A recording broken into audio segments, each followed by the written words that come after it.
Hello Again, a sweet small-town holiday romance by Heather Tullis. Chapter 1. Piper listened as the Croods avoided being squashed or eaten by a bevy of prehistoric animals. It was at least the 100th time she had heard this scene, so she could nearly recite it as she finished polishing Jill's teeth. The 10-year-old had been a pill throughout the appointment.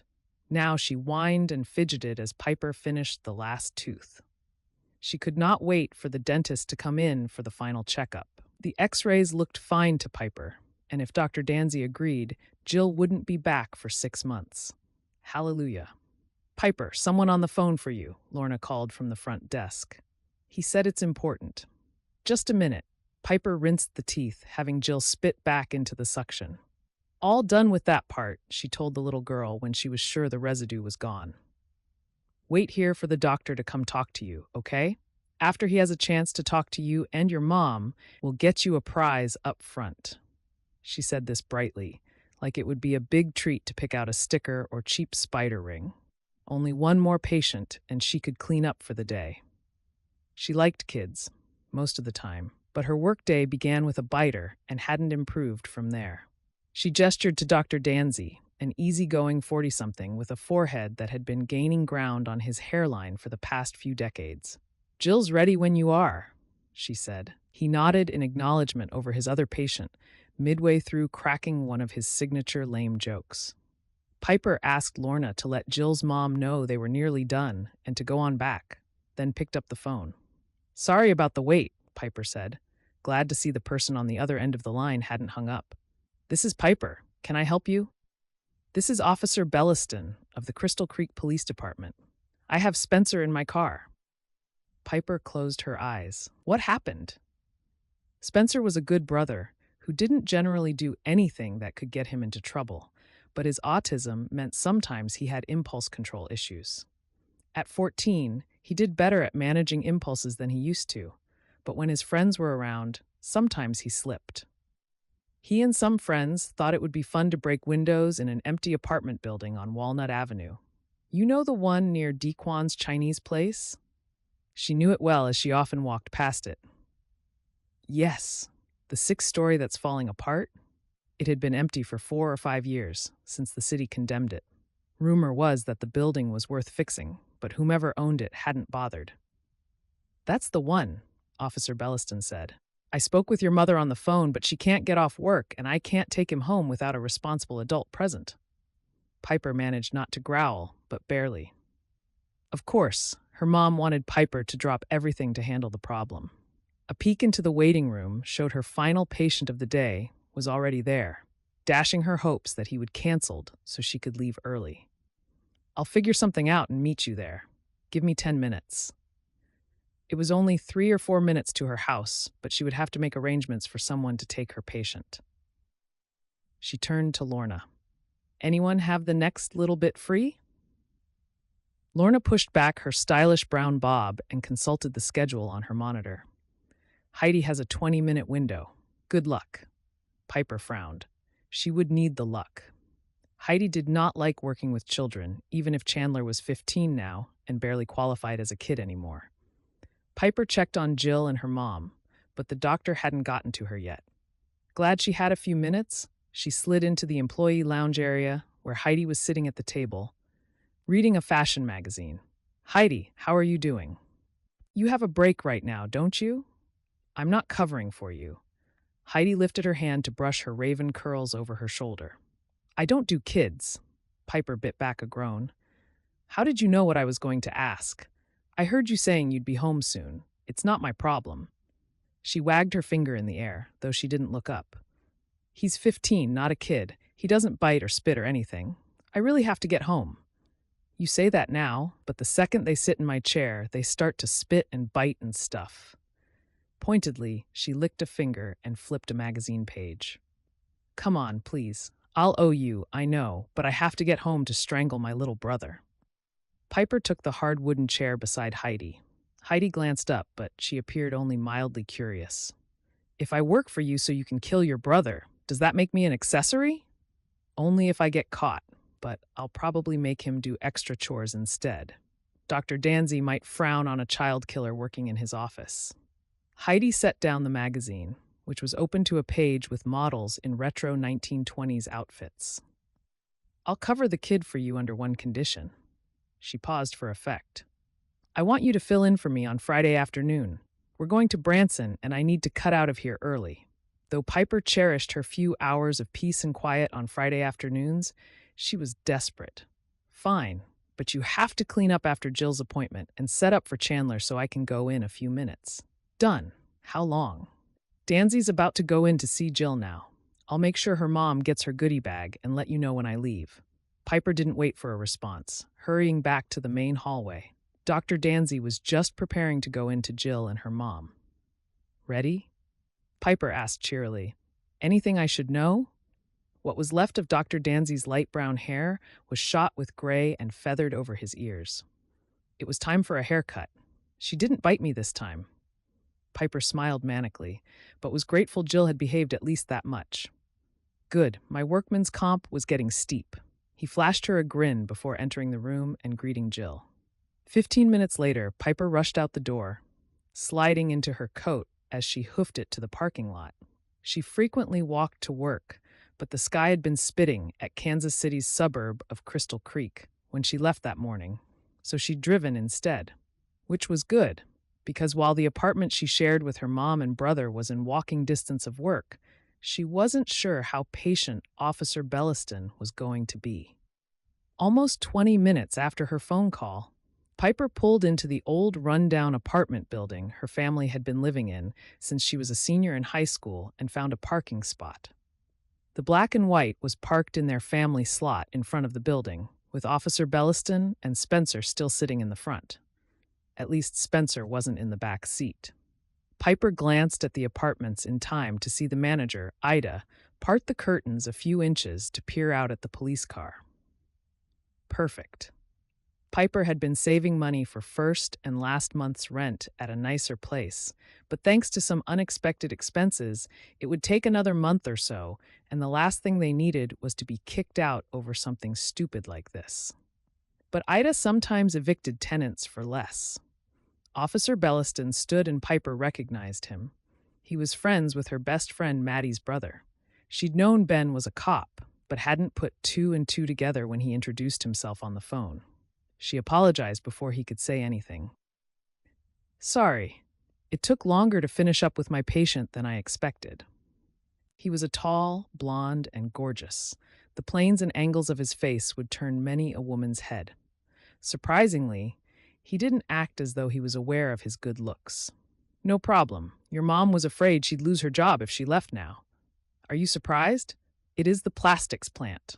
You'd think after she's worked there 5 years, they could cut her some slack. Piper pushed the red hair that had escaped from her ponytail back over her ear, then tugged on her puppy-covered scrubs, feeling self-conscious.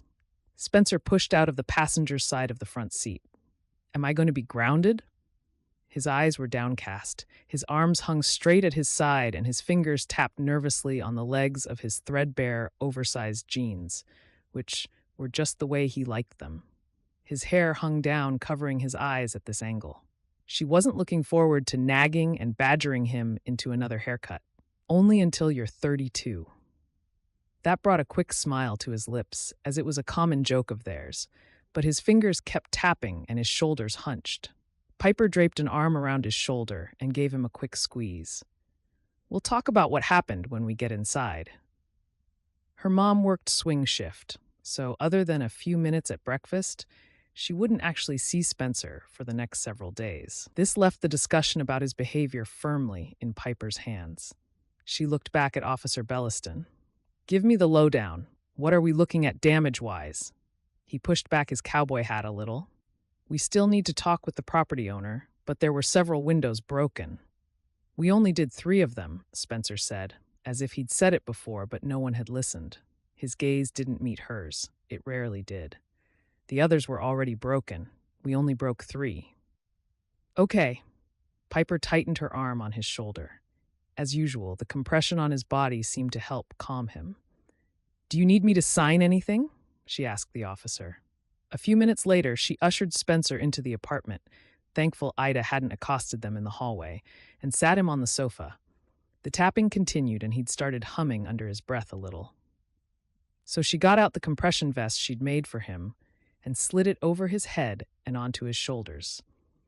It was made from a couple of old X-ray covers Dr. Danzy had been getting rid of because they were so worn. She'd sewn them together and hot-glued transformer print fabric on the vest to brighten it up. Though Spencer was considered a high-functioning autistic, the compression therapy helped him deal with stress. So, you want to give me the full version of what you did since getting out of school today? Spencer was always scrupulously honest. It was the way he was wired. Well, I stayed after to get help with my math homework, like you said to. It's all done. I don't have any homework now, he said as if to prove his relative innocence. Glad to hear it. What happened next? Piper opened the aging fridge and pulled out the orange juice, a rare treat that was nearly gone, and 2 apples for a late afternoon snack. She didn't want to think about dinner yet, but knew he'd be running out of steam. Then I was coming home and I ran into some guys. Which guys? Piper asked, though she could guess on her own. She set cups on the table. Dirt and nails. The words were barely understandable. Spencer was well aware of Piper's dislike of these particular young men. Piper closed her eyes in frustration. The boys' real names were Dirk and Niles, so she couldn't blame them for wanting nicknames, even if the ones they used were lame. But why did her brother hang out with them?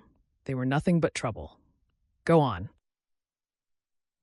At first, we just hung out in that empty lot, the one by the Chinese place, and looked at the spray painting. There's some really cool stuff there. Some people put names and others draw pictures. There were some bad words and someone painted a mushroom from Super Mario Bros. It's really cool. Piper was relieved he was no longer humming, and the tapping was calmer since she hung the vest on him, but thought it prudent to bring the subject back around. So Dirt or Nails picked up something from the ground and threw it at the empty apartment building next door, and you thought it was cool and pitched in? Piper kept her voice as neutral as possible, but knew it wasn't a complete success. He smiled as the memory came back. The windows made a cool sound. He lifted his arms and approximated the sound of glass breaking. You didn't think about the fact that you were damaging something that belonged to someone else? She glanced over at him, wanting to gauge if their discussion was working. His shoulders hunched again and he looked away. Well, yeah, but Dirt said the building has been empty for ever. No one is going to care about a couple of windows. Some were already broken. We only broke 3, but there are more broken. And that makes it okay? Someone will have to pay money to fix the windows. She slid into the chair beside him and stared at him, not saying anything else, hoping he'd meet her eyes. Spencer looked up at her quickly before his gaze skittered way again. No, it's not okay. Then why? Piper cut herself off, remembering clearly that sometimes as a kid she couldn't say why she did something. That was especially true for him. If she asked, he would say he didn't know why, and then she'd get irritated, and he would get even more anxious, and things would spiral downward from there. She took a deep breath instead. All right, well, there are going to be some consequences, but I'll have to chat with Mom about them first. And if those windows have to be replaced, guess who is going to be doing chores to work it off? It would mean waiting even longer to get into the new apartment, but it couldn't be helped. He sank further into his seat. Okay, I'm sorry. I know you are. He was always sorry, but it didn't make him think the next time Dirt and Nails mentioned some great idea they thought he should get involved in. She'd seen several unsavory teens hanging out near that empty lot and wished Spencer would stay away from it. Most of the time, he came home from school and didn't get into trouble, but she knew he got lonely waiting for her to come home from work. We'll chat more when Mom calls on her break. Eat your apple, then get the bathroom cleaned up. You missed the sink yesterday. Sometimes she felt more like the parent than the sister. But the plastics plant was good, steady work, even if they were inflexible in many ways. Piper had urged her mom to get a certification or something at the tech college so she could get a better job, a day job, but Trina didn't want to go back to school. Even getting onto day shift at the plant would have been a significant improvement, but it hadn't happened yet. That left Piper filling in around the house and taking care of Spencer, who was 13 years younger than herself. He was a generally good kid and was doing better in school, but obviously they needed to do something different. If his only after-school option was to sit home alone on his ancient Sony game system or to hang out with dirt and nails, there would be more trouble in the future. It was after 6 when Trina called home during her work break. "Honey, what's going on? Spencer was breaking windows?" "Sounds like it." Piper stirred the boiling penne pasta and checked the clock to see how much time was left. He admitted that they broke 3 windows. "I told him I'd have to talk with you before he'd find out what his punishment was." Not that Piper expected her mom to take a stand, but she could always hope. "I would say he's grounded, but I'm not going to be around to enforce it. It's all I can do to keep up with the laundry and my job." The laundry that Piper had taken down to the machines half an hour ago? Yeah. Piper noticed her mom managed to clean up the living room and finish the dishes before going to the plastics plant that afternoon, but she never quite seemed to get through the chores before her shift started. The fact that she worked swings and was never home at night to be with Spencer was the reason Piper was still living at home, despite the fact that she was 27. Spencer was pretty independent, but he still needed more direction than their mom could give him right now. Getting stuck with extra chores was not Piper's idea of fun, though. "So you want me to set the punishment?" "Set something you can actually enforce. It does no good to say he's grounded without being able to follow through," Trina said. True enough, though not unexpected. Piper considered the options. "He'll be grounded for 2 weeks, and we'll go clean up the broken glass outside the building." She thought of the trade she'd had to make with Heidi and grimaced. "Saturday, I guess. If the windows have to be paid for, we'll work something out so he earns at least half the money for it.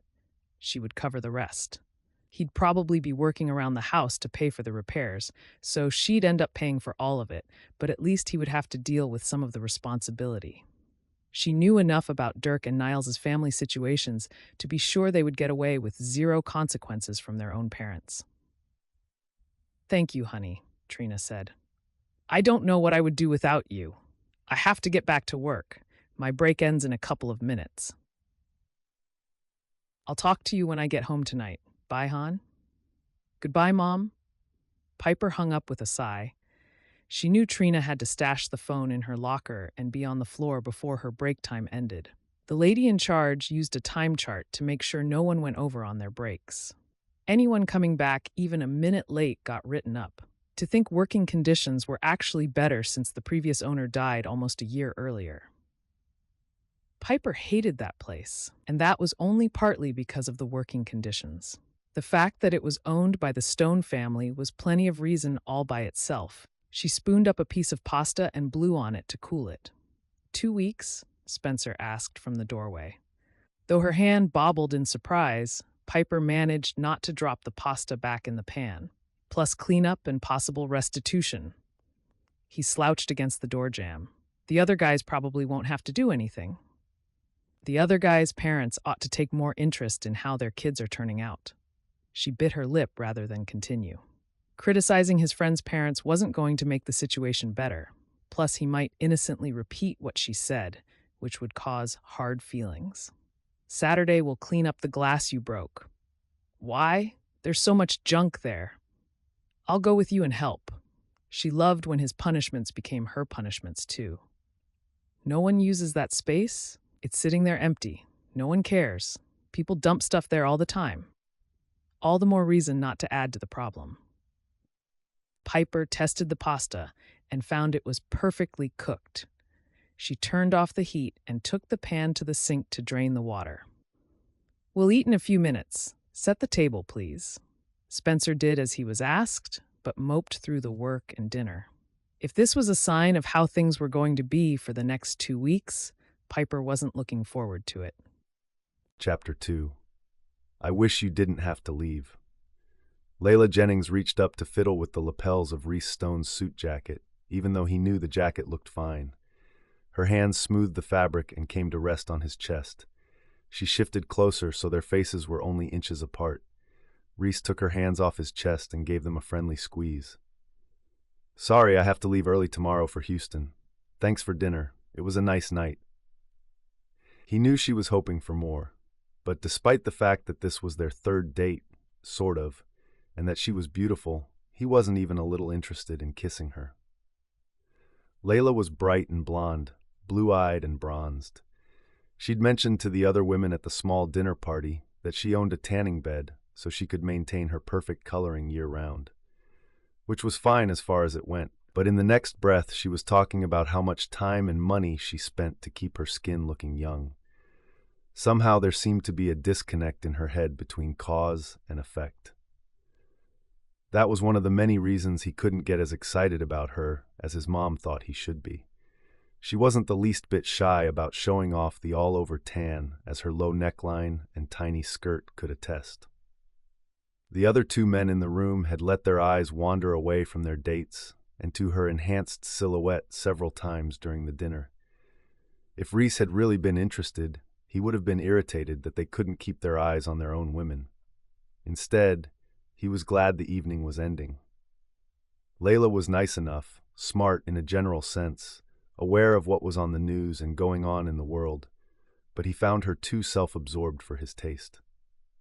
There was no spark between them, at least not on his side, though she seemed to believe differently, or maybe it was his corporate assets that she found terribly attractive. He walked back out to his car, grateful for the excuse of the early flight tomorrow so he could leave the dinner party early. The last thing he wanted was to be stuck behind after the others left, trying to extricate himself. Next time he would tell her no thanks. Better no dates than dates with the wrong woman. He'd known she was the wrong person by the middle of date 2, but her father was on the board of directors for his family company, Stone Enterprises, and he didn't have a ready excuse to turn down the dinner party she was throwing. Not when her father was standing by, looking so pleased. Reece clicked the unlock button for his BMW 640i convertible and ran a few fingers over the deep sea blue exterior on his way to the driver's seat. The weather had been cloudy when he went inside, so he'd put the top up, but the sky was clear now. He took it back down and breathed in the fall air. It was growing cool. There wouldn't be many more starry, top-down evening drives. As he drove down the quiet roads, leaves crunched and swirled around his tires, and a ghoul glared at him through a store window. You gotta love Halloween, and there was still more than 2 weeks to go. He turned onto Mediterranean Terrace and glanced over at the run-down 4-story walk-up squeezed between the pawn shop and liquor store, and felt a wistful pang of nostalgia. He had thought he'd set that part of his life entirely behind him, but after a tedious date like tonight, he longed for the uncomplicated romance of his college days and the sweet, very complicated woman. Or maybe it had been their circumstances that were complex. She had been easy to fall for, impossible to forget. He wondered what Piper was up to now. A few turns later, and he pulled into his neighborhood, coming to a stop in the garage of the 2-story Rambler he'd bought shortly after moving back to Crystal Creek early that year. It was dark and empty, a fitting metaphor for his life at the moment. Reece pulled his phone out of his pocket as he went inside and turned the ringer back on, pausing to double-check his schedule for the next morning. He set his keys on the marble countertops and padded over to the fridge for a glass of juice. The carton was nearly empty, an indication that he'd been spending far too many hours in the office lately instead of at home. Then again, his home was nice, but he always felt a little alone there, despite the fact that he'd done his best to make it comfortable. He selected a voicemail from his mother. "Reece, dear, I know you said you were going to be out of town for a few days, but when you get a chance, can you call me back? I have a question about the quarterly reports. Hope you get a chance to relax in the middle of all that work. Love you." There was a beep, and Reece deleted the message. It was too late to call her back tonight, but he made a note in his calendar to call her when he reached Houston the next day. His mom always had trouble reading the quarterly reports, but she was making an effort to keep up with what was going on in the company, which was more than he could say for her in the years that his father had been alive. Reece chose to believe that was because she'd been blindsided by the questions that had been thrown at her before her son took over, and not because she didn't fully trust him. The silence echoed around him, and Reece wondered, not for the first time, if he should have stayed with his mom instead of getting his own place. He was hardly ever here, but he'd felt like he was suffocating, living in the family home. His father may have died, but his presence was everywhere, and Reece hadn't been able to escape his influence until he'd moved. Even in death, his father's disapproval seemed to hang in the air. Reece wasn't sure whether suffocation or loneliness was worse. He opened his computer to check out the reports from the office that day. It wasn't company, but it was better than nothing. Chapter 3. So have you heard what the damages are yet? Maddie asked when she and Piper met with Adeline for lunch the next day. Piper sighed. She'd told them about Spencer's brush with the law the previous afternoon and the way her mom wanted to pretend everything was perfectly normal. I'm not sure if the owner is going to make the boys replace the windows or not. The building has been on the market for years. It's not like it's going to magically sell with new glass in the holes. But if they don't have to pay for the windows, how is that going to teach them responsibility? She shifted on the metal picnic table in the tiny park across from the elementary school where Maddie worked. Crystal Creek cut this corner of the block off from the housing on the other side, leaving a triangle of green grass big enough for a couple of picnic tables and benches. And will the boys actually pay anything, or will their parents have to scrounge a ton of money they can't afford while the boys run wild and still do whatever they want? Adeline asked. Her blonde hair was pulled back into a French twist, as elegant as ever as she sipped her Diet Coke. She always looked classier than Maddie in her kid-friendly clothes or Piper in her scrubs, but hardly seemed to work at it. Piper hated the way it made her feel like a slob in comparison. Who knows? I wish there were something new or different to keep them busy so they wouldn't have so much time to cause trouble. I don't think dirt or nails are bad kids. Not in essentials, anyway. There isn't enough to do since the school budgets all got slashed and after-school programs were cut.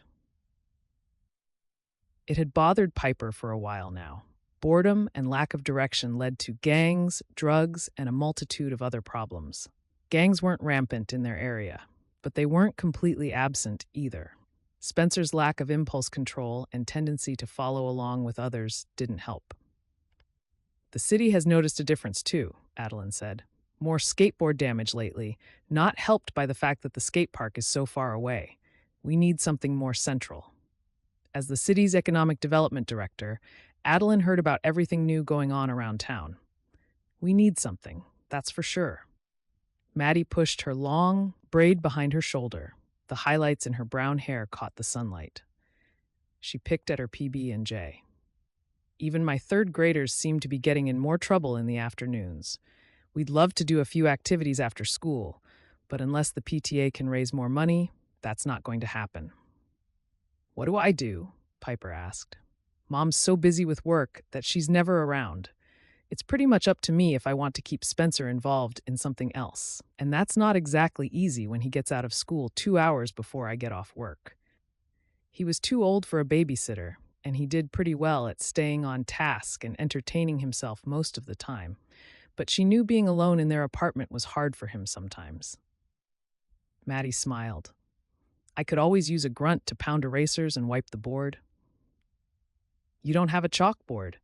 I don't think dry erase erasers need to be pounded together. Adeline took a dainty bite of the southwestern salad she brought with her. Right. Maddie glanced at her watch. My 20 minutes are up. Got to get back to the Munchkins. She stood from the picnic table and looked over her shoulder at the kids swinging from poles and laughing in the playground across the street. They're cute, aren't they? She was clearly happy with her job and lot in life.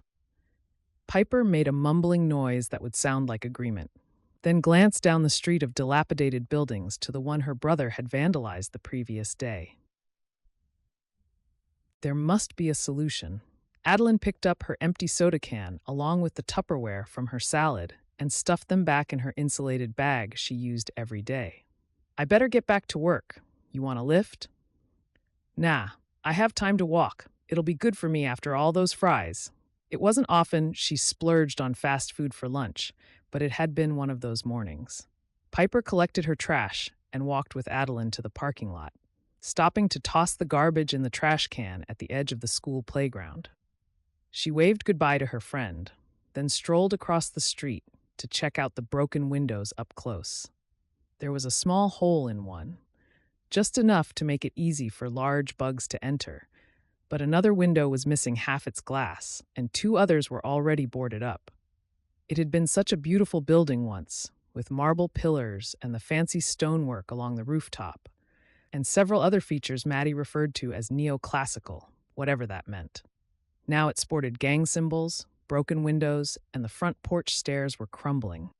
The empty lot next to it didn't encourage respect. It had been used as a dumping site for the neighborhood since she was in high school.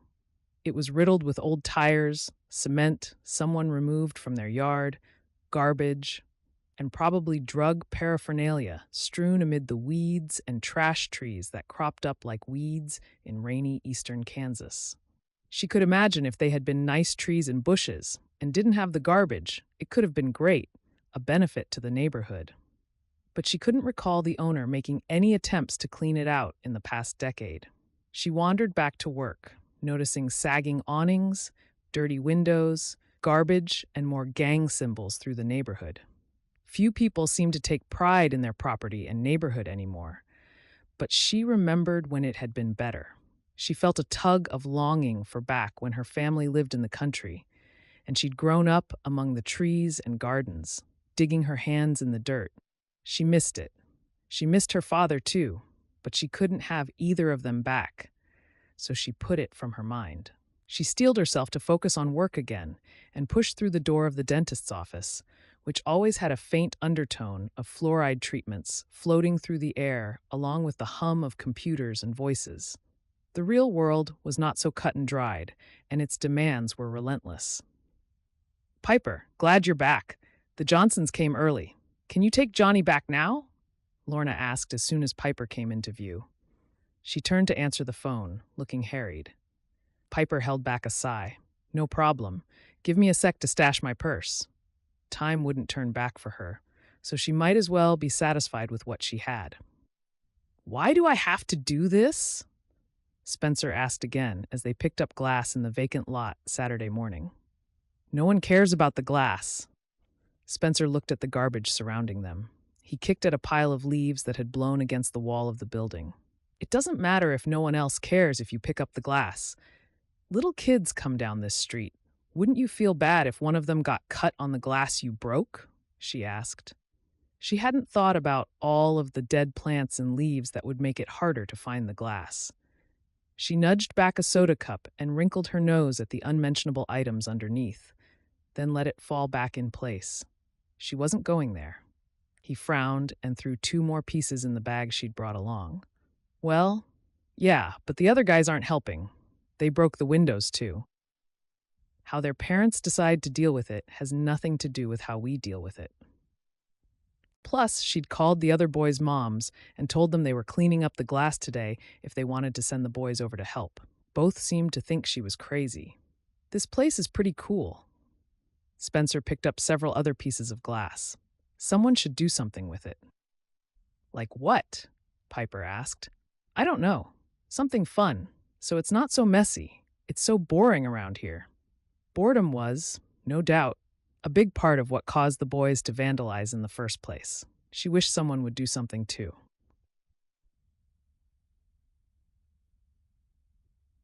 When her mother came home from work the following Monday, Piper was still thinking about the problem of how to keep her brother busy and productive. She looked up from the computer where she was searching for youth activities. She'd learned a few weeks earlier that the school's normal summer programs weren't going to happen due to lack of funding. She still had to work, but there had to be something she could do for Spencer and the other kids in the neighborhood that would keep them out of trouble, at least some of the time. "Hey, Mom, how are things at the factory?" Piper watched Trina shuffle across the kitchen, looking exhausted and sore. There wasn't any heavy lifting or other strenuous exercise on the job, but there was constant bending and moving, which took their toll. Her mother was nearly 60 but had always worked. "You look tired." Trina ran a hand through her hair, dark blonde hair, which was mostly gray now. She wore it short in a style that didn't flatter her round face. "I'm just worn out. I'll be better after a good night's sleep." She pulled the empty food containers from her insulated lunch bag and set them in the dishwasher. "How was work for you today?" "It was fine. Spencer got his homework turned in at school, and he finished up what he brought home today. He's chafing under the grounding, but he's been in bed for a while now."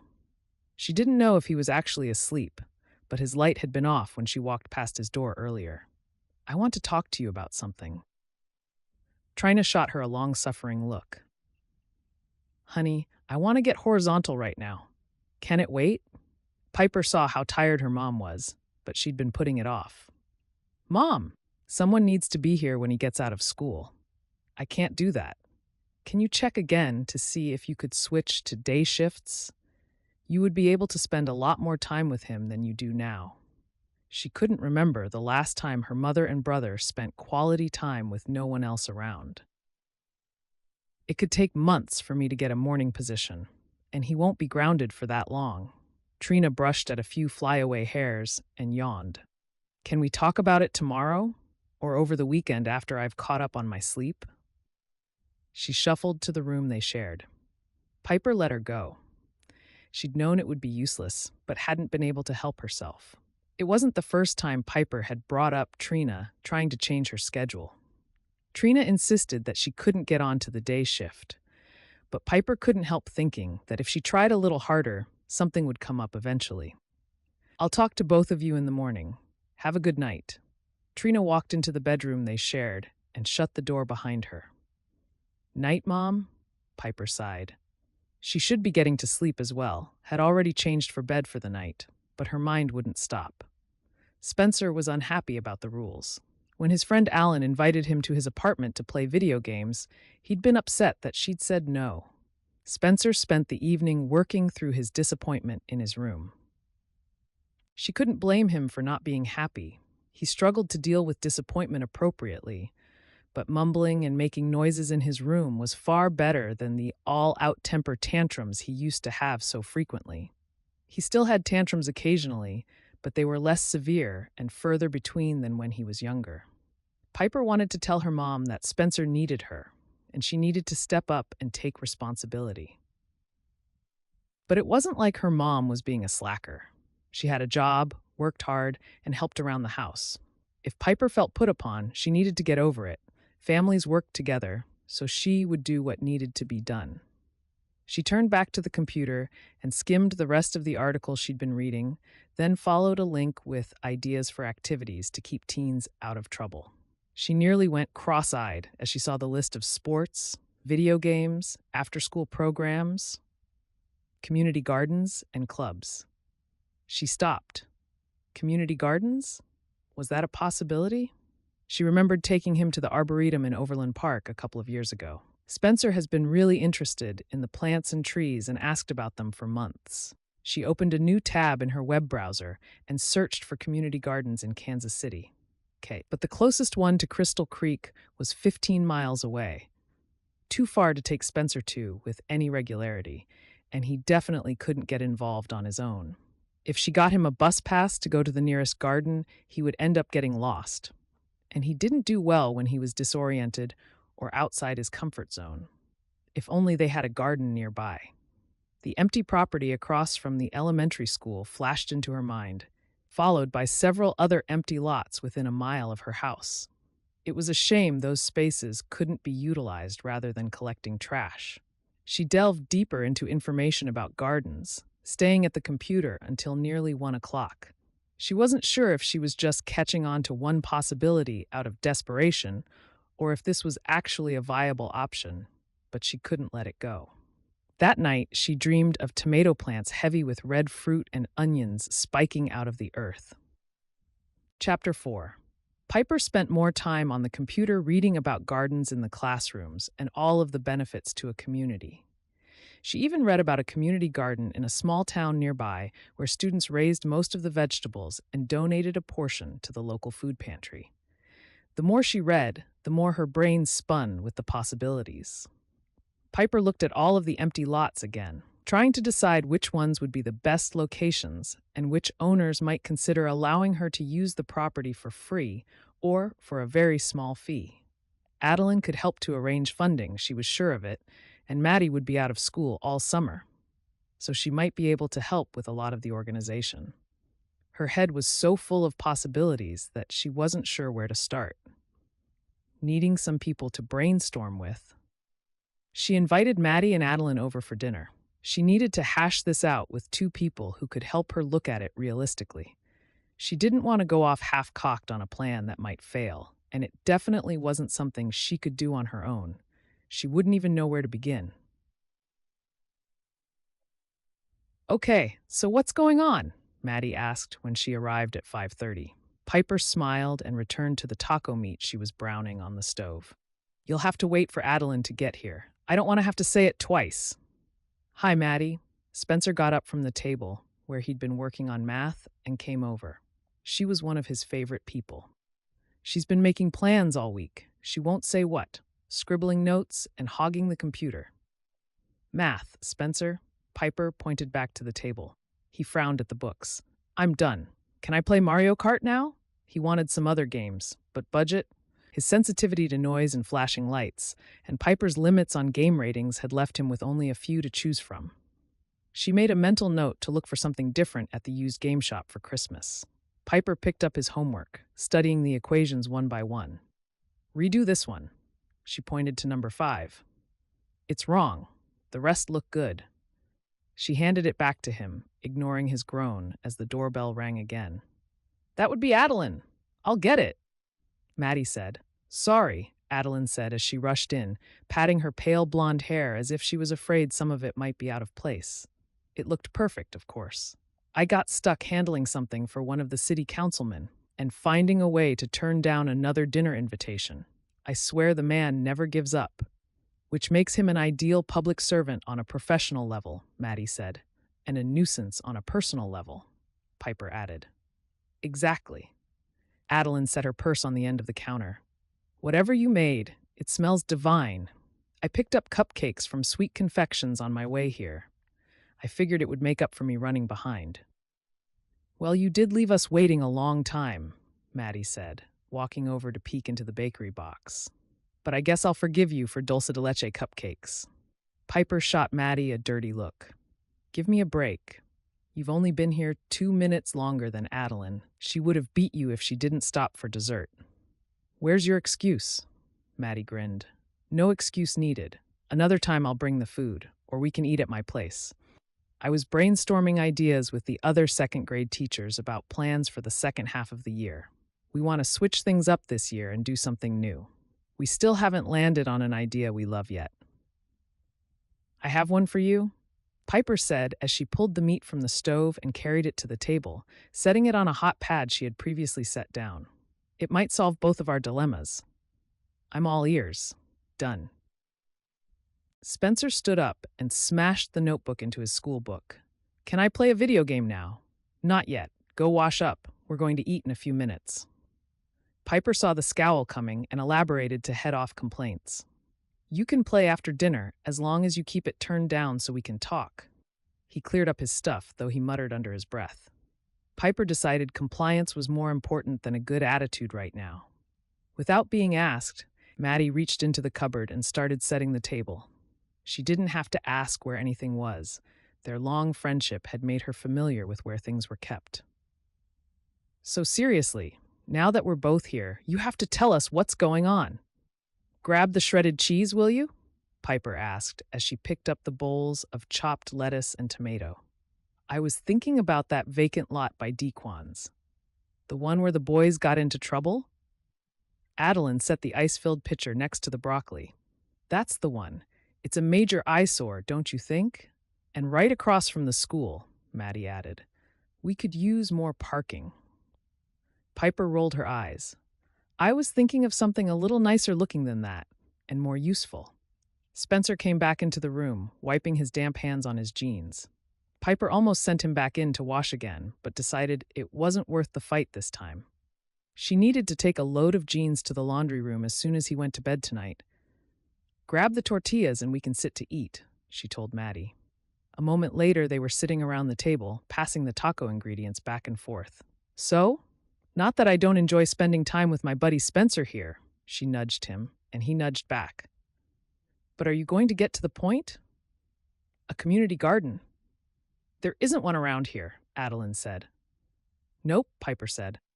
But there should be. I think we should start it. She waited for their responses, afraid they would shoot her down. In that mess of a lot? Great. Voila.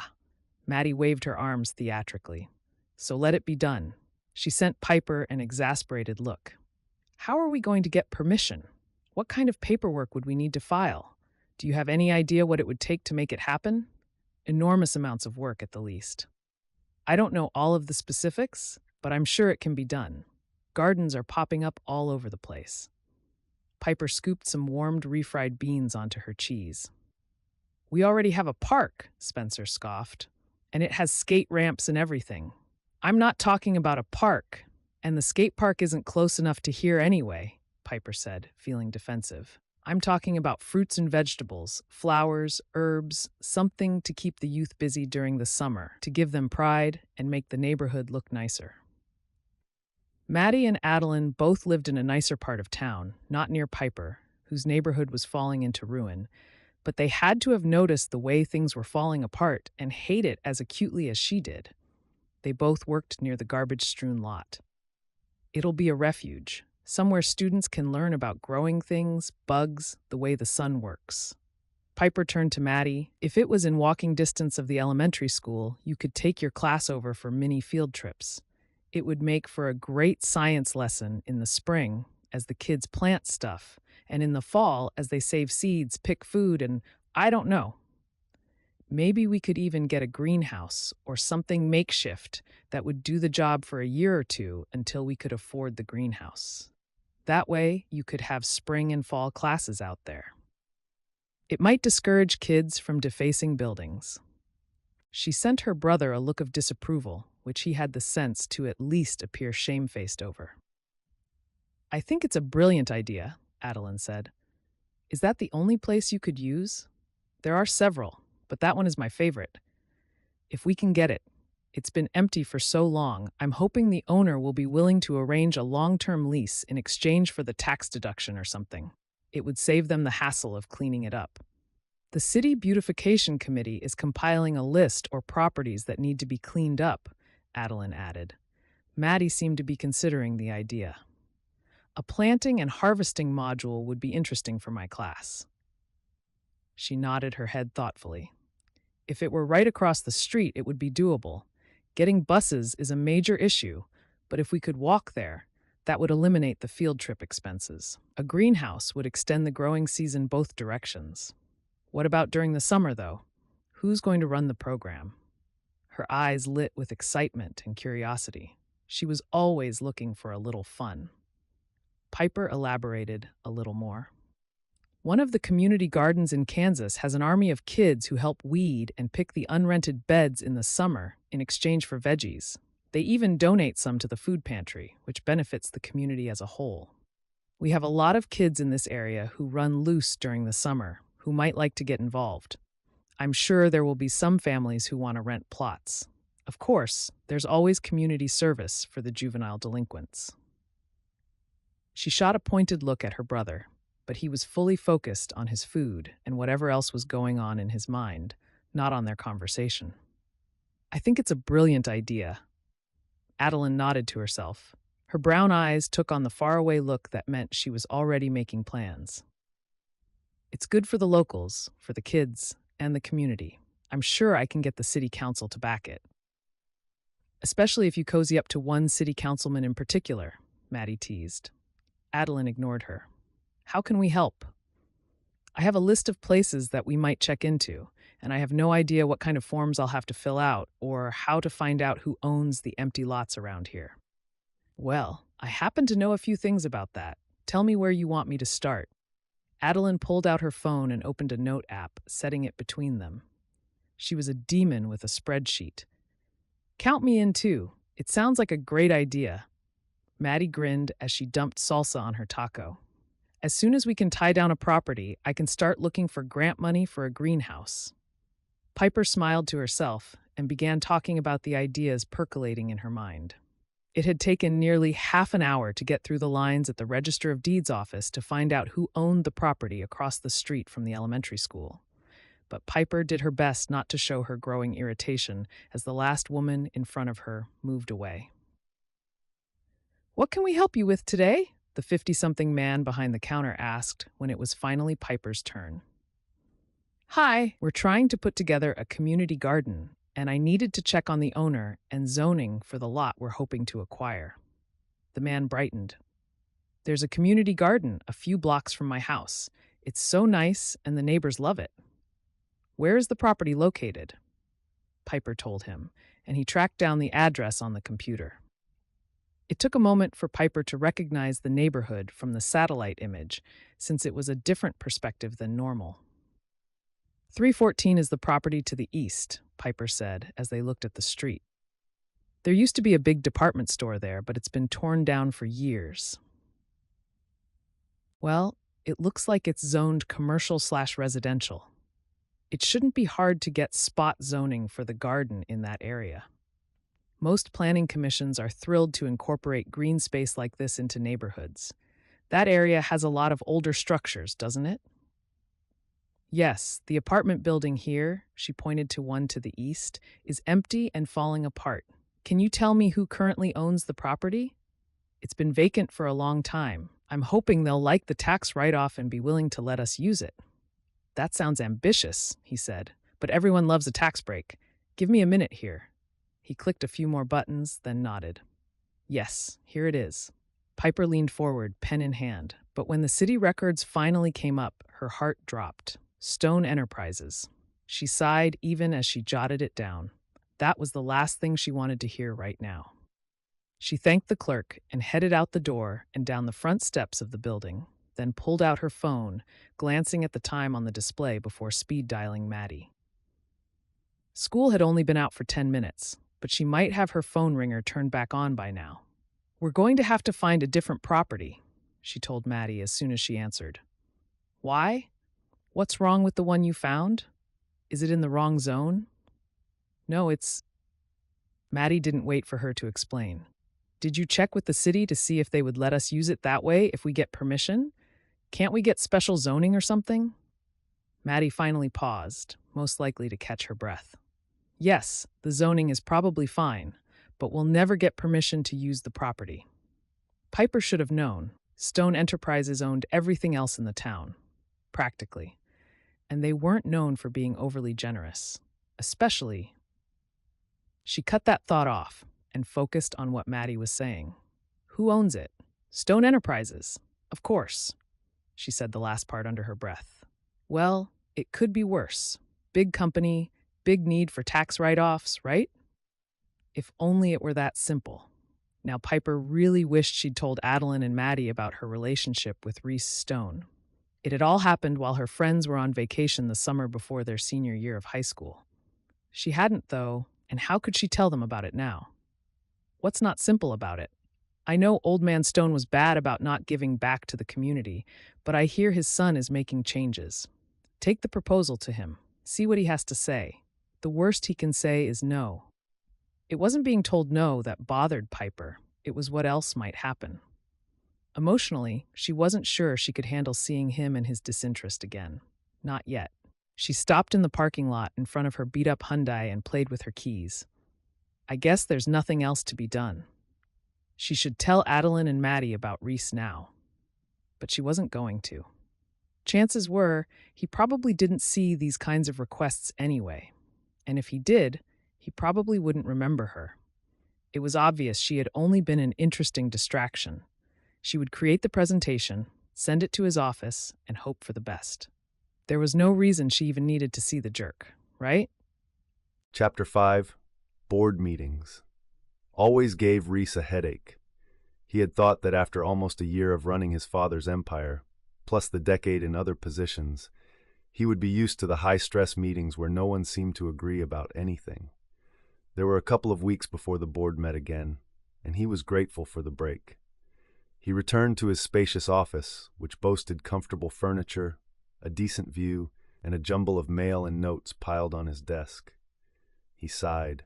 He glanced back over his shoulder at his assistant, Ned. "I think I'm going to need a really big Dr. Pepper to get through this."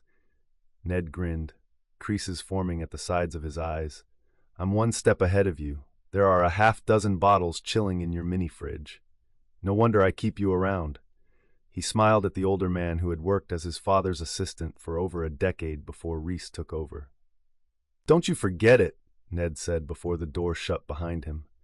Reece glanced at the clock and noticed it was nearly 5. Not that he would be going anywhere anytime soon, but it did mean things would be clearing up in the other offices. With that thought, he tugged at the knot in his tie, giving it a few more inches of slack, then undid the top button on his shirt. He sucked in a deep breath and sat hard into his cushy office chair.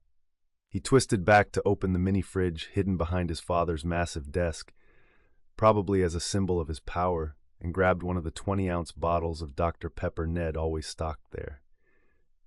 He unscrewed the top and glugged down a quarter of the bottle before putting the lid back on and rolling the icy bottle across his throbbing forehead.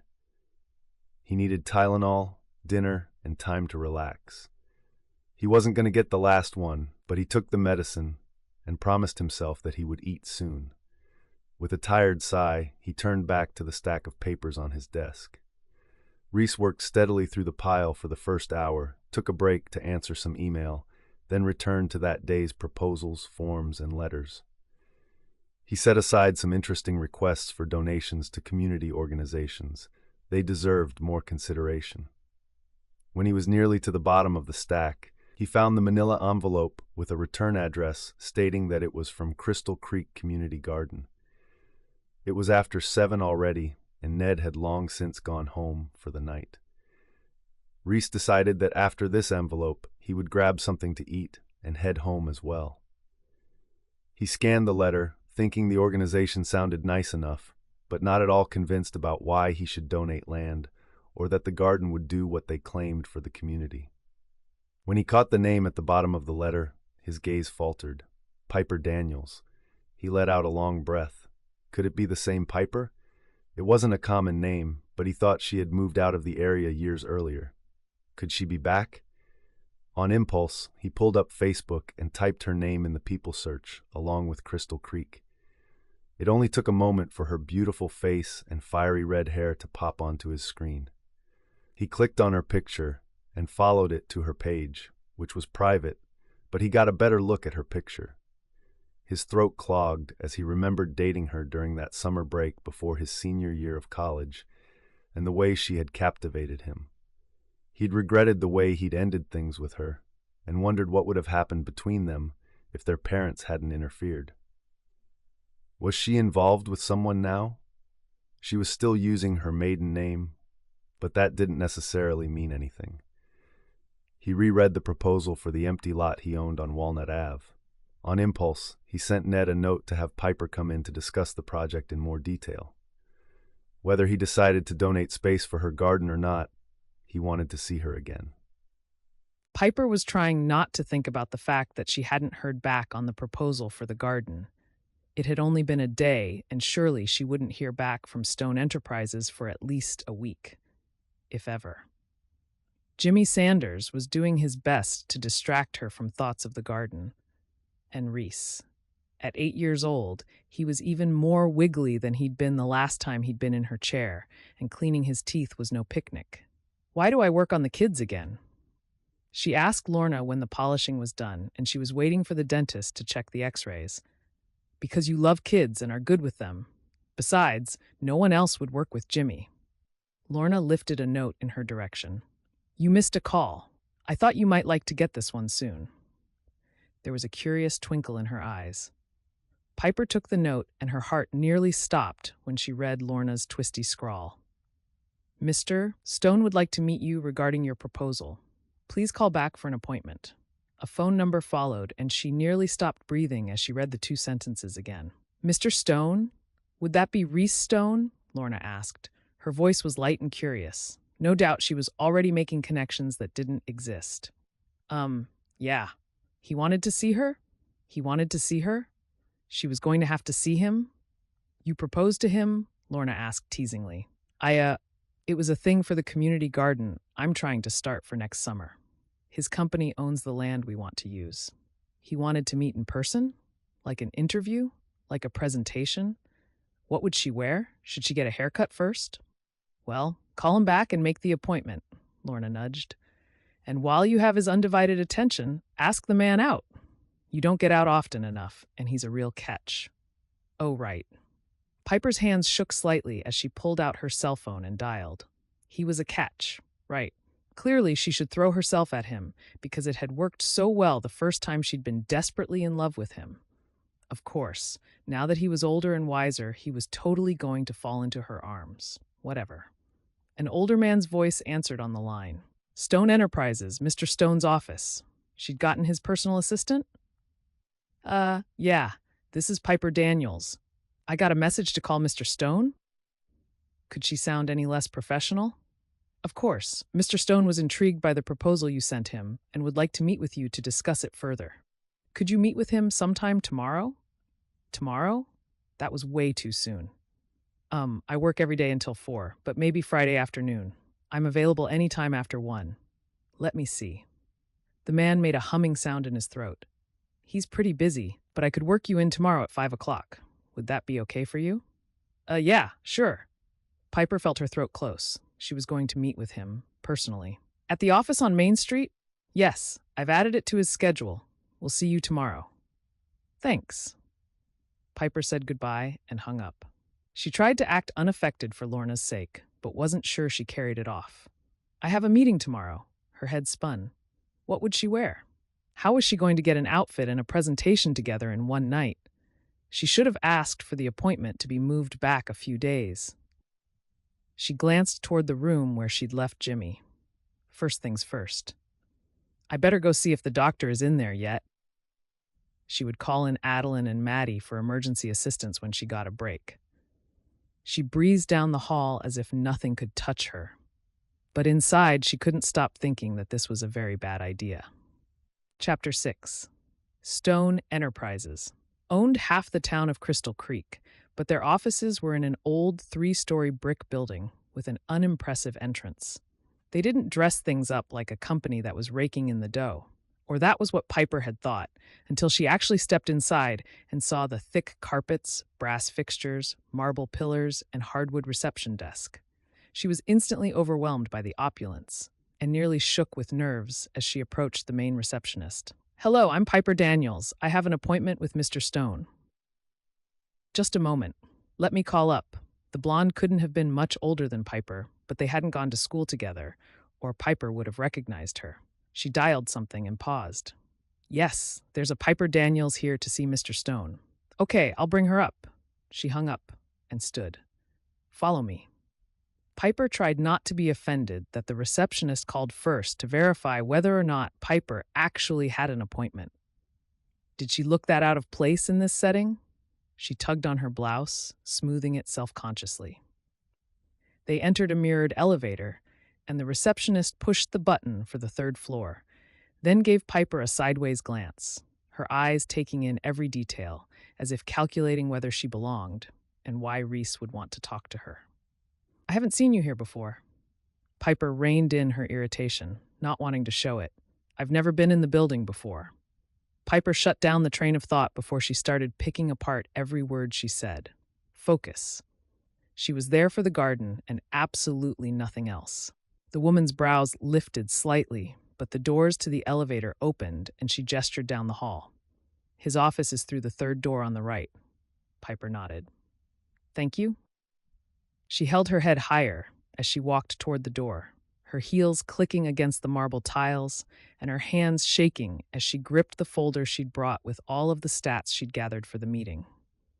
Most of them were included in the packet she sent him, but 2 days of frantic research had brought up even more. She'd added colorful charts and graphs and hoped the presentation spoke for itself. She also hoped she didn't toss her cookies before the meeting ended.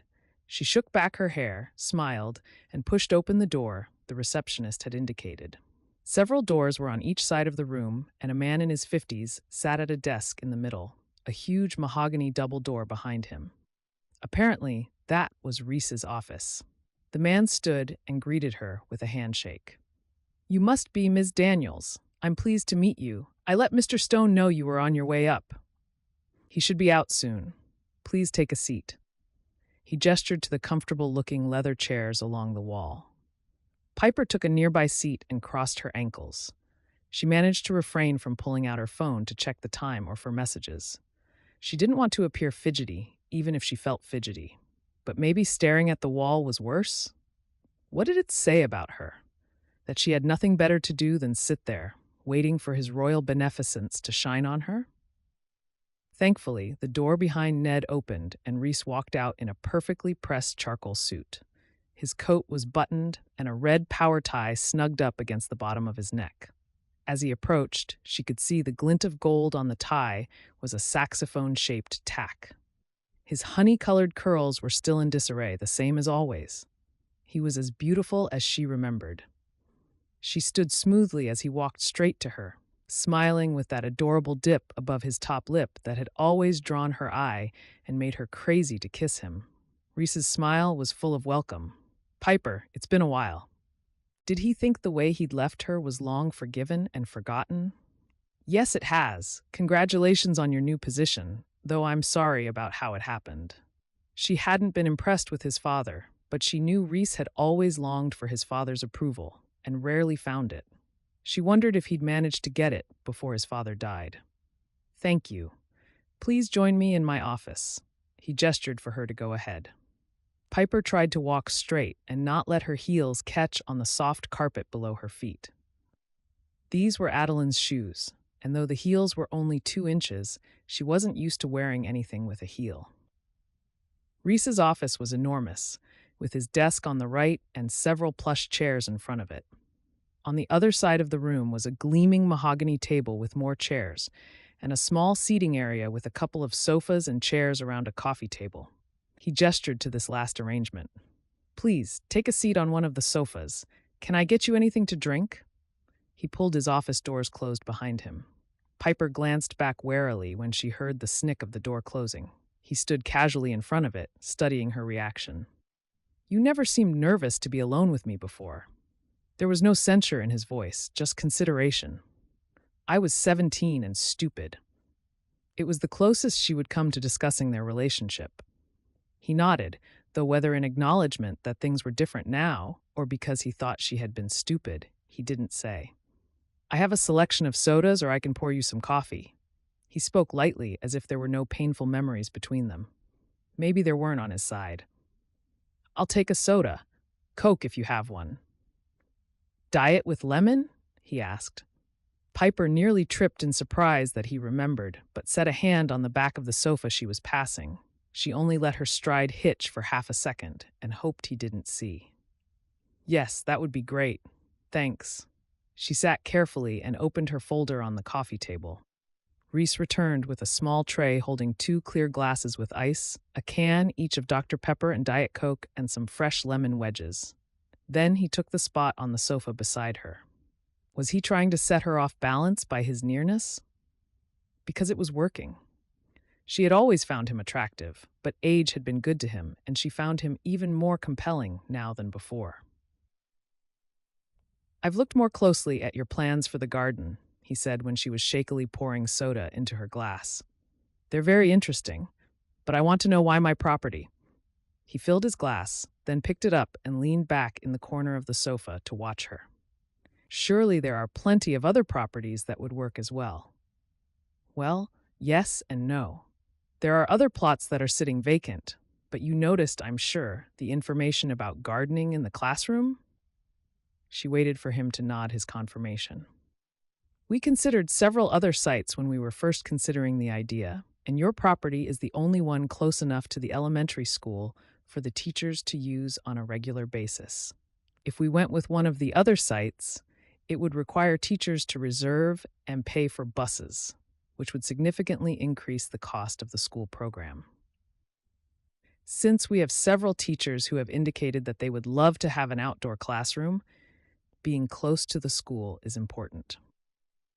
She spread the pages out and selected the one put out by the Crystal Creek Women in Business. Maybe you've heard of the neighborhood improvement that's being headed by Victoria Lyons over on Taylor Avenue? She wasn't surprised when he shook his head. As the director of economic development for the city, Adeline knew far more about it than she could discuss. It hadn't been officially announced yet, though the preliminary approval was nearly done. This property is only a block or so away. Changing this property to a community garden will take what is currently an eyesore and change it into a beautiful green space that will provide families with fresh vegetables, kids with something to keep them busy, and her voice cracked and she trailed off when he brushed his fingers across the back of her hand as he slid the page closer to himself. Her heart rate accelerated, and the spot where she had touched him tingled. Stupid. Why was she letting him get to her? You have stats here about how community gardens help decrease vandalism and increase community activism. Where did you get them? Reece held the page in question, his elbows on his knees as he leaned over the file with her. Several sources. They're noted on the page you have there. She lifted the soda to take a swallow, and, her gaze still on him, nearly dribbled some of the drink out the edge of the glass. Afraid she would drip on Maddie's blouse and make a total fool of herself, she set it back on the small white napkin he'd provided. These are interesting numbers. How do the neighborhoods where the studies were done compare to the one where you want to do this garden? I don't know. They don't break it down like that. She shifted a few pages aside and passed it over. But you can see that making a donation for the green space can create a nice tax advantage for a company the size of yours. She glanced at him as she passed it over. Reece barely glanced at it as he took it, setting it on the other side of the table. Yes, I saw that before. That's nice, but I have other places I can get tax breaks. He leaned back again and held her eyes. Tell me why you want to do this. What's your personal stake in it? And what do you hope to accomplish with it, aside from all of these graphs and official numbers? What makes you passionate about it? Why this? Why you? Well, she twined her fingers together and set them in her lap as she thought of what to say. I want to beautify the neighborhood and give people better access to fresh food. Reece frowned and rose to his feet. If you can't tell me the truth, you might as well go and not waste my time. I was telling you, Piper said as worry shot through her. He was kicking her out. He folded his arms over his chest and looked down at her. You were giving me the Miss America answer. What's the real reason? Piper stood and stared at him, both watching the other, neither speaking. My brother. He and his friends have been getting into trouble. The neighborhood is filling up with graffiti. Many of the businesses haven't painted or cleaned up their property in years. I want something to help Spencer find a purpose, to give him something to do, something he can feel good about. He enjoyed the fire escape garden we did last summer, and I miss living in the country, planting the garden, digging my fingers into the dirt. That came out in a whoosh. Apparently, she said something right because Reece sat again. Remind me, when did you live in the country? Did you move back there after? He didn't finish, but the fact that he trailed off made it clear to her that he meant after their relationship blew up. We were there until I was 12. She didn't talk about this often, but felt compelled to explain, to make him understand. You know, my dad died while my mom was pregnant with Spencer? We sold the house so she could get a job here. Piper could almost taste the summer breeze on her lips, feel the bright sunlight, and hear the echoes of laughter. I loved that house, with all the trees and berry bushes, the bees and open spaces. It felt like the best place in the world. She looped her fingers together. And no, we never moved back to the country. We've been here in the neighborhood ever since. Spencer has never known what it was like to dig in the dirt and pick peas, and I want it for him. He's fascinated by plants and trees, and I think he would thrive if he had a chance to experience some of the things I did when I was young. She swallowed hard, wanting Reece to understand, willing him to see what she saw when she thought of the garden. There's no peace in this city, Reece.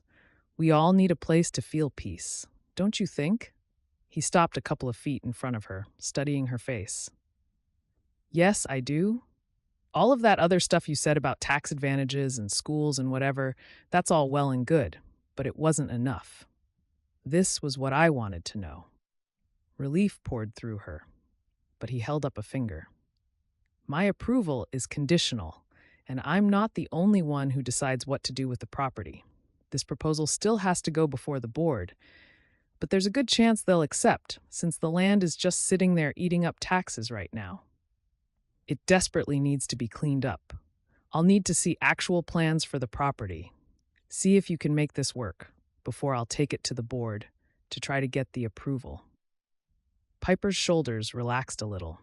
I can definitely do that. No problem. I'll have to work on this with you, at least at first, to gather the information that the board will need to make a positive decision. Though his expression was mostly neutral, there was a crinkle beside his eye that let off a feeling of wariness, like he wasn't sure how she would take it. Her gaze flashed back to his again. Work with him? Like, closely? After what they'd been through, that thought did not appeal. You will? Yes, he nodded, his green eyes never leaving hers. I think we should take a closer look at the property, don't you? Then we can discuss it in more detail over dinner. There's a nice Thai place I found recently.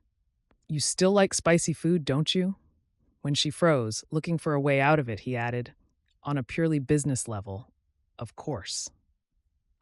Yeah. No. Piper told herself not to get trapped by his mesmerizing eyes again or to trust him to follow through.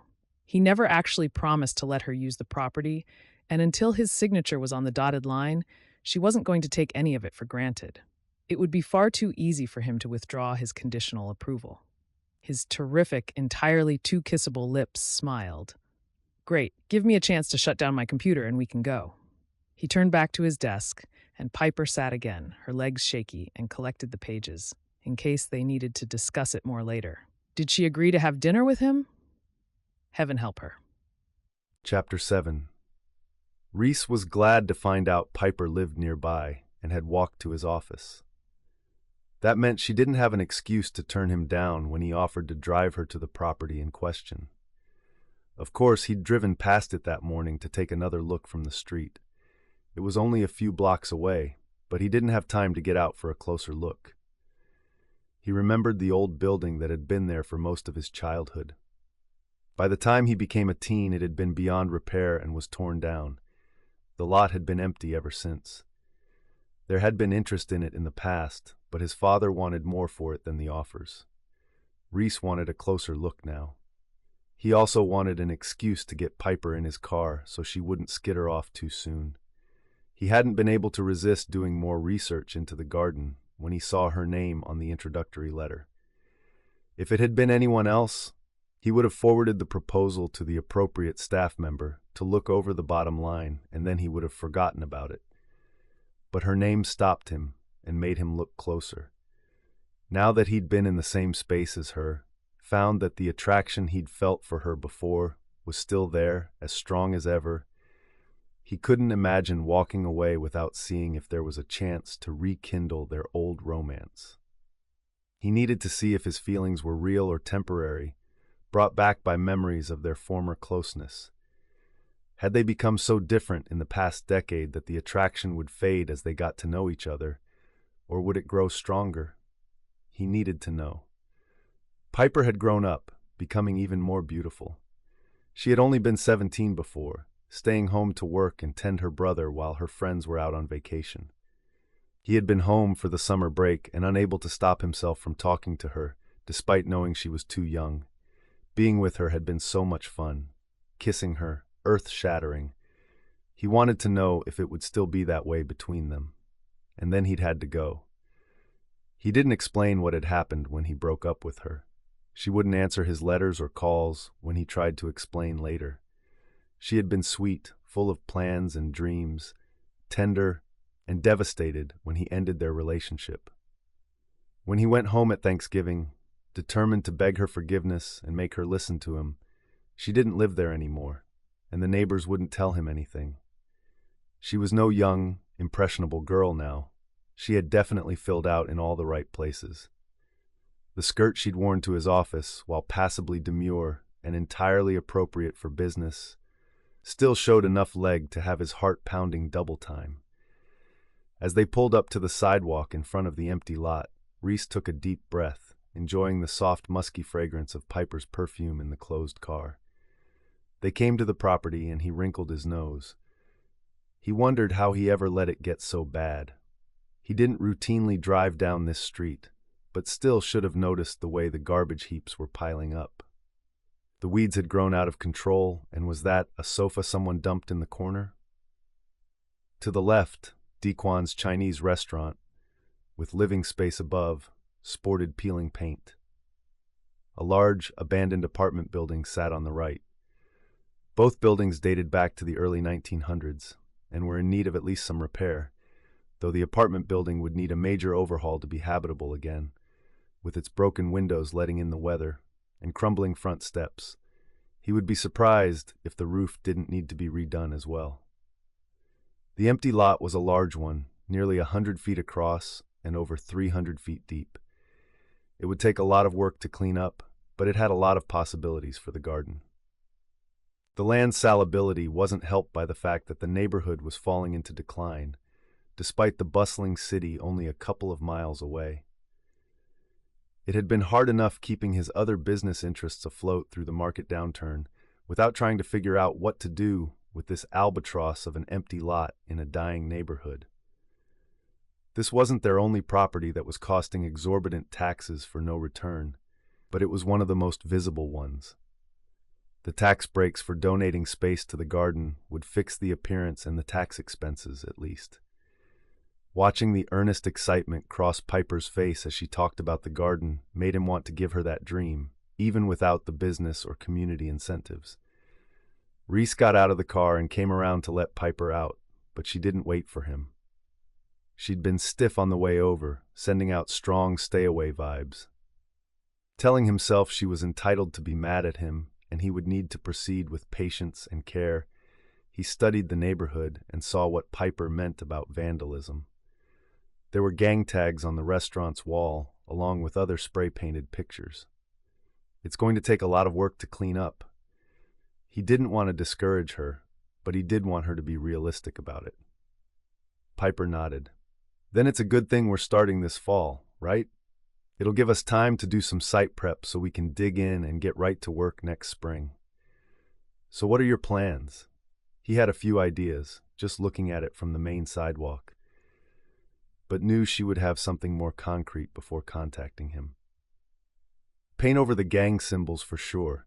I thought it might be fun to either do a white wall to reflect light back to the plants, or maybe an outdoor-themed mural. We'd have to check with the other building owners for permission, but I doubt any of them are thrilled with the tagging. Alternately, we could put up a trellis in front of it and screen it out with plants. She picked her way through the weeds and garbage, pointing to a space for perennial fruit trees and berry bushes, a section where she wanted to create a gathering area with tree stumps or something for seats, and the space that would be used for individual garden beds people could sign up to use for their families. This is the area where we would build the greenhouse for the school, so they could have spring and fall segments on growing without worrying about early or late frosts. And maybe they could bring the summer school students over for a while during the summer to help weed and talk about food and plants. Or we could do sign-ups for kids needing an organized activity. We're still working out the details on that one. We'd have to have a grant or donation to buy the greenhouse, but I think even in the winter, that spot there, she gestured to the left, will get enough sun to make it work. They stepped over and around debris, weeds, and trash trees that were taking over the yard. A small path led to the back of the property, and Reece followed it, stopping to stare at some plants tucked back in a corner behind some piled-up junk. He did a double take, set his hands on his hips, and sighed. "You've got to be kidding me." "Is that what I think it is?" Piper asked. "Yeah. Marijuana growing out in the open in the middle of the city, less than 100 feet from the city building, on his land." Reece pulled out his cell phone and looked up the number for dispatch, calling it in to the local police station. He could already see the headlines, implicating his company. "Well, it looks like someone is growing stuff here already, The ground must still be decent under all of this junk, Piper quipped, though she didn't look amused. This is a mess. He turned to look at her, wondering if she was up for the challenge, hoping the answer was yes. You sure you can't find a better piece of property somewhere else? He wanted the excuse to work with her on this, and if she used his property, he would have a reason to get involved without her shutting him out. But there was no point in ignoring the fact that it was going to be a huge project. Not this close to the elementary school. She gestured to the playground across the street. Besides, this, she gestured to the not-so-empty lot, needs a serious overhaul. Our whole community needs a facelift, and where better to start than with some green space? He liked her pluck and determination. All right, we'll come back later and measure the lot, figure out where the boundaries are. Down the road, we'll work out a deal with the neighbors about the alley space. For now, you can draw up a sketch of your plan and we'll see how it goes. Later? She asked. Later when? Tonight? Her eyes flashed with wariness. Not unless you want to come back here in the dark with a measuring tape. He managed to hold in his amusement at how nervous she seemed. Did she think he was going to jump her or something? Personally, I'd rather come back another day when we're both in jeans and sneakers to do that. He took her by the elbow and led her to the car. You can draw up a quick idea of your layout while we eat. Then tell me about the health and wellness benefits of gardening. I'm in the mood for curry. He was glad when she didn't protest, though maybe that was because she had to pay so much attention to where she stepped. Cigarette butts, empty candy wrappers, and soda cups lay everywhere, intermixed with broken chairs, old tires, and other debris. Even if she decided not to use this space, it needed to be cleaned up.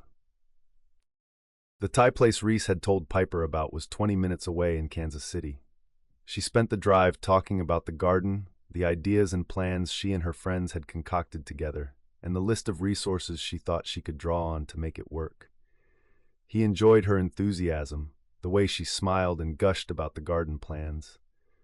He liked the way her red hair curled against her cheek, how her voice rose and fell, the long length of calf sticking out below her skirt, the way her scent curled around him in the car. Basically, he liked everything about Piper, which shouldn't be a surprise considering how he'd liked it all when they'd first met. He couldn't help noticing that she kept her distance from him, though. Her hands stayed on her lap when she wasn't gesturing with them. She didn't touch him as he opened doors or held her chair for her. And any time he enjoyed watching her animation too much, she pulled back, reining herself in. It was clear she was trying to move them to be business associates and nothing more. The restaurant was quiet and dim, setting a nice atmosphere without veering too far into the realm of romance, which, considering her behavior, would probably have sent her screaming away. They were seated quickly and ordered a few minutes later, neither needing long to debate the options. "So, what have you been up to since we spoke last?" Reece asked. He probably could have led into it more carefully, but didn't see the point of beating around the bush. They'd been together for over an hour already, and he knew nothing about what she was doing now or what she'd been doing since high school. Evidently her family hadn't moved away, but that wasn't nearly enough information. Piper didn't answer right away, pressing her lips together as if she would rather say nothing. When she did speak, she kept it brief. "I got my dental hygienist certification during my senior year and have been working for Dr. Danzy ever since. He's a good boss and I like most of my patients." He stared at her in surprise. "I still can't believe you've lived here all this time." She turned frosty. "Yes, some of us don't have the option of going away to fancy schools." There was a bite in her tone. "Or trips to Mexico, or those other things Daddy's money bought you."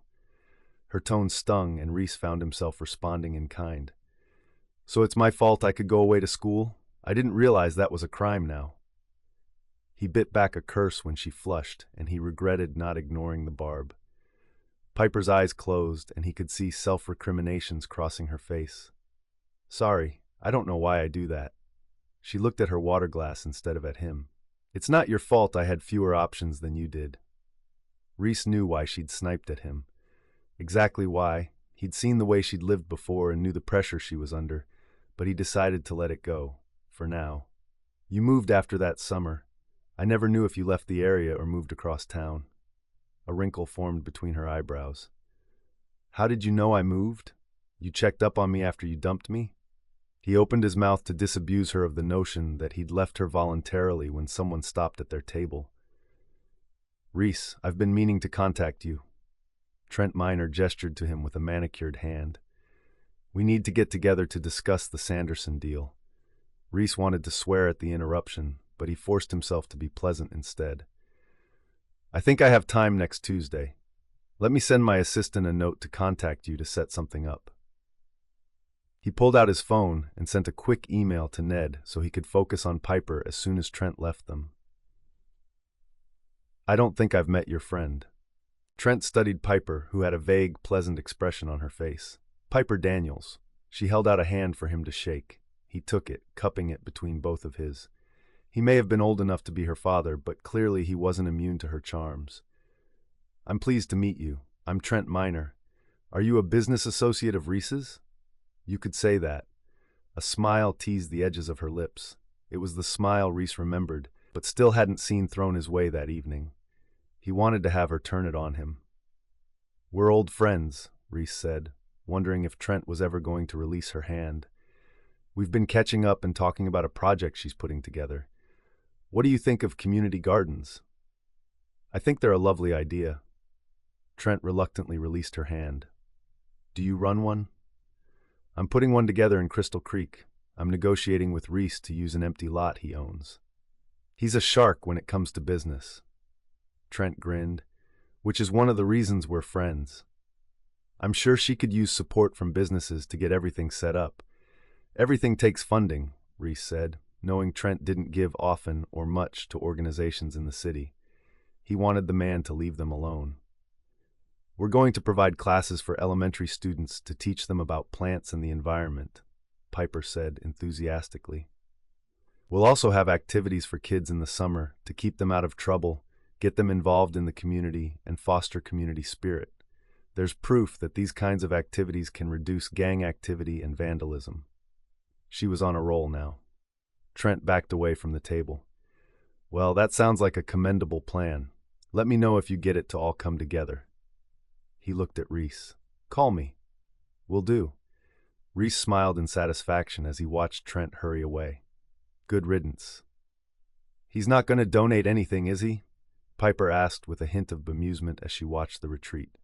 Nope, she considered, pleating the napkin on the tabletop. Was I too eager? He admired that she didn't appear hurt at the man's oily retreat.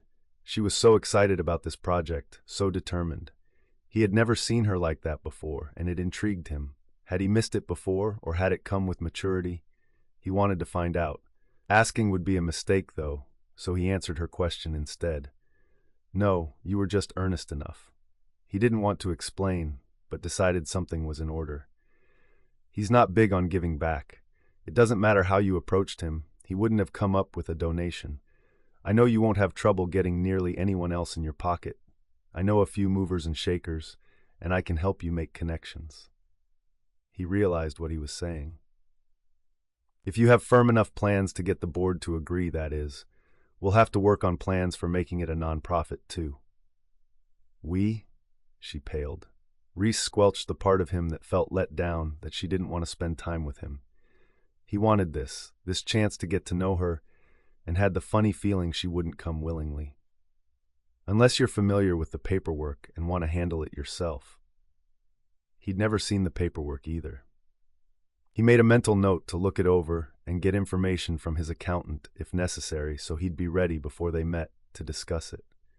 You'll need to be a nonprofit if businesses are going to be able to write off the donations. I can help with that. She didn't answer right away. I guess you can. Feeling like he'd managed a victory, Reece greeted the waitress who brought over their meals.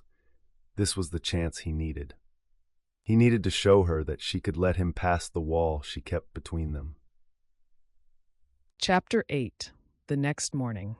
Piper set the cereal and milk in front of her brother as their mom came out to join them.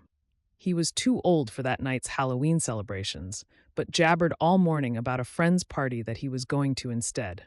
She had already verified that the parents would be there, keeping an eye on things. "Did you finish that math homework?" Piper asked when she'd had more than enough of the talk. "Yes, all right?" "I did it." He slouched into his chair. "What about your reading for English?" "Didn't you go over this last night?" Trina asked as she poured herself a cup of coffee. "She was gone all night," Spencer said, adding milk to his Cocoa Pops. Trina studied at Piper. "You were here when I got home." "He means I was gone for most of the evening. My meeting about the property for the community garden ran into dinner time." Piper couldn't stop thinking about how good Reece looked now. Time had been good to him. She found herself torn between the attraction and indignation at the way things had ended, and how bossy and assuming he'd been the previous night, which seemed much worse on reflection than it seemed at the time. She almost told him she could handle the nonprofit paperwork herself, but had no idea where to start, and the way he'd spoken, it sounded like he'd done it before. On the other hand, their discussion about the garden had been very good. He'd added some good ideas, and despite the fact that he had to be busy, he still wanted to help her with the project. Did he think she couldn't handle it, or had it been an apology of sorts for the past? Not that he could ever make up for what happened before, but maybe she could set it aside for now, for the good of the garden. "I didn't know it was going to run so long. Who were you meeting with anyway?" Trina asked.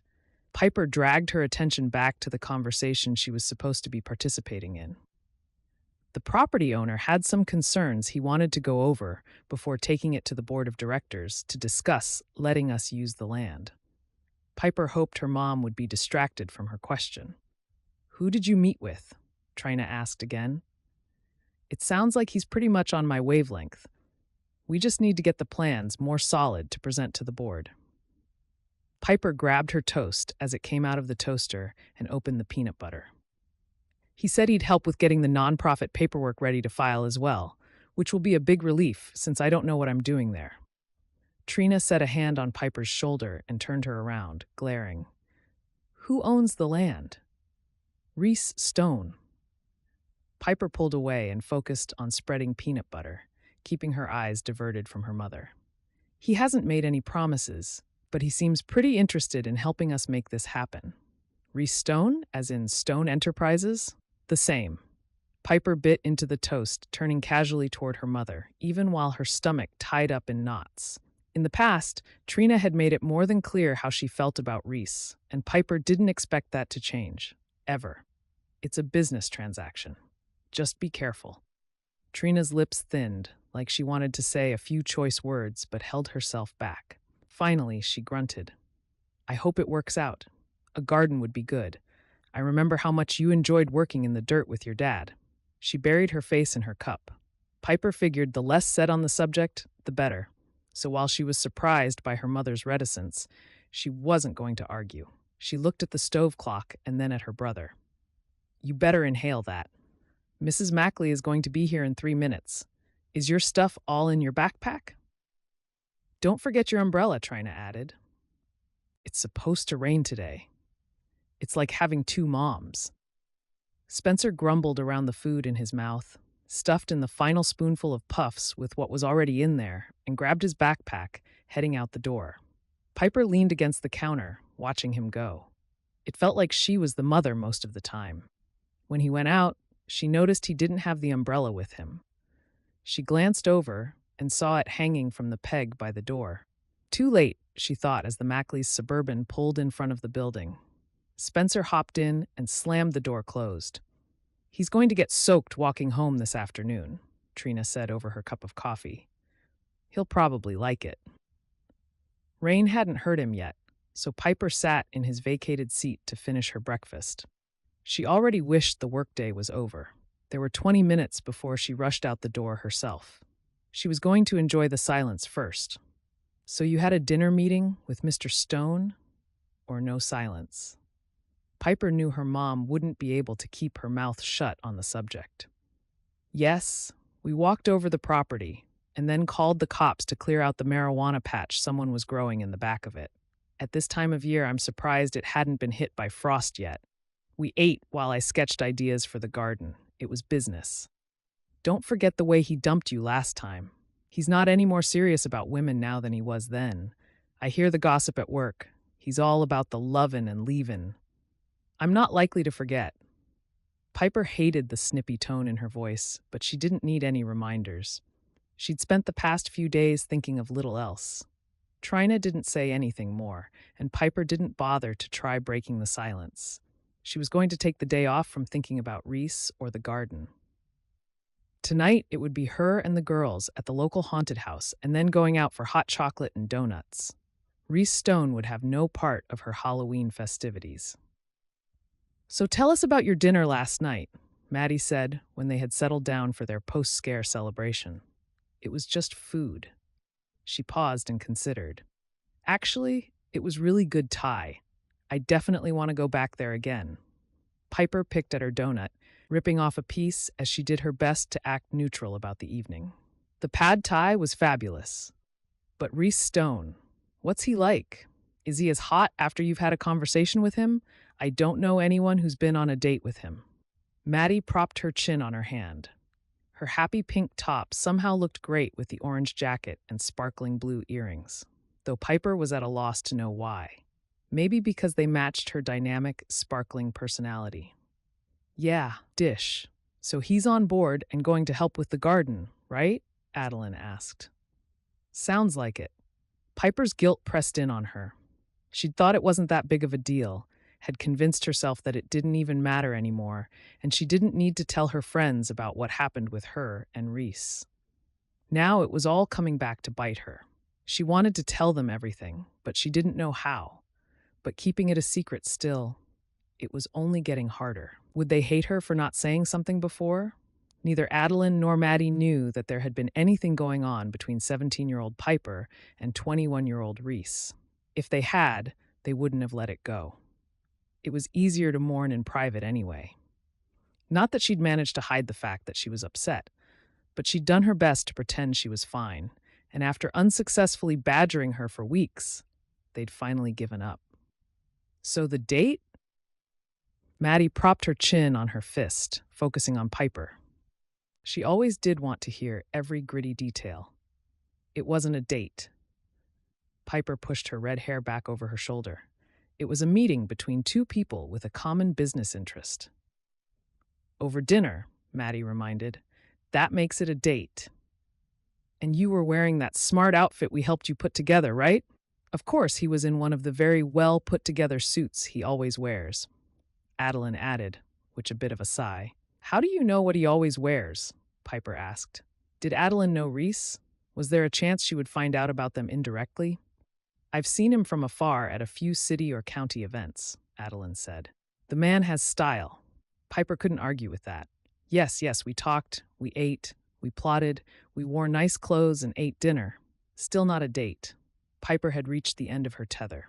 "So, Adeline, you get any interesting dinner offers lately?" She hesitated, which made it clear enough that, yes, someone had asked her out. "Did you say yes?" Maddie prodded. "I always say yes if they're half interesting," which wasn't an answer at all. "So when's the date?" Piper asked, glad the focus was off herself, for a moment anyway. "Last night." Adeline tucked some flyaway hair back behind her ear and focused on her cup of cocoa. "But it wasn't a big deal. We went for pizza and talked, and then I went home." Adeline was surprisingly shy with guys, and though she got invitations frequently, she didn't date often. Some of the guys who asked her out were really nice guys, but she hardly even gave them a chance. It made Piper wonder if Adeline had her own secrets. "Why? Didn't you have fun?" Piper watched her friend Addie shrugged. "He was nice enough, but he's not." "Your ideal?" Maddie asked, pushing her brown wavy hair back from her face. "Because you seriously need to get over that. I know exactly the person for you. He's cute, smart, and funny. You'll love him." "Forget it. I'm not doing blind dates." Piper didn't get it. Adeline was gorgeous, thin, successful, and sweet. But she had the worst time on dates. It was like she lost all confidence the moment a relationship shifted from business or friendship to romance. "So what comes next on the garden?" Maddie asked when Adeline refused to answer any more questions. "I need to upgrade my business plan," Piper started. "Draw up a plot plan for the property, Get the paperwork to make it all official with the city, and fill out the 501c3 forms. Ah, those lovely nonprofit forms.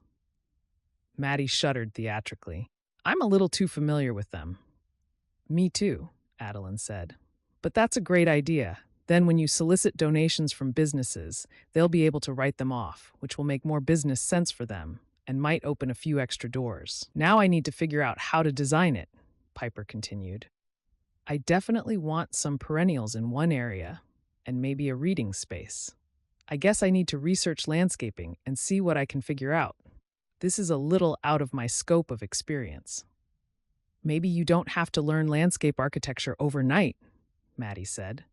I know someone who might be willing to help you with that. She studied landscape architecture and permaculture, which means she does really smart, earth-friendly designs that look nice and are less work in the long run. She can explain it in more detail. I don't know if she'd do it for free, but she might give you a screaming good deal. That would be so great. One less thing from her very long list of things to worry about. Check with her and get back to me, will you? And I'll take care of the paperwork with the city, Adeline said. What about the nonprofit paperwork? Reece said he'd help me with that. Ooh, Maddie and Adeline both said teasingly. Piper glared at them and continued. I'll download it tonight and look it over. I have no idea what's involved in making it work. And the lot has to be cleaned up. Maddie pulled a face at that. Though she always pitched in on any project, she'd been vocal in the past about how hauling and lifting weren't her favorite. Piper wasn't worried. Before you knew it, Maddie would turn the whole thing into a grand game to make it fun. I have a plan for bringing in extra muscle for that one. Piper smiled and pulled out her list. Sunday dinner was sacrosanct in Reese's family. Even his sister Kate and her new husband Scott still arrived at the Stone home right around 5:30. Reece met them there too, because being in town and skipping Sunday dinner was asking for trouble. Thankfully, Reese's mother was a much better cook than he was, so he was happy to enjoy her delicious meals. He arrived at the Stone Manor Sunday evening with a grocery bag filled with Caesar salad ingredients, his contribution to dinner since he could open it and mix everything together. No cooking involved. The house was well over 100 years old, brick and stone and stucco, and more than 6,000 square feet, plus a 4-car garage. The landscaping was professionally maintained by a crew who also did snow removal in the winter. His mom had a full-time maid, but she did all of her own cooking. It's good to see you. Elizabeth Stone leaned over the stove, stirring something in a pot. I haven't seen you all week. Reece dropped a kiss on her cheek as he passed, setting his purchase on the counter. He thought of Piper and allowed the smile welling inside him to rise to his lips. I've been working on some projects. How are you doing? Dinner smells great. I'm fine. She gave the red sauce another quick stir before setting the spoon on a silver rest so it wouldn't get the counter dirty. How are things going at the office? Any projects I should know about? She ran her hands over the starched apron she always wore when she cooked to protect her designer suits. Nothing new. The garage door opened again, and Kate and Scott entered, holding hands and carrying a bag of cookies from a local bakery. Hi, Mom. Kate leaned over and gave her mom a big hug. It's been a crazy week, hasn't it? Reece enjoyed watching them together. Elizabeth was taller than her daughter by 2 inches, and she still bleached her hair to near platinum, while Kate only lightened hers to a medium blonde shade. But their delicate features, small noses, prominent cheeks, and oval faces were nearly identical. Or at least Kate looked almost the same as Elizabeth had at Kate's age. The two women kept up a lively conversation while Scott joined Reece at the counter. What's up? He was dressed down from his usual suit, in a t-shirt and jeans. Not too much. Did you catch the game this week? There was no reason to specify which game. October in Kansas City meant the Chiefs, at least as far as the two of them were concerned. I recorded it. That last fumble was crazy. I can't believe he caught it. Unreal. I thought for sure that was game over. Reece opened the bagged salad to get it ready for dinner. A few minutes later, Elizabeth drained the pasta and mixed it with the sauce. The fresh rolls joined the salad on the perfectly set table, and they sat for dinner. I heard you had another date with Layla. Elizabeth mentioned as she took some salad. She had a small dinner party. I attended. The food was good. Reece avoided his mother's gaze as he filled his plate. I'm glad that you finally started dating someone again. It's high time you settled down. You're 31. Yes, I know. Reece settling down had become his mother's favorite cause. But I'm not seeing Layla anymore. Why not? You make such an adorable couple. Elizabeth stared at him. Are you trying to make it to 40 before you choose a wife? Reece managed to keep his expression pleasant and not roll his eyes. No, I'd rather find the perfect woman and live happily ever after, to use a term she would appreciate. But Layla is not that woman. Why not? I'm just not interested, Mom. But don't worry, I'm still looking. He'd stopped looking the moment Piper walked into his office the other night. Whether that would be a permanent condition or not was another issue. Mom, did you see the shoe sale at Nordstrom's this week? Kate changed the subject, much to Reese's relief. She'd always been good at diverting their mother's attention. Elizabeth gave him a pointed look before turning to answer her daughter. Reece wondered how long he would be allowed to enjoy his meal before he became the focus of conversation again. His mother was very loving, but he knew she hoped for different things for him, mainly the right woman in his life. She seemed perfectly contented with his business sense, which was nice, since his father hadn't trusted him to do much of anything on his own. He'd run the company and the board of directors with an iron fist. Reece didn't see a need to rule quite so tightly. It strangled innovation and the outside-the-box thinking that every company needed to stay on top. I finally made it through the quarterly reports, Elizabeth said, as they enjoyed cannoli and coffee after dinner. Good. Any questions, or does it all make sense now? Reece asked. For decades, Elizabeth had left all of the business stuff to her husband to deal with, mostly, Reece figured, because his father made it clear that he didn't think she was able to understand it. Now that he was gone, she felt it important to keep an eye on things and understand how it all worked. She was doing better all the time. It seems like the margins are thinner than they once were. That was because Reece have given much-deserved raises and improved benefits to many of the employees at the various businesses. Part of that is the shifting cost of business. I thought we might offset that by changing some of our land use. He chose the words carefully, wanting to open the conversation about the garden. He thought his mom could be a big ally if he broached it properly. Someone is looking for land for a community garden, and we both think the property on Walnut Avenue will be perfect. The tax advantages of donating use of the land could offset more than its own expenses. If we get the board to agree, I'll see what can be done about the other pieces of land. Reece had taken over the company 9 months ago and struggled to get things running the way he'd always thought they should be run. Empty property was on his long to-do list. Well, that sounds like an interesting idea, and that property is an eyesore right now. I know some of the board members will be relieved. She turned to the discussion of purses with her daughter. Reece was glad she seemed receptive to the garden. One person down, just the 8 on the board of directors to go. Chapter 10. Piper's back ached. Her new shoes pinched her feet, and she wanted nothing but to curl up in front of the television with a bowl of ice cream and the newest episode of NCIS. She got off work soon, so her mind had shifted to dinner options for the night. Piper, you have a gentleman caller. Lorna's voice was bright and teasing as she stopped behind Piper. Did my brother decide to come pick me up? She wondered how long he'd been out wandering around town. And when Lorna started referring to teens as gentlemen. Since he was no longer grounded, Spencer frequently made short trips to places in the neighborhood without contacting her to let her know he was leaving the house. His trusting nature and simple faith in people made him an easy target. She wished she could be off work in the afternoon, or that her mom could switch shifts. He's definitely not your little brother.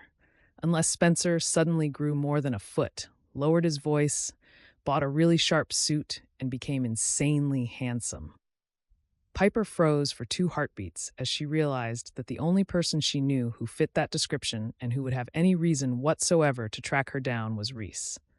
When she spoke again, her voice was shaky, but she pretended not to notice. Did Mr. Stone drop something by for me? Lorna's brows lifted in amusement. Mr. Stone? He sure didn't call you Miss Daniels when he asked for you. Lorna leaned in and lowered her voice to a confidential tone. First, you get a message that he wants to meet with you, and now he's dropping in to see you here? Are you guys dating? No. Piper finished sanitizing her workstation and set out the pre-packaged sanitized tools for the next day before looking up at Lorna. I told you about the garden. His land is one of the properties we're wanting, and we've been discussing details to finalize things. So it's a professional visit? The way Lorna's brows lifted and the amused tone in her voice said she didn't believe that for a second. Yes, of course. Then why are you fiddling with your hair? Piper dropped her hands from where they'd been adjusting her braid. She hadn't even realized she was messing with her hair. What was Reece doing there anyway? He could have just called her. I always check my hair before speaking to someone about business things. She dipped her hand into her pocket to pull out her phone and saw her ringer was still turned off from earlier. She had 4 missed calls, all from Reece's cell phone. She grimaced and slid it back into her pocket. I need to sweep up here and I'll be done. Please tell him I'll be out in a minute. He made her cool her heels at his office when they had an appointment. She could return the favor when he dropped by unexpectedly. Lorna's brows lifted in surprise. Okay, but with Kaylee out there, I wouldn't be letting him wait for long. A man like that doesn't come around every day. No, just twice in a lifetime. Piper forced herself to finish cleaning up. She wanted to peek down the hall at Reece and Kaylee, but didn't. She had no reason to care who he flirted with or feel jealous about anything. This was business. She didn't care who he dated or flirted with. If a little voice inside her whispered that maybe she did care, a little, she wasn't going to listen. When Piper emerged into the front of the dentist's office 3 minutes later, Reece was leaning against the counter, laughing with Kaylee about something, his bright blue eyes glinting with amusement. Today's suit was a medium gray with a French blue tie, and his tie tack looked like the TARDIS from Doctor Who. He turned to her and his smile broadened. I tried calling, but your ringer must be off or something. Yeah, sorry about that. What's up? I wanted to check in with you about cleanup plans. Spend some time working on that paperwork and maybe take you to dinner. Kaylee might as well not even be in the room now. All of his attention had shifted to Piper, which pleased her even as it made her feel self-conscious. Kaylee was watching them too, closely. I might be able to arrange time for a business dinner, but not tonight. I need to spend some time with Spencer. He's been alone too much lately. A problem she didn't know how to fix. He was pretty independent, but that didn't mean he didn't need someone around. That's fine. We'll grab something and take it to your place. We all have to eat. Reece straightened and took the coat from her hands before she could shrug it on and helped her with it. Chinese? Lorna's lips curved up and her brows lifted in amusement, while Kaylee frowned, her forehead crinkling. With them watching on, Piper didn't know how to say no. Sure, then she wanted to kick herself. The last thing she wanted to do was to take the gorgeous, infuriating man home with her. But as he touched her elbow to walk her out to her car, she realized she wasn't going to have a choice. Not unless she wanted to look like a total idiot. How would she explain him to Spencer? Her brother usually took things at face value, but his busy mind meant he often picked up details and made connections she hadn't expected him to make. Piper could hear Spencer crowing in exultation before she opened the door to their apartment. He sat in front of the television playing Mario Kart on a Nintendo game system that had been used when they bought it for him 6 years earlier. I'm home, Piper called out to him. I'm starving, he said over his shoulder, his eyes never leaving the screen. When's dinner? Piper rolled her eyes for Reece. Teenage boys have one-track minds. His happens to be on food. Be glad it's not on girls at the moment. Reece shut the door behind him. Piper didn't think girls were even on Spencer's radar, not the way Reece meant, which was totally fine by her. The last thing she needed was to wonder what trouble he might be getting himself into on that front. She hoped she had a few more years before that became an issue. She set her bag beside the sofa as usual and noticed how faded and worn it was. and worn. It hadn't been new when she dated Reece, and hadn't fared well in the decades since. Surely he wouldn't remember that, would he? She'd never been so aware of how shabby her home was, or at least not recently. Something about seeing Reese's polished exterior in her place made her self-conscious about the worn countertops and ancient, dented fridge. She'd repainted the walls a few years earlier, so at least they looked okay, but the landlord hadn't made any improvements to the apartment since they'd moved there during her senior year of high school. Piper doubted new carpet would be forthcoming anytime soon. She wished the weather wasn't threatening rain, so they could have met outside somewhere instead of here. It was too late now, anyway. "Be it ever so humble," she said as she unbuttoned her coat. Reece set his hand on her shoulder and gave it a quick squeeze. "It's cozy and comfortable. You still have a thing for frogs, I see." She followed his gaze to the collection of rock, metal, and popsicle stick frogs that took up residence on a corner table. They were all colors, and several had been handmade by Spencer and herself.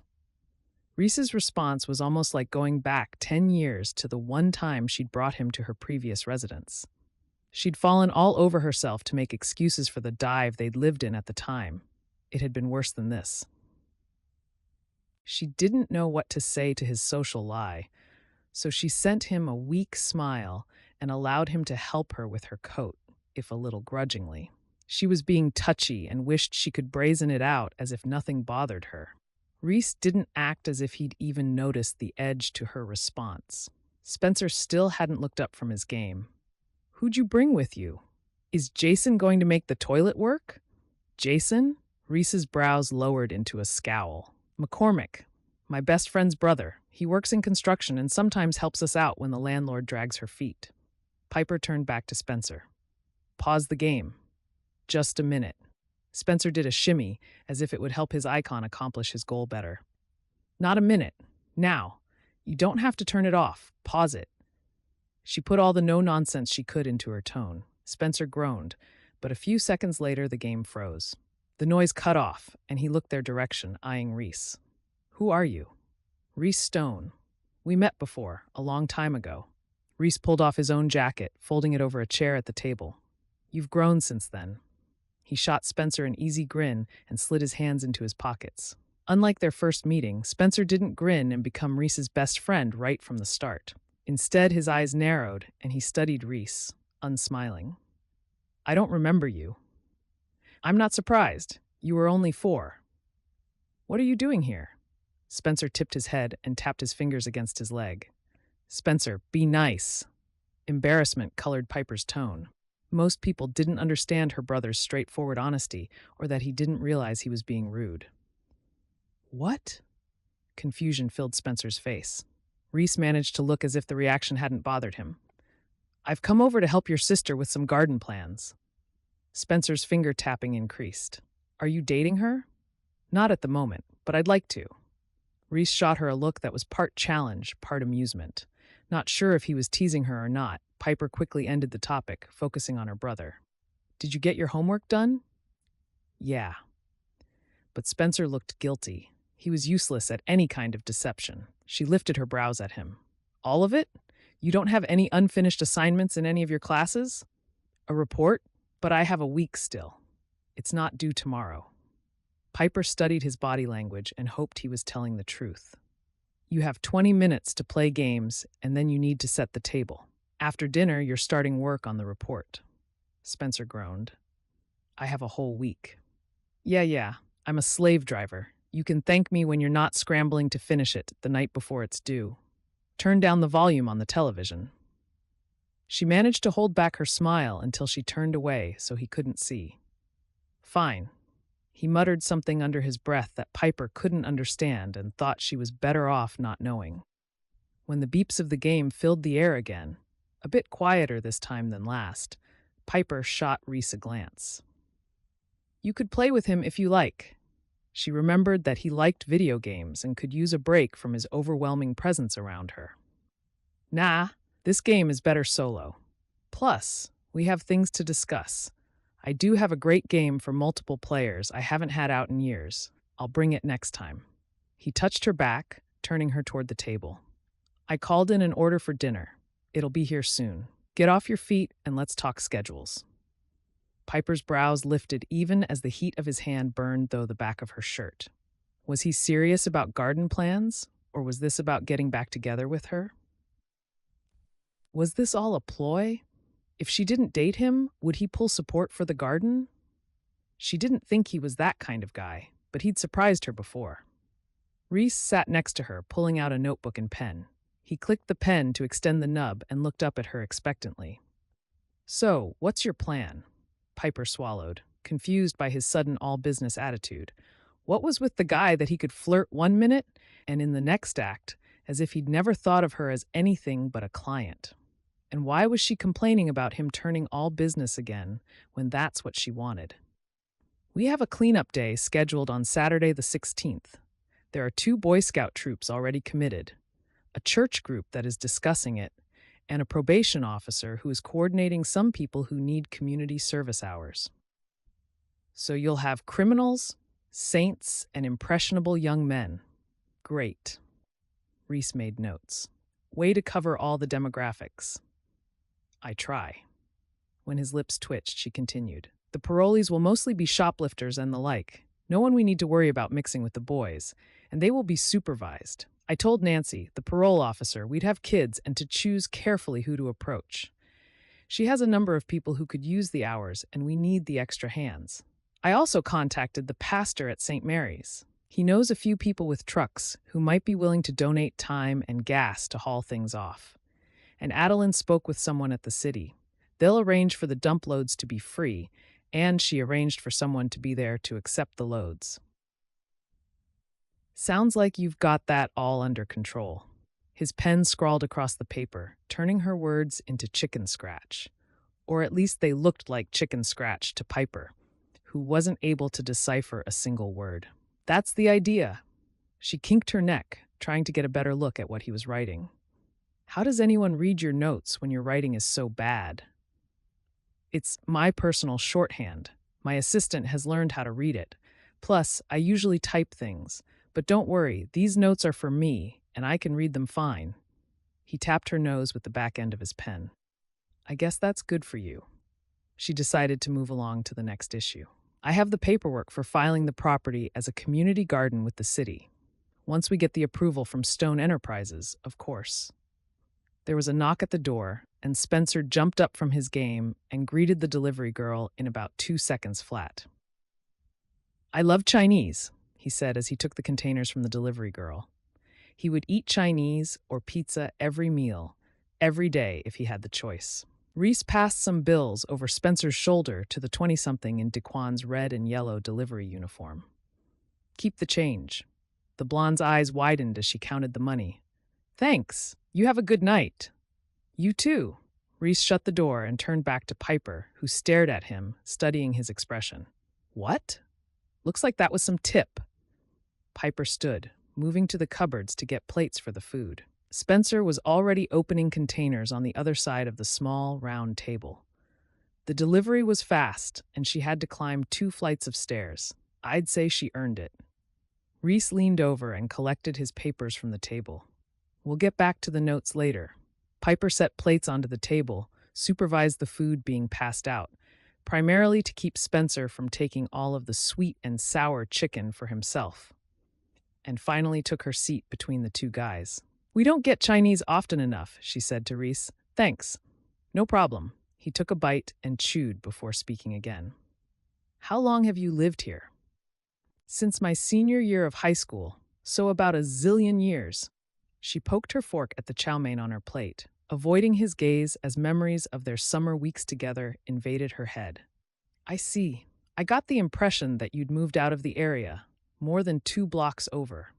She glanced over at him. When did you get that impression? He finished chewing the bite he had taken. When I stopped by during my Thanksgiving break that fall. Piper felt her throat close over and didn't raise the broccoli spike to her mouth as she'd intended. It took several seconds before she could speak again. Reece had stopped by after disappearing on her that summer? Huh. She wasn't sure how to respond, so she kept it non-committal. Had he regretted the way things ended between them? Or had he been bored and in need of a little diversion? I wasn't sure if you would talk to me, but I wanted to try. He used his chopsticks to pick through the food on his plate. Probably not. She'd still been angry. Sad and angry, and so lonely she would have been torn between hitting him and kissing him. She glanced at her brother, who shoveled food into his mouth like it might disappear from his plate if he didn't clear it fast enough. You knew each other way back in high school? Spencer asked around a chunk of chicken. Piper grimaced. Swallow before you speak. And could you chew and swallow before taking another bite of food? It's not a race. Sorry, he finished chewing and swallowing. You knew each other in school? I was in high school. He was graduated. Piper looked at Reece from the corner of her eye. But that was a long, long time ago. Ancient history. Reece's brows lifted, clearly aware of her pointed meaning. There was a little spasm along the edge of his chin that said he was trying to hold back a smile, but he didn't look at her. Spencer studied Reece. I think I remember you, a couple times. You were bigger then. Nope, you were smaller. Reece seemed unfazed.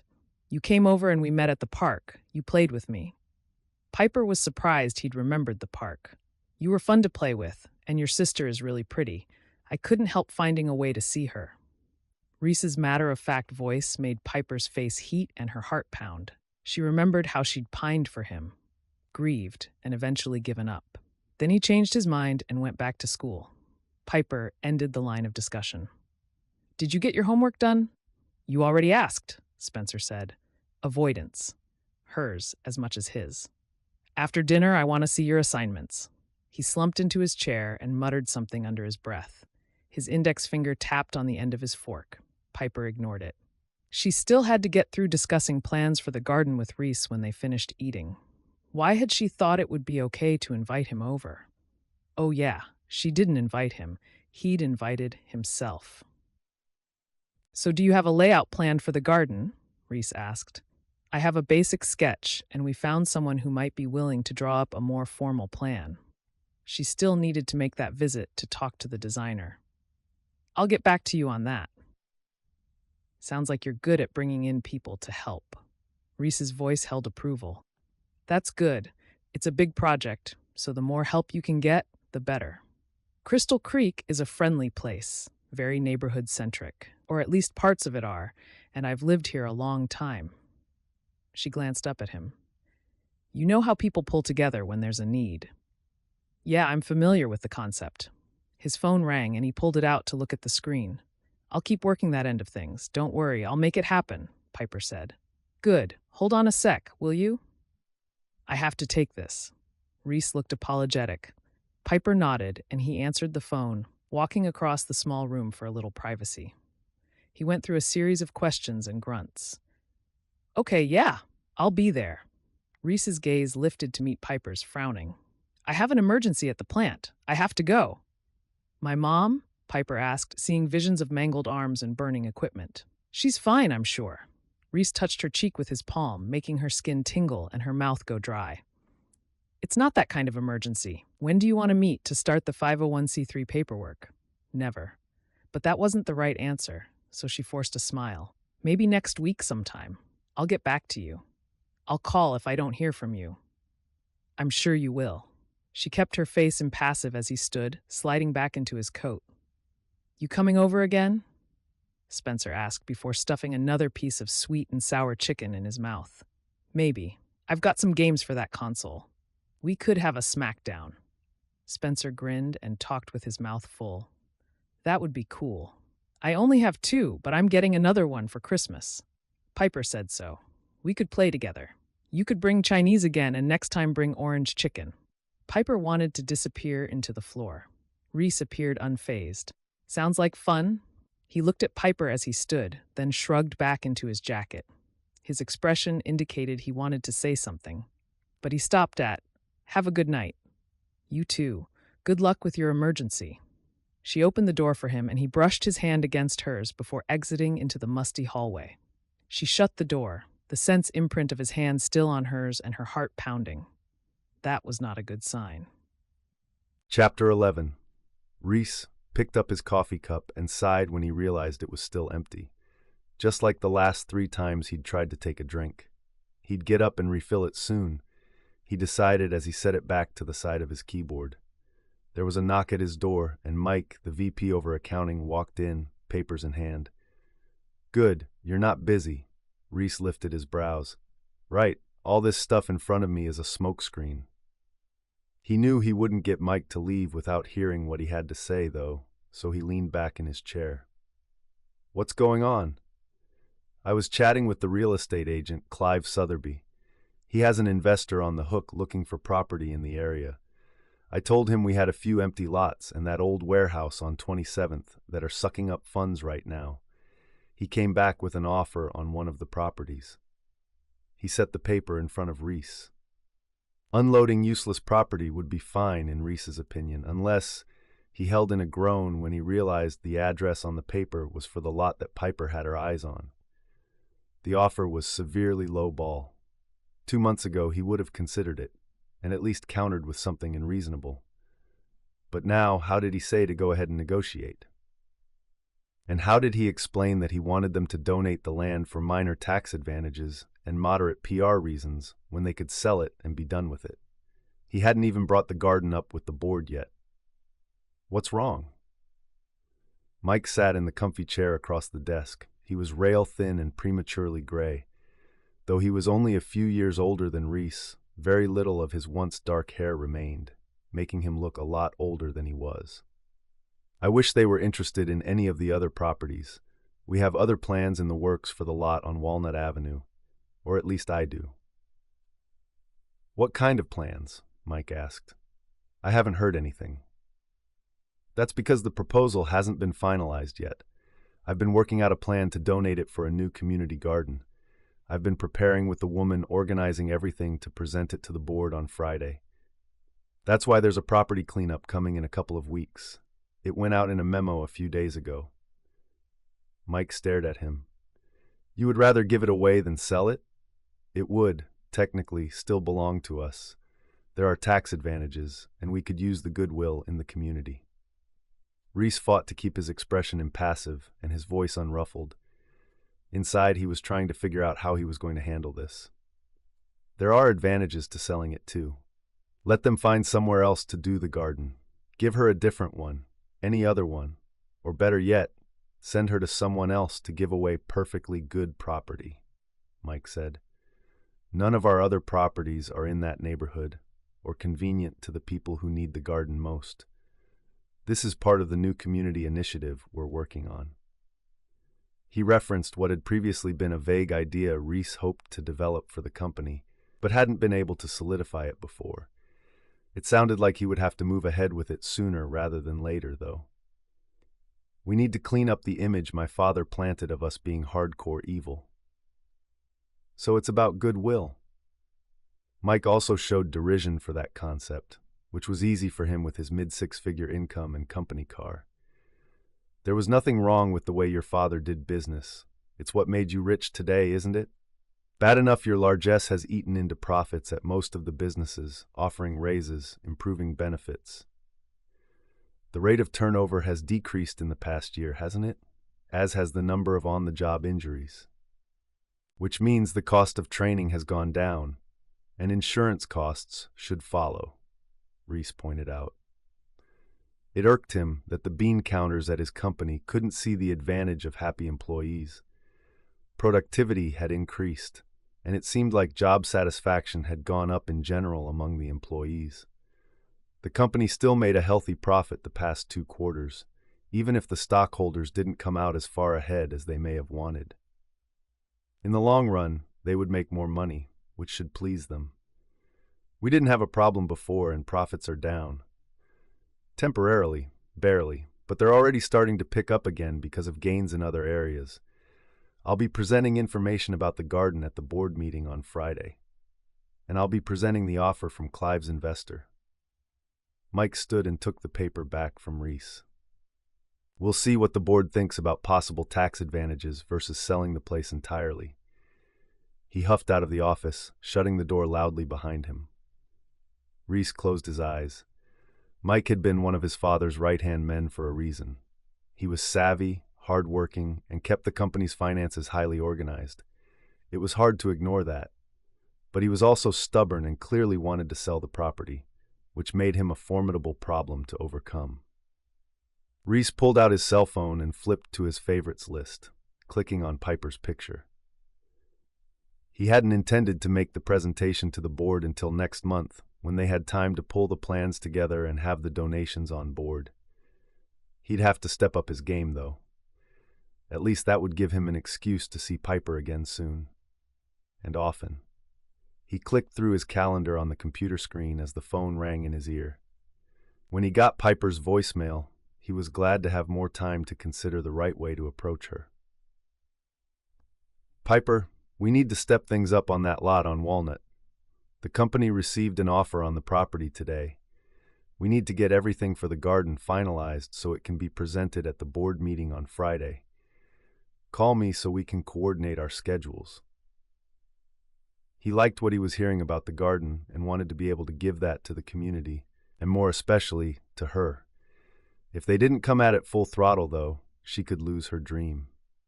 Chapter 12. The permaculturist's property was small, with an adorable bungalow-style home on it.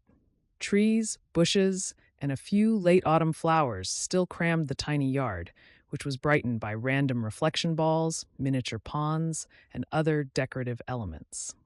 Piper recognized a few plants whose flowers had long ago wilted and could tell the garden was probably spectacular in summer. Piper walked up the brick pathway past a few tomato plants, which were heavy with fruit, and knocked on the front door, hoping Maddie was right about this woman. After getting Reese's voicemail earlier, she hadn't dared push back the meeting, even though work had been insane and she'd really wanted to reschedule while she let some ibuprofen fix her headache. The woman who answered the door was not the sun-weathered, long-haired granola girl Piper had expected. Instead, her hair was shoulder-length, straight, and bleached lighter at the top and darker as you went down until the tips were nearly black. Her skin was flawless and not particularly tan, and her soft gray-green t-shirt and tan cargo pants, while not exactly trendy, definitely held character. "Hi, you must be Piper." Comfrey extended a lean hand and gave Piper's a firm squeeze. "Yes, thanks so much for meeting with me. Maddie said you might be able to help us." Piper walked inside at the woman's bidding and was charmed at the clean, minimalist room with wooden floors and rag rugs, crafts made of herbs and pressed flowers on the walls, and the odd-looking clay sofa along one side of the room. Comfrey gestured her to the comfy-looking armchair situated across from the clay sofa. "You have a design job you need done?" "Yes, I'd like to start a community garden downtown. But I've been living in the city for so long that I have no idea what the best kind of design would be. We could fill the place with garden beds for vegetables, but I wanted to make it a sort of haven or oasis in the middle of the city. Somewhere with fruit and flowers and surprises around every corner, with a grassy area for gatherings or for kids to play in while their parents work in their garden plots." Comfrey's smile had grown with every phrase and her gray eyes danced. "I love that idea. I have a bachelor's in landscape architecture, but I also have specialized training in garden design from another source. Have you ever heard of permaculture?" "Not until Maddie mentioned it. What is it?" "A design system that makes connections between parts of an ecosystem. I would find a way to make the various parts of your garden fill several relationships. For example, a tree might provide shade for plants that aren't very heat tolerant, fruit to eat, habitat for birds that eat the bugs, and the leaves provide great mulch in the fall that nourish the garden. By organizing the garden, partly by how each element can benefit other parts of the garden, we can make it more efficient and productive, and still make it beautiful. It's like the whole garden will be a single organism instead of several parts that happen to be near each other. I love the garden as oasis concept. That really fits my philosophy." It sounded complex to Piper, but she liked that Comfrey would think of the garden as a single organism instead of individual parts. "That sounds good. I don't know what you charge, but the budget is pretty much zero right now. I should be able to secure some donations, or I'll come up with the money myself, but I actually need plans sooner rather than later." I can work out the fee with you after I see the property. When would you need the plans? Piper tried not to look guilty as she said, Friday morning, at least a preliminary plan. She hurried to explain. We have people who are going to come help clean up the empty lot next weekend, and I figured we would be able to see things better with all of the garbage out of the way. Then we could do something about a plan to be presented to the landowners in a month, but our timetable has been moved up, and we have to present our plans to the landowners on Friday. Otherwise, they might sell it to someone else who probably wants to build on it. Comfrey's brows lowered. So, you don't have the land for sure yet? Is this the only place you can do the garden? She picked up the pad of paper on the table in front of her and began making notes. No, but it's across the street from the elementary school, and we'd like to do a greenhouse and garden area for the kids to use for their classes. If they have to travel several blocks to get to the garden, it's going to make it impossible for them to use it. She pulled a paper from her bag. I've drawn up some general ideas. It definitely doesn't have to be this layout, but it'll give you somewhere to start as you consider what we need. Comfrey took the sketch and nodded. This will be helpful. Your timeline is pretty fast, but I'll swing by tonight and look it over. Then I can contact you tomorrow and let you know what I think. I might be able to draw up a basic layout in the next couple of days, enough for you to present before I fine-tune it. I like the idea of what you're trying to do, so I'll give you a big discount on my services. This is the kind of thing the city needs much more of. I agree. The culture of growing your own food is practically gone. A lot of these kids live in tiny apartments and don't even have houseplants. Never mind had a chance to eat a tomato straight from the vine. The food pantry could use fresh veggies and fruits, and it could give the kids something constructive to do with their time instead of getting into trouble. Piper stopped as she realized she was starting to babble. Comfrey picked up her pen again. Give me the address. I'll swing by tonight to take a look. Then I'll call so we can talk it over. It's 314 Walnut Avenue. Thank you so much. Piper stood. I appreciate it. I'm feeling a little overwhelmed. I can understand that. You've taken on a big project, but I think you're headed in the right direction. Comfrey walked her to the door. Piper said goodbye and checked the time. Reece would be at her place in 20 minutes. She had just enough time to get home and change out of her scrubs.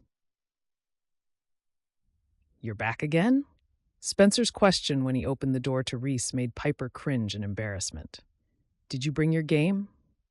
Piper stood at the kitchen counter, chopping carrots for the soup. Reece was late, and she was keyed up about what the offer on the property would mean for the garden. Spencer, be nice. You're the host. Act like you know how to be polite. Is he your boyfriend now? Spencer slunk past her, ignoring any manners they'd tried to teach him. No. Is he going to be your boyfriend? This question came from Reece. She glared at him over her shoulder, even as she felt her face heat. No. This is business. That's it. She had to focus on the knife and food in front of her, though, because he looked so good. She definitely didn't want to cut a finger off because she was distracted by him. I hoped you'd bring Chinese again, Spencer said. Your sister already had dinner plans, so I brought dessert. He held up a Sweet Confections signature bakery bag as evidence. If he was unhappy about being shut down, he didn't act like it, which left her confused about whether he'd been serious or yanking her chain. I guess that's okay, Spencer said. Can I have mine now? No, you can wait. Piper didn't give Reece a chance to answer. Spencer was going to eat a decent helping of real food before the dessert. He actually liked chicken noodle soup, so she wasn't giving him an excuse to not eat. Oh, man. He turned back toward the living room. I brought you something else, though, Reece said. It's why I'm late, actually. I dug this out of a box. Last I knew, it still worked. He passed over a video game that fit Spencer's ancient game machine. Piper's heart melted a little bit that Reece had remembered his promise to Spencer. Spencer's eyes widened in excitement. Man, I played this at a friend's house. It rocks. He hurried to the living room. Get back to the table and finish your math, Piper said, without glancing his direction. But he brought a new game.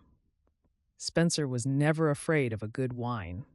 I know, It's too bad you didn't do your homework when you got home from school instead of waiting until I got here, isn't it? If you hurry, you'll still be able to play after dinner. But I'm going to check your work, so make sure you do it right. He vacillated for a moment, needing time to shift out of video game mode and back to work when that was the last thing he wanted. He let out a little grunt of protest, but then acceded to her wishes. Slave driver. That's me. She said it breezily, as if it didn't bother her at all, but frustration about her mom's schedule rose inside her again. She felt like all she did was nag her brother, and she hated it. Wow, you're good at that, Reece said when Spencer was bent back over his homework. Where's your mom? Working in one of your factories. She has swing shift, so I get homework duty. Piper knew there was an edge to her answer, but couldn't help it. She tried not to resent her pseudo-parenting role, but it wasn't always easy. And dinner, apparently. He picked up the celery next to her on the counter and pulled it from the bag. A girl's gotta eat. He eats twice as much as I do. She looked over in surprise. What are you doing? Helping. How many sticks do you use? Reece leaned his hip against the counter, facing her. 3. His nearness made Piper nervous, and she had to focus on her hands again. She finished with the carrots while he washed the celery. I need a few more minutes, and then we can get to work. Do you know what kind of offer they've made on the property? She picked out herbs for the soup. Reece chopped off the bottom of the stick, then sliced off a 1/4 inch from there. About like that? He asked. She usually cut them on an angle, but wasn't going to argue. That will be fine. He set to work. I've seen the offer on the lot. It's not nearly what it's worth, but considering how long it's been sitting there useless, it could be worse. Mike will probably tell them to submit a higher offer before the meeting Friday, due to your interest in it. We'll work on putting together the best package we can and hope it's comparable enough in the long run that they can be swayed. Is the tax advantage going to be enough to offset the possibility of selling the property? Are there other things we can do to make the garden more appealing to the board of directors? There are a few, but in my mind, it's good PR. The company doesn't exactly have a good reputation. I'd like to change that. It's why I'm working on this with you. So it was all business, despite the way he flirted with her. That was good, she told herself. It made no sense that she felt a bit disappointed, not after the number of times she'd told herself she didn't care about him anymore. I agree that the PR advantages will help. Your dad didn't exactly endear himself to the community. She bit out the words, irritated with herself that she could still be bitter. She didn't know if his dad had been the one to make him walk away, but couldn't imagine that he didn't have some influence. Reece had seemed to really be into her, and then suddenly wasn't anymore. Snobby, tight-fisted dad was her number one suspect. I hope you don't think I'm like my dad. Reece touched her cheekbone with his finger, then traced down in front of her ear and along the underside of her jaw. It made a shiver travel across her skin, and she looked up at his eyes, unable to help herself. It became hard to breathe, and she found her gaze drifting down to his mouth. She could almost remember the way it had felt against hers, and the memory alone made her feel a little lightheaded. Not that I can tell. Piper pulled away, not liking the way his touch made her heart race and her stomach flutter. She sucked in a head-clearing breath. It was bad enough she'd fallen for his smooth act once. She wasn't going to be naive enough to fall into his arms again. No matter how attracted to him, she still was. As he finished the celery, she seized on a chance to shift farther away from him. If you'd like to take a seat at the table, I should be done here in a minute. Then we can look at what needs to be done before Friday. Reece nodded. No problem. He slid into the chair beside Spencer, who was muttering under his breath about how stupid algebra was. She was surprised a minute later to hear Reece walking Spencer through the hated problem, making him think through each step. Spencer sounded happy when he figured it out, and the next question went faster. By the time Piper set the soup to simmer and cleaned up the mess from the counters, Spencer was closing his book. All done. Now can I play Mario Party? He checked the homework. He said it's right. Yes, fine. She was glad to have the homework headache behind them. But put your books in your backpack first so you don't forget them tomorrow. Yeah. Spencer changed course and slid the book and papers into his backpack. "Want to play with me?" he asked Spencer. "After dinner, I'm going head to head with you," Reece promised. "But I need to get this garden stuff out of the way first." "Okay." Spencer looked disappointed. "He's a handful," Reece said in a low voice as the game's opening music blasted from the television a moment later. "He's a teenage boy. What do you expect?" The autism didn't make it any easier, but he did so much better now than he had when he was younger. He adjusted to changes in plans and responsibilities much faster than before and hadn't had an emotional meltdown in ages. Piper shrugged and took the seat her brother had vacated. "So, where do we start?" She'd done research on what paperwork would need to be filed with the city, documents for nonprofit status, and she'd downloaded some grant forms. But that wasn't necessarily what his company would need from them in order to let them use the property. She'd known it would be an uphill battle to get property for the garden, but she hadn't anticipated this new wrench in her plans. There was no way she could raise the money to buy the land if it came down to that. Reece listed everything they would need for the proposal package, and they began working through it. Piper wanted to blow their socks off, so it had to be as perfect as possible. Spencer played his game in the background, mumbling to himself and making this loud, shrieky laugh periodically. Reece looked over a few times, his brow furrowing. He looked back to Piper. She shrugged. "It's the autism. He does that when he gets too excited. Is it going to be a problem for you? Because we could work on these separately." "No, it's fine. It's easy to forget about the autism, but it's not a big deal." Piper wondered if he was just saying that, but the next time Spencer made the funny noise, she glanced Reece's direction and he didn't react, as if he barely heard it. That worked for her, so she focused back on the form she was filling out. They took a break for dinner, and after Reece played a few games with Spencer, he rejoined Piper on the paperwork. The next night, Reece came over again.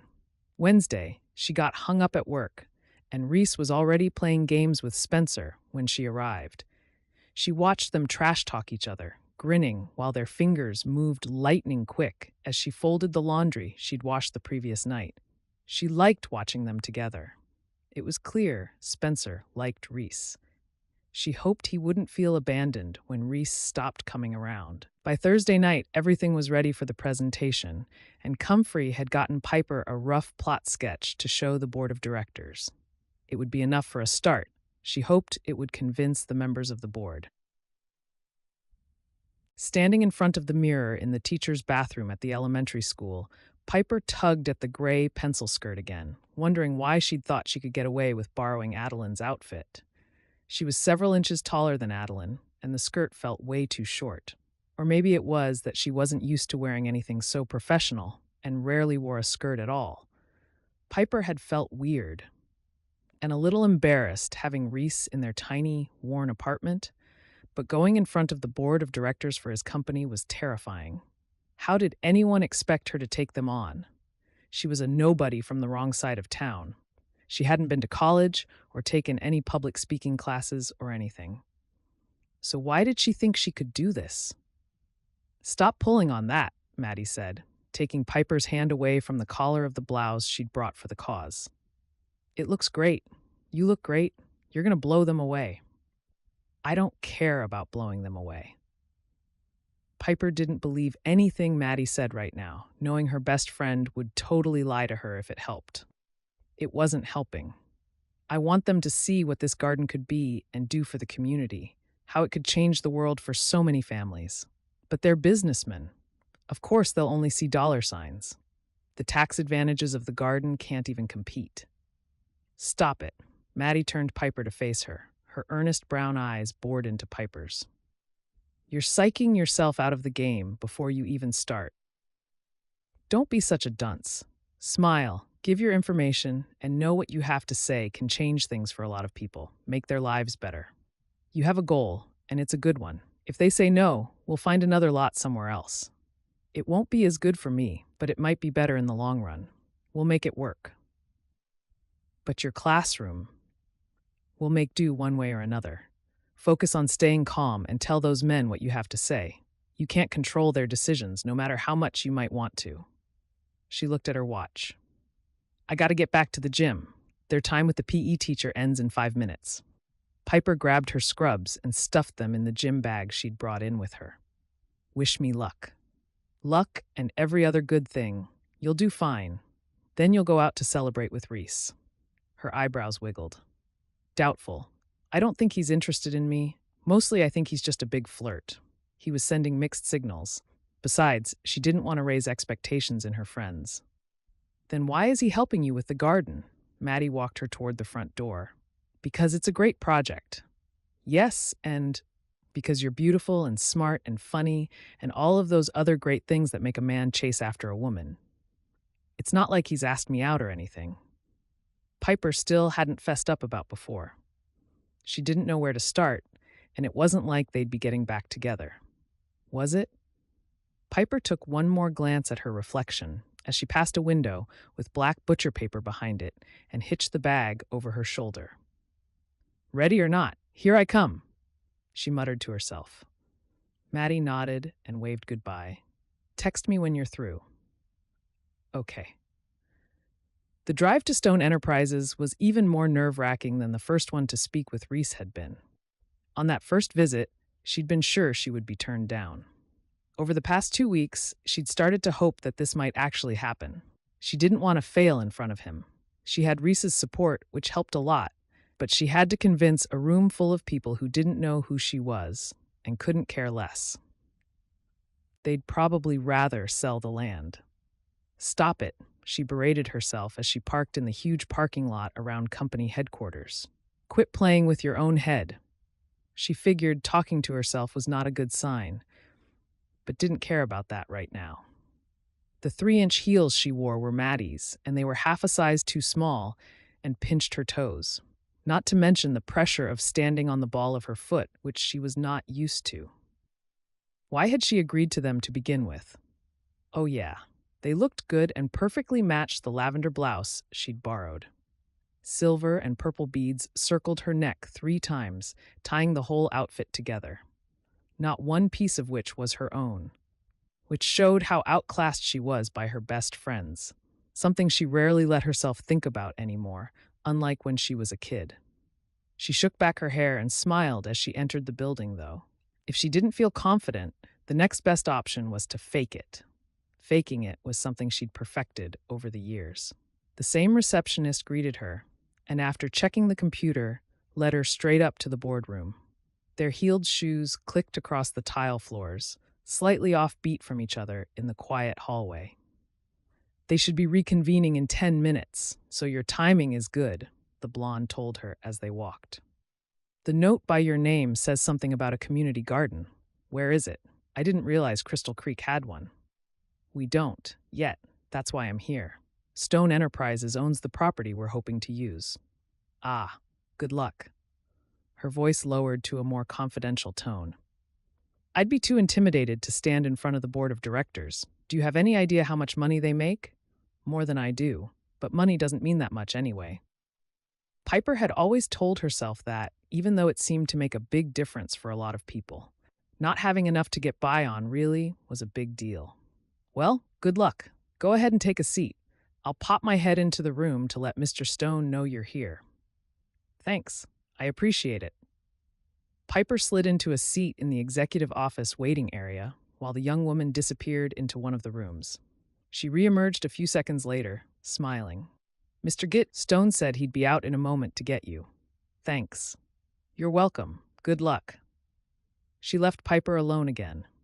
Piper rubbed her sweaty hands along the sides of her skirt, shifting the file she carried from one hand to the other. It'll be fine. They're just men, and even if they say no, it won't be the end of the world. We'll find a new home for the garden. There are plenty of sites. But she wished Reece had offered to make the presentation himself. He said the men would be more receptive to her, though. She wondered if that was true. The door opened and Reece came out. His face brightened when he saw her. You look fantastic. Are you ready? Sure, Piper managed to say, though her throat felt suddenly dry and her heart pounded. It'll be fine, right? It'll be more than fine. Come on. He touched her back as he guided her to the door and nudged her through. 8 men sat at a long conference table, sodas and water glasses perched at each spot, papers and laptops at the ready to discuss figures and graphs with other business things Piper would probably never understand. The tabletop gleamed in shiny mahogany and chrome trim. The room even smelled expensive. She reminded herself to smile and look confident. She hoped her voice didn't crack.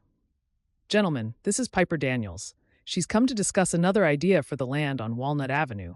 Reece took the manila file folder, which she still held clutched in white fingers. "I'll pass these out for you, if you want to get started." "Right. Thanks." Anxious about standing in front of the group, Piper ignored her churning stomach and shaking hands and focused on the presentation they had created. "I understand you have an offer on the table for the property in question. A small group of locals also have an idea for it, though. I think it's obvious to all of us that the neighborhood is falling into disrepair. With the failing economy, apartments are not being kept up, paint is peeling, and vandalism is on the rise. The top sheet of your packets showed dozens of advantages community gardens bring into neighborhoods. These include reduced crime, higher property values, and a healthier overall community. There are other revitalization projects underway in town, but this will be another push toward improving the area. Stone Enterprises' name will come up repeatedly in conjunction with the garden if we're able to work out a deal to use this property. There are also tax advantages to allowing us a long-term lease of the space for gardening efforts. The cleanup will cost you nothing, as local volunteers are willing to haul away the garbage that has accumulated and maintain the land. How can there be enough tax advantages to offset the sales price we've been offered on the property?"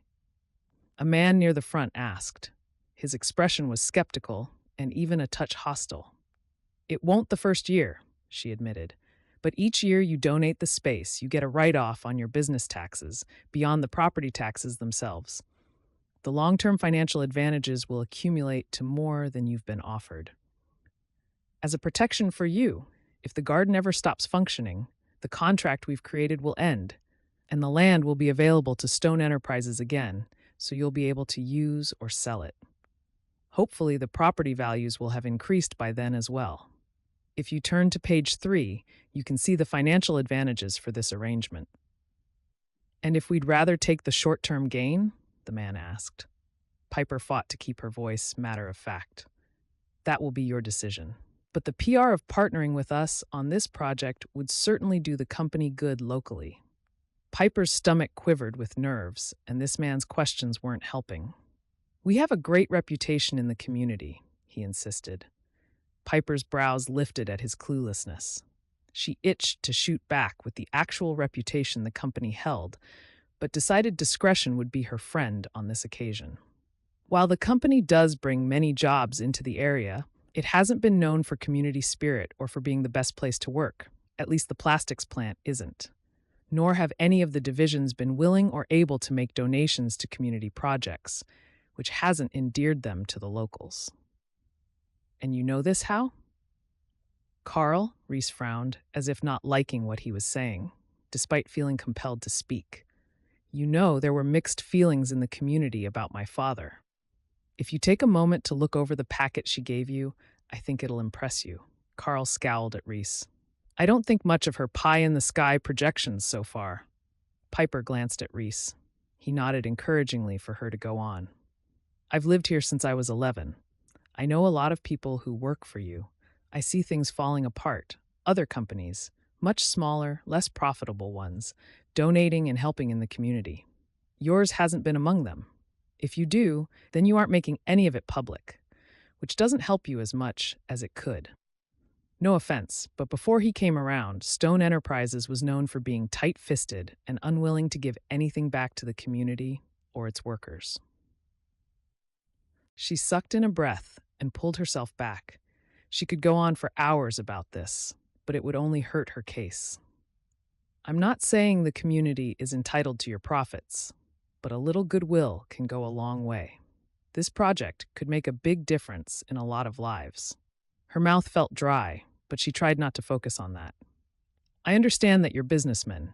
You have a responsibility to the business's bottom line and to your stockholders. I'm not asking you to hurt your company.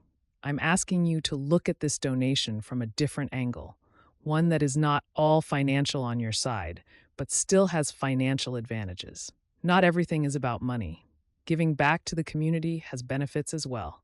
This garden will have an impact on a lot of people. Reese gave her a nod of approval, and Piper let out a breath. I know you have a lot of other things to discuss today, and you'll need time to look over the entire packet, especially since you have to weigh it against other considerations. Yes, we'll discuss it and get back to you. Carl looked down at the packet she'd given each of them, apparently zeroed in on her name, and looked up. Miss Daniels, your impassioned plea made an impression. Piper wasn't sure what impression it had made, but she couldn't do more today, so she nodded. Thank you for your time. She slid the remaining packet into her folder and vacated the room. She was walking out the front doors when her cell phone beeped, indicating a text message. It was Reece. Good job. That was excellent work. She wasn't sure she believed it, but she had the rest of the afternoon off and 2 more hours before school got out. She was going to change out of these heels, which were killing her feet, and get the grocery shopping done.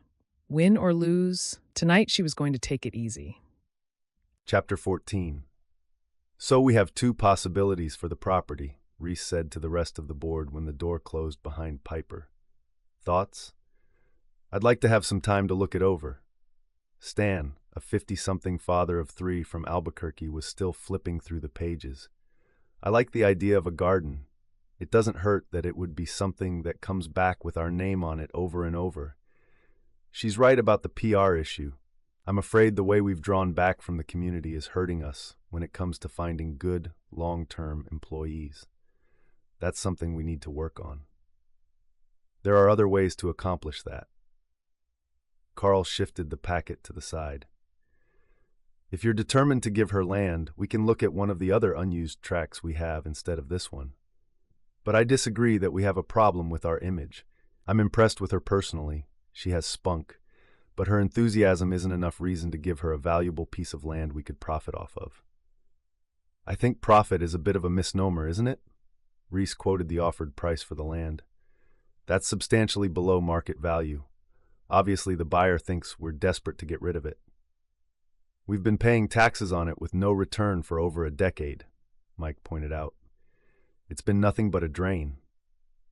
True, but either way, that won't be a problem now. Will it? Reece said. He really wanted to give Piper the good news tonight, but he could see from several of the faces around him that wasn't going to happen. The best he could do was get them to consider it. Stan beat him to it. Well, there's no reason we can't look it over more closely. They want to clean up the land, prepare it to plant as if we're giving it to them already, Mike said. Do we want to stop them? Why? Carl asked. The people in that neighborhood are the ones who have dumped garbage on the property for the last decade. Why not let them clean it up? Plus, it might make the buyer willing to offer more for the land if he doesn't have to pay to have it cleared. We're providing drinks and snacks for the volunteers, Reece said. At the looks of surprise some of the board members shot his way, he explained, one tiny gesture to show that we appreciate their efforts for their neighborhood. Besides, if they didn't get it cleaned up soon, it would be cold and they might not get back to it until spring when they needed to be preparing the ground for planting. It was imperative they get things rolling for the garden now. It's agreed then, Carl said. We table this until the teleconference after everyone has had a chance to look at the paperwork. He moved to table it. Another person seconded, and they went to the next order of business. Reece consoled himself with the fact that at least a few of the board members seemed ready to vote positively. He'd do a little campaigning for it this week and see what he could make happen. We come bearing chocolate, Adeline said as she came through Piper's door that evening. And pizza. Maddie entered behind her. Because nothing says, you rock, like pizza and chocolate. Piper shut the door behind them. I probably didn't convince anyone. They all looked at me like they thought I was a nuisance, taking up their special air and precious time. She had been obsessing over the men's reactions all afternoon. Still, you faced them in their own lair and presented to them, Adeline said. Wearing really great shoes. I'm sure they noticed the way it made your calves look. Maddie grinned, totally unfazed by Piper's pessimism. And the way too much leg in that skirt, Piper said, feeling a little better about it with them there. It was not that short. It was perfectly respectable for a business meeting. It was only a tiny bit above the knee. Maddie opened the cupboard door and began pulling out plates for the pizza. 2 inches at the most. You looked hot. I'm sure Reece noticed. It felt like 6 inches, and I did not look hot. I barely looked passable. Piper glanced at Adeline and shook her head. She's trying to be nice. It was way too short for my comfort. Love your clothes, but you're too much of a shrimp for us to swap again. Duly noted. Your scrubs would drown me anyway. Hey, Squirt, you going to join us for pizza? Adeline called into the living room area where Spencer was deeply focused on killing squid or something equally gross on the video console. His head swiveled at the mention of pizza. Yes, you guys are awesome. I know. Adeline buffed her nails on her shirt. The noise from Spencer's game continued as he searched for a stopping place. Trying to get him to pause his game, cold turkey made him anxious and difficult, so Piper tried to let him pick his own stopping spot. Thankfully, he usually found one quickly. Piper fished out a 2-liter bottle of Coke she'd purchased during her shopping trip earlier. You guys are the best. He's right about that. I'm not about to argue. Maddie opened the pizza boxes and picked a slice of pepperoni off of one. That's your slice now, Adeline said. Maddie sighed with appreciation as she slowly chewed the sliver of meat. Fine by me. Oh, pizza, how I've missed you. I don't get your insistence on a pizza fast, Adeline said. You look fine. I don't want to look fine. I want to make someone like Reece Stone eat his heart out. She set her chin in her palm. You can't have Reece, he's Piper's, Adeline objected. He's not my anything, Piper objected. She nearly sighed at the thought. Sure, keep telling yourself that, Maddie said. Besides, I didn't say I wanted Reece, just that I wanted someone like him to open their eyes and take notice. Would that be so hard? She frowned and half mumbled the last part of her sentence. I'm done. Let's eat, Spencer joined them. I want pepperoni. We know, Bud. That's what's on the second one. She nudged a medium pepperoni his direction. She helped herself to the slice of supreme she'd pilfered from already. Piper had plated up a couple slices for herself when her phone rang. It was Reece. Seeing that raised a trickle of excitement in her stomach. Hello. Spending the past 3 evenings with him hadn't dimmed her interest in him at all, but made it worse instead. Maddie was wrong about Reece's feelings, but she wasn't even half wrong about Piper's for him. Hey, you did a terrific job with your presentation today. I thought maybe we could grab a bite in celebration. Or I could bring over that Chinese Spencer asked for. With orange chicken this time. Celebration? Does that mean they approved the garden? Hope filled her, even though she would have expected to hear from him before now if it had been approved. Not yet. Sorry, he said. They're going to go home and look it over. Don't worry, I'll work on them this week. We have a teleconference coming up the Monday after Thanksgiving, and we'll revisit it then. You made a great impression, though. I know you were nervous, but you did a great job. You have to know that. She felt deflated, even though he ended the news with a compliment. Thanks, I wasn't sure how it had come over, and the dinner offer is nice of you, but a couple of my friends came over to celebrate with me. It's premature, really, but I appreciate everyone's thoughtfulness. She bit her lip, considering. Do you think we actually have a shot? Definitely. There was some more talk about it after you left. They're going to read the rest of the packet and see what they think when they balance it against the low-ball offer we got on the property. So the buyer didn't offer market value this time? She knew a reasonable price would edge out any chance she still had to get the property, so she hoped the offer was low. Not even close. It was better than the first numbers I saw, but not by much. That's going to be in your favor, but it's not a sure thing. Several of these guys ascribe to my dad's thinking, so it might take some wheedling to get them to see it my way. I understand.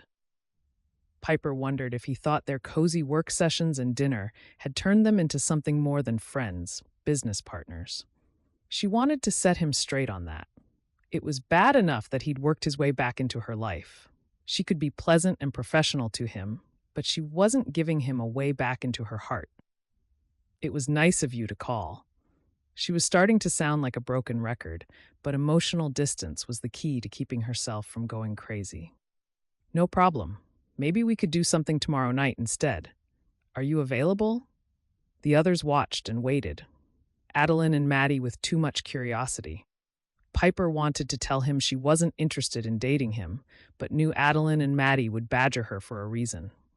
Part of her did want to date him, to see if the attraction she'd felt with him several times was real or just bits and pieces left over from their former relationship. But she was trying hard to ignore that voice. No pressure if you're not into it, Reece finally said when she didn't respond right away. I have something going on. You'll let me know how things go with the board members this week, though? Piper didn't allow any encouragement in her voice. Clearly, she needed to have a chat with him about keeping things between them professional. Right, I'll let you know when I know something. His sounded disappointed, or was that her imagination? Thanks. Have a good night. Piper waited for him to reciprocate before hanging up. She turned to the others. Mr. Stone was letting me know it went well. The board is looking over our proposal. We have to wait for the conference call, though. Mr. Stone? Maddie narrowed her eyes. You don't honestly call him that after everything, do you? He's only a few years older than we are. 4. 3 years and 11 months, if she had to be specific. Piper was fully aware of each and every one of them. Maddie waved that away. Might as well be nothing. Give me a break. Don't tell me you use Mr. and Miss with each other. Nope. Spencer spoke around a mouth full of pizza. She calls him Reece. She looks at him with googly eyes, too. He looks like he wants to kiss her. I think he's trying to make up for before. He took another huge bite of pizza. Make up for before? Adeline asked.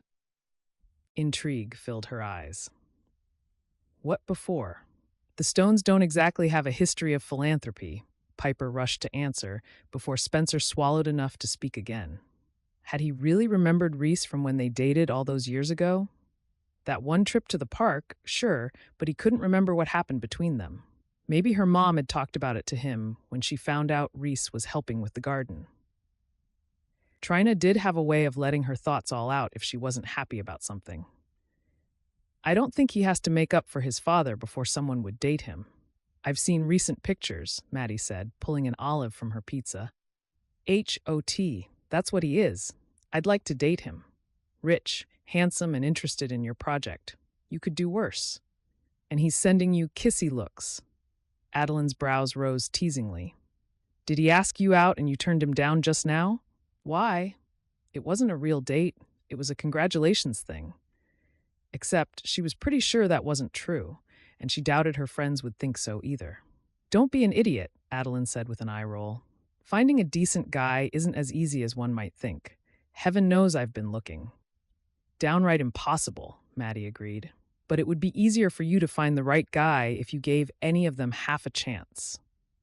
She arched an eyebrow on Adeline. I give guys a chance. Adeline picked an olive off her pizza, avoiding their gazes. When they merit one, it's that so few do. Whatever, you seriously need to chill and accept a date now and then. I don't see you dating, Adeline countered.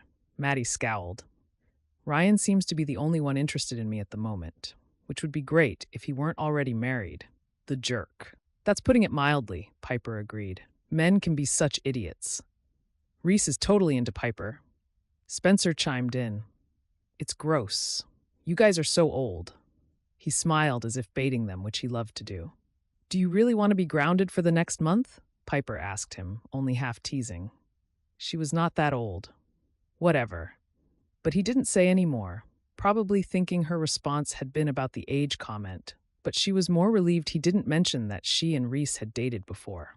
Had she honestly thought she would be able to keep it from her best friends? Maybe, if he didn't keep showing interest in her. She had a feeling her hope was misplaced there. But should she keep it a secret? She couldn't face their anger and offense when they realized she'd been lying by omission for all of this time. Adeline and Maddie let the subject change, probably both glad not to discuss their own single status anymore. But Piper knew they wouldn't hold back their opinions forever. Sales figures still danced in Reese's head, and his stomach grumbled as he went into Dequan's Chinese restaurant after work. He'd hoped to see Piper that evening, but he knew he shouldn't have waited to ask her until the last minute. The rest of the board meeting had not gone smoothly, though. Not only had a few of the guys wanted to sell the land and walk away, but there were issues with the car dealership and the mall downtown that had to be dealt with. "Hello, sir," a tiny Chinese man greeted him. "Table for one?" "No, I'd like to order dinner to go. A serving each of sweet and sour chicken and mushu pork, fried rice, and 2 spring rolls. It would provide enough leftovers to heat up the next night, which would save him time and hassle." "Very good." The man rang up the order and accepted Reese's credit card. While he waited, Reece looked around and noticed the stacked paint cans behind the cash register. It was only then that he realized the walls were a different color than last time he'd been inside and that there was a faint scent of paint under that of fried food. "Looks like you're doing some work on the place." The man's face crinkled as he grinned, clearly pleased. "Yes, man, gave us money for painting building. He say we need spruce up neighborhood, good for rents. I have space to rent upstairs." He pointed toward the ceiling. Reece knew the owner lived upstairs, but that there were probably a couple of other apartments there as well. He wasn't sure if they were rented very often, though. "Good idea. A little paint never hurt. Are you doing the outside next?" "Yes, we paint next week. All fresh for Thanksgiving. Busy day for us." He looked pleased. "I'm sure it is." Reece wondered who the mysterious benefactor had been. It sounded like more people than Piper had ideas about giving the area a facelift. He hoped they intended to paint the side of the building and not just the front. Wiping out the gang symbols would be nice, and start them off with a clean slate. Soon after that, Reece carried the bag of Chinese takeout into his home. He yanked off his tie and shrugged out of his jacket. He'd thought Piper would take him up on dinner the next night, at least, and was surprised when she essentially shrugged him off. Had he read her wrong? Though she didn't exactly flirt, he thought she'd seemed interested. There had been a couple of times when he could have sworn she was on the same page he was, but maybe he wanted it so much he misread her. He pulled out his phone when he felt it vibrate in his pocket and glanced at the readout. He'd missed a call from Layla and had a message. He turned the ringer back on, then opened the voicemail. "Hi, Reece. I know how busy you've been with the board meeting this week. Daddy is always extra busy the week you all meet in person. You have such demanding jobs." She said this in an understanding and appreciative tone. "Now that you have a breather, I wondered if you'd like to catch a show and some dinner. I heard they're doing Mamma Mia at the music hall. I can put you in touch with a friend of mine who has connections so you can get us tickets, and I'd love to have dinner at Le Fou Frog. Call me back." Reece wasn't even slightly tempted, especially after spending most of the nights this week with Piper, which made it clear how very shallow Layla was. Not to mention that she wanted him to drop several $100 for tickets and dinner. He picked up the phone to call her back and only got her voicemail. He'd been about to tell her he wasn't interested in anything with her, ever again, but couldn't say that over a message, so he backed out of dinner the next weekend saying he couldn't make it. He'd have to catch up with her later to clarify his feelings about dating her. The mushu chicken was calling to him, but he was anxious, itchy, so he moved to the black case next to the sofa and set it on the coffee table, opening it to reveal his saxophone. This baby had seen him through a lot of unhappy times. It had been the main reason he'd purchased a home instead of a condo when he'd moved back to Crystal Creek. The neighbors would definitely not appreciate a serenade every time he needed a little music fix if he'd shared walls. He stuck the reed in his mouth to soften it for a moment while putting the pieces together, then slid it into the mouthpiece and tried a few test notes. The sound came out smooth and creamy, floating in the air and soothing his soul. He transitioned into Dream a Little Dream of Me, then did a riff that led to its beginning to look a lot like Christmas when he saw lights flash across his window. Not that it was Christmas season yet. It was only mid-November, but the occasional Christmas song was already sneaking onto the radio, and he had always liked holiday music. He heard a car door slam and then footsteps on the side porch before the door opened and Tony walked in. He never knocked. Reese's best friend still wore his pale blue dress shirt and navy suit jacket from work. Tony leaned back against the kitchen counter and looked around the room, waiting for Reece to finish the chorus. "What's going on?" he asked when the final notes died in the air. Reece knew Tony was going to hang around and was grateful for the distraction, so he set down the sax. Just the usual. "Whatever. Your dinner sits on the counter while you play? You're brooding about something. What is it?" Clearly Tony knew him too well. "Not brooding, I just had restless energy. Did you eat yet?" "No. I thought maybe we could grab a pizza if you were home and not out with the hottie who's been keeping you busy this week." Reece didn't address the implied question. Tony didn't know who Reece had been with. He was guessing, and Reece didn't want to talk about it. "I bought extra for leftovers. Pull up a chair." He sat at the kitchen table, the only table that got used in his house. He rarely had people over, so the dining room table mostly collected dust. "Did you need a break from your lady friend?" Tony asked as he slid onto a seat. Apparently she needed a break from him. "Nope, she had stuff. How are things at work?" "It's work. Sold a couple more insurance plans today, so I can't complain."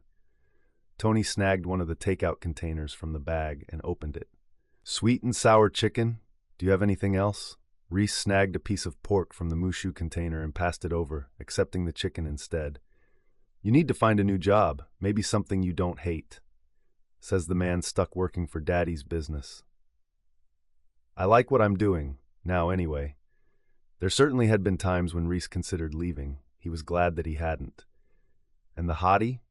Tony fished again. Reece smiled to himself. "She's still as hot as ever, and apparently not interested like I am." He tried not to think about that. "Her presentation went well. We'll have to see what everyone thinks when they look more closely at the packet she put together. I have other things to worry about right now." He'd told Tony a few basic details about his meetings with Piper, like he was working with someone on a presentation for the board. Tony has extrapolated the rest. "Is your mom okay?" Concern covered Tony's face. He'd spent a lot of time with Reece over the years and liked his mom a lot. "She's fine. It's work stuff. Arguments on the board about what they want to do with some of our other companies. It'll blow over. I need to unwind and get a new perspective on it over the weekend." He itched to get back to the sax, but dug out another citrus-coated piece of deep-fried chicken instead. "I've heard talk about some renovation going on downtown, maybe new business space." Tony said it like he wasn't dropping new information, but the look in his eyes gave him away. He was excited by the prospect. "I've heard vague rumors too. What do you know so far?" "Small businesses, as far as I can tell, specialized. It's all talk right now, a realtor coming in to ask a few preliminary questions. Between the possible renovations and the garden, it seems like now might be a good time to work on some other projects as well." "Realtor? You're not talking about Clive Sotheby?" "No, Victoria Lyons." Tony grabbed one of the spring rolls and dipped it in sweet and sour sauce. "What's up with Clive?" "He's representing someone who wants the empty lot over by Dequan's." "This Dequan?" Tony asked, gesturing to the food in his carton. "That's the one. That's the same property where we're trying to do the garden." "Ah, I can see the problem. Not that I like Clive anyway. He's too oily for my taste." "Agreed." Reece thought about what Tony had said. "What other projects did you have in mind?" Tony shrugged. "It's been a few years since I worked that summer job for Elliott Construction, but I haven't forgotten how to swing a hammer. I've thought about buying a place to fix up and live in." "Oh, come on." Reece thought he was kidding until he realized Tony didn't have a grin he was trying to hide. "You're serious?" Tony shrugged. "Maybe. It's been on my mind for a while." Reece had no idea where Tony would find the time, but he'd watched Tony sink into his job, which he hated, with no way out for too long now. "Then you should do it. Something that might change things up for his friend would be good." Tony nodded his appreciation. "And you should go out and find a new woman to chase if this one isn't interested. I swear you haven't dated at all since Amanda." "I've been out a few times, recently with Layla Jennings," Tony snorted. "No, I mean with someone you could stand to spend more than an hour with at a time. She's not that bad. Go out, meet someone else, and you'll see that she is." Tony snagged a Dr. Pepper from the fridge and popped the top. You need someone much more down to earth, someone with goals and dreams, a person whose biggest dream isn't to snag you. That description brought up images of Piper. I can't help it. I'm too busy to meet people. Besides, Reece wasn't ready to give up on Piper yet. You mean the hottie? Tony sighed. It would be nice if you told me her name at least, so I can stop calling her that. Reece considered. He hadn't wanted to discuss the past with Tony until he knew how things were going to go in the present, but he wanted to talk now. It's Piper Daniels. Piper? Tony said it as if he was trying to place the name, then his eyes snapped to Reece. Piper? As in the redhead you were so in love with in college? The one you tried to track down over Thanksgiving? That Piper? I thought she moved away. It was a testament to how much he'd cared about Piper when Tony actually remembered her a decade later, even if it had taken a moment to place the name. That's the one. She only moved a few blocks. Apparently I was just supposed to think she moved far away. Her mom wasn't a fan. You don't have to tell me that. Reece had clear memories of Trina Daniels' feelings about him. The food was no longer so appetizing. Maybe Trina was still against him, though her only complaint before had been his age, or so she'd claimed.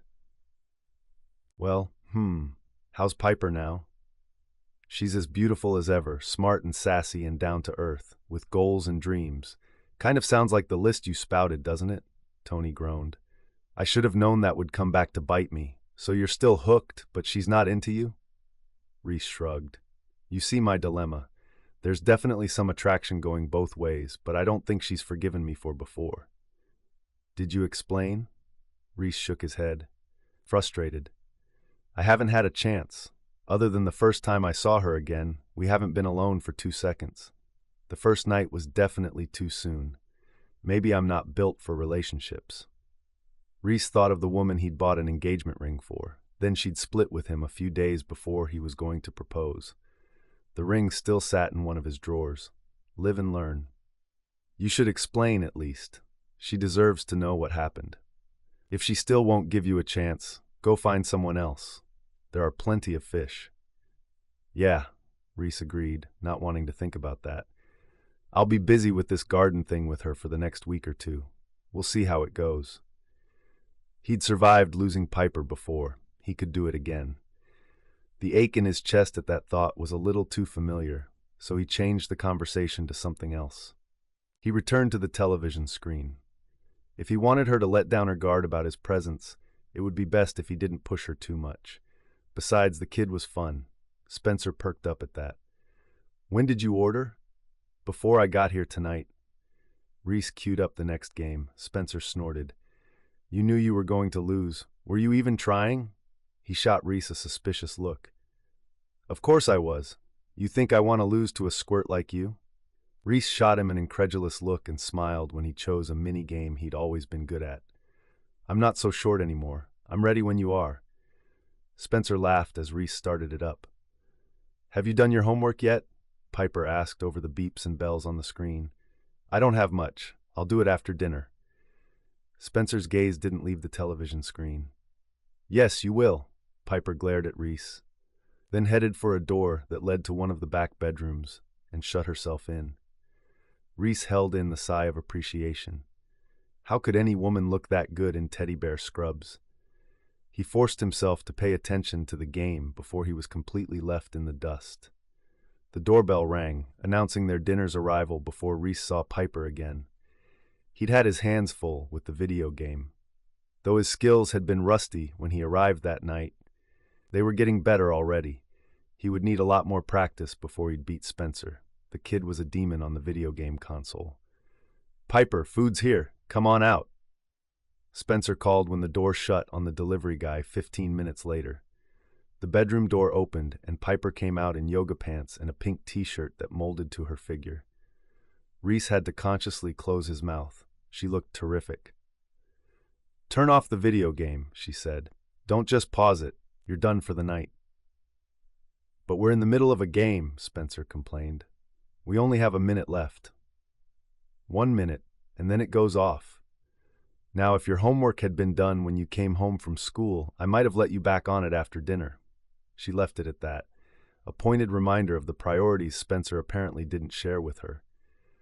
Reece pretended not to hear any of it, opening the Chinese cartons on the dining table. "You didn't have to get my favorites," Piper told him after sending Spencer for dishes. She held herself stiffly, her tone brisk. "I know. And you don't have to feed us. I know." He was starting to get irritated that she wasn't accepting this more graciously. "Why did you come? I promised your brother a smackdown. I had to give him a chance, didn't I?" He passed close behind her and smelled her perfume, something light and fruity that made him think of summertime. She grabbed him by the elbow and pulled him to the other end of the room, which was not very far away. "If you think Spencer is a way to get to me," he lifted a hand to stop her right there. "I like playing with your brother. I miss having someone to play video games with." Tony was always too busy with work for time off, and he didn't hang with any other guys. "Seeing you is nice. Really, really nice." He let his eyes drift over her face. "But it's not the only reason I'm here." "You're here for Spencer?" Her voice was wary, the brow furrowed. "Yes," and apparently to argue with her. He wasn't exactly earning points with her, but her accusation, not entirely off the mark, left a bad taste in his mouth. He did like Spencer. It wasn't like he was pretending to be friends to make time with Piper. Reece turned back to Spencer, smiling and focusing on the orange chicken. He promised himself this wasn't all about Piper. He wasn't going to let it be. "So, you have more math tonight?" he asked Spencer. "Yep, the teacher's evil. I think he sacrifices all of our homework to the math gods or something, so they'll make the next assignment extra hard." It sounded like the kind of thing he might have overheard one of the other kids saying, and made Reece laugh. "Yeah, I remember feeling that way. Only my teacher was trying to change us all to zombies through the power of math." "Like I said, math teachers are evil." Spencer nodded to emphasize the repetition and put a big piece of chicken in his mouth. He chewed a few times, then talked around it. "Good stuff. We might eat all of ours, plus your cashew chicken if you don't join us," Reece said. She stared at him, obviously still in a snit. Snit looked great on her. He was in so much trouble. Reece turned back to Spencer. He would help the kid with his homework, and then he was taking off. Not pushing a relationship with her would leave Piper a little off balance, which wouldn't be a bad thing at this point. He hoped she was just having a bad day, and that Saturday at the site cleanup she would be over whatever was making her so hostile with him. Chapter 16. Piper hadn't seen Reece since that odd day when he came over for video games and homework with Spencer. He'd left after the homework was done, with a high five to her brother and a look at her that said there were things left unsaid. She had no idea what to think of that. She spent the rest of the week doing paperwork for the garden, dreaming of flowers and trees and berries and studying gardening websites. Then there were the text messages Reece sent each day. Some of the messages were garden-related. Some were random questions or thoughts. Though she considered ignoring him, she found herself answering, responding with other questions or thoughts. She smiled to herself as she texted responses in her short breaks between patients. She had wondered if they should still do the land cleanup if there was a chance they might not get the property, but Reece encouraged her to get it done while the weather was decent. She hoped it was worth the effort everyone was putting in, and not just saving the new owner's money to have everything hauled away. Comfrey, honestly, where did she get that name, showed up to help, which surprised Piper. "Hey, I didn't expect you here today. Did you finish the design already?" "No, I'm getting close, but I wanted to help with the cleanup so I can see the contours of the land when it's not piled with stuff." Comfrey stuck her hands in the back pockets of her frayed jeans. "Plus, I want to see if there's anything interesting among the garbage that we should leave here for the garden. I saw a few things that looked useful earlier." Piper didn't understand what that was about, but decided not to question it. She was glad for every extra person who showed up at this point. Cub Scouts, Boy Scouts, a group of people working off their community service hours, and the Rotary Club were there sorting through the trash to separate the recyclable from the unrecyclable. They piled up old tires, Comfrey earmarked for future garden use, collected broken bottles, aluminum cans, and food wrappers. Trash trees were pulled up and hauled to the green waste, while usable pieces of wood were piled alongside the tires. 4 truckloads of garbage were dumped with the help of the free passes Adeline had finagled from the city for the landfill. Several times during the morning, Piper looked over to find Reece working alongside Spencer, helping to clear and haul things away. His muscles bunched beneath his snug t-shirt, and his face sparkled from sweat in the high humidity, despite the cool temperatures. Spencer's laugh rang out above the noise a few times. It was obvious he idolized the man, wanting to talk video games with him all of the time. "It looks like someone's done some cleanup back here," Comfrey said a little before noon, as several scouts hauled off an old sofa someone had dumped near the back of the lot. Piper grimaced, remembering what had been planted there before. "Yeah, that would be the police," Reece said, coming up behind them. "Couple weeks ago, they disposed of 9 marijuana plants someone was growing in this corner. They arrested the growers, so win-win there." He wiped his hands on his dirty jeans. Comfrey shook her head. "It blows my mind that people thought they could get away with it here in the middle of the city." "You'd be surprised what people can get away with." Reece smashed 2 milk jugs, threw them into the garbage sack he carried, and cinched the top. It bulged. "We've got a load to go to the recycling center." Jason, Maddie's brother, approached from the side. "I called Leonard. He said he'd meet us there to accept the delivery." "Great, thanks, guys." Piper glanced at Ben Belliston, the officer who'd called her about Spencer, to include him in the thanks. He'd been friends with Jason since birth. "No problem. We'll drop the load off on our way home. I think we've got the last of it, or close enough." Ben stuck his thumbs in his pockets and looked around. "I can't believe this is the same place. It doesn't look anything like it did before." "Just wait until we get my plan in place," Comfrey said, beaming. "We have some seriously great ideas." She shot Reece a sideways glance. "If we're allowed to do the garden here still." He held up both hands, palms forward. "Hey, don't look at me. If it were all my choice, we would have already signed it over to you. I have to figure out how to convince the board that it's the better choice." "Good luck with that." Ben patted him on the shoulder as he turned away. "We're heading out. We'll grab some treats before we go." He gestured to where some women were distributing the drinks and cookies Stone Enterprises had provided for the volunteers. "Thanks, you guys." Piper noticed a couple of the other groups had already left as well. There was still a fair amount of work to be done, but they could actually see the ground now, which was a huge improvement over the way it looked before. "It's a big space, almost 4,000 square feet. You ready to take this on?" Reece asked. "No one says I have to do it all the first year. Baby steps, right?" It was overwhelming, thinking of what was ahead of her. "That's right. I need to figure out where the shadows are going to lay in the summer," Comfrey said, looking around her. "Ideally, I do the plan near the summer solstice, but I'll make do for now from guessing." She looked at Piper. "If we get the property, I'll come out on December 21st and track the shadows. I should be able to extrapolate okay from that. It's not perfect, but it'll work." Piper liked that Comfrey said, "if we get the property." It meant she was taking a level of ownership in the project, which a lot of people would have to do if they were going to make this work. "Let me know if you need a hand. It's something I can do myself, but if you want to join me, I can explain what I'm doing, and you might find that interesting, and maybe even useful." "Sounds good. I'd love to join you too." Reece inserted himself into the conversation. "I'll make sure you both know then," Comfrey said. "I think I've finished everything you need me for today. I'll grab my notebook to sketch out a few things before I take off." "Thanks. I appreciate it." Piper watched her walk away for a moment before turning to Reece. "Where's Spencer?" She hadn't seen him for a while. "He got a snack and left for home half an hour ago." She felt awkward without someone else there as a buffer for their conversation.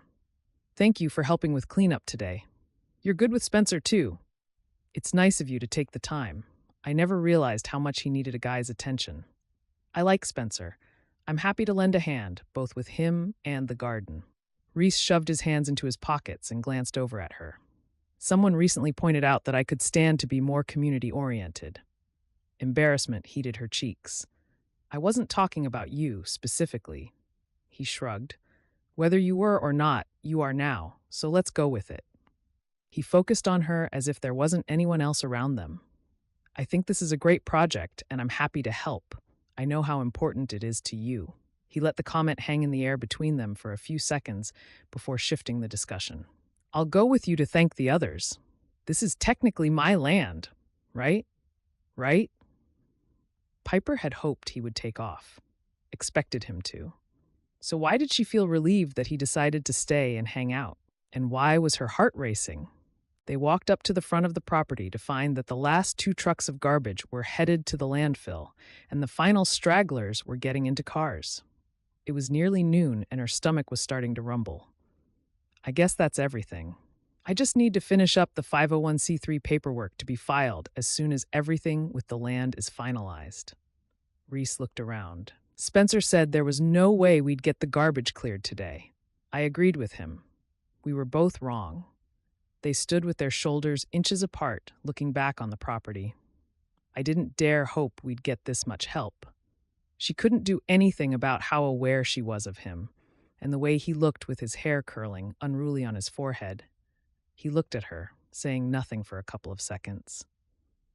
You want to grab something to eat? There's a cafe around the corner that makes the best nachos you've ever tasted. Piper wiped at her forehead with the back of her wrist, knowing she had to be dirt-streaked and smelly after hauling trash for 3 hours. She wanted to say yes, wanted to see if they still had anything between them, something more than the attraction she'd always felt for him. But she couldn't forget what a player he was, or that he'd hurt her once before. Thanks for the offer, but I ought to get home. I need a shower and the laundry needs to be done. Do you ever take a break? Piper steeled herself for the honesty that came so hard to her. Look, it's nice that you feel guilty about before, so you're helping with the garden.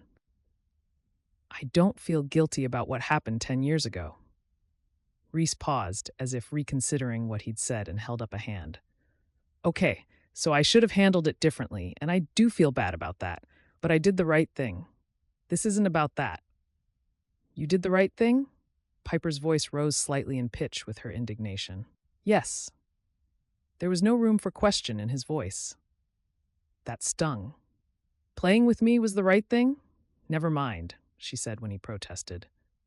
Forget it. If you did the right thing, then why do you keep hanging around, sick of the socialites with their education and life that's so much more put together than mine? I get that you were slumming before because you were home from college and had nothing better to do.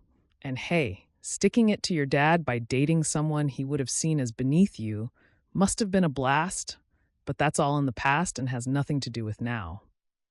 It wasn't like that. Reese's voice was tight. If you'd come to lunch with me, I'd be happy to explain. Of course it wasn't like that, except for the part where it was, but she didn't want to hear the platitudes. He'd made it perfectly clear what he really thought. Whatever. I appreciate your help, but we're not friends, Reece. You made sure of that. I don't trust you enough to cross that line again. He looked stricken by the announcement and didn't respond right away. When he did, his voice was low and apologetic. I didn't realize I hurt you that much. If I'd known, I definitely would have explained better. Piper suddenly felt tired, achy and desperately in need of a shower.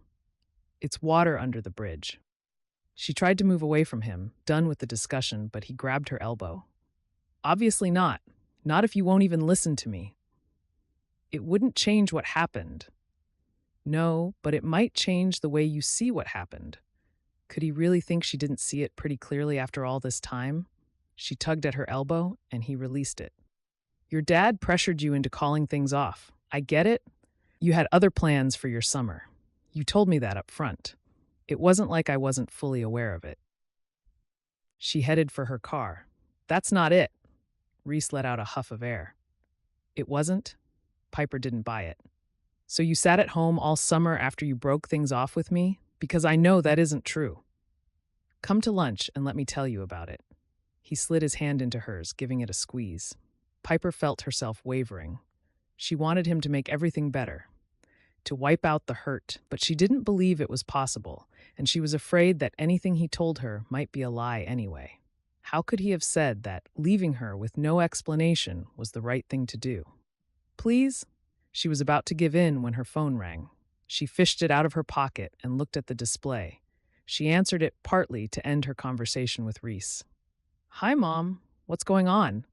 Spencer is hurt. Trina's voice sounded frantic. I'm taking him to the ER.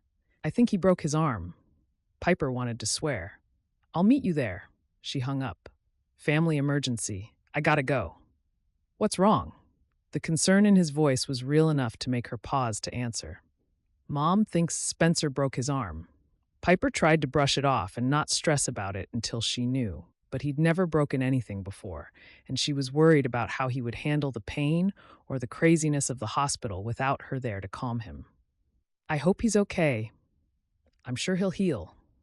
Worry zipped through her, belying her outward calm. She moved toward her car, which was parked on the road. Do you want me to go with you? Yeah, that would go over well with my mom. Oh, and here's the guy who put me into depression the summer before my senior year. I'm sure you're thrilled to hear he's trying to work his way back in my life. No, thanks. At least promise to text me when you know how he is. Reece asked with a trace of impatience in his voice. I care about him too, you know. Okay. Piper pulled out her car keys and flipped to the right one. As she reached for the keyhole, Reece slid his hand over hers, stopping her. Meet with me next week? We need to work through this if we're going to be running the garden together. That gave her pause. Who says we're running it together? His nearness messed with the signals going to her brain, and she wanted space so she could think clearly. Reece, I need to go. Fine, I'll contact you about dinner later. When things calm down at home, don't forget to text me about Spencer. I won't forget. As she pulled away a moment later, she wondered if she'd gotten away lucky, avoiding more time with him when she was already confused. She would need to think about everything more before she saw him for their talk. If she decided to listen to his excuses. Piper arrived at the hospital before they even got Spencer into the ER. She found her mom pacing in the waiting room and Spencer clutching his left arm to his chest, his face full of pain. The arm looked odd, bent a little between the elbow and wrist. How are you doing? She slid into the seat beside Spencer and gave him a squeeze around his shoulders. It hurts. The doctor is making us wait. They won't give me any Tylenol. I'm sorry, honey. Once they get us back there, maybe we can get them to give you something that will work better than Tylenol. How long have you been here? Piper asked Trina. A few minutes. They said it would be a little while before they had a bed available. Her face was pale and her eyes wide with worry. I hate hospitals, Piper said. Don't we all? Piper turned to Spencer. What happened? I was running up the stairs and missed the step. I fell down and landed on my arm. It really hurt. Mrs. Johnson heard me and went to get Mom. He looked ashamed and red-faced. Piper wondered if it actually happened that way or if he was covering up an even more embarrassing truth. She decided to worry about that later. Sorry about that. Hopefully they'll get you back soon. Her phone chimed that she'd gotten a text, but she didn't pull it out. In a moment of insanity, she'd assigned a special ringtone to Reece's calls and a chime to his text messages, so she knew it was him. Is Maddie trying to reach you? Trina asked. No, that's someone else. It'll wait. Piper was glad to see the nurse walking toward them. She didn't want to explain about Reece.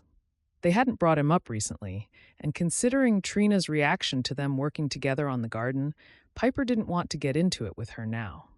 As for dinner with Reece, she would let him explain himself maybe, and that would be the end of it. If he wanted to help with the garden, that was fine in her book, but that didn't mean that she had to become besties with him. So her mom never needed to get worked up about their non-relationship. Piper forgot about the text message until Spencer was getting his cast an hour later.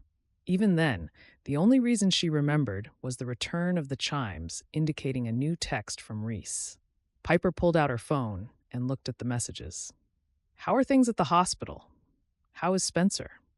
You never sent me a text. The doctor came back with the x-rays a few minutes ago. He broke both bones in his lower arm. It's gross. They're putting on a cast now. No fun. Tell him I'm sending him good luck vibes. I will. Thanks. She glanced over at her mom, who'd taken the seat farthest from the table where Spencer was patiently sitting through the procedure. There was no way she'd tell Spencer while Trina could overhear. She didn't want to get into it now. How about Tuesday night for dinner? She didn't respond to the dinner invitation. She still needed to think about it. Nearly 5 hours passed, and Piper's family had settled in at home and were preparing dinner before Reece wrote again. Did you check on your schedule for Tuesday night? Piper read it, considering her options. She was free Tuesday, assuming Spencer was fine to be left alone while their mom was at work. But was she ready to listen to Reece? Really listen? If she did, could she honestly believe whatever he told her? After a long moment, she decided she could use an explanation of what happened from his point of view. At least then she could set it behind her and move on.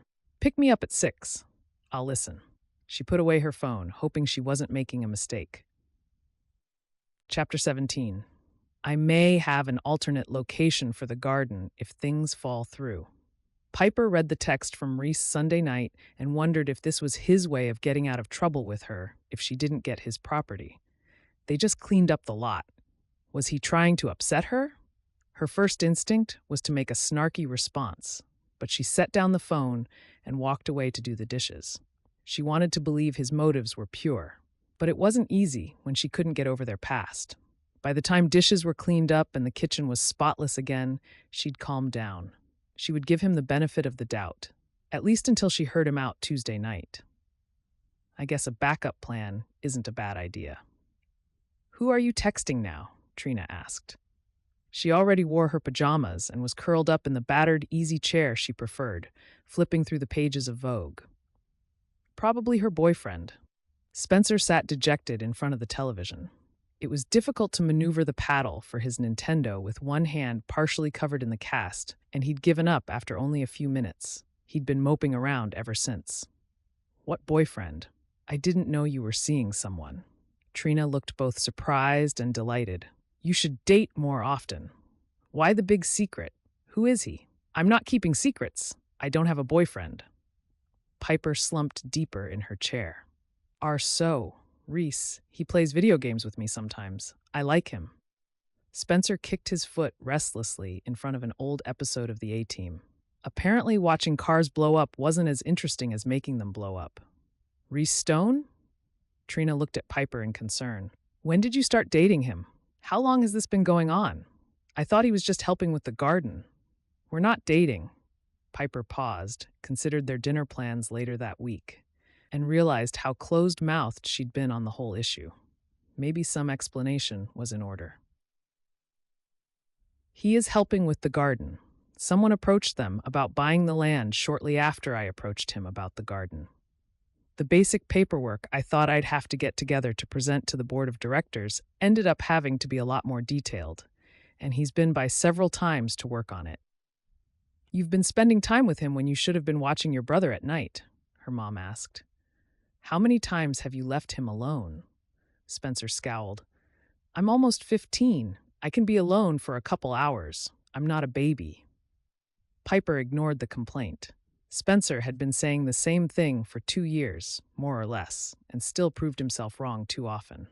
The broken windows were a case in point. He's been coming here for the most part. He's played a few video games with Spencer, so it's not like he came because of me. He likes you. Don't be stupid, Spencer snorted, but didn't take his eyes from the television. Didn't you learn the first time? Why would you go out with him again? Trina looked stunned and a little angry. I'm 27. Don't you think I've learned a thing or two about guys since then?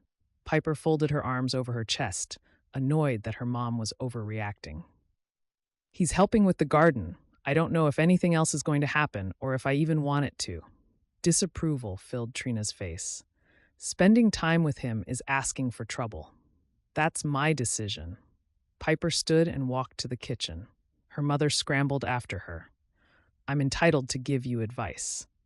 You're entitled to offer advice. That doesn't mean I have to take it. You only met him once when we dated before, and you haven't seen him at all since then, so you don't know anything about him. I'm not a kid anymore. Don't you trust me at all? Trina paused, obviously fighting with herself for the right answer. Of course I do. I just worry about you. Thanks for expressing your concerns. Now I'm going to take a soak in the tub while Spencer is busy with the television. It's been a crazy week. Sorry, go ahead. Trina looked sorry, and maybe a little discouraged. Piper felt mean to push her mom back like that, but she needed something that was just about her. Her decision. Some trust that she could handle her own love life would be nice. It would have been easier if her own worries didn't mirror her mother's so closely. When Piper got off work on Monday, she was still thinking about her mom's concerns and the upcoming date with Reece. It scared her to think about how easy it would be to accept any reason that even half excused his behavior. She'd missed him, and she loved having him around again. He was funnier, nicer, more generous, and possibly even better looking than he'd been when he was younger. She mulled this over as she entered the small grocery store on her street, needing a gallon of milk, some cereal, and bread. She detoured into the tiny produce section to see if there was anything interesting. She picked out 2 tomatoes, sliding them into a bag, and was looking at bananas when the grocer walked over. He always wore a crisp white shirt and tie, but she'd never noticed his fraying cuffs or the slight color variations in his tie that didn't appear to be intentional. Apparently, the economic downturn wasn't treating him very well either. "Good evening. How are you, Mr. Lloyd?" His eyes narrowed under heavy salt and pepper brows. "You're not welcome here anymore." Piper's head reared back to stare at him. She'd been shopping in his store since she and her mom first moved to the area. It was around the corner from their apartment. "What do you mean?" The old man shook one gnarled finger at her and pursed his wrinkled face. "I've heard what you've been saying about me." She stared in confusion. "What are you talking about?" "Don't play innocent.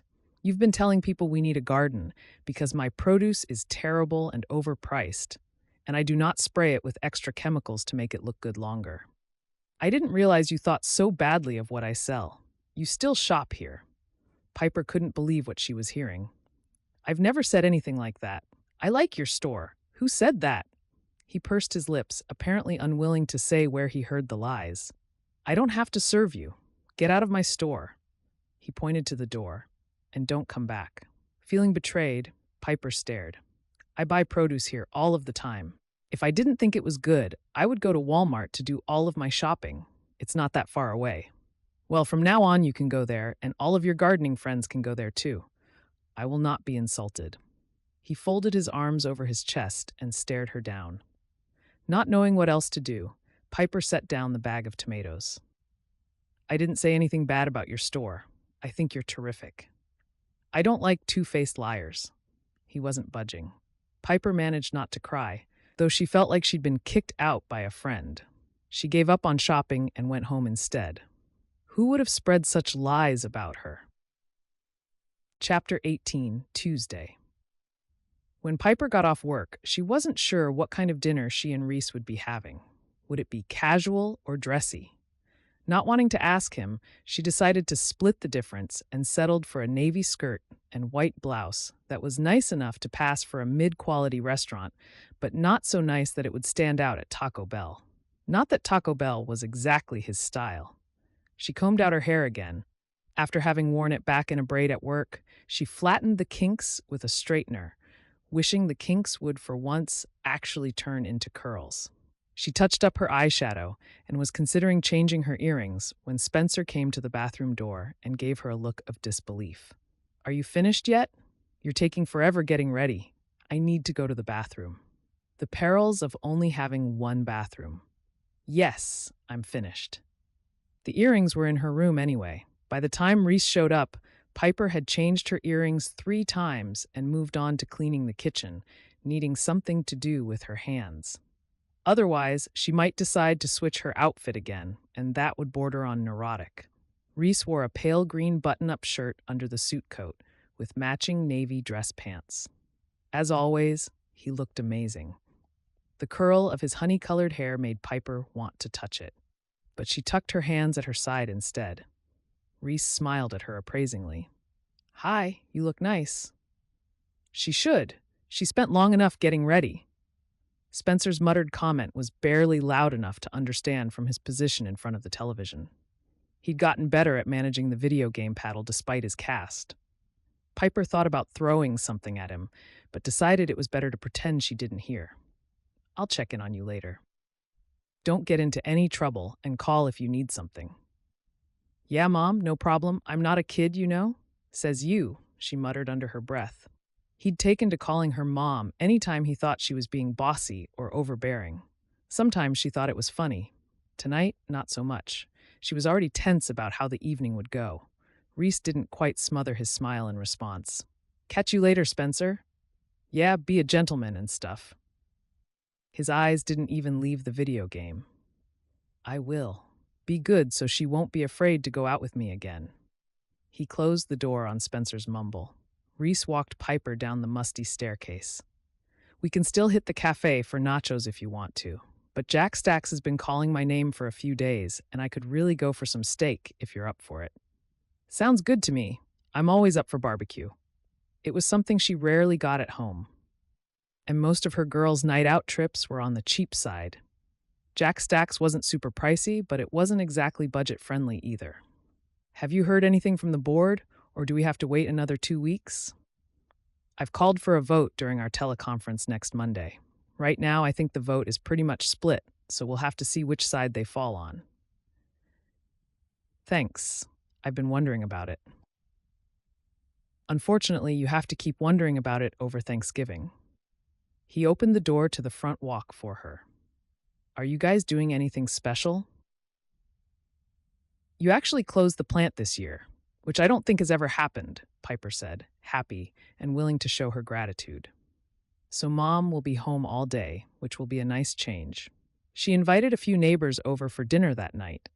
It'll be low-key but relaxing. At least once the food was all prepared, it would be relaxing.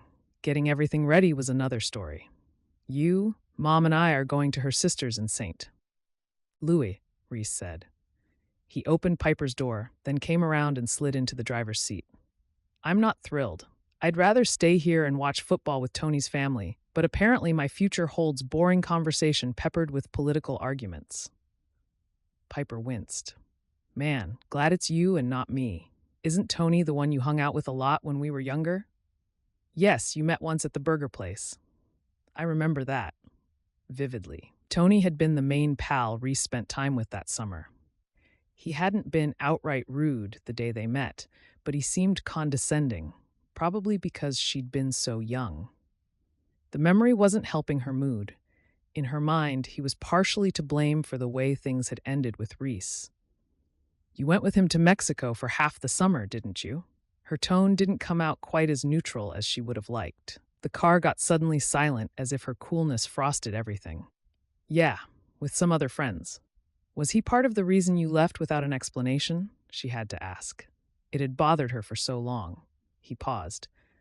"No, but can we table that part of the discussion until we've ordered dinner so we won't be interrupted a bunch of times?" "Yes, sorry." She felt guilty and frustrated about the continuing wait for answers. "I wasn't going to start pushing the topic yet.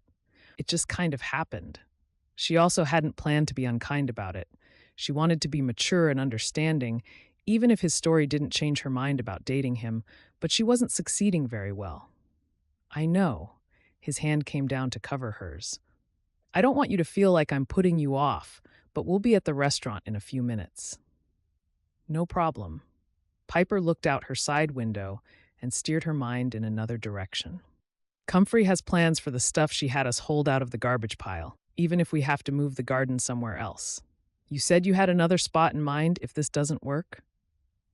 Starting over with negotiations for a new property was the last thing she wanted, but it was far from a done deal with the lot on Walnut, so she needed to attempt to keep an open mind. "Yeah." He shifted his grip on the steering wheel, and she realized his knuckles has been white with stress from the previous topic. "There's a spot a couple blocks over, across from the First Presbyterian Church, that's roughly the same size." She pursed her lips. "We looked at that too." He let several seconds pass in silence before prompting her. "But? But it's too far from the school for regular classroom visits, and it's not?" Piper trailed off as she realized what she'd been about to say. Could she admit that? Was it a bad reason to want the garden in her immediate neighborhood? Not, he prompted her again. It's not my neighborhood, she finally admitted. It's not far away, but it's a nicer area with nicer houses. It's actually 10 blocks away, and people there take better care of their property. Putting it there will be good for them and wouldn't necessarily make it hard for people in my neighborhood to use it, but it won't make as much of a difference as the spot we have picked out. Our neighborhood needs the community garden. More green space, a spruced up feel, hope. She thought of her run-in with the grocer the previous evening and wondered if the idea of hope was backward. Reese's hand slid over hers on her lap, giving it a squeeze. So this is personal? Yes. She tipped her head and looked at him. Is that a bad reason to prefer your property? No, it's not. It's just one thing that makes you extra special. You care about the people you live around, and the kids, and your brother. You want to grow things, and I don't think that only applies to vegetables. I admire that. His hand was warm on hers, comforting even as it sent zings of electricity through her. Thanks. They pulled into the parking lot at Jack Stack's, and he came around to her door to help her out of the car. Within a few minutes, they had a table in the back, out of the path of nearly everyone. They both ordered ribs. He got a full rack, and she got a half rack, and soon the waitress left them to their drinks. So, you ready for your explanation now? Reece asked, watching her pull the wrapper from her straw and stick it in her Diet Coke. Not really. Piper let out a breath. But I don't know if I'll ever be ready, so lay it on me. Chapter 19. Reece watched Piper for a long moment before speaking. You blew me away the first time I saw you, she snorted very inelegantly. Did he honestly think she was that gullible? Really, I looked at you and had no idea who you were, but I wanted to know. It was spring break. It was summer. She shot him an irritated look. Did he not remember when they first met? Reece covered her hand with his. It was spring break. I was at Carlo's Burgers on Main Street after the movie got out. You were there with your friends, these adorable high school girls. Too young for me, I already knew it. But you caught my eye, so I asked who you were. Tony recognized Maddie, and he asked someone else who you were. A junior in high school was way too young, so I sucked it up and thought maybe, when summer came, I'd try talking to you. She wasn't buying that at all. You're so full of it. You were, well, you. You make it sound like you thought there was a chance I'd turn you away, and that can't be right. She couldn't imagine any girl she'd known then not falling for him on sight. I don't get every woman I'm interested in. Piper lifted her brows in a doubtful expression. He ignored her and continued on. After school got out for the summer, I went to the Rockies for some hiking. It was still snowy and miserable, but we had fun because we were stupid college kids who didn't know better. Then I got home just before school got out for you. 2 days before the last day of school, I saw you on the street with your friends. I caught up with you at the pool a few days later, and we talked. We clicked. He studied her earnestly. Didn't we click? Like a lock closing. She couldn't deny that, even if she wanted to. It was why things had gotten so serious so fast. She'd been in over her head before she could blink. Yeah, it was real. She felt like she couldn't get a full breath with him staring at her like that. After a couple of weeks with you, I was ready to forget the plans with my friends that summer. I wanted to stay in Crystal Creek. She wanted to believe him, wanted to think she'd meant as much to him as he had to her, but couldn't. And then you dumped me by phone, and I never saw you again. She didn't pull any punches. It still hurt, even though the pain wasn't as strong as it had once been. When I tried to go see you for an explanation, you were gone. Just gone. Your dad told me you were still a kid, not ready to settle down with some nobody from nowhere. She averted her eyes as bitterness glazed her mouth and throat. His hand tightened on hers. I'm sorry. I didn't know he would say that he said it to you. It wasn't true. I had no way of knowing, did I? You didn't tell me what was going on, just that it was over. The waitress interrupted with an order of deep friend cheese sticks and their garden salads. Piper did her best to be gracious and kind to the server, but desperately wanted her to go away. When she did, Piper kept her hands in her lap, not wanting Reece to touch her while he explained the inexplicable. Do you remember the night we went to the jazz festival? It was held on the grass in a park. The sun had been shining, the birds singing. They sat on a blanket and ate takeout in the summer breeze while the music filled the air. It was a perfect day. It had been the last time she'd seen him. You played your sax freestyle with the trombonist. It was amazing. She remembered it well, had laid it out in her head 100 times since. She picked up her fork, wondering if he still played. The next day, your mom showed up at my house. Piper's hand hovered in the air. A leaf of lettuce and chunk of cucumber on the tines. She couldn't speak. Her face must have held the question, though, because he continued on. She reminded me that you were only 17, that you wouldn't be 18 for several months, and with 4 years between us, dating you was asking for trouble. His expression and voice were even, not entreating or guilty, just laying out the facts. You hadn't figured that out for yourself? She asked. He'd commented on their age difference before that, so this couldn't have come as a surprise. And you didn't have to disappear on me because of that. You could have explained. The lameness of his excuse annoyed her. His lips pressed together before he answered.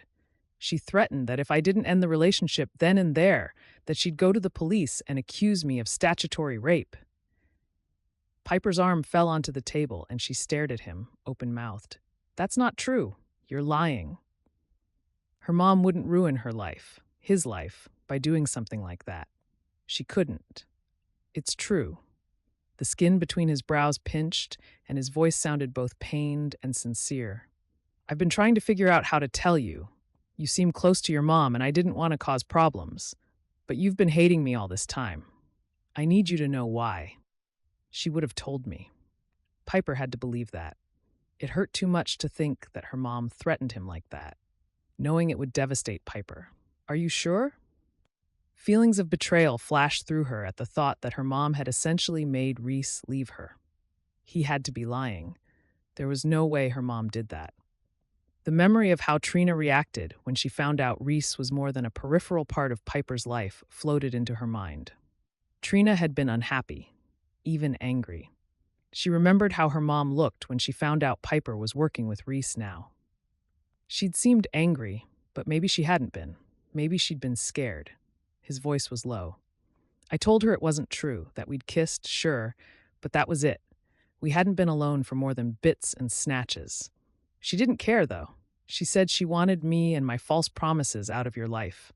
I wasn't going to walk away, even though it scared me, thinking I could end up labeled a predator. He swallowed. My dad walked in then, overhearing the last of it. He told your mom to get out. Then he rounded on me and told me to go with Tony's family. They'd been trying to get a commitment from me to go with them to Mexico the next day, but I kept putting them off, wanting more time with you. I told my dad I wouldn't, but he threatened not to pay for school my senior year if I didn't leave you alone, starting immediately. He said you were too young, and I didn't need the distraction from my responsibility when school began again. Piper couldn't talk. Her throat felt tight and her chest hurt, and she had to hold back tears. Is something wrong with your food? The server asked, stopping by the table. No. Reece picked up his fork and stabbed at his salad, which didn't have dressing on it yet. It's fine, I'm sure. We've just been talking. He flashed her a smile, but it wasn't up to its usual wattage. Piper fought to look at least a little normal and happy, but she was stunned. When the server left again, Piper leaned over the table, keeping her voice low so the people at the next table wouldn't be able to hear her. Assume I believe you, that this happened. You didn't explain it to me before because I'm a total idiot. He stared at her, anguish in his eyes. Both our parents said to make a clean break and leave you alone. I wanted to tell you, but wondered if they were right, and I would make it harder. The next day after I packed, I tried to go to your work and tell you everything, to explain what was going on. I almost caught you after work, but you were gone already. Before I could catch up with you, my dad found me again. Tony's family was running late for the airport, and we had to leave or miss our plane, and he expected me to be on it. And you couldn't send me a note? Drop me a letter? Catch up with me after I turned 18? She wasn't ready to forgive him. He'd still had some choices after all. Did I mention that I'm an idiot? I made that call from the airport, but we were running late, and they started boarding as I was dialing your number. Your phone number was disconnected. Mom said she was being harassed by solicitors and changed it. Piper remembered how irritating it was to change it on all of their records. I tried talking to you when I came home for Thanksgiving, but you'd moved. He spread the dressing on his salad, but didn't seem interested in eating it. The cheese sticks had gone cold and rubbery. Your neighbor said you'd moved away and didn't want to see any of your old friends. My neighbor? Piper thought she knew who he meant already. A big woman, long blonde hair, kind of straw-like, raspy voice. She was impressed he could still describe the woman.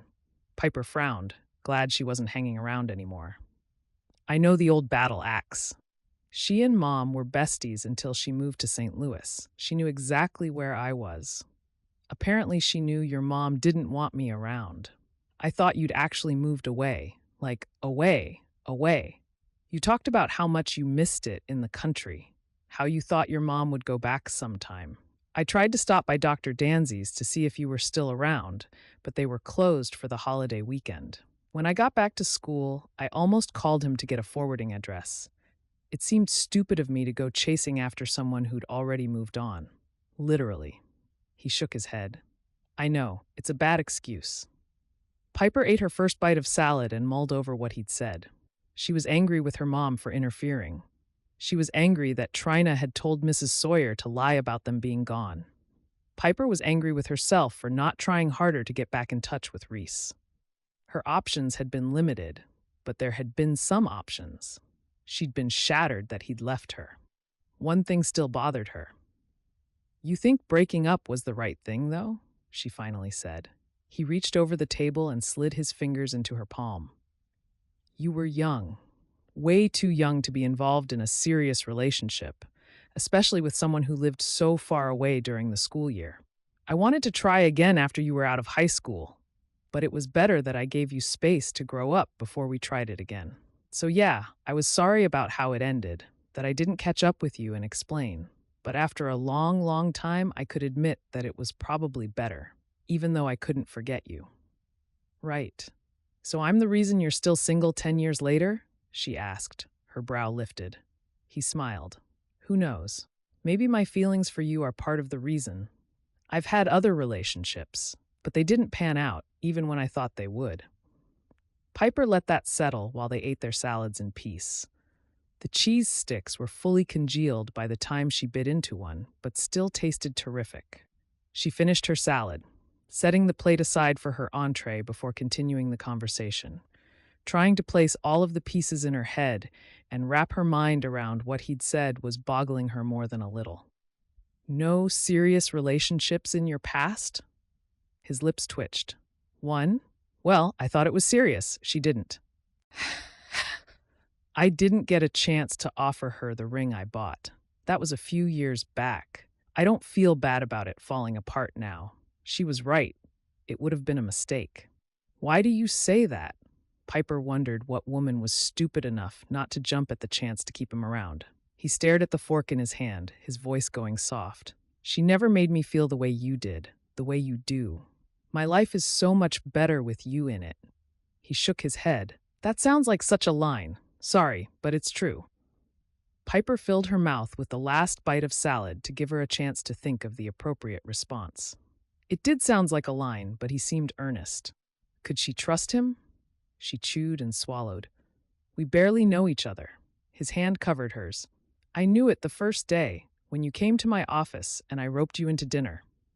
Before the night was over, I realized I had to find out if we could make it work now, that the issues that separated us were gone.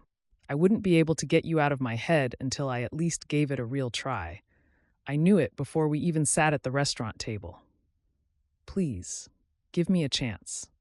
She'd felt it too. The click, the comfort, the way they worked seamlessly on the paperwork and plans for the garden. It hadn't all been perfect, but so much better than her last relationship. She dabbed at her mouth with her napkin, filled with misgivings. She didn't think she could stand to be hurt by him a second time. You have to promise me something. What? If you decide to end it, You'll be honest, and you'll give me a chance to beat you up for hurting me twice." He chuckled, looking relieved. "I think I can promise both of those."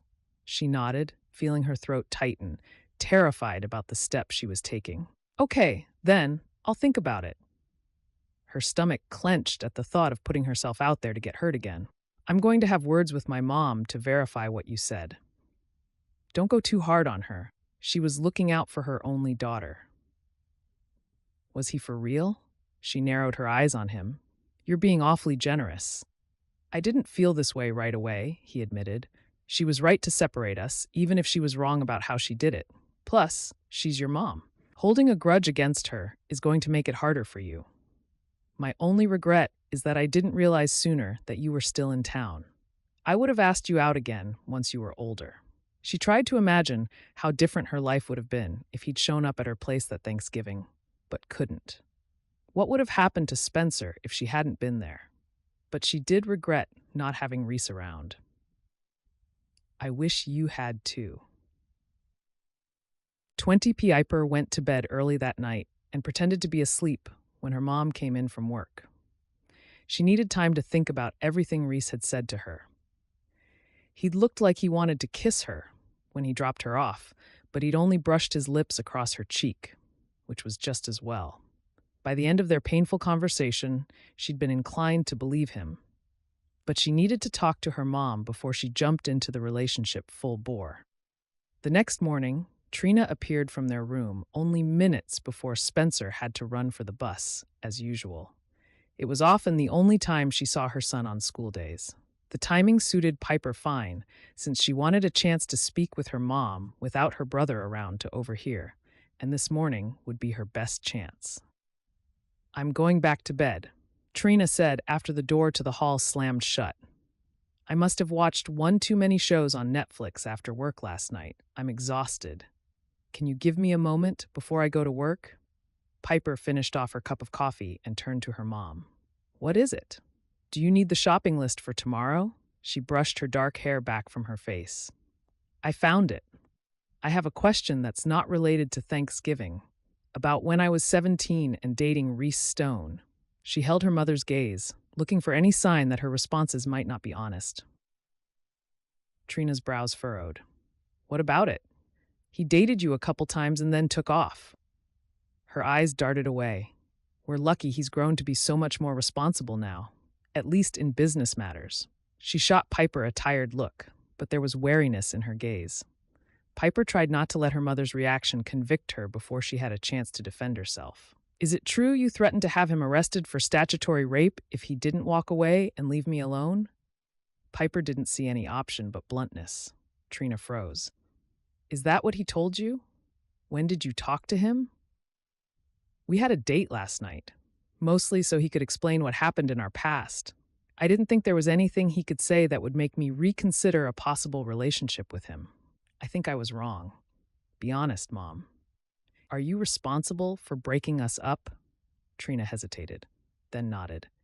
"Yes, you were too young. He had no business sniffing around a 17-year-old. It was wrong. He was going to get you in trouble if he didn't back off. Just see if he wouldn't.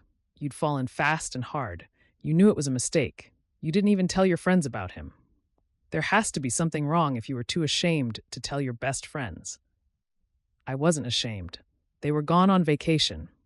A vacation I was invited to but couldn't go on because I had to babysit my brother." Piper pointed out a detail that had irked her to no end at the time. "Who else was going to watch Spencer while I was at work?" Trina grew defensive. "I needed your help. I couldn't do it alone. You know that. He's so hard to deal with. Worse back then, and I had to keep my job." Piper closed her eyes, pain shooting through her. She understood that her mom needed her, had always needed her. She'd been given a raw deal, but just once Piper wished she'd been put first in something instead of dead last. "You let me believe Reece didn't care about me, that he was a jerk who strung me along and then walked away without a second thought. All the time you knew you threatened him to get him to go away. You have no idea how much it hurt when he took off like that, how hard it was to accept that he didn't care about me the way I thought he did." "Come on, Piper. He was an older guy, playing games. You know he was. He wasn't going to stand up for you if you ended up pregnant. He wasn't going to stick around all summer and stay faithful through the school year. You were too young for him. Fury shot through Piper. Trina didn't think Reece could really care about her. You're wrong. He did care about me. He came looking for me after I turned 18. Only you had Mrs. Sawyer lie, saying we'd moved out of the area instead of down the block. He was a predator, Piper stared at Trina, not quite able to believe what she was hearing. He was a sweet guy who never set a toe out of line with me. Not once. You think he wasn't aware that I was underage and extra careful because of it? He was, and he was a perfect gentleman.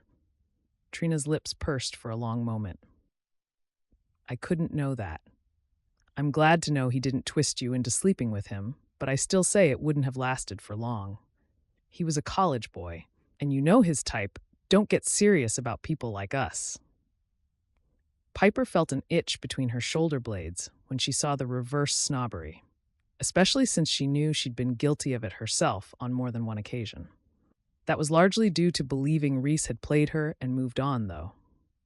The fact that her mom wouldn't accept a little responsibility or apologize for hurting Piper made Piper want to get away, find some space. Go back to bed. I'll do the shopping after work so you have what you need for the dinner. She made a snap decision. But I won't be here tomorrow, not to help you cook or for lunch or any of it. I'm going to Maddie's for the day. She snatched her purse from the counter and headed for the front door. Piper, you know I did the right thing. Besides, it's been so long. How can you be mad now? I need a break. She pushed out the door, not listening to Trina calling to her. So, what if Reece's father had been as much to blame as Trina? Piper didn't have a relationship with his father. Mr. Stone hadn't owed her anything. Her mother should have been honest about things long before now. There was no excuse. She stopped inside the building's outside door and leaned an arm against the wall with her forehead onto it. Tears poured down her cheeks. It wasn't the protectiveness. It was the lies. And why hadn't she tried to reach Reece? Maybe it was better this way. Maybe not. All she knew was that she felt betrayed. Hey, Squirt, Jason greeted Piper with his favorite nickname for his sister and her friends. He didn't seem to get that over 15 years had passed since he could apply the term to them. What are you doing here? I thought you'd be having Thanksgiving dinner with your own family. This is her own family, Maddie said. She knew Piper was mad at Trina, but not why. Piper was grateful for the automatic acceptance. She'd known she would be welcome, brought into the flock, so to speak. The McCormicks had always been like that. Adeline and her parents were coming over as well, which would really make it feel like home. The doorbell rang, and Jason loped over to answer it. It's the other Squirt, the short one this time, he teased as Adeline and her dad and stepmother walked in, each holding a hot dish of some kind. When did you decide to join us? Adeline asked Piper, completely ignoring Jason. Or is this just a visit?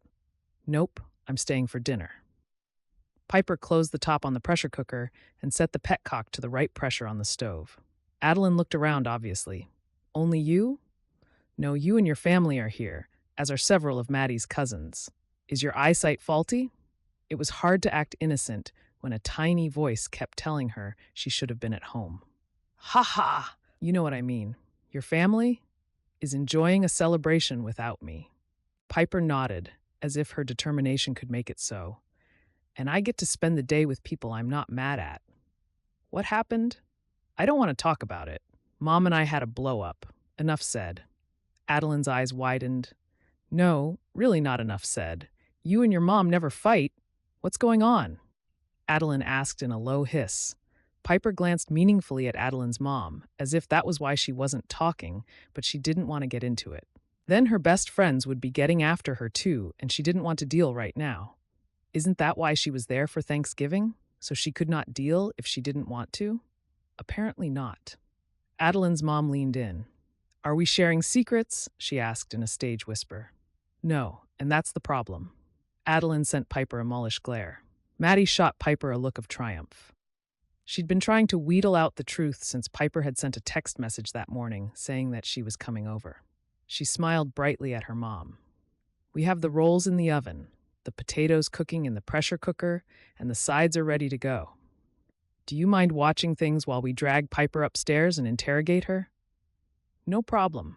I think we can handle it from here. Traitor. Piper shot her a wounded look. Adeline's stepmom leaned in to hug Piper. I miss having you around. You need to come by and see me sometime. Piper couldn't be mad at this woman. She was way too sweet. I'll do that. I miss you too. We've been insanely busy.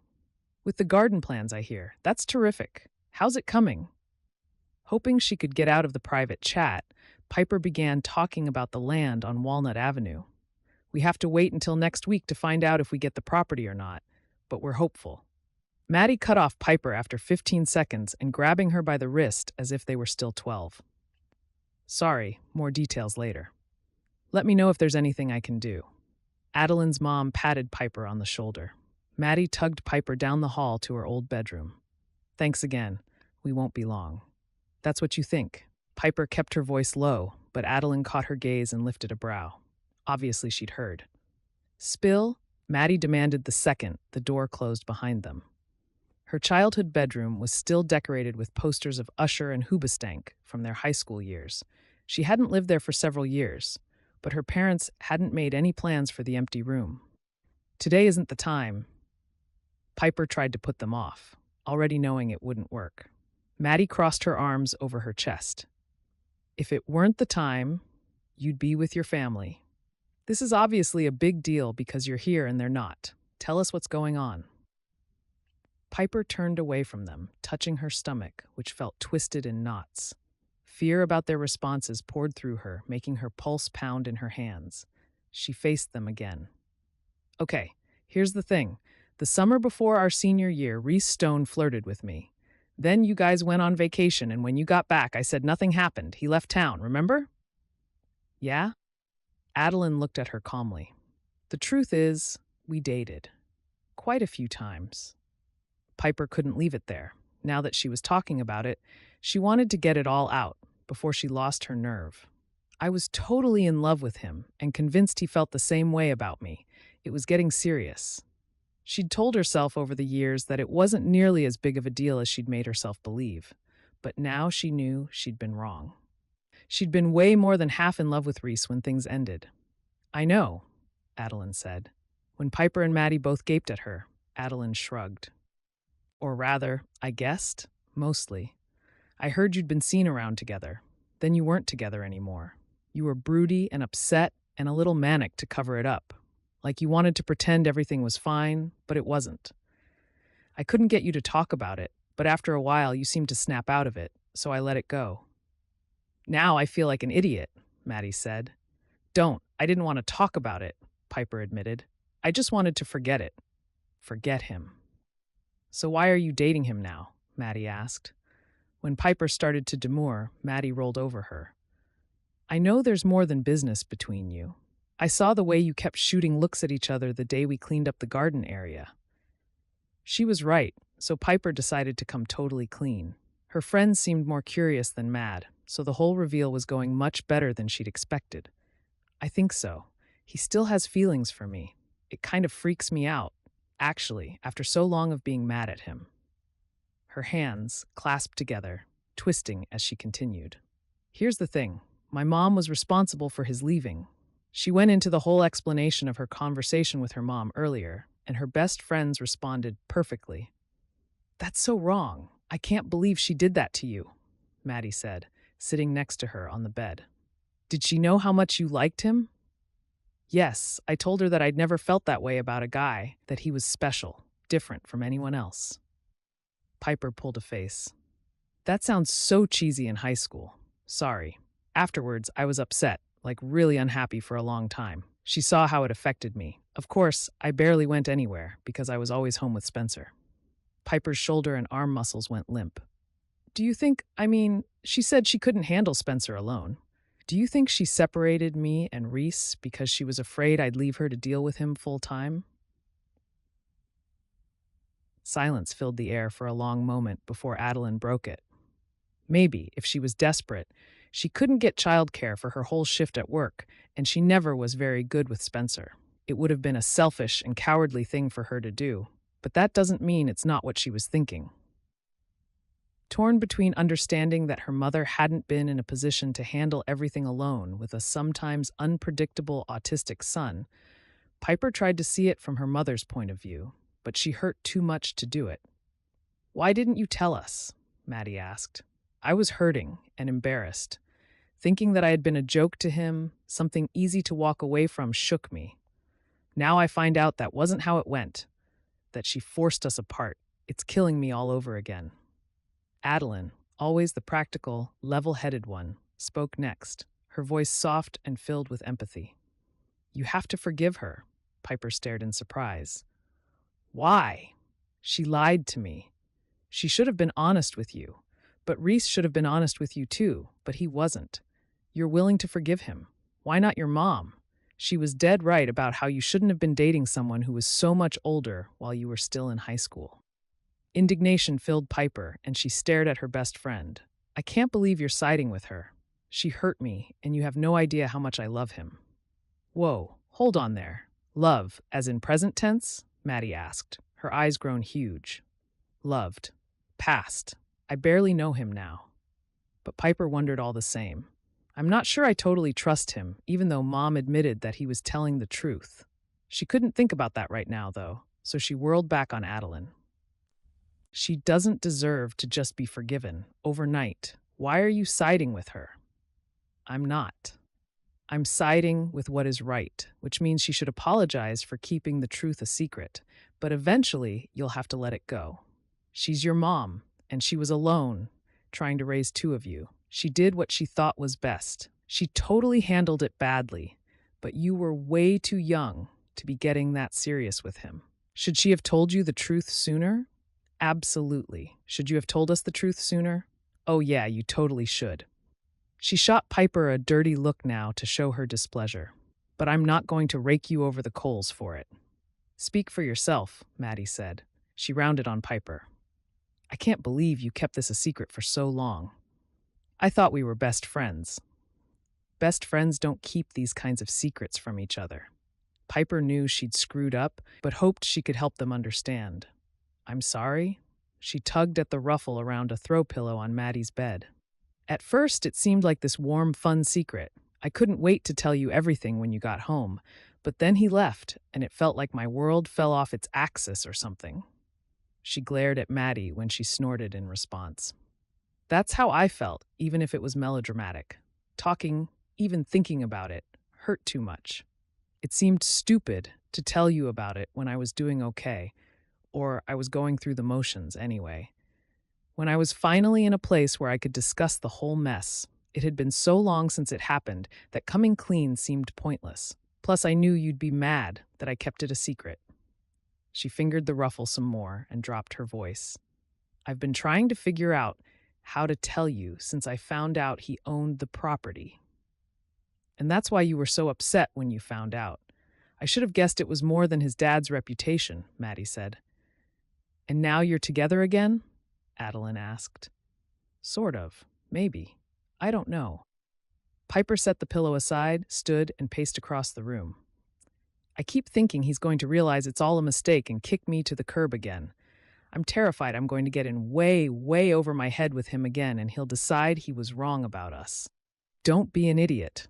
Maddie slid an arm around Piper's shoulder. "He's going to love you, or I'm going to beat him up." Piper chuckled. That was Maddie, through and through. There was a knock at the door. "Girls," Maddie's mom called through the wood. "We could use some more help downstairs if you're finished interrogating Piper." "All done," Maddie called. "We'll be right down." "Okay." They heard footsteps from the hall as she walked away. "Forgive me?" Piper asked. "Of course. That's what best friends are for." Adeline gave her a big hug.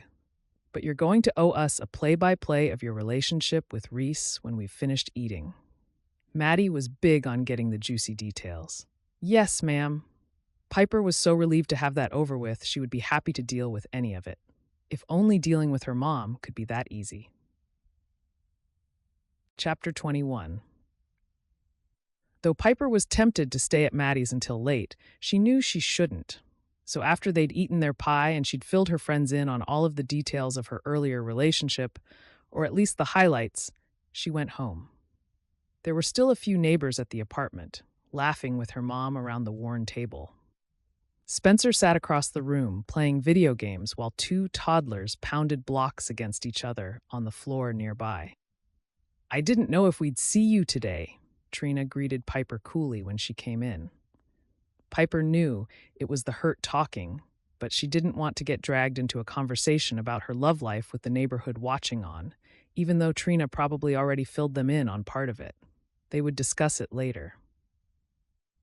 Things were winding down there, so I decided to come harass my baby brother.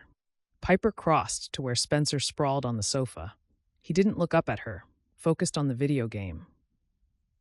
"I thought you didn't want to be with us today. I needed time to cool off."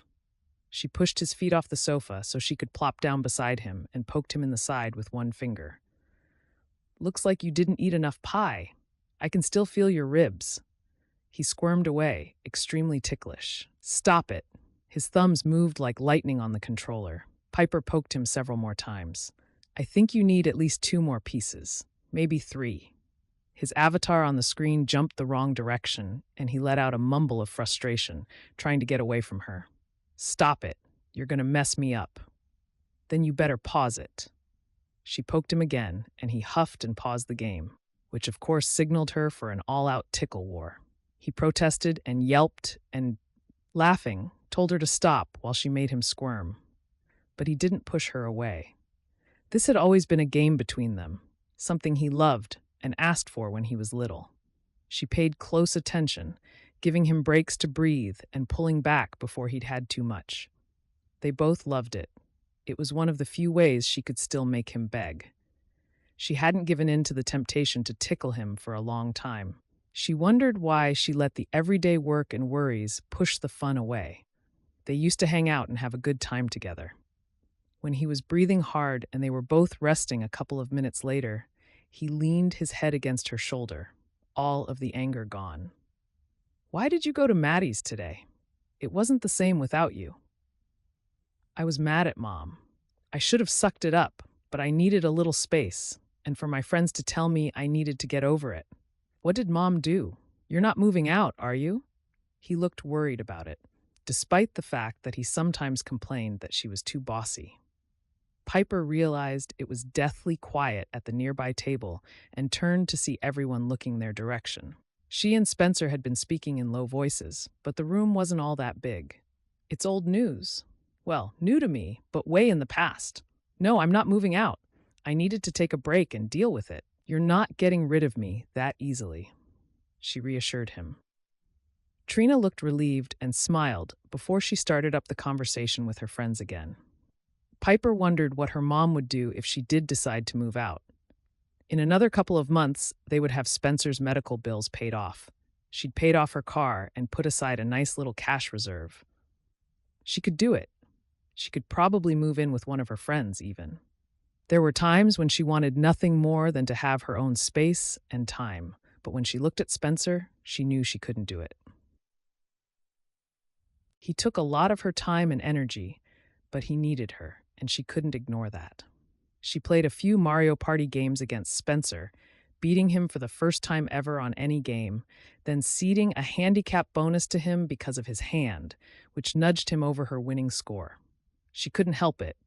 It was nice to laugh and joke with him instead of badger him about homework and his chores. She made a mental note to set her projects aside and hang out with him more often. When everyone else left, it was time for Spencer to get ready for bed. That left Piper with Trina in the kitchen, cleaning up the dirty pans and bowls that were piled up beside the sink. Neither of them spoke for a long moment before Trina broke the silence. "Maybe I shouldn't have forced the two of you apart, but I was scared he would hurt you and then run." Trina's voice was low and nervous. "That's what he did, in essence, because you forced it on him." Piper felt a twinge of guilt for pushing all responsibility on her mom when she knew Reece could have made different choices. At least he could have handled it differently. He hadn't been a kid, even then. "That wasn't my intention, but it's what happened." Piper turned to her mother, staring her in the face so there would be no mistake.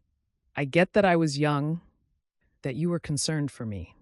At least, I'm telling myself you were concerned for me, But part of me wonders if the reason you got rid of him was because you were afraid to lose your babysitter.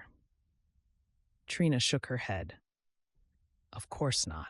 I needed your help with Spencer. I always have. Your dad was much better with you when you were little than I could hope to be. But I was afraid if things kept going that you'd get pregnant and he'd turn out to be like his dad after all. What is that supposed to mean? Ronald Stone might have given you money if you'd gotten pregnant, but only to get rid of you. He wouldn't want people like us degrading his family lineage.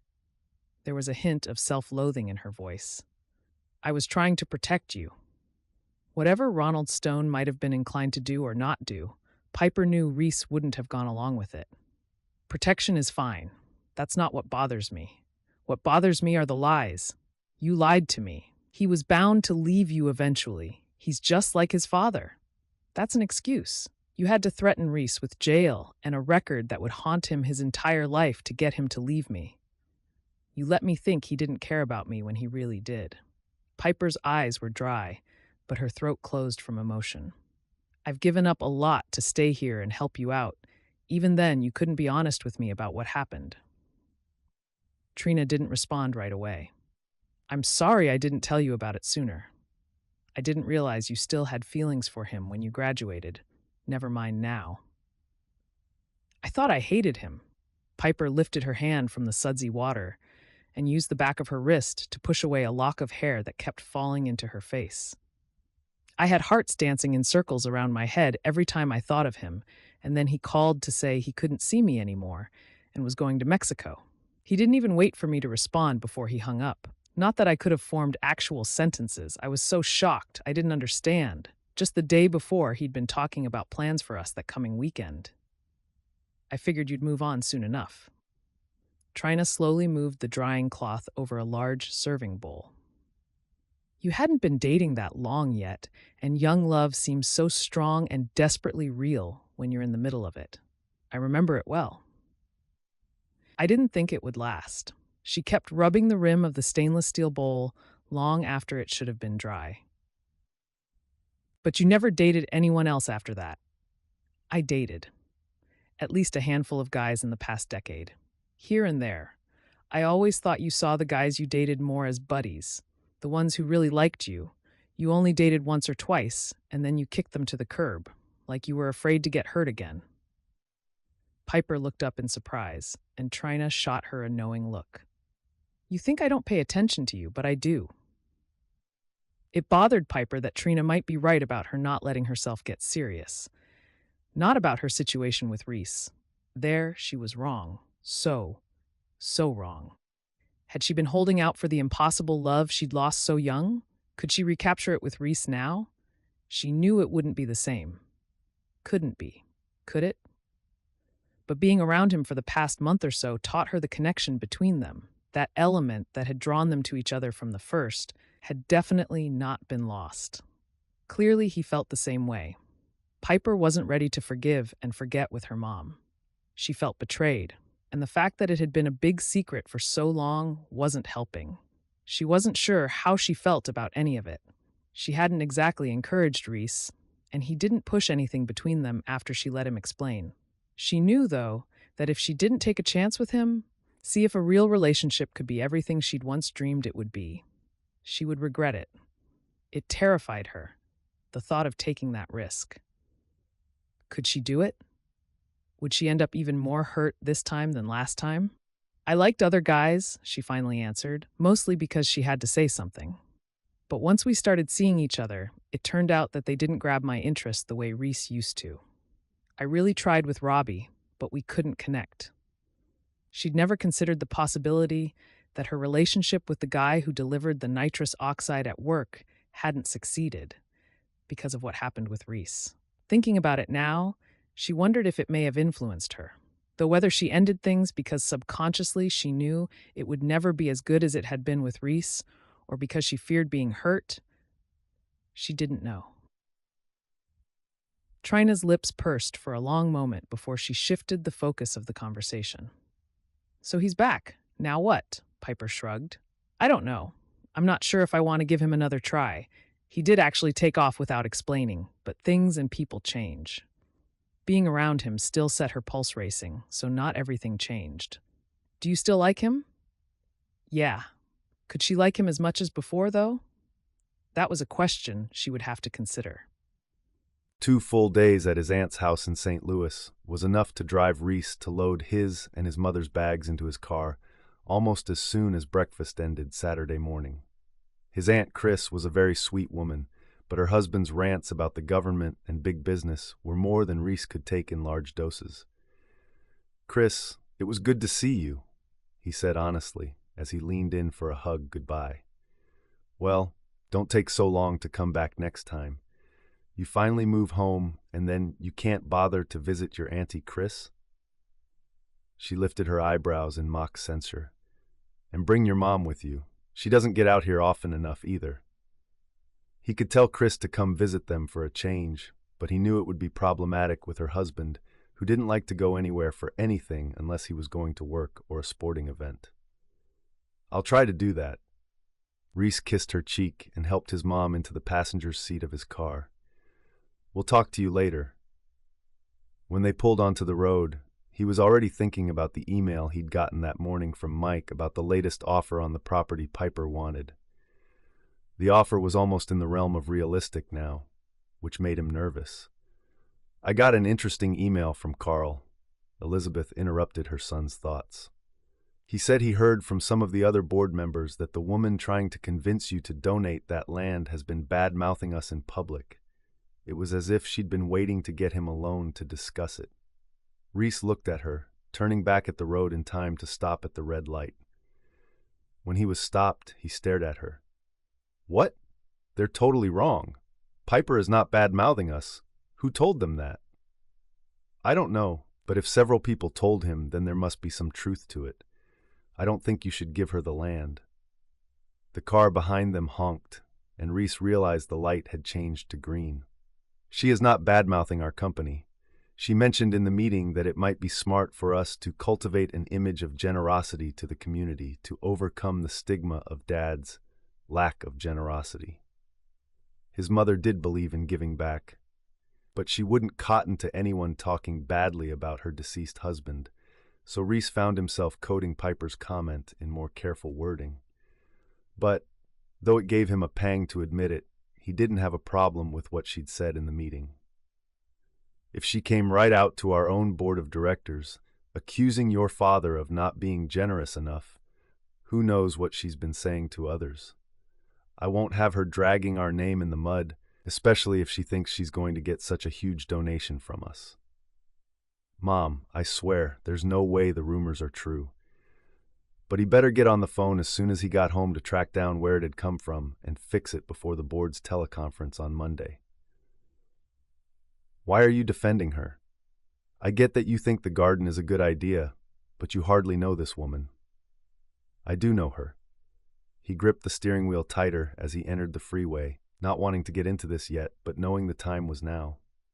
"Oh?" The long, drawn-out syllable held 1,000 words. "Piper Daniels and I dated for a while the last summer I was in college. We clicked." His mom let out a light laugh. "Honey, that was, what, 10 years ago? You barely knew her then. You were only here for a few weeks, weren't you? And your father was not impressed with her. I remember that much." Reece grit his teeth. "I'm dating her again." His mother's hand rose to her chest in surprise. "What? What about Layla? You're so perfect for each other." "I don't care about Layla. She's nice, most of the time, but I'm not interested. Piper, on the other hand, I like her a lot." It was veering dangerously past like. He couldn't get her out of his head. He didn't really believe in fate, but if it was real, he had to think Piper returning to his life now was fate. "Oh, don't be silly. I'm sure she's pretty, but you haven't been seeing her for long. You were going out with Layla just a couple of weeks ago." "It's been well over a month, Mom." "Has it? No matter. You couldn't possibly know what kind of person she is already. If you'd been seen with her in public, I would have heard about it before now, so you can't be all that serious." She pulled out her compact and powdered her nose. "How do you know she's not telling you what she thinks you want to hear?" He wasn't going to convince his mom, so he let that go, even though he itched to defend Piper. "I know her better than you think. In any case, she wouldn't talk badly about us while in negotiations. That would be stupid, and she's definitely not stupid. I'll find out what's going on and take care of it. I knew I could count on you, one way or the other. She patted his arm and settled back against the seat. Chris's husband is so exhausting to be around. I may nap for a while on the way. Elizabeth was a pro at changing the conversation if the current topic didn't suit her. Apparently, she didn't want to know anything more about his relationship with Piper. You do that. Reece had things to think about. Chapter 22. Nerves bothered Reece as he prepared for the teleconference for the board of directors on Monday. He made a mountain of calls over the weekend, but hadn't been able to pin down where the rumors about Piper had begun. They would be discussing the property on Walnut today, and hoped the board would approve of the property use. Despite all of the time he'd spent schmoozing them on the phone over the past 2 days, he wasn't sure enough that the members would vote the way he wanted them to. Piper's report with the advances she'd made on getting her nonprofit paperwork together, the cleanup of the land, and the updated statistics she'd gathered had been emailed to everyone over the weekend. That was all they could do. He'd tried to see her Sunday afternoon to review everything, but she said she had plans with Spencer, which made Reece smile and feel a little jealous. He wanted to be part of that. She still hadn't officially agreed to date him, so he hoped she wasn't avoiding him. He was reading a news article about a rash of apartment robberies in the area when the video feed went live and the other board members popped up on his screen. He wrote down some key words to keep him on track when he came back to the email and set it aside to deal with the meeting. They were on the line for nearly an hour before the topic of the property came up. Regarding the property on Walnut, Mike said, lifting a new paper into his hands. We have another offer, $10,000 more than the previous figure. It sounds like they are serious about purchasing, and the numbers are getting close enough that I would be willing to back the sale if we could get another $5,000 from them. What about the garden? Reece asked. Have you looked over the updated proposal Miss Daniels sent you? Yes, it does seem like a good plan, but I'm not sure if she can actually pull it off, and I'd rather sell if I can't get a sure thing from her. He picked up a paper, glancing at it. Actually, I'd rather sell. I think her idea is good and I wish her luck, but who says we have to be the ones to help her out? If we didn't have a buyer, I might go for it, but since we do, I think unloading the albatross would be better. I like the dynamics she's proposing. I think she can pull it off, Stan said. I think the PR could do the company a lot of good in the area. Giving back to the community has rewards beyond the financial. Yes, but we sell most of our product out of the area, Darren said from his home office in Hawaii. Putting the word out to other markets wouldn't hurt us either. Stan was from Omaha and cued into local news and PR more than some of the others. There were more voices of agreement on each side, and Reece held in a sigh. Let's vote on it, Carl said. When they did, there was a clear split down the middle. Since their rules called for at least 6 votes one way or the other to give a clear majority, they were 2 votes short from giving her the land and 1 vote short of selling. This is ridiculous. We can't stalemate over this land forever, Carl complained. We've wasted enough time on the issue as it is. Agreed. Mike frowned at the webcam. We should sell it and walk away. Stan addressed the group. Does anyone think leaving the property alone for a while is the best option? When no one agreed, he pushed on. We have another board meeting in 2.5 weeks. Let's give her that time to come up with backers who will fund the costs of setting up the garden. If she can do that, she'll get my vote. If we can't get a clear majority vote at the next meeting, we agree to sell and wash our hands of it. Reece was not thrilled, but it was better than nothing. All in favor, say aye. There was consensus to defer the topic, so they tabled the discussion and moved on. Before he even finished the meeting, he received a text from Piper. So, what's the word? He waited until the conference call ended before responding to her. No definitive answer today. Must talk. Dinner tonight? She didn't answer right away, but when she did, it was to agree to dinner. Relieved, he set a reminder on his phone so he wouldn't be late, and returned to the letter he'd been writing to his assistant. So, what's going on? Piper asked as soon as she opened the apartment door for Reece. He'd hoped to have a few minutes before breaking the news, but should have known better. She'd always been single-minded. Can I come in first, or are you ready to go? She didn't look thrilled at his question. We can go. Hey, Spence, how's it going? Reece looked beyond her to where Spencer was downing tacos like a starving man. Ready to get your trash kicked on Mario Party? Spencer snorted. As if. I could beat you with one hand. You want to play? Maybe when I bring your sister back. Business first. He winked at Piper, knowing her brother would see it. Yeah, business. Because you're not taking her out to eat and kiss, are you? Spencer shot them a sly grin. No reason I can't do all three of them. Boys, Piper said in exasperation. She glanced back over her shoulder at Spencer. You and Jared, no one else, okay? She referenced a friend of his from school who was coming over. And don't do anything while I'm gone that you wouldn't do when I'm here. She narrowed her eyes on him. If you do, you know I'll find out. I'm going to find those security cameras someday, he spouted back. See you later. Her lips quirked. Spencer grinned. Reece shut the door behind her. Does he usually get into trouble when you turn your back? Not very often, actually. And Jared is a good kid, not like dirt and nails. There are no cameras either. We joke that there are because the neighbors report all kinds of things to me. Sometimes I think they're making things up. It's hard to have secrets when you live in close proximity.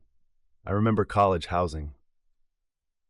They made it down the 2 flights of stairs to the front door.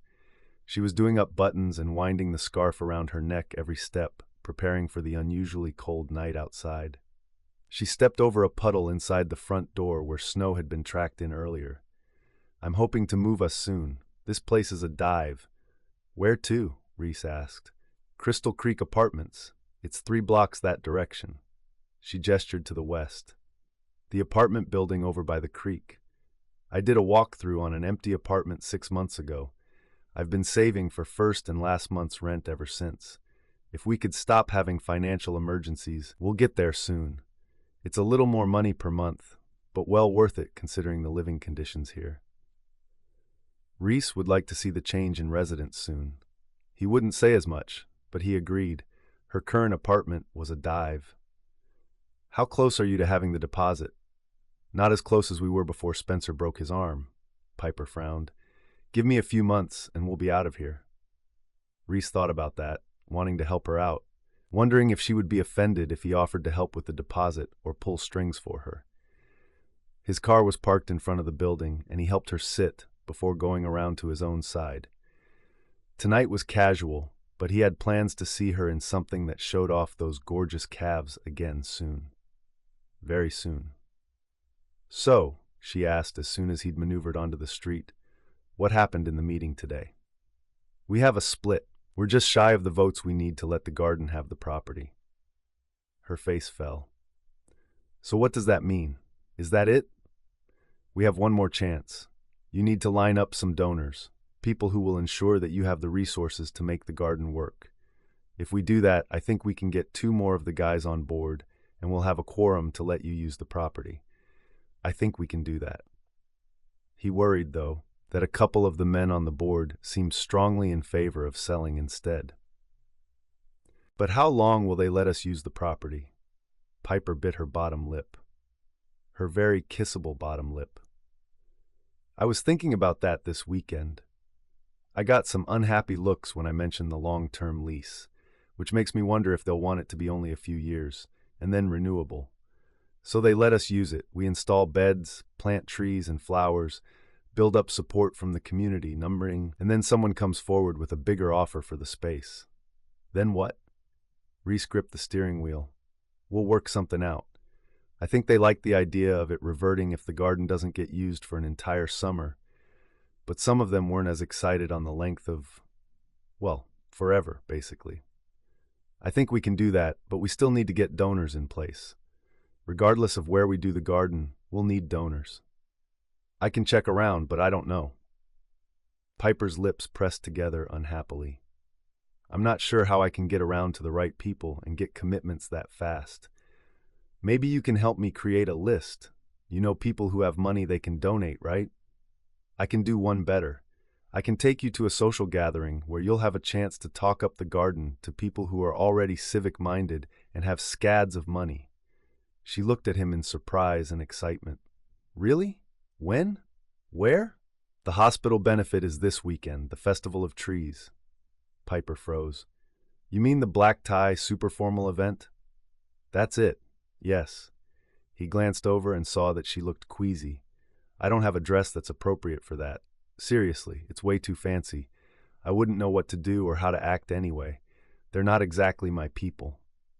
It surprised him that she was being skittish. She hadn't acted like she had a problem with social stuff before, or seemed the least intimidated by his finances. We can fix that. Her eyes narrowed at him. You are not buying me a dress. I didn't say that, though it had been the thought in his head since the idea of donors had come up that afternoon. You have a closet full of dresses you've been keeping a secret? She eyed him. I don't think we wear the same size, and your feet would drown in my dress shoes. He scrambled for a solution since direct purchases were apparently out of the question. Actually, I was thinking that my sister has a closet full. You're about the same size, aren't you? He was pretty sure they weren't, but he'd worry about that detail later. I have no idea. I don't think I've ever seen her in person before. If she didn't have something that would fit Piper, Reece would see to it that his sister obtained something that would work instead. He'd have to make some calls tonight.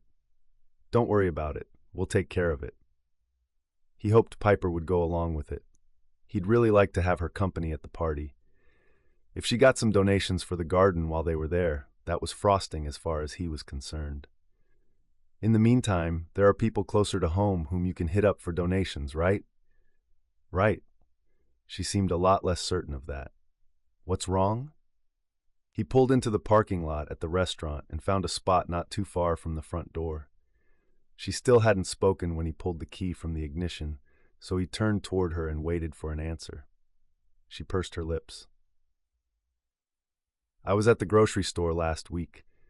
The grocer said he heard I'd been bad talking his produce. He won't let me shop there anymore. I haven't said one word about his store or any of the others. This has nothing to do with his business. Reece looked at her in surprise. Who told him that? I have no idea. He was so angry he kicked me out. Reece thought of the rumors that had gotten back to his mom about Piper talking bad about his company. Was she behaving badly, or was someone trying to cause trouble? I'm sorry. I'm sure he'll cool down eventually. He had no idea what else to say. It's not that big of a deal. I just wish I understood what was going on. She looked hurt by the accusation, and he couldn't blame her. If it was a lie, but if it weren't, why would she have told him about it? Reece decided to focus on things he could actually do something about. I hope you like Italian. I thought it might be a nice change. Sure. When they were seated and had ordered their pasta, Piper pulled a notebook from her purse and grabbed her pen. So, who do you think I should target for donations? Reece decided to let her lead with business for now, wanting to get it out of the way. He'd asked her to dinner partly to discuss garden matters anyway. They debated various businesses and people they knew or knew of, and when dinner arrived, he covered her hand with his on the notebook. Do you think we could set this aside for a while? At least while we eat? Piper hesitated for only a second before nodding and sliding the notebook into her purse again. I appreciate all of your help on this project. I'm happy to do it. It gives me the added bonus of spending time with you. The main reason might have been her instead of the garden itself, at least in the beginning. He didn't feel it necessary to explain that. Seeing her excited and passionate about the garden was beautiful. Tell me, he said when she picked up her fork. You said you had a garden growing up. What was it like? Was it big? She played with the lettuce on her plate, considering his question. My dad loved to garden. Mom loved the flowers. But the actual work, that wasn't her thing. Dad loved to be in the yard, and in the summers after work, he spent most of the evening weeding and planting and mowing and splitting plants and all kinds of garden things. He grew a huge vegetable garden, lined with fruit trees and berries. We ate fresh food every day from spring to late fall. He even grew vines on teepees so I could have a secret place to play with my friends. It was one adventure after the next, she shrugged. That probably sounds like I've put a golden halo on it. Maybe it wasn't as fun as I remember all of the time, but I want that for the kids in our neighborhood. I want it for my brother, or a version of it. He's too old to appreciate some of the fun we had, but I can give him parts of it. I'd love to move somewhere with a yard, but that's not going to happen anytime soon, so I'll take what I can get. Reece smiled, listening to her talk about her childhood. He could see her, a little girl, peeking out from a vine-covered area to see who was encroaching on her fairy castle. We had gardeners.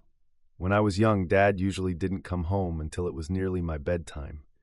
The grounds were perfectly manicured with grass and flowers, but other than the area where they set up the swing set, we were discouraged from roaming the yard. Tony's house was different, but at my place, it was stay off the grass. Your dad was pretty business-oriented. I'm sorry he wasn't around more. She said the phrase carefully, as if not wanting to offend him with her word choice. He was very driven. Reece appreciated her reticence. His mom was terrific. She'd always been there for him and his sister, interested in their lives, supportive and curious about what mattered to them.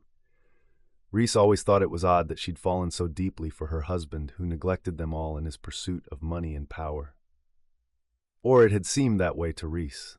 Maybe his parents were closer than he thought. He got the company through bad times, leaving me with a legacy. It turns out I'm pretty good at being the boss. Better than I thought I would be. Or at least I've been told that's true. He shrugged. But then, they're all my employees, so it's not like they were going to tell me that I'm awful at it. No one disagrees with you about anything? Piper cocked an eyebrow at him. Oh yes, some of them do, especially some of the board members, and they aren't afraid to say so. One of them thinks I'm going to run the company into the ground, giving the workers more money, better conditions, and benefits. He tried to shrug off Mike's complaints, but it wasn't always easy. The stockholders weren't thrilled about the changes to their dividend checks. She reached over and touched his sleeve. But it's so much better for the workers. You have to understand. My mom has worked there for 5 or 6 years. She's never made more than a bare subsistence income. Most of the time while I was growing up, we didn't have any insurance. She still works long hours, but now when she comes home, she doesn't sleep all weekend because she's running so hard every shift. Having insurance is the reason I still have any money left in savings after Spencer's accident. Reece covered her hand with his on his sleeve. Does she need help paying the bills? Is that why you still live there, or is it because of your brother? It had been on Reece's mind for a while. He didn't have a problem with her living with her mom, but he thought she made enough money to move on her own. Both, to be honest. She can squeeze by without me if nothing goes wrong, and they have zero luxuries, but it seems like most months something comes up that makes surviving from one income impossible. She shot him a wry look. And I like spending time with Spencer. Sometimes I get tired of being in charge of him, but mostly he's pretty great, she shrugged. It's cool to hang out with him when I finish work. He needs some kind of authority figure, and with Mom working every night, I'm the only person left. Reece was impressed that she saw there was a need, so she stepped up instead of whining or complaining about it. No fanfare, just hard work. His respect for her grew, and he couldn't help but think how lucky he was to get a chance to get to know her again. Their conversation lengthened as he probed into different parts of her life, wanting to know her better, to understand how her mind worked, what was important to her. By the time he walked her back up to her apartment that night, he could honestly say that he liked her even better than he had earlier in the day. Now that she'd relaxed around him, he saw she was bright and funny, beautiful and giving, like he remembered her to be. He thought back to his dinner with Tony over Chinese and what Tony said he needed in a woman. Piper had it all. He held her hand as they came to a stop in front of her apartment door. Thanks for going out with me. I enjoyed it. Piper used her free hand to unwind her scarf, revealing the pale length of her throat. It was fun. I need to get out to relax more often, I guess. I let myself get caught up in the daily grind too much. Reece watched her throat move as she swallowed, and he shifted closer to her. The scent of her body spray, something soft and fruity, wafted around him in the air. I'm happy to oblige. I tend to let business eat up every minute of my day, even when I'm trying not to. Piper lifted a hand and ran it over the fine stubble on his cheek, along his jaw, and then up over his lips. We definitely can't allow that. Reece quivered under her gentle touch. Definitely not. He caught her hand and kissed the fingertips, loving the feel of her soft skin and enjoying the slight intake of breath she made in response. He slid his other hand onto her waist and pulled her closer. You want to distract me a little more? It was so hard for me to stay on topic while we ate tonight, watching you smile and laugh, wanting to kiss you. Her lips lifted, and though she looked a little shy, she acquiesced to his advances. You didn't make it much easier for me. Her voice was soft and breathy. Let's fix that. He closed the gap, reeling her in and pressing his lips to hers. The hand at her waist shot up her back to hold her tighter, and his other hand came to rest on the side of her neck as he reveled in her kiss. Her small, gentle hands fisted on the side of his shirt, holding on as she gave herself to the kiss. Either she'd gotten much better at this, or his memory was faulty. When they'd dated before, he'd thought no kiss could be better than what they'd shared. This was mind-blowing. He backed her up so she hit the wall beside her door, even while carefully maintaining control of the kiss, to keep them both from going up in flames. I should go, Piper said against his mouth, but made no effort to end things. In a minute. He had to linger a little more, to soak up the perfection of this moment in time. Part of him worried something would happen to ruin what was growing between them, and that this would be all he ever got. When he finally pulled away, he wanted to follow her inside, but knew that would be a big mistake. Time to reel himself in and let them both, deal with what happened between them. Promise you'll let my sister help you with a dress? Sure, I can do that. Piper tugged at her scarf, looking a little dazed. Since Reece felt dazed as well, he was grateful the feeling was mutual. I'll call you tomorrow. Sleep well. Yeah, I'll do that. She pushed her way into the apartment where Spencer was still playing video games with his friend. Reece caught a glimpse before the door shut behind her. He whistled all the way home, making plans for a little time with his sax that night. Chapter 23. When Reece said his sister would loan Piper a dress, she had some vague idea of Kate passing a dress to him and him dropping it at her place to deal with sometime that week.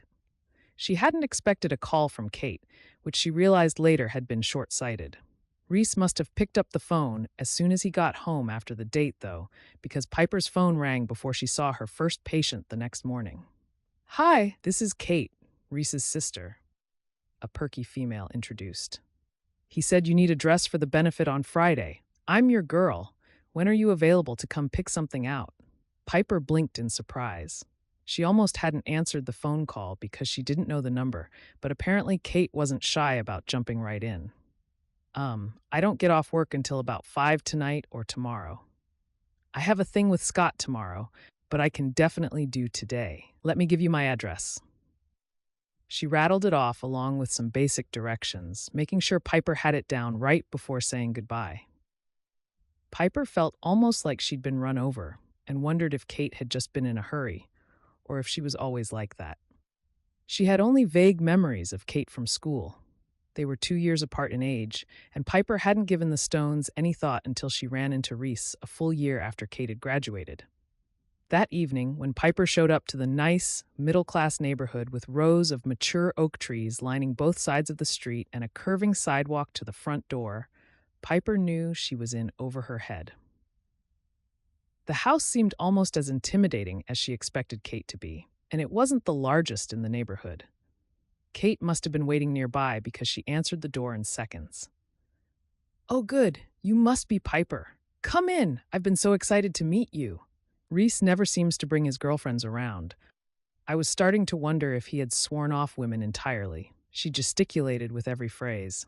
Oh, I'm not his. Anyway, Kate cut her off as she led up a sweeping staircase. I love dressing up and helping other people dress up.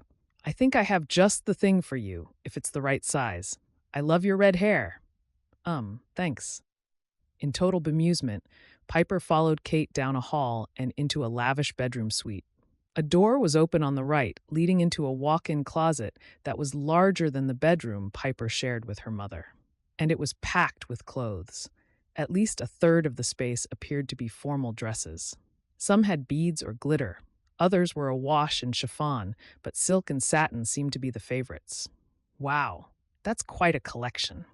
Kate ran one finger over the shoulders of the dresses as she walked to the end. Yes, my family goes to a lot of social functions. Or at least Mom and I do. Dad was less into that. Neither of us are going to be there Friday night, though. Prior commitments with the Rotary Club. I've been there before, though, and it's beautiful. You'll love it. Piper tried to keep up with the topic as Kate talked at the speed of light. Kate was very friendly, though despite Reece's comment the previous evening, they were definitely not the same size. I don't know if anything you have will fit me. Oh, I have a few extras here from my mom's closet, and I want to show you something I picked up this morning after Reece told me about the function this weekend. One of my friends has a consignment store, and it popped out at me. Oh no, I can't possibly. Piper didn't want to be beholden to anyone else, especially not to Reece's family. Of course you can. I found it on a fabulous deal, and it'll be perfect for you. How would you know? You've never even met me before. Not that Piper was going to give in, but she wondered why Kate seemed so certain. I've seen you around a time or two. Remember you from school. Reece sent me pictures he took from the cleanup day, and one of you in your kitchen at home. He's good at sneaking in camera shots, so you know. He sent them to me last night, and I found this. You have to check it out. Kate pulled Piper into the closet. Now I have 3 possibilities in your size, but one in particular. She grabbed 3 from the end of the row. Try these on. Pale blue, emerald green, and a deep fuchsia all looked too fancy to Piper, but she accepted them and obediently went into the bathroom to change. Try the blue one first. I think you'll like the others better, but give it a chance. Kate shut the door behind Piper and started making noise on the other side of it. Piper stared in awe at the garden tub, shower for 2 with several shower heads, double vanity, and long mirrors. This was twice the size of her room. Maybe not quite that big, but they certainly hadn't skimped on the luxuries. Piper decided Kate wouldn't let her go if she didn't at least try on the dresses. She eyed the fuchsia one, knowing pink would never work, and started with the blue as suggested. It was ankle length, with a fitted bodice that had tucks which led down to a rosette on her left hip. It looked surprisingly good on her, and Piper thought it would certainly do. It was beautiful. It just wasn't her style. Then again, fancy dresses weren't exactly her style, or she would have one of her own. She opened the door to show Kate how it looked. Kate made a twirling motion with her finger. Very nice. It fits beautifully. A little too snug around the waist, Piper objected. No, it's perfect. But you have such a great figure. I have practically nothing on top at all, so I have to have my dresses taken in to fit. It's so depressing. Kate pulled a face. That looks terrific, though. Go try on the pink one. Pink with red hair? Piper asked. I thought that was taboo. You might be surprised. Try it. Kate shooed Piper back into the bathroom. This dress had wide straps along Piper's shoulders, ended 6 inches above her knees, and showed off every curve to advantage. The color was even fantastic on her skin tones, which totally surprised her. She opened the door for Kate, who grinned. You didn't believe that it would look good, did you? No. Piper smoothed her hands along the soft fabric. It's actually terrific. It shows a lot more leg than I'm used to. She tugged at the skirt. You have the legs for it. Kate twirled her finger and Piper followed directions, twirling where she stood to show it all off. Good legs or not, Piper said as she came to face Kate again. I never thought I could wear pink. I've always stayed away from it. Other than the length, it was practically perfect. Because someone, somewhere, told you redheads shouldn't wear pink, right? It's stupid. You look fantastic in that dress. Now go try on the green one. She made shooing motions with her fingers. Piper shut the door again and unzipped, switching to the emerald dress. It had been her first choice from the start, with its wide straps, cowl neckline, and matte wrap with ruching along the bodice. It was soft and flowed to her knees, showing off her arms, but was demure enough to cover her shoulders and bodice. It fit comfortably, not too tight, not too loose, and the green really made her eyes pop.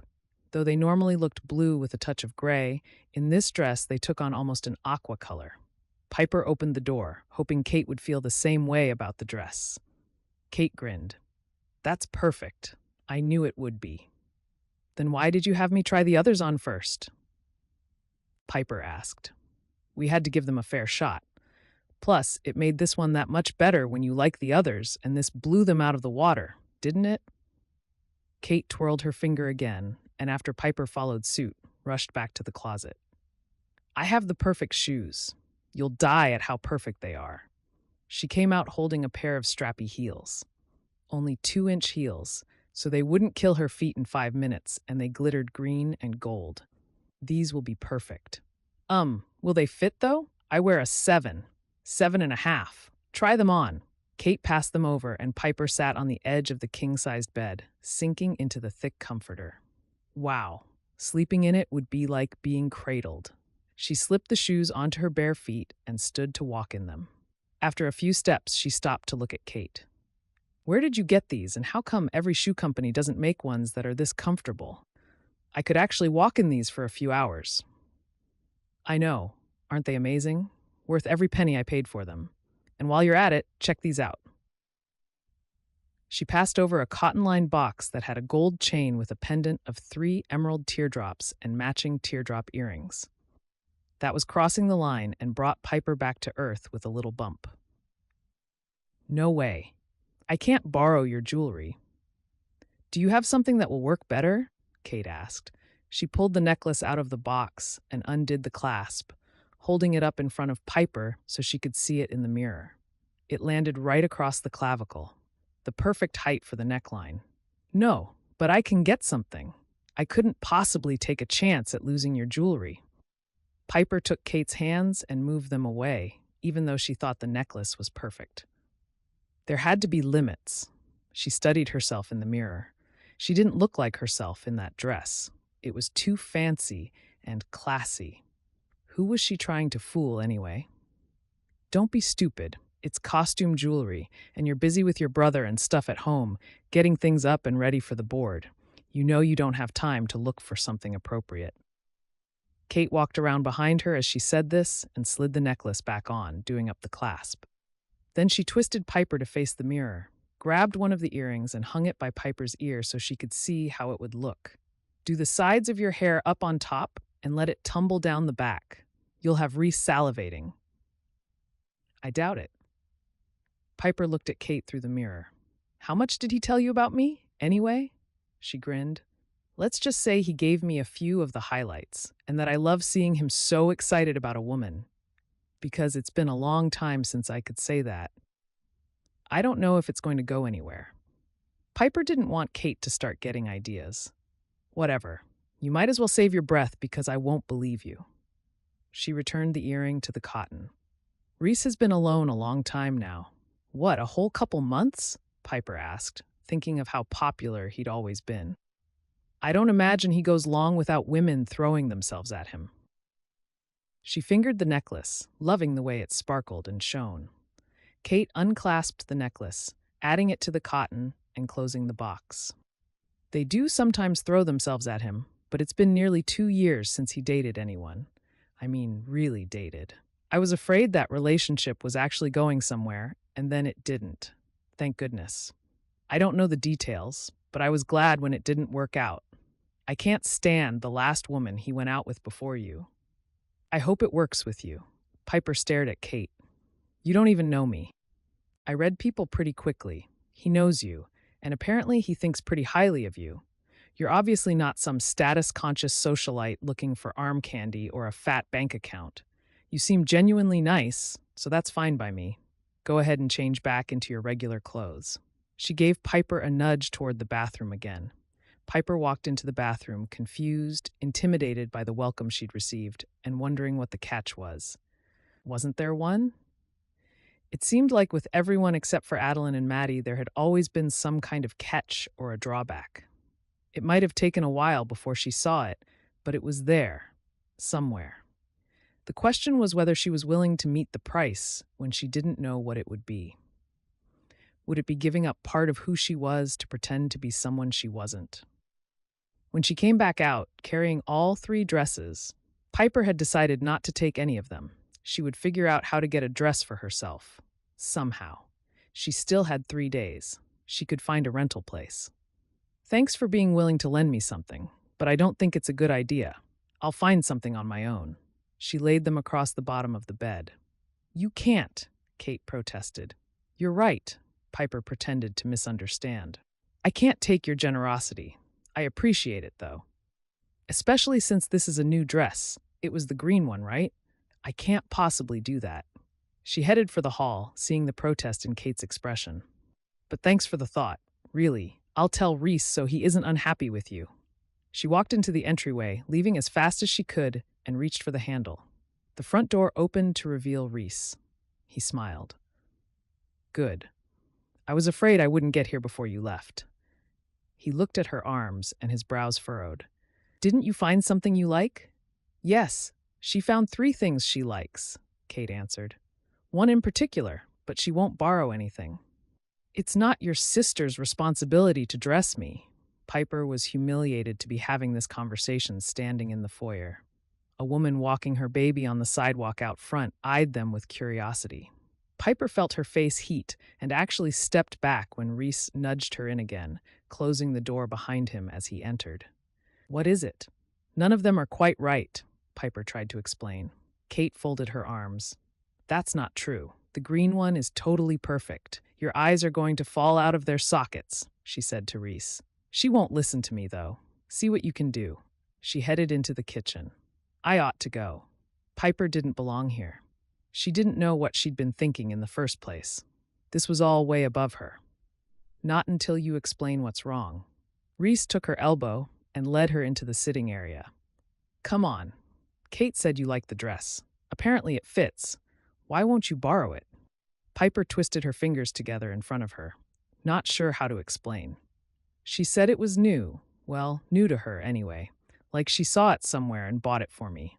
There's no way she bought it for herself because we're definitely not the same size. Honestly, do you think I'm such a charity case that I can't handle it myself? Her eyes burned, telling her tears were not far behind. This isn't about charity. Reece sighed and seemed to consider his explanation for a few seconds. You're going to the event to drum up support for the garden, which will be charity in their eyes, but you, the dress, this isn't charity. Piper crossed her arms over her chest and stared him down. Then what is it? I want you to be comfortable there. His voice was low, sincere. I'm not going to be comfortable there. I don't belong there. His brow furrowed. Why not? Did she really have to say it? Because I'm me and you guys, you're not like me. The words seemed to burn on her tongue. I'm not like you. Says who? Reece acted offended now, his eyes narrowing on her. Everyone. Who? Did Kate treat you badly? Piper touched his arm, hoping to calm to anger she could see rising inside him at the thought. No, she was lovely. Have I treated you like I'm slumming with you? No. She hadn't meant to offend him. Nothing like that. Not directly, anyway. Knowing that his father had wanted them apart because she wasn't good enough definitely hurt, though. This isn't the first time you've made a comment like that, so who's treating you like you're not good enough? He waited for her to answer, not speaking as the silence stretched. A good 30 seconds passed before she was able to say what was in her mind. I've never been all that impressive, okay? I know who I am and where I come from. And it's not the same place as you. I'm not saying I don't have value or that I can't make things better for my family. I have a good job, and I'm working on getting us into a decent place to live, but that's a far cry from others. Reece took her by the shoulders, not willing to let go. Listen to me. His voice was normal tone, pitched low so his sister wouldn't hear. If you're comparing yourself to the rich socialites who will be there Friday night, stop it. You've risen above things they wouldn't have even considered fighting. You're making something of yourself, giving back to the community in a tangible way. All they seem able to do is donate money and have glittering parties. I'm not saying they don't do a lot of good, but it's not the same. You're the one who impresses me. not them. Piper felt her throat tighten with tears, overcome with the gentleness in his voice. If you weren't coming with me, I definitely wouldn't be taking anyone else. I want to spend the evening with you. You, no one else. You are going to knock their socks off and get donations like you wouldn't believe. Because you're amazing. I'm not. Piper wiped at the tear on her cheek, barely able to speak. Reece brushed at the damp spot on her cheek and then down along her jaw, his voice going low and sweet. Yeah, you are. You couldn't be unamazing if you tried. Piper stared at him, wishing she knew what to believe, wishing he meant it as much as he seemed to, because her life with him in it was pretty good. She saw movement out of her periphery and saw Kate approaching with the green dress bag and a pink paper bag that showed one of the shoe straps poking out of it. I thought you might be willing to take these now. Don't worry, they don't bite. She held them out, and Reece took them. Chapter 24. Oh, don't tug on my hair so hard. Piper winced as Adeline twisted hair on the top of her head, yanking at the scalp. You're such a wimp. A wimp who wants to still have hair left when you're finished. Piper forced herself to keep her hands on her lap. Maddie had already done her makeup, and Adeline was nearly done curling and arranging her hair for the hospital benefit that night. It had been a long time since Piper had used so much product in her hair. It didn't stay curled without an expensive porcelain curling iron and plenty of hairspray, and since she didn't own one of the first, or liked to use much of the second, she generally wore it straight. At least the humidity wasn't insane that night. Sounds of Spencer celebrating filtered through from the other room. Apparently, he'd beat Maddie at his video game again. Spencer was certainly old enough to leave alone for a few hours, but she didn't like to do it at night. He'd been well aware for the past several days that she would be out for the evening and that their mother wouldn't be home until 11. That would have left hours of totally unsupervised time to get into all kinds of trouble. Maybe he would stay home alone and play video games. She could hope. There was one final twist, and then Adeline picked up the sparkling hairpins she'd brought in. Almost done. Do you have your list of who to talk to? Yes, Reece and I have run through the most likely candidates, and a few who are less likely, but if they donate, it'll be big. We just have to make it work. Her stomach tied in knots from anxiety over the night ahead. You've been seeing a lot of him, haven't you? Adeline's voice was a study in nonchalance. Yes, Piper returned the tone. He's been very helpful. Since he'd been kissing her, the past few days she'd been more and more aware of his presence. Noticed the text messages he sent during the day, the way they made her happy. The pressure of being around him and wondering about his intentions had let up, to be replaced by excitement for the next kiss. And I'm glad for everything he's doing to help me make the garden happen. Piper knew that was not what Adeline wanted, but she was enjoying the game. And he's every bit as good of a kisser as I remember. Piper bit her bottom lip as Adeline grinned. Maybe better. Yeah? When did that happen? Monday night when we went out for dinner to talk about the garden. Tuesday evening after I picked up the dress. Wednesday night. Adeline cut her off, obviously seeing the trend. 4 days and you haven't told us before now? I thought you'd learned your lesson about keeping secrets. Piper bit her bottom lip, then remembered her lipstick. She'd have to reapply before Reece arrived. You two have been insanely busy. It's not like we've gotten together recently. She studied her friend in the mirror. Are you still decorating Jason's place? Here and there. His friends have gone home, so we don't have Tosca to help us out anymore. She referred to a couple who stayed with Jason for a few weeks. We're taking a break for the holidays. Then Maddie and I will badger him about it again. You want to help? Sure, sounds fun. January should be slow for the garden. Adeline pulled out the hairspray again. So how are things going for the garden plans? We looked at a different piece of land yesterday, in case this doesn't work. Piper picked at a healing scrape on her index finger. It's too far from the elementary school, though, and it's not nearly as large. I suppose it would work if we can get it, but it wouldn't be as good. You'll make something work, and it will make us all proud. I just get so intimidated when I think of facing all of those people tonight. Kate was very nice, but her place was, wow. I mean, she's barely older than we are and has a master's degree, and she just bulldozed right over me about the dress. The dress is a killer, demure and alluring all at once, Adeline said. Reece is going to swallow his tongue. Kate is a sweetheart if a little exhausting in large doses, but she's always been bright, pleasant, and bossy all at once. It doesn't matter how many degrees she doesn't have anything on you. And neither do any of the other people who will be at the gala tonight, so don't let them intimidate you. You're strong and savvy, you have goals and plans, and have overcome a lot. More than most people who are in your position today. Her degree is a paper. Yeah, she worked for it, but it's not like you're a clueless nobody. You pay attention, read, work. You know more about city statistics, community events, and struggles than most of the people you'll meet tonight. Mostly because of you. Piper watched through the mirror as Adeline slid the little rhinestones she'd brought to bling up the hairdo. Between the makeup and hair, she hardly recognized herself, and she was still wearing the old ratty robe she'd had since high school. Having me around is secondary. You know it because you care, listen, and ask. Trust me, many of the people you'll meet tonight are far less interesting, less knowledgeable, and far shallower than you can imagine. A fair number of them will be rich and useless, so don't let people intimidate you. Be you. Charm them and don't back down for anything. Piper repeated the phrases in her head, wincing as Adeline dug the final 2 hairpins into her scalp. Adeline grinned. Perfect. Cinderella is nearly ready for her ball. Piper glanced at her phone screen that showed it was 6:50. None too soon either. He'll be here soon. You want to go see how badly Maddie's faring in the game with my brother?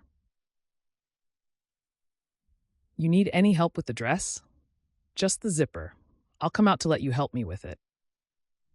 Piper already wore her slip and hose, so she shimmied into the dress quickly, taking extra care to be sure she didn't mess up her coiffure in the process. Adeline assisted with the zipper and passed over a silver clutch that was embedded with rhinestones. You'll need a way to carry your lipstick and other necessities. Perfect. Piper packed the clutch, pausing with the lipstick, which she hadn't put on yet. Once you have your mouth done, stand against the wall there so I can get some shots of the finished product. Adeline picked up her phone to take pictures. Piper smoothed on a little lipstick. Does it remind you of high school prom? So much. Now move. Adeline shooed with her hands. You're going to be a smash hit tonight. Just give it a chance, and everything will be fine. Piper slid into her shoes and did up the straps, then walked over to the wall, smiling brightly for the photo. One more. Piper grabbed Adeline's hand and pulled her back into the living room. I need a picture with you and Maddie.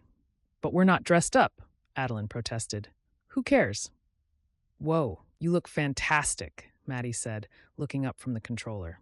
Even Spencer studied her in surprise, once he could be convinced to pause the game. You look nice? You need me to tell him I'll beat him up if he's not a gentleman? Piper shook her head, touched that he'd made the offer, even if Spencer was no threat to Reece. Don't worry, if he tries anything I don't want, I'll elbow him in the gut. Piper got Spencer to pause the game and take the picture of the 3 of them.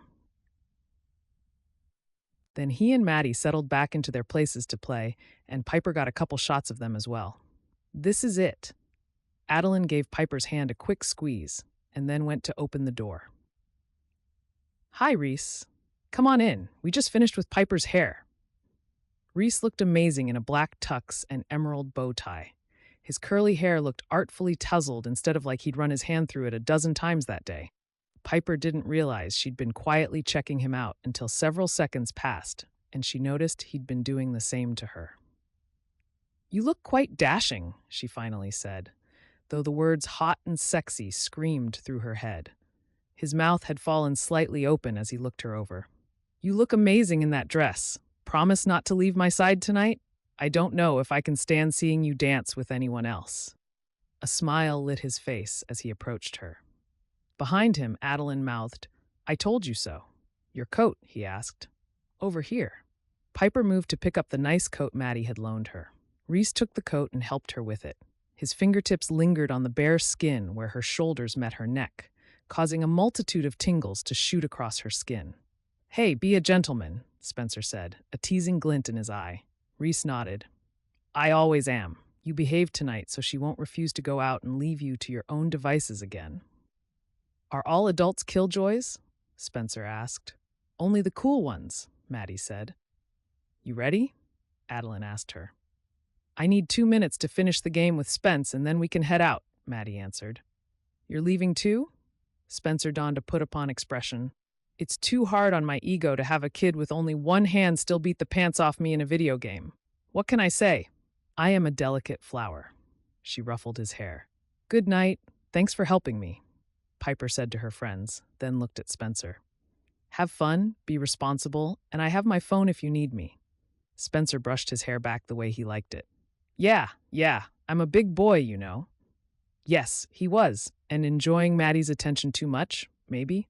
Not that Piper could blame him, but she hoped he wasn't too crushed when he realized Maddie was never going to return the feelings. "Good night." Reece gestured for her to precede him out the door. When they reached the front door of the building, he said, "Looks like your brother has a crush." Piper grinned that he'd picked up on it so quickly. "It can't be helped. Maddie has that effect on men." "I hadn't noticed. I guess I was too distracted by a redhead." Reece stepped forward and opened the passenger door of his car for her. Piper felt her face heat with pleasure as she took her seat. Her stomach was filled with butterflies. Though whether that was because she was spending the evening with Reece when he was flirting with her and looking far too handsome for her heart rate, or because she was about to hit up several people for donations to the as-yet non-existent garden, she couldn't be sure. But she was certain tonight would be interesting. Chapter 25. Piper had known the benefit for the Children's Hospital was a big deal, but she hadn't realized how big of a deal until Reece pulled up to the building where paparazzi and fans waited for the next arrival.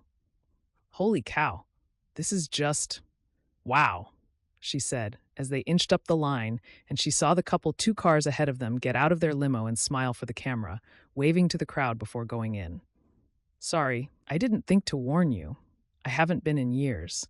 I don't think it was this flashy back then." Reece slid his hand from the stick shift to thread their fingers together. "All the better for your project, right?" Piper centered herself. "Think positive thoughts. Of course, I can totally handle this."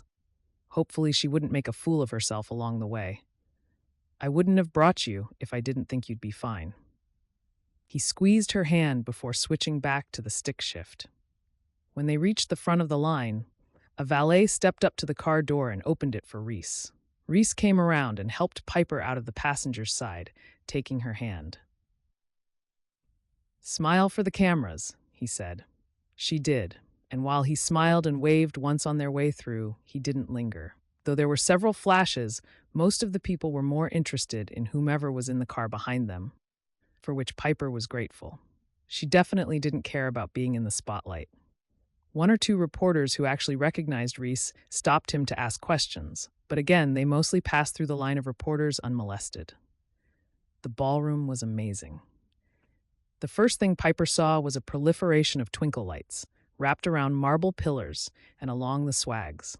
David Cook, a local singer, belted out tunes with the band somewhere on the far side of the room. She recognized his best-selling music from the radio.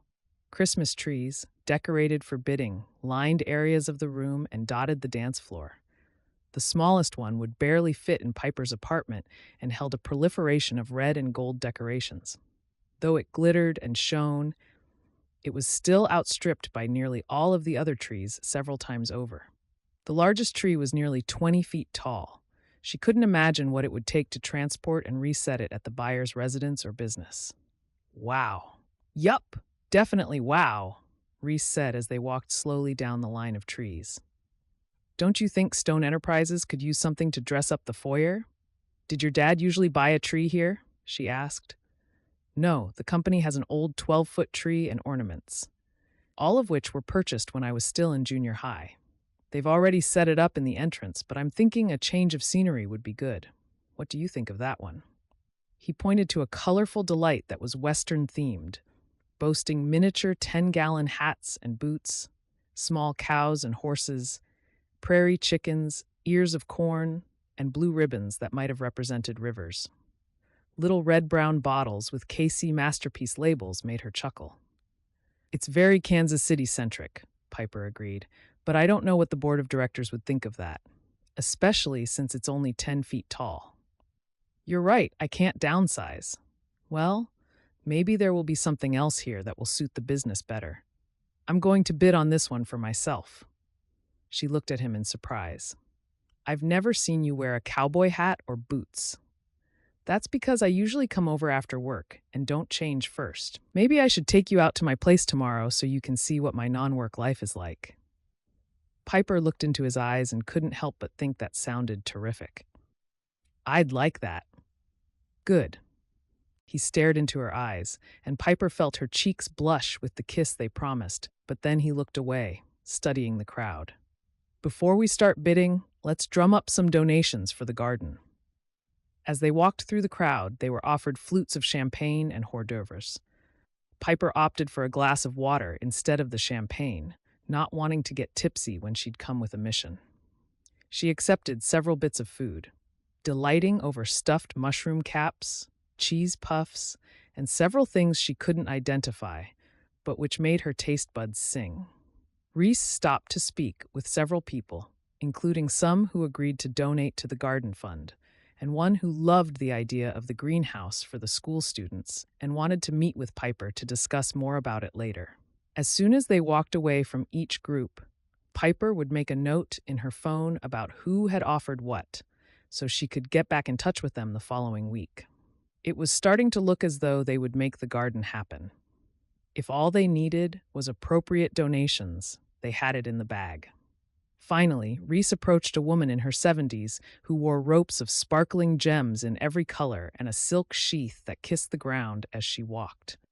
Reece leaned in and said in a whisper, Cecilia Westhoff, if possible, make her think that donating to the garden is her idea. She's all about having the bright ideas. Piper recognized the name at once and reminded herself not to be intimidated, as if saying it would make it so.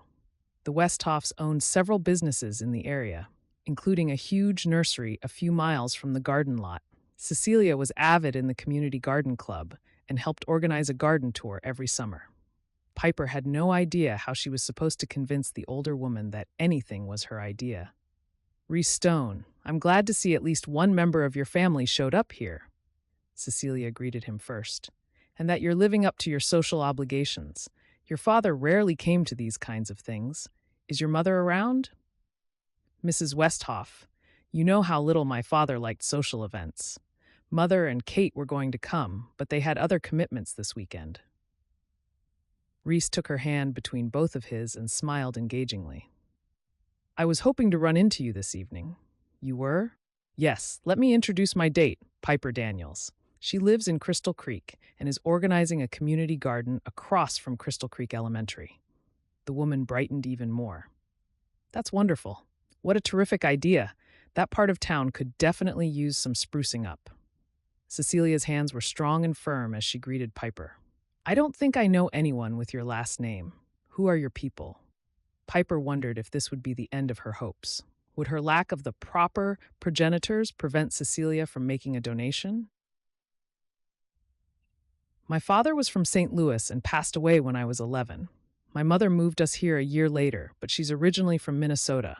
I have a younger brother who is still in high school. Mom works for Reece. No need to say she worked on the assembly line. So you've lived in Crystal Creek for the past 12 or 13 years? Something like that. A woman never revealed her age if she didn't have to, and if Cecilia wanted to say Piper looked several years younger than she actually was, who was Piper to complain? I imagine you have big plans for the garden. Tell me all about it. Cecilia looped her arm through Piper's, then turned to Reece. Go find a new tree to replace the moth-eaten thing at corporate headquarters that your father never threw out. I promise not to eat her or anything. Reece grinned. I won't wander too far away. He sauntered over to some burly-looking guys nearby and joined their conversation. Now, Cecilia led Piper to a stretch of empty chairs. I have to get off my feet. Tell me everything. Grateful for the break from her own shoes, despite how comfortable they were, Piper took the chair next to Cecilia and started talking. She spoke about her childhood in the country, picking peas and cutting flowers for the house alongside her dad. She talked about the struggle for the city youth to find hope and good things to do, of society in general's lack of a connection to the food they ate. Then she talked about everything she hoped to accomplish with the garden. It's going to be a center for the neighborhood, or at least for a good number of people who live there. A chance to get to know their neighbors, see things grow under their care, develop a skill and sense of accomplishment that they can be proud of when everyone else says they aren't good enough to hire, don't do well enough in school, or are just delinquents.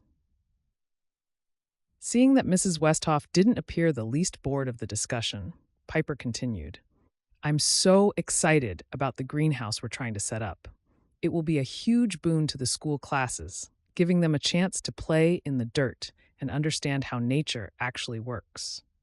I'm excited about the food that will go to homeless shelters and food banks, giving them fresh veggies when their diets are so full of canned and prepared food.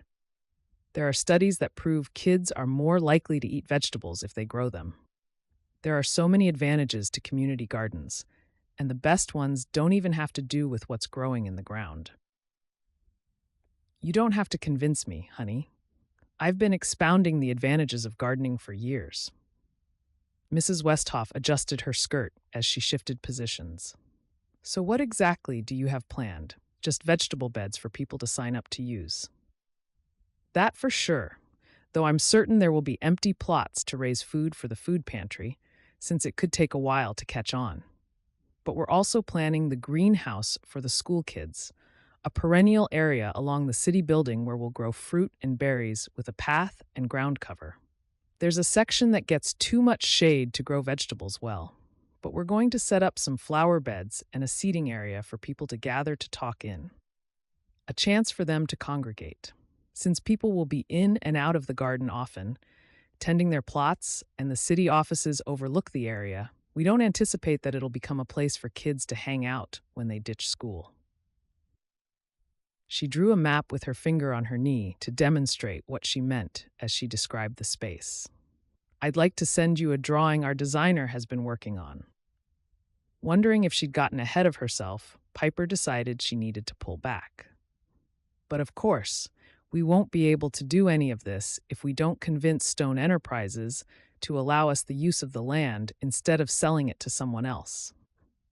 If we'd approached them a couple months earlier, Reece thinks we would have easily gotten approval and contracted to use the space. But now we're not so sure. The board is split, but they said if we can prove that we have enough community support to pull it off, that they'll back us, or at least enough of them plan to, that it would pass their vote. I can see the problem. Well, would another plot of land do as well? I'm sure there are others available. Cecilia seemed to be considering the options. Piper felt the last of the tension ease from her shoulders. This was going better than she's ever dreamed. There are a number of other plots that are empty, but they aren't close enough to the school for them to be able to use the greenhouse regularly, which would mean putting it on the school grounds. And that comes with a whole different set of challenges with district red tape. It would work, but then we would have access issues during the summer. I can see what you mean. You will need startup expenses and donations to build garden beds, fencing, supports, buy trees and berry bushes, flowers, seed, and stepping stones. Cecilia lifted a finger as if a thought had just come to her. You should offer to immortalize people on the stepping stones in the perennial area if they donate at least a certain dollar amount of goods or services. It would be a way to encourage a higher level of commitment from people and to say thanks. That's a terrific idea. If you'd be willing to help us, we'd be happy to put your name or business on one of those stepping stones. Piper smiled winningly at Cecilia. Cecilia threw back her head and laughed. I think that's a terrific idea. You can count on me to provide you with seed and some little plants. Things like tomatoes that need to be started early for all of the plots that aren't rented by citizens. That's very generous of you. It will help us kick off the first year, which will be so crucial. Piper had a slightly wicked thought and tagged on. We can always worry about the second year later. I'm sure a 1-year commitment will be enough for the board of directors. You're a smooth one. Cecilia shook a finger at Piper, though she seemed amused. I like you. I'll provide seeds and some plants for them to use in the community plots for the first 3 years. Enough to get you moving. It will be my way of supporting the community. But I want a stepping stone for each year. Done. Piper offered her a hand, and they shook on it. Wonderful. Now, quit squeezing me and go find your young man. Cecilia stood and moved away. Piper wanted to do a little dance of joy. Had she really just done that? After this, nothing would get her down for the rest of the evening. Chapter 26. Piper looked around, barely able to contain her excitement from the discussion with Mrs. Westhoff. She found Reece standing with a group of people not far away. She hurried over, unable to wait to tell him her news, and grabbed Reece's arm.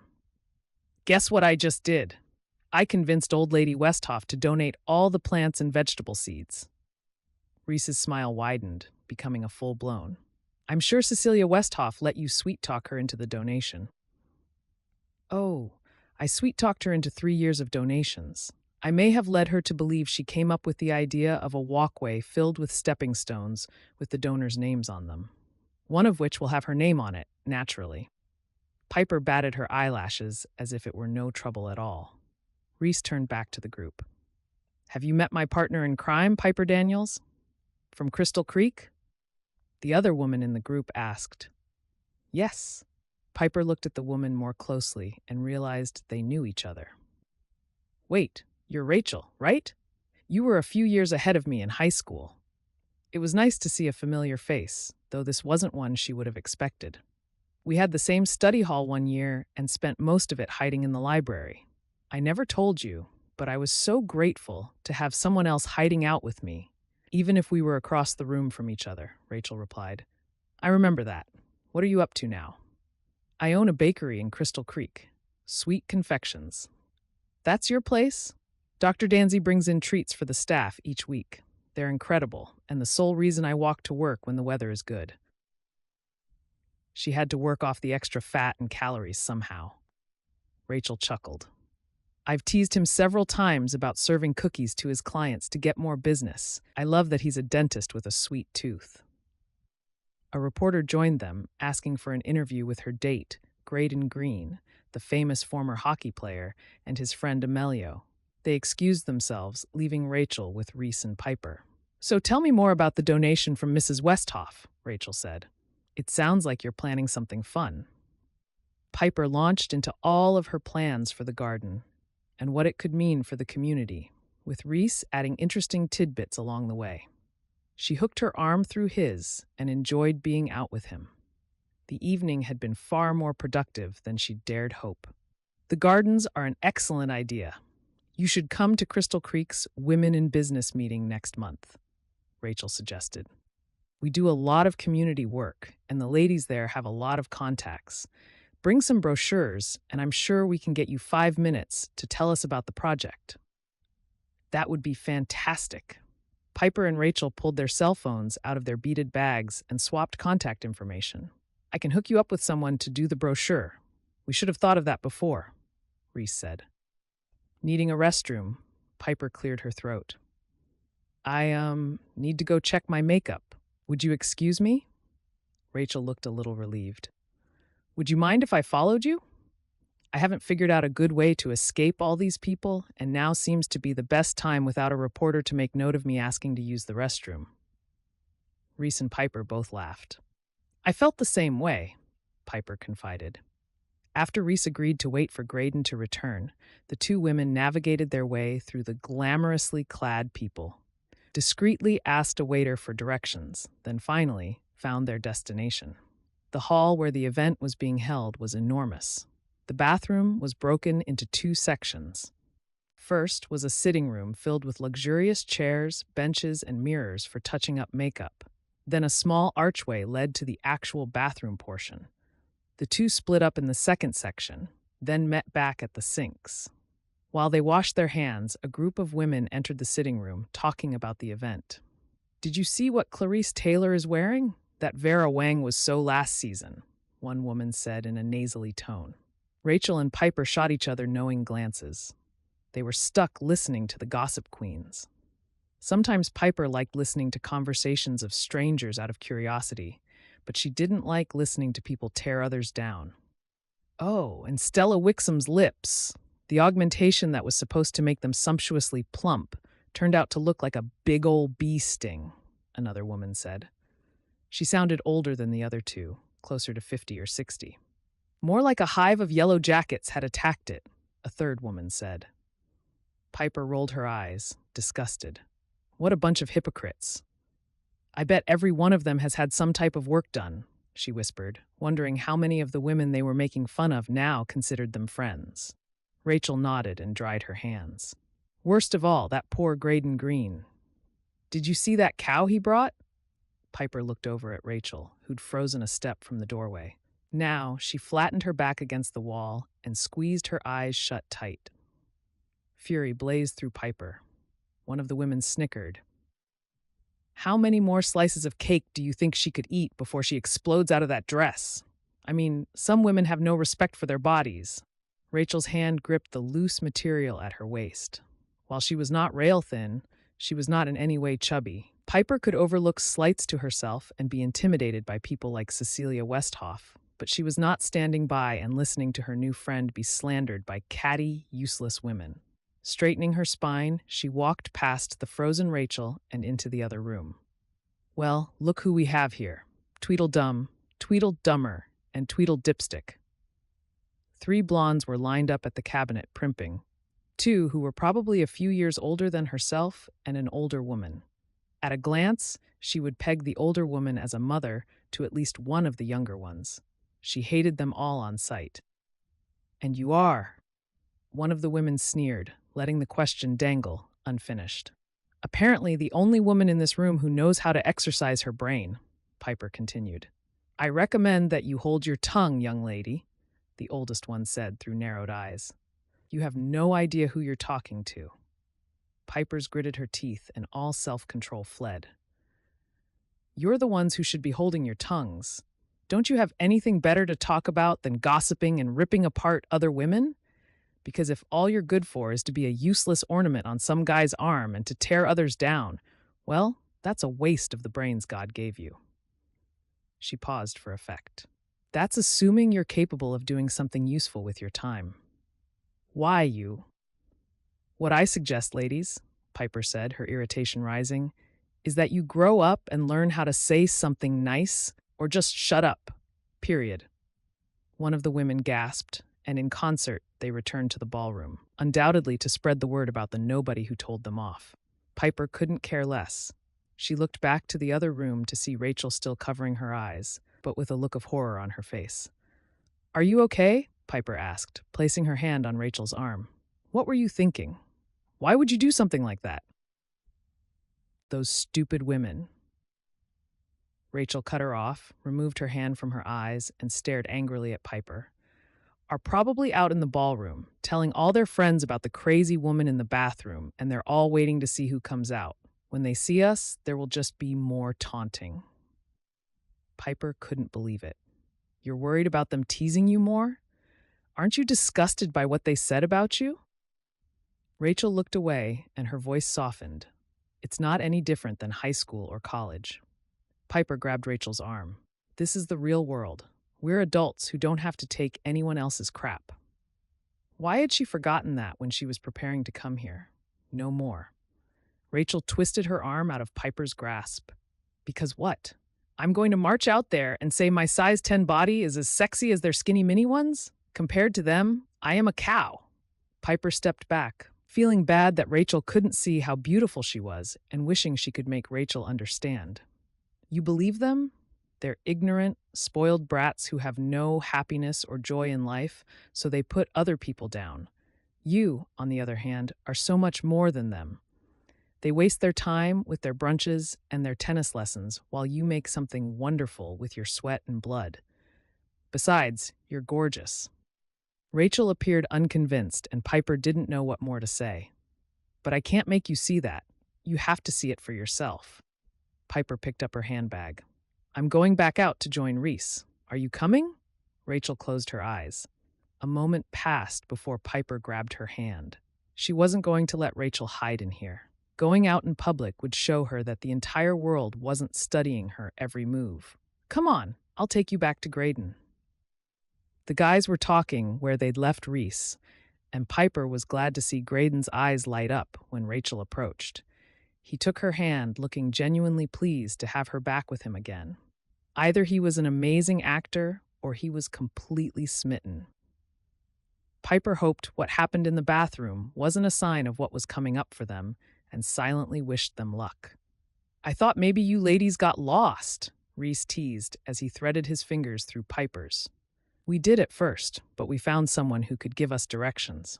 Then we got sidetracked by a fascinating conversation in the bathroom. She let the insincerity ooze through her voice. Rachel blanched, and Piper felt bad for bringing it up. Mostly it was the getting lost thing, Piper said. I saw the perfect tree for your office back there.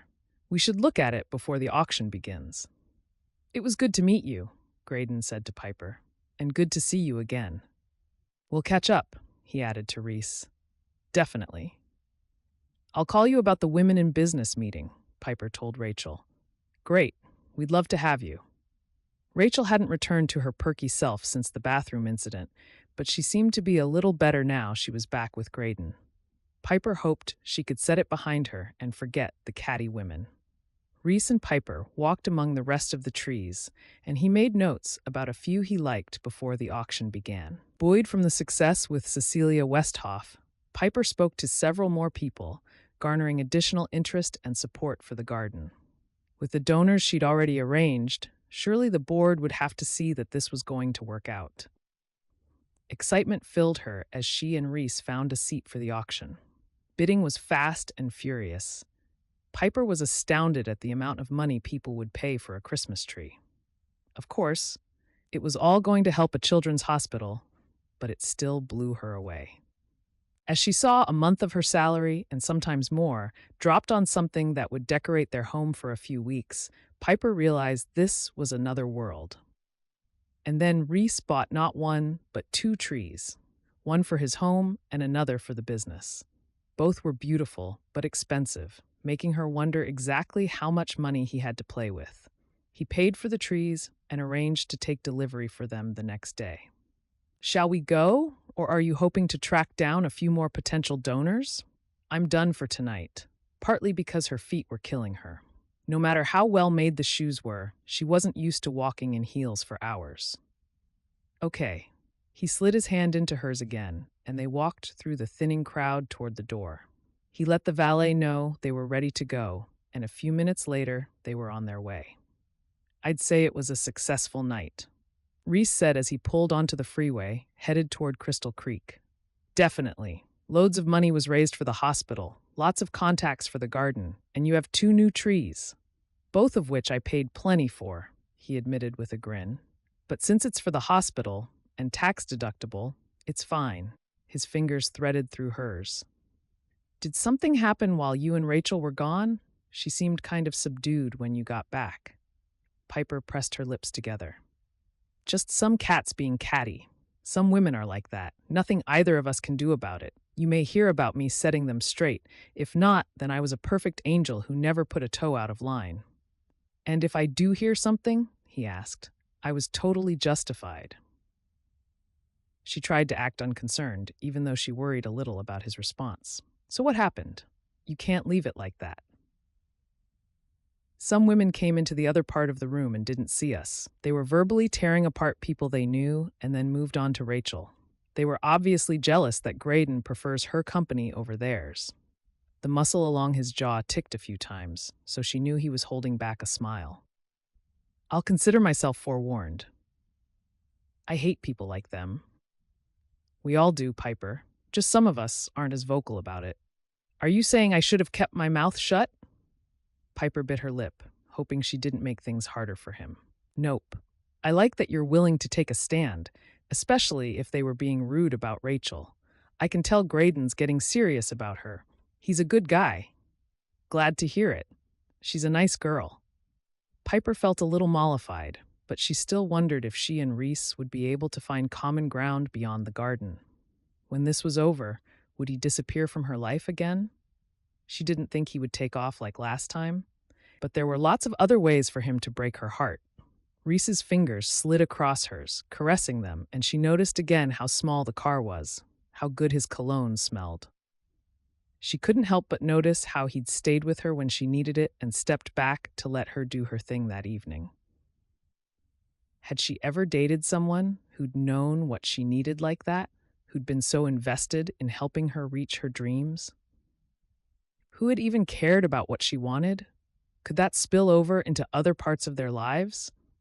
Reece brought up a story he'd heard while she was talking with Cecilia, and the conversation meandered until they reached her apartment building. "You don't have to walk me up," Piper said when Reece went with her to the front door. "I walk my dates to their doors, so yeah, I do kind of have to." Piper liked the sound of the word date. "So, how do you feel about decorating for Christmas?" he asked when they reached her floor. "I'm pro-decorating. How about helping me decorate my place? I don't have a lot to put up, but I have a tree now, so I thought I should add some other items. I'm pretty useless at that kind of thing. You have a good eye. Care to help me shop and decorate? Tomorrow, maybe? You said you'd like to come over." Piper hadn't seen his house yet, and she'd like a chance to learn more about him. Nothing told her as much about who someone was than taking a look at their place.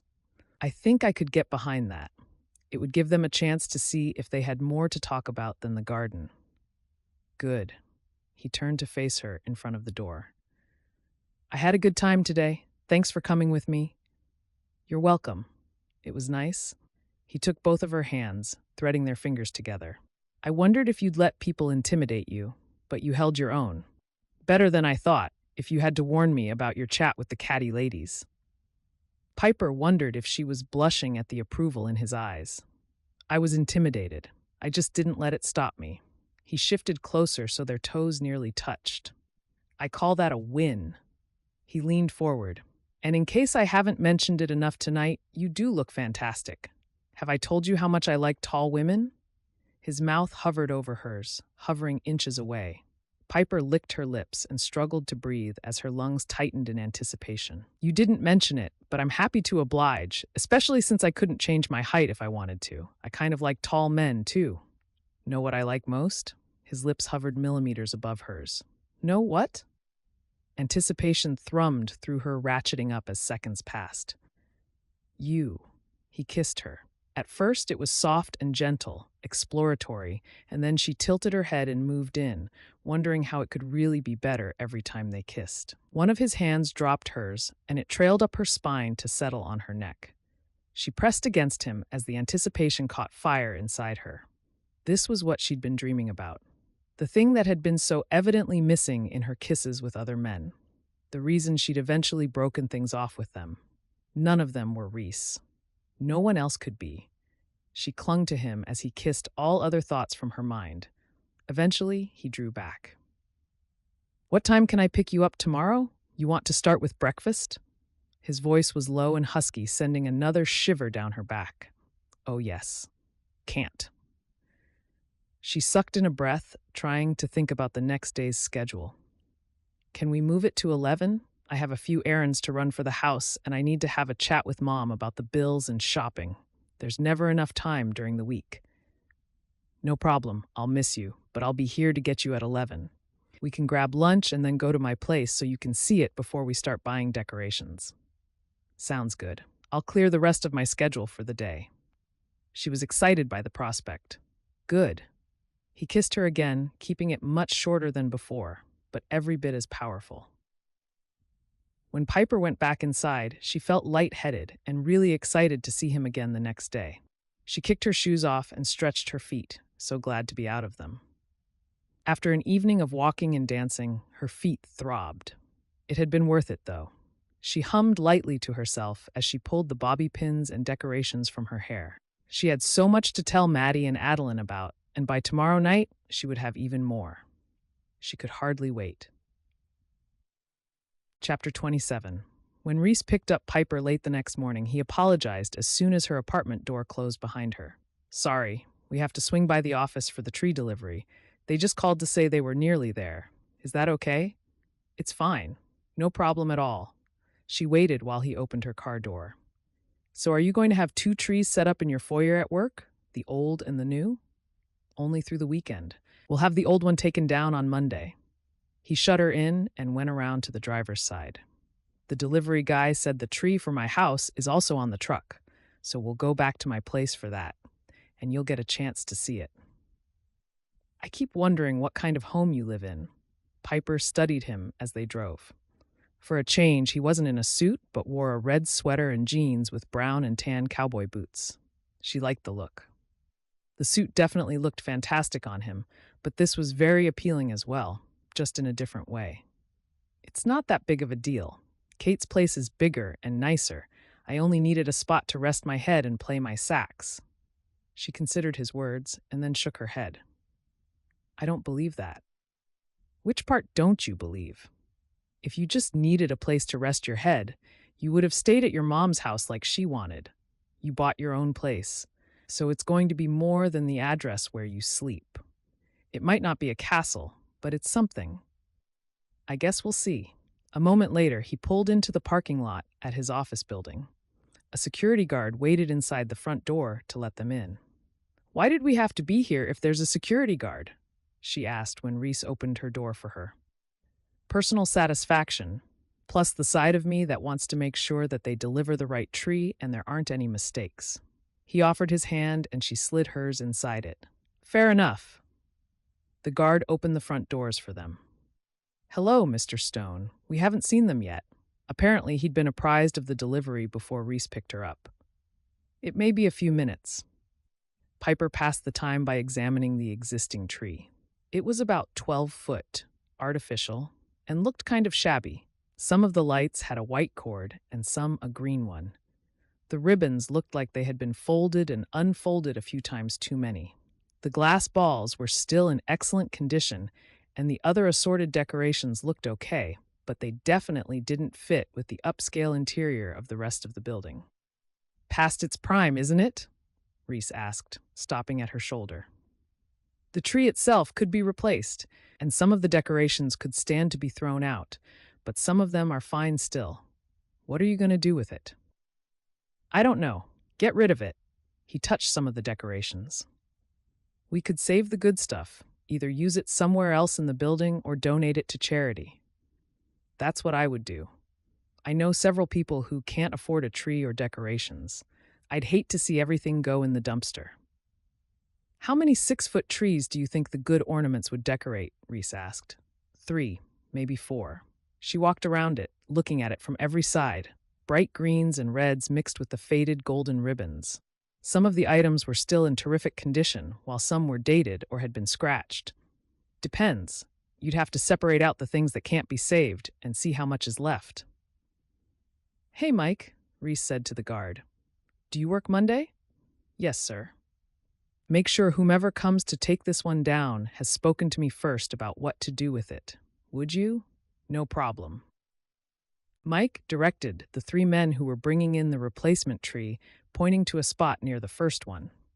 It definitely outshone the older tree by several magnitudes. When the delivery men finished, they followed Reece and Piper back to his place. Piper watched the houses go by. Even though it was only a couple of miles from her apartment, she hadn't been in this part of town much. The homes were larger than the ones near her, the yards smaller. Trees and shrubs offered some privacy to the inhabitants, but fences were mostly wrought iron rather than solid wood or vinyl, and swimming pools abounded. The house was a 2-story with a 2-car garage. It had a turret on one corner and was mostly brick, with stucco rather than vinyl siding. It wasn't huge or imposing, much larger than her apartment by far, but not overwhelming. The grass had gone brown for winter, and bushes and trees were fully denuded of their summer leaves. It was probably spectacular in summer. There wasn't a single string of Christmas lights to be seen. You don't have any decorations? She asked. Didn't you have an apartment or something back east? I have some lights, but not much. I wasn't home very often, and I came back here for the week of Christmas, so there didn't seem like a point in going all out. Piper sighed, but didn't speak her disapproval. He asked her to fix the problem, and she would do it in style. It was chilly, but the sun shone brightly. Piper hoped the weather would hold until they got the outside decorated. She pulled the notebook out of her purse and clicked a pen in the ready position. Time to get to work. When she moved inside 10 minutes later, Piper was thrilled with the thick carpets, the tile floors, and airy rooms. While she was checking it out, he gave her a grand tour of the entire place. The kitchen was a dream. Though not enormous, it had marble counters and a large center island that would make food preparations so nice. The master bedroom wasn't nearly as large as the one at Kate's, but it was still open with a great bathroom and huge closet. Her favorite part of the house, though, was the deck out back, which started with a sunroom with a hot tub that transitioned into a screened porch before opening onto the deck. It was the perfect space for any weather, rain, or shine. She scribbled information about lengths of railing and numbers of windows. She noted the fireplace mantel and blank spots on the wall that might do well with a tasteful decoration. She stopped and ran her hands over the glassy mahogany dining table and chairs and took a number of pictures with her phone camera. "You're not casing the place to rob me, are you?" Reece stopped behind her to look over her shoulder. One of his hands came to rest at the base of her spine, making her shiver. "Nope, not unless the workout I intend to give your credit card counts." She heard the side door close on the delivery guys. "You might want to give me a budget so I don't destroy your reserves." "No budget unless you really are out to break the bank. It's not like we're buying furniture or anything else big, right?" I hadn't planned on it. Unless she found exactly the right items. But he would be there to say yes or no, so they could discuss that if it happened. "What are your plans for the holiday? Are you having any parties or get-togethers here? Do you want the place decorated inside and out? Are you just looking for a few things to brighten up the house? Or are you trying to outdo or please your mom and her cohorts? Can people see the backyard? Do you want lights out there?" "Whoa, I can see that we could get into serious trouble if I let you loose." He grinned, though, unfazed. "I'm excellent with lists, and I love Christmas decorations." Her personal budget didn't leave much for decorating, but if no major expenses popped up, next year would be another story. He set his hands on her shoulders and pulled her close for a soft kiss. "I love that about you." His eyes shone at her. Piper felt that warm rush through her chest, reminding her of how much she loved this side of Reece. Not the spendthrift end of things, but the warm, supportive guy who showed appreciation for her talents. "So tell me what you're hoping for?" He slid an arm over her shoulder and tucked her against his side, looking around. "I don't want to look like the North Pole or anything, but some lights, a few decorations, something welcoming and jolly at the door when people arrive. Maybe lights on the railing to the back. I'm not having any parties here, so no need to go all out. I just want it to be nice for me and the people who visit me." "Got it. And on the front of the house?" She steered him to the front door, wanting another look. "Tasteful, merry, and happy. I can totally pull that off. I won't even break your bank account." "Good, because I have another idea I'd like your help with." Piper finished her notes, and he directed her to his shiny red Range Rover instead of his car for their shopping expedition. "This is nice. How long have you had it?" Piper asked as she ran one hand over the paint job. "A few months. I've been dreaming about it and saving for a while, though. It doesn't get out much, but I'm looking forward to using it for bad weather days this winter. Four-wheel drive and chains will get me nearly anywhere. And then there's summer camping." She narrowed her eyes at him. "You camp? You realize that requires tents and stuff, right?" "What? I was a Boy Scout. Of course I've camped in a tent." When she lifted her eyebrows in question, he grinned. "I wouldn't say I rough it away from drinkable water, but the guys get out in nature once in a while." She wasn't sure she even believed that much, but she didn't push it. "Sounds interesting. I've never been camping before." He slid his hands onto her waist and pulled her close, nuzzling against her neck. "We might have to do something about that." He pressed his lips against the side of her neck and opened the passenger door for her. Piper wasn't sure how she felt about camping with him, but she decided to mull it over for now. Any camping was months away, if they were even still together then. She felt a tingle of excitement when she realized he was still planning on being around that far down the road. They grabbed lunch before heading to the department store. They would start there before moving to the mall nearby. When they got their cart, Piper looked at him. I hope you like to shop. Today is going to be full of it. I like it better than the next guy, he admitted, pointing the cart toward the holiday aisle. Good. Very good. They looked through wreaths and lights, ribbons and pine cones. They checked out yard decorations, nativities, miniature North Poles, and table decorations. By the time they finished, his Range Rover was nearly full and Piper was ready for dinner. How about if we order a pizza to be delivered to my place and go unload all this loot? Reece asked. Sounds good.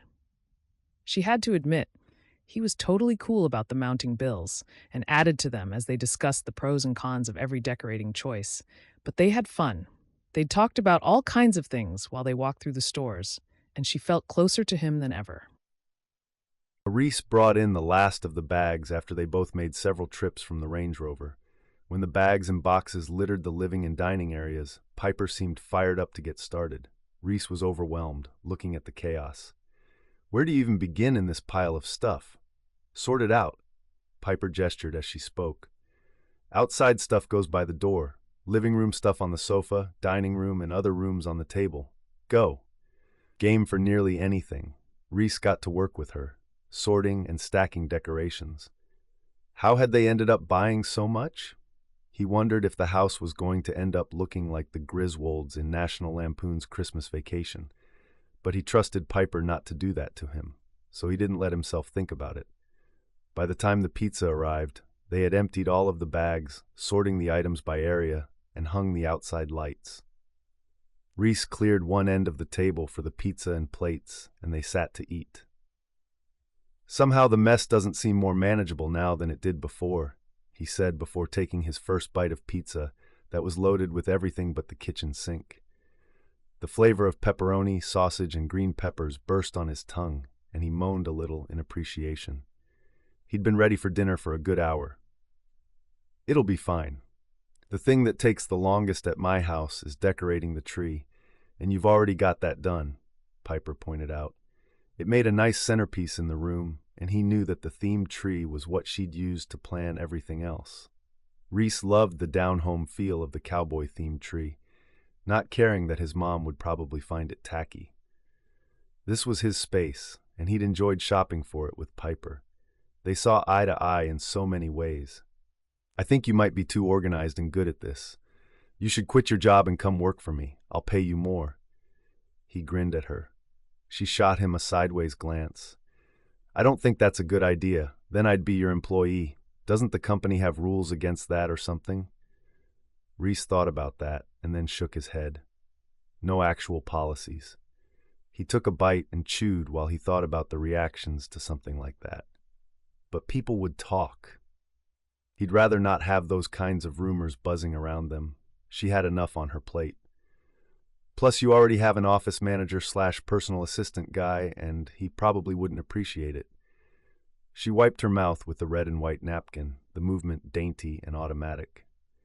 He thought of her there in Ned's office chair and liked the image. I'd rather come out of my office to look at you than him. Piper smiled in embarrassment. You have a silver tongue.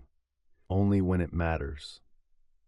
She mattered, more with every passing day.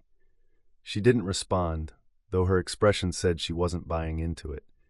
When they finished eating, Piper split the remaining outside work into easy chunks and they went out to hang bows and swag garland before it got dark. The air was heavy with humidity.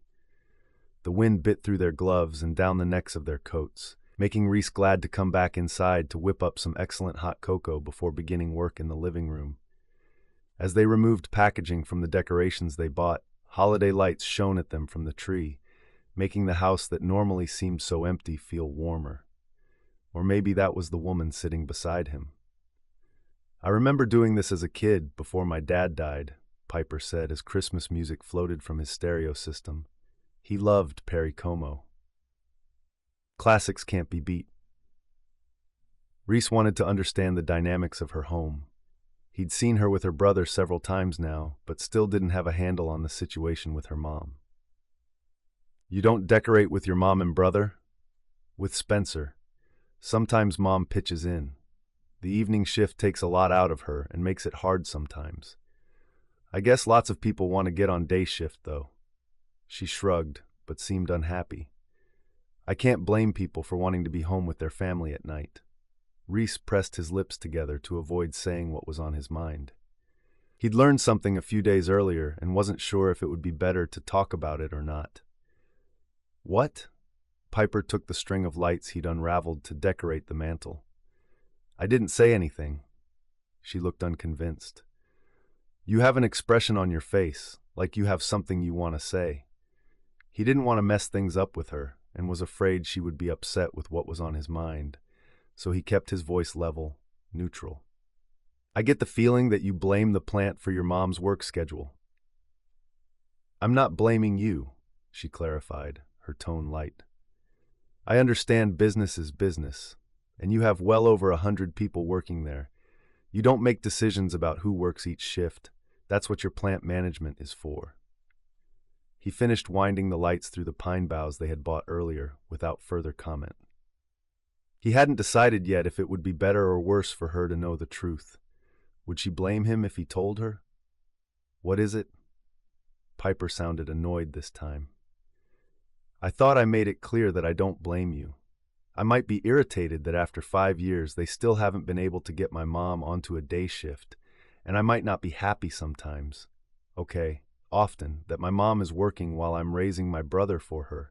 But that's how it is, and I don't expect her to get special treatment because we're seeing each other. Reece hadn't realized he was so bad at hiding his feelings, but she wasn't going to let it go, so he'd have to talk. That's the thing, he faced her. 3 times in the past year we've had openings on day shift, and we gave first priority to existing employees. It was announced to everyone. I asked the HR director about shift changes a couple weeks ago. I hoped he might move your mom to mornings next time we have spots on the line that fit her abilities. He said she was offered a chance to switch to day shift last month. He offered it to her personally. She chose to stay on swings. Piper stared, the color draining from her face. She had a choice and she turned it down? Yes. Reece wondered if he should have kept it to himself. Was this going to make things harder for her at home? He took her hand, hoping to give her some comfort. I know that doesn't make you happy. I'm sorry about it. I wasn't sure if I should tell you. Excuse me. Piper stood and hurried the bathroom. Reece watched her go and shoved his hand through his hair, which could use another trim. He'd screwed up. He shouldn't have told her. Was she mad at him because he disillusioned her? Was she better off knowing the truth? Or had he been selfish, wanting to get it off his chest? He hadn't said anything about it to anyone since talking to Scott, but he'd been tempted to bring it up before. He gave her 10 minutes before really starting to worry. Eventually, he knocked on the door. Hey, are you okay? A moment passed before she opened the door to face him, her eyes a little red and puffy, her face pale. Sorry, I guess that took more than a few minutes. His heart ached, so he pulled her close, tucking her against his chest in the hopes that it would make them both feel a little better. I'm sorry. Maybe I shouldn't have said anything. No, you were right to tell me. I needed to know. Now I do. What are you going to do about it? Reece asked. Will you talk to her? She shook her head. I don't know. I'll have to think about that later. Her lips curved up, but happiness didn't reach her eyes. Right now I'm here with you, so let's finish the decorations. He wanted to press the issue, but didn't want to make things worse, and talking it out probably wouldn't help at this point. So your dad, Piper said as she unwrapped the wreaths from their packaging a few minutes later. Did he help you decorate for the holidays? Reece decided one uncomfortable topic deserved another, right? Some of it. I think my mom bullied him into it a few times. He traveled a lot, though, and we didn't like waiting for him to be home to join us. Usually we did most of the decorating and saved one small part to do with him later. He kept trying to get Mom to hire a decorator to do it instead, but she loves the holidays. He did too, and missed helping decorate her house. He stopped what he was doing, his hands resting on one of the thinner, simple window wreaths, and watched her work. Her red hair shone in the lamplight near her. A fire licked the gas fireplace beside her, and her fingers moved deftly through her work. She filled his living room, his life. As the song changed to "I'll Be Home for Christmas," he realized that he wanted nothing more than to spend the holiday with her, to spend all his holidays with her. Being with her filled his life and made it better, made him want to be better. He loved her. He took a moment to absorb the thought, steadying himself. She untwisted the final tie holding the wreath in its box and passed it to him. There's a brass hanger on the dining table.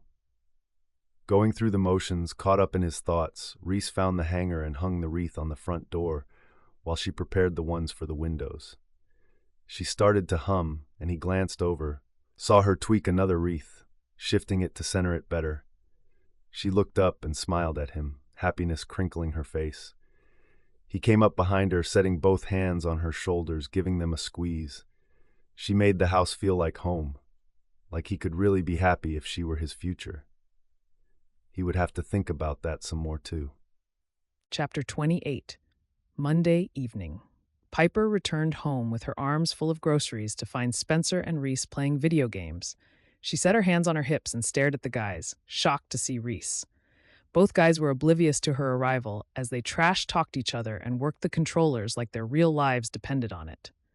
"Yes," Spencer said, jumping up and doing a victory dance. "I killed you at that."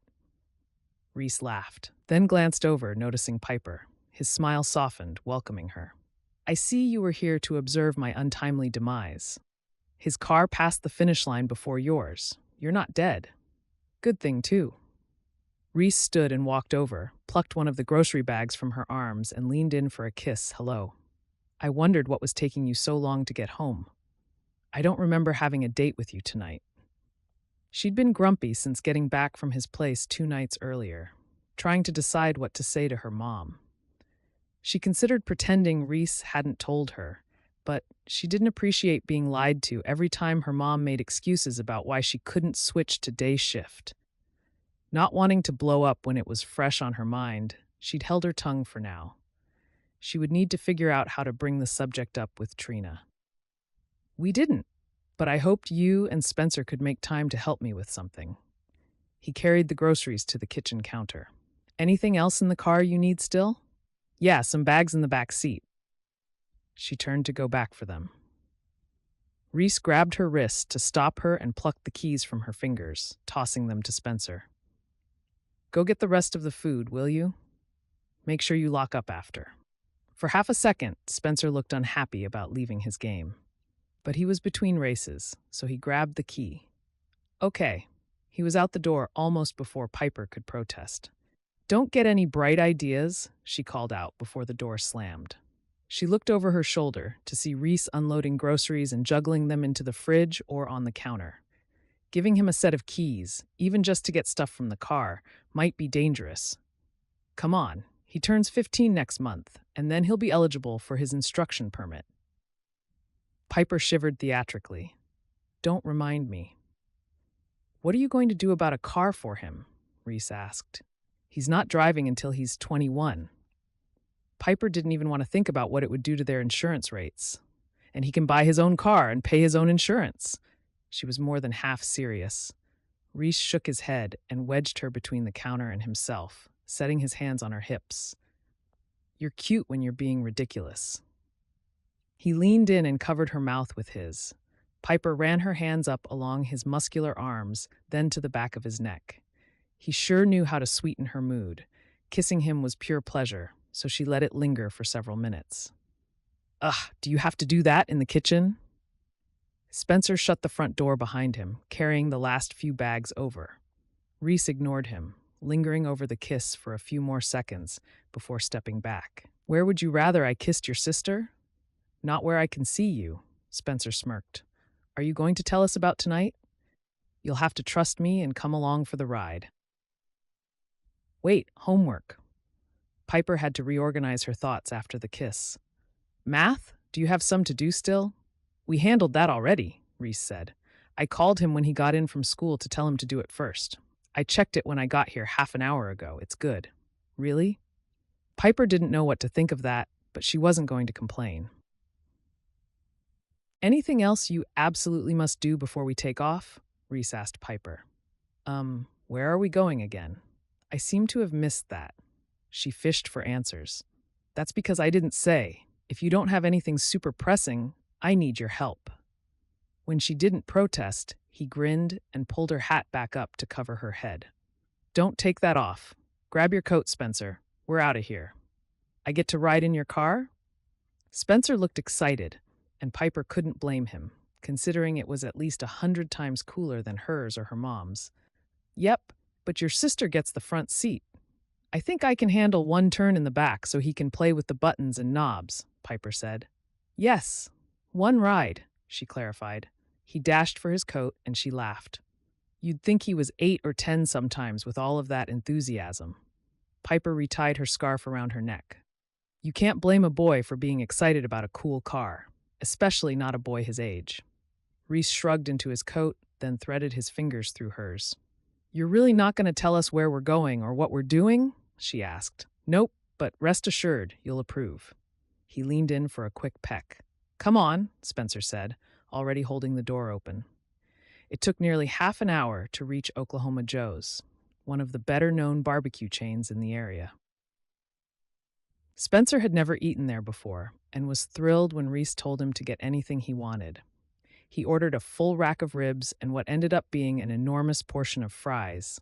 He finished every last bite. Piper enjoyed her pulled pork sandwich and baked beans, finding herself plenty full from that, while Reece enjoyed ribs and brisket with a side of spicy slaw. That was so good. We should eat here more, Spencer said. Next time is your treat, Piper teased. It was definitely not in their regular food budget. He rolled his eyes at her. Reece led them out to his car again. This time, Piper let Spencer sit up front. It took 20 minutes before they stopped in a middle-class neighborhood, which was awash with Christmas lights and blow-up domes with Christmas scenes. What are we doing here? Spencer asked. We need to switch vehicles. You'll have to squish, but it'll be fine. Reece kept his answer cryptic. He appeared to be enjoying the secret a little too much. Piper watched and waited while he went to the front of a small red house and rang the bell. Someone Piper didn't recognize met him at the front door and passed something small to him. Reece gestured to Piper and Spencer to get out of the car. A garage door opened, revealing a pickup truck. Now I get the squishing part, Piper said to Spencer. She still had no idea what this was about, though. Reece got into the cab and backed it out of the garage, then waved to someone inside. The garage door went down again. Piper and Spencer approached the truck. What do we need a truck for? She asked after she opened the passenger door. Wait and see. Reece grinned and patted the seat beside him. She scooted in and over next to him so Spencer could fit in too. Spencer studied the truck interior. Are we going off-road? Nope. Reece turned left. Are we hauling something? Yes. Furniture? Nope. Piper sat listening to Spencer guessing and Reece giving yes and no answers, happy to be with her two favorite guys and intrigued by whatever Reece had planned. A cow? Spencer giggled a little with his suggestion. Do I even have to dignify that one with an answer? Reece asked her. I don't think so, Piper said. You're no fun, Spencer said. Funny, the smile on your face doesn't agree with that. Piper studied the route they were taking, trying to figure out what Reece had in mind. When he pulled into a parking space for a Christmas tree lot, she was more confused than ever. Pile out. We're here. We're getting a Christmas tree? Spencer asked, puzzled. 4, to be exact. Reece got out on his side and helped Piper out. But you have trees. We have one too. Piper studied him. These aren't for us. You said you knew some people who could use a tree. And we have extra decorations. Her heart melted. She threw her arms around his shoulders and held him tight. You are pretty dang cool, Mr. Stone. No heart of stone here, he teased. Don't start kissing. Spencer gave one of her scarf ends a tug. We're buying a tree. 4, Piper said. For some people we know. Let's go. She slid her hand into Reece's and they entered the tree lot. Reece bought them hot cocoa from a vendor inside the gate, and they wandered through the lot, looking at pines and spruces, checking out heights, and discussing the pros and cons of different types of needles. In the end, they settled on 4 trees that would easily fit up the stairwells of the apartment building and still be pretty. When the trees were loaded, they made a quick stop at the store to pick up 4 tree stands and extra twinkle lights in bright colors for the Cowleys, who had 2 little girls. Reece parked in front of his office building. He pulled out his phone, called someone, and a security guard came to the door to let them in. "You don't have a key?" Piper asked. "Yes, but better for them to know we're here." The 4 of them hauled all of the trees into the building's spacious entryway next to several plastic bins with lids. "Those should be the decorations. You want to check through them to see if we need to pick up any more items?" Reece asked Piper. Soon the 3 of them were stringing lights on the 4 trees, while Piper and Spencer debated who, besides the Cowleys, should get the other 3 trees. They settled on a kid Spencer knew from school and 2 senior citizens in their building who had trouble getting around. "I think we should just do lights for the families with kids and let them decorate the rest of the trees because it's fun. We'll do the full decorations for Mrs. Tully and Mr. Grimes since they don't get around very well," Spencer suggested. "I think that's an excellent idea." Piper was impressed. He'd thought it through so well. It took nearly 2 hours to do the decorating, and the security guard came through at least every 15 minutes to check on their progress. When they finished, they loaded the trees back into the truck, 2 at a time, and delivered them to the families. They went to the Cowleys last. The 2 little girls came out to see what the noise was about, though they'd obviously been in bed for a while. They oohed and ahead, dancing in circles, their dark curls bouncing and shining in the colored twinkle lights. "Thank you so much." Mrs. Cowley, who was still in her early 20s, had tears in her eyes as she watched her daughter bend over the tote of decorations they had sorted for the family. "You're welcome. Merry Christmas," Reece said as he exited the apartment. Piper followed him out, brimming from the happiness on their faces. They walked back down the stairs to Piper's apartment and went inside. "That was probably the best date I've ever been on." Reece slid his arm around Piper's shoulder. "Ditto." "That makes 3 of us," Spencer said smarmily. Piper picked up a red Hershey's Kiss from the bowl on the end table and tossed it at him. "You won't be going on any more dates for at least a year yet. My friends at school are already dating." Spencer worked to unwrap the chocolate. "Nails has a girlfriend. She's not very nice. And if I were their bossy older sister, that would be relevant. But since I'm not, it's not." Piper looked at the clock. "Go get in the shower, Mr. Third Wheel. You have school tomorrow." "But I wanted to play Mario Party." "Not tonight. We've had nothing but fun for hours. Go get in the shower." She pointed to the bathroom. He groaned a little, but went to his room to get his pajamas. "You're scary good at that," Reece said as he pulled Piper close. "I've had lots of practice." She tipped her head up and accepted the kiss he offered, enjoying the feel of his arms around her. "That was a fun night and a great idea." "I agree. I'm glad you came up with it." He kissed the tip of her nose. "I came up with it?" she asked. "Didn't you?" He kissed her again. "I could swear it was your suggestion." Spencer made gagging noises on his way to the shower. Piper laughed, burying her face in Reece's chest. "What other surprises do you have up your sleeve, Mr. Stone?" she asked. "Wait and see." By the time Spencer finished his shower and primping time in front of the mirror, Reece left for the night and Piper cleaned up the kitchen, putting away the clothes her mom had washed and dried, but not folded that morning. The bathroom door opened, letting out a puff of shampoo-scented steam, and Spencer walked out. He stopped to watch Piper, who was putting together lunches for the next day. "It was fun tonight," he said. "Yeah, it was." She couldn't help smiling as she thought about it. A romantic evening couldn't have been more perfect. There was a moment of silence. "Is that what a normal family is like?" "What do you mean?" Piper faced him. It had been years since Spencer had commented on the fact that their family was different from others.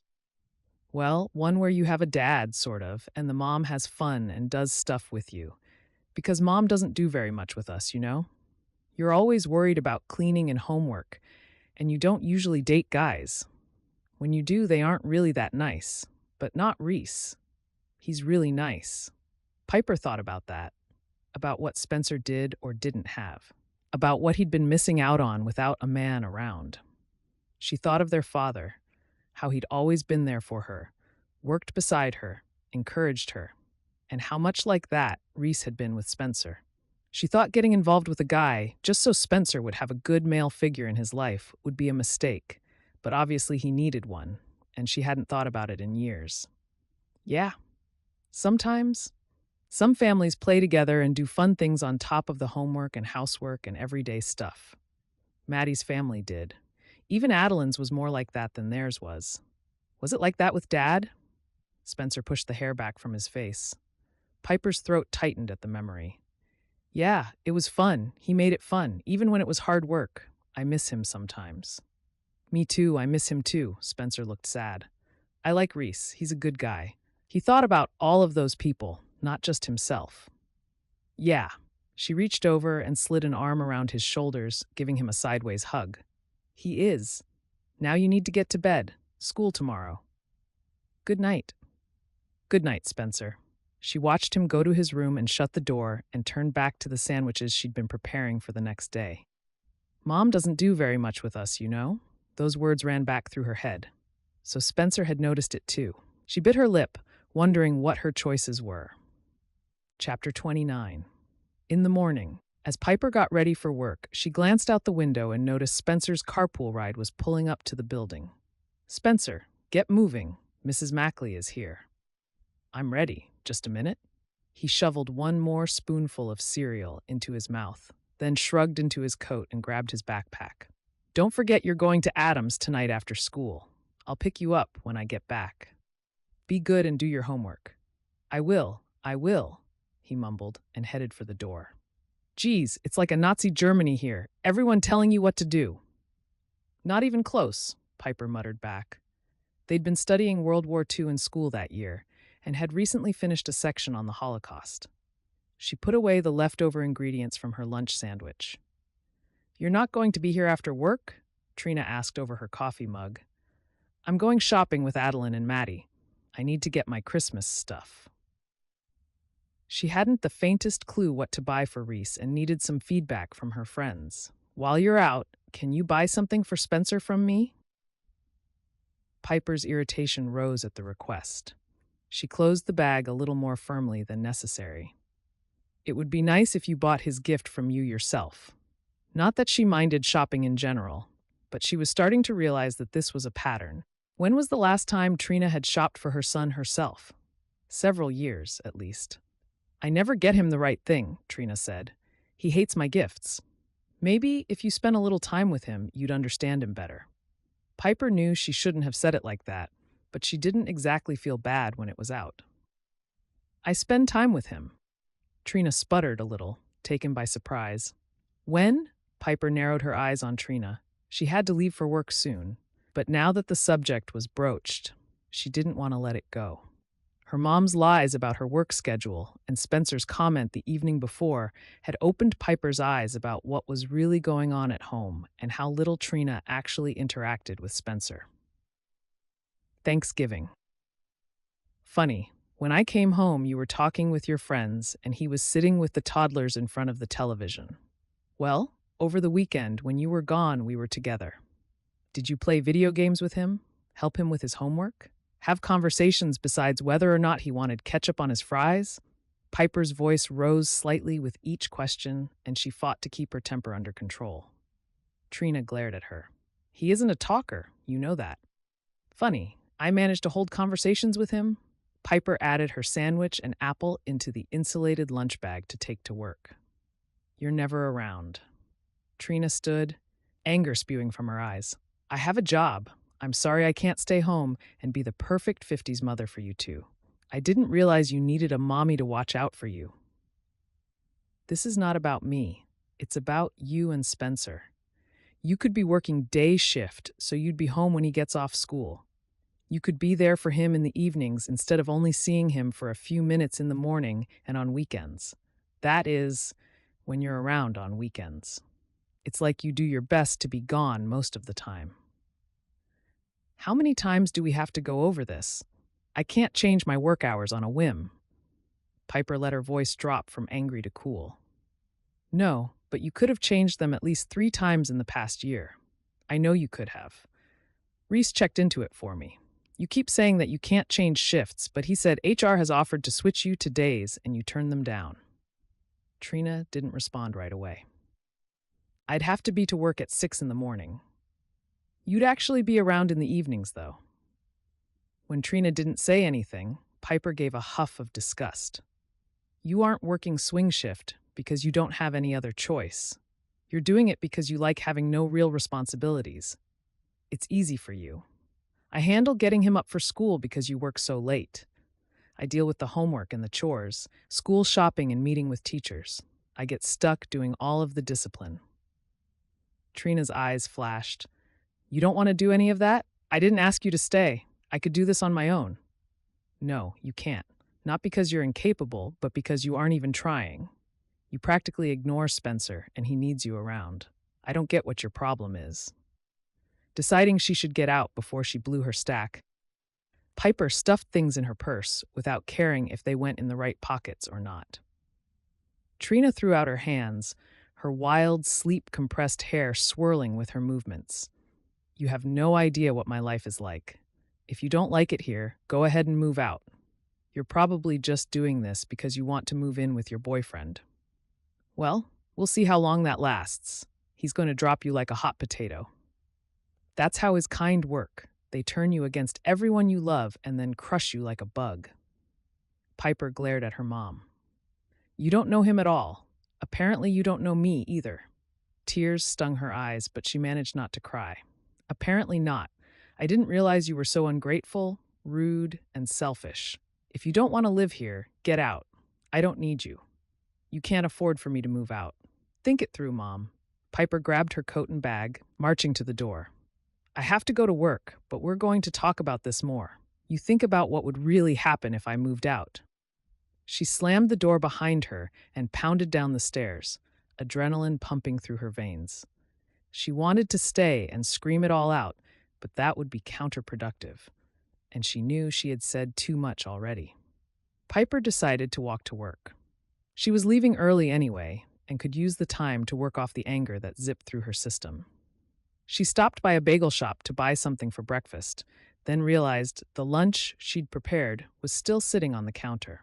She swore softly and took a big bite of her Asiago cheese bagel. Looked like she'd be going out for lunch, too.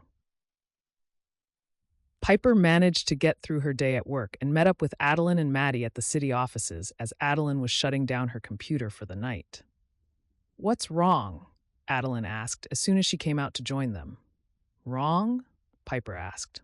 No one at work mentioned noticing that Piper was upset, so she had thought she was hiding her feelings about the argument with Trina.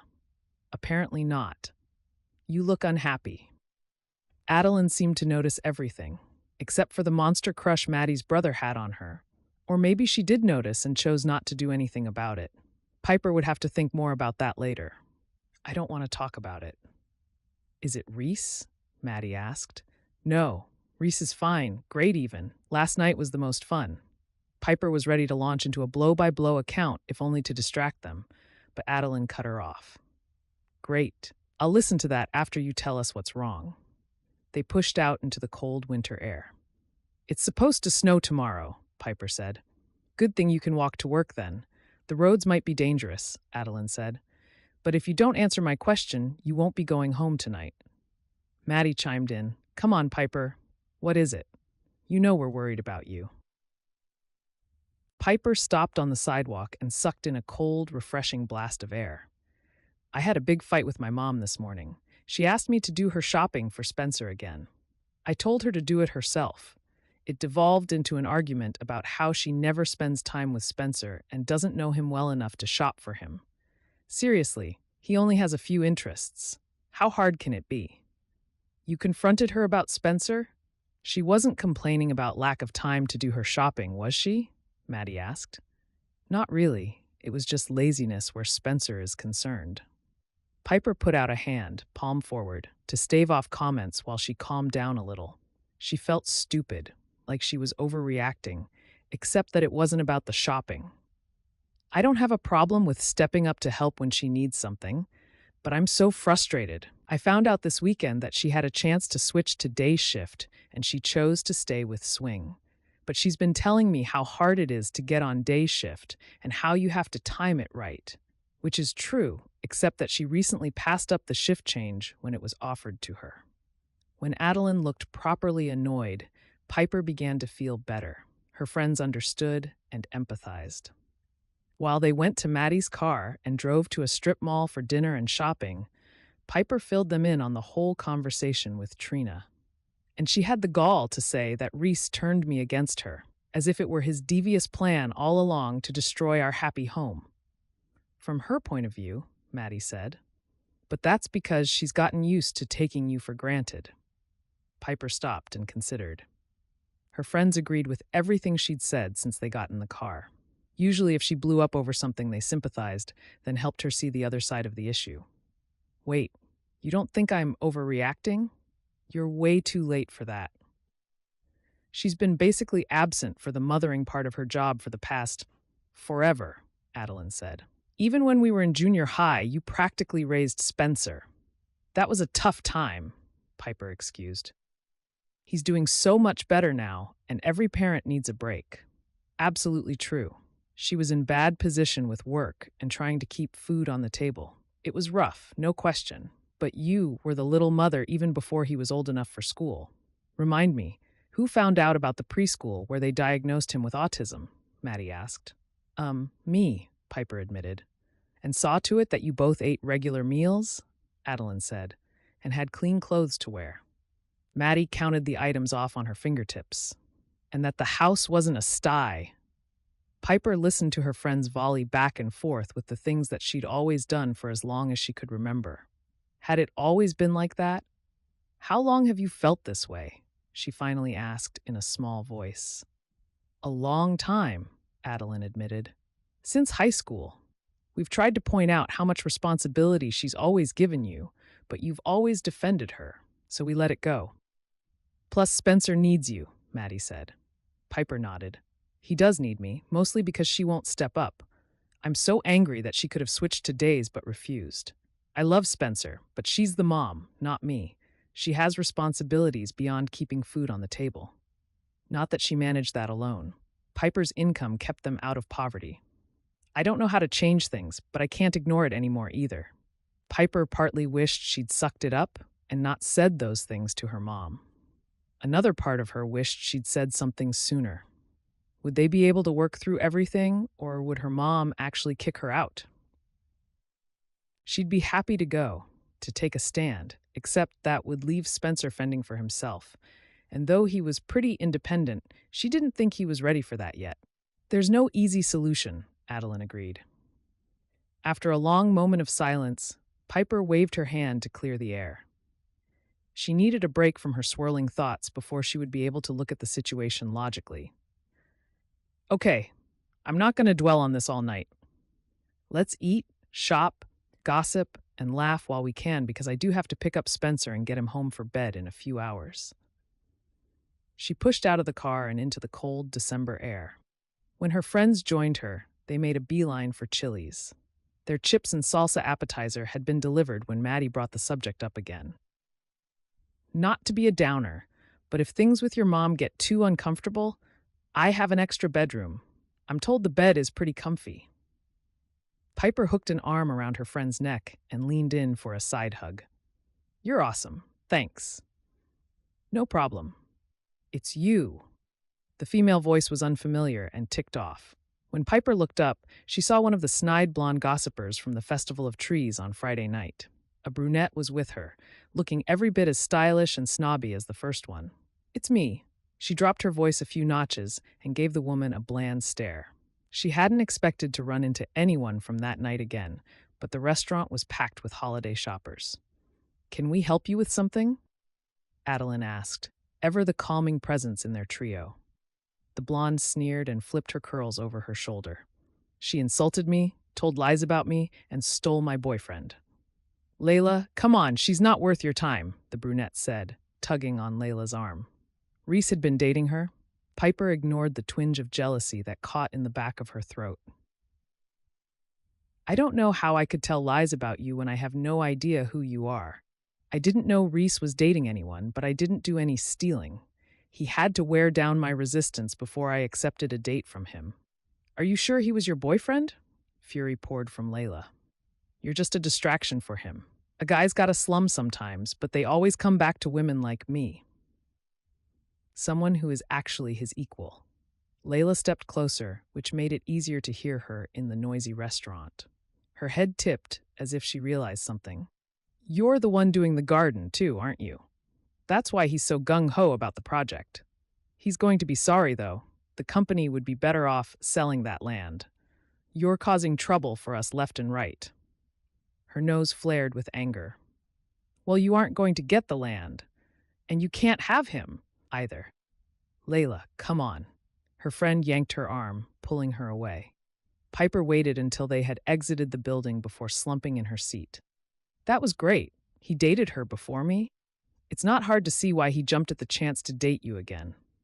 Maddie took a chip from the mound between them. And she knows about the garden. That's interesting. Maybe she heard about it at the party? She pulled out her cell and sent Reece a text. Just met Layla. She's mad we're dating. She made a snide comment about the garden. She set the phone down and dug into the nachos, a sick feeling growing in her gut. She didn't know if she could take any more conflict right now. Had Reece been dating Layla before? When did it end? Before he and Piper got together? Or had he been seeing both of them until recently? His text chime filled the air, and she flipped the phone over to read it. Her dad is on the board. We only went out a few times. I was never into her. I like redheads much better. Whoa. The girl she had the big run-in with was related to one of the board members? Piper was pretty sure the older lady of the trio Friday night had been Layla's mom. Were they going to make trouble for Reece? And what would Layla's dad say to the board members after Piper laid into his wife and daughter? Had she just ruined all chances of getting the land for the garden? Piper wasn't sure how to respond or what to think. Even if they'd only dated a few times, didn't that mean he'd been interested in her, at least a little? What if he changed his mind, decided Piper caused too many problems for him? She had to respond somehow, though, so she kept it brief. "'Kay, that would have to do for now." She pushed down the uneasiness.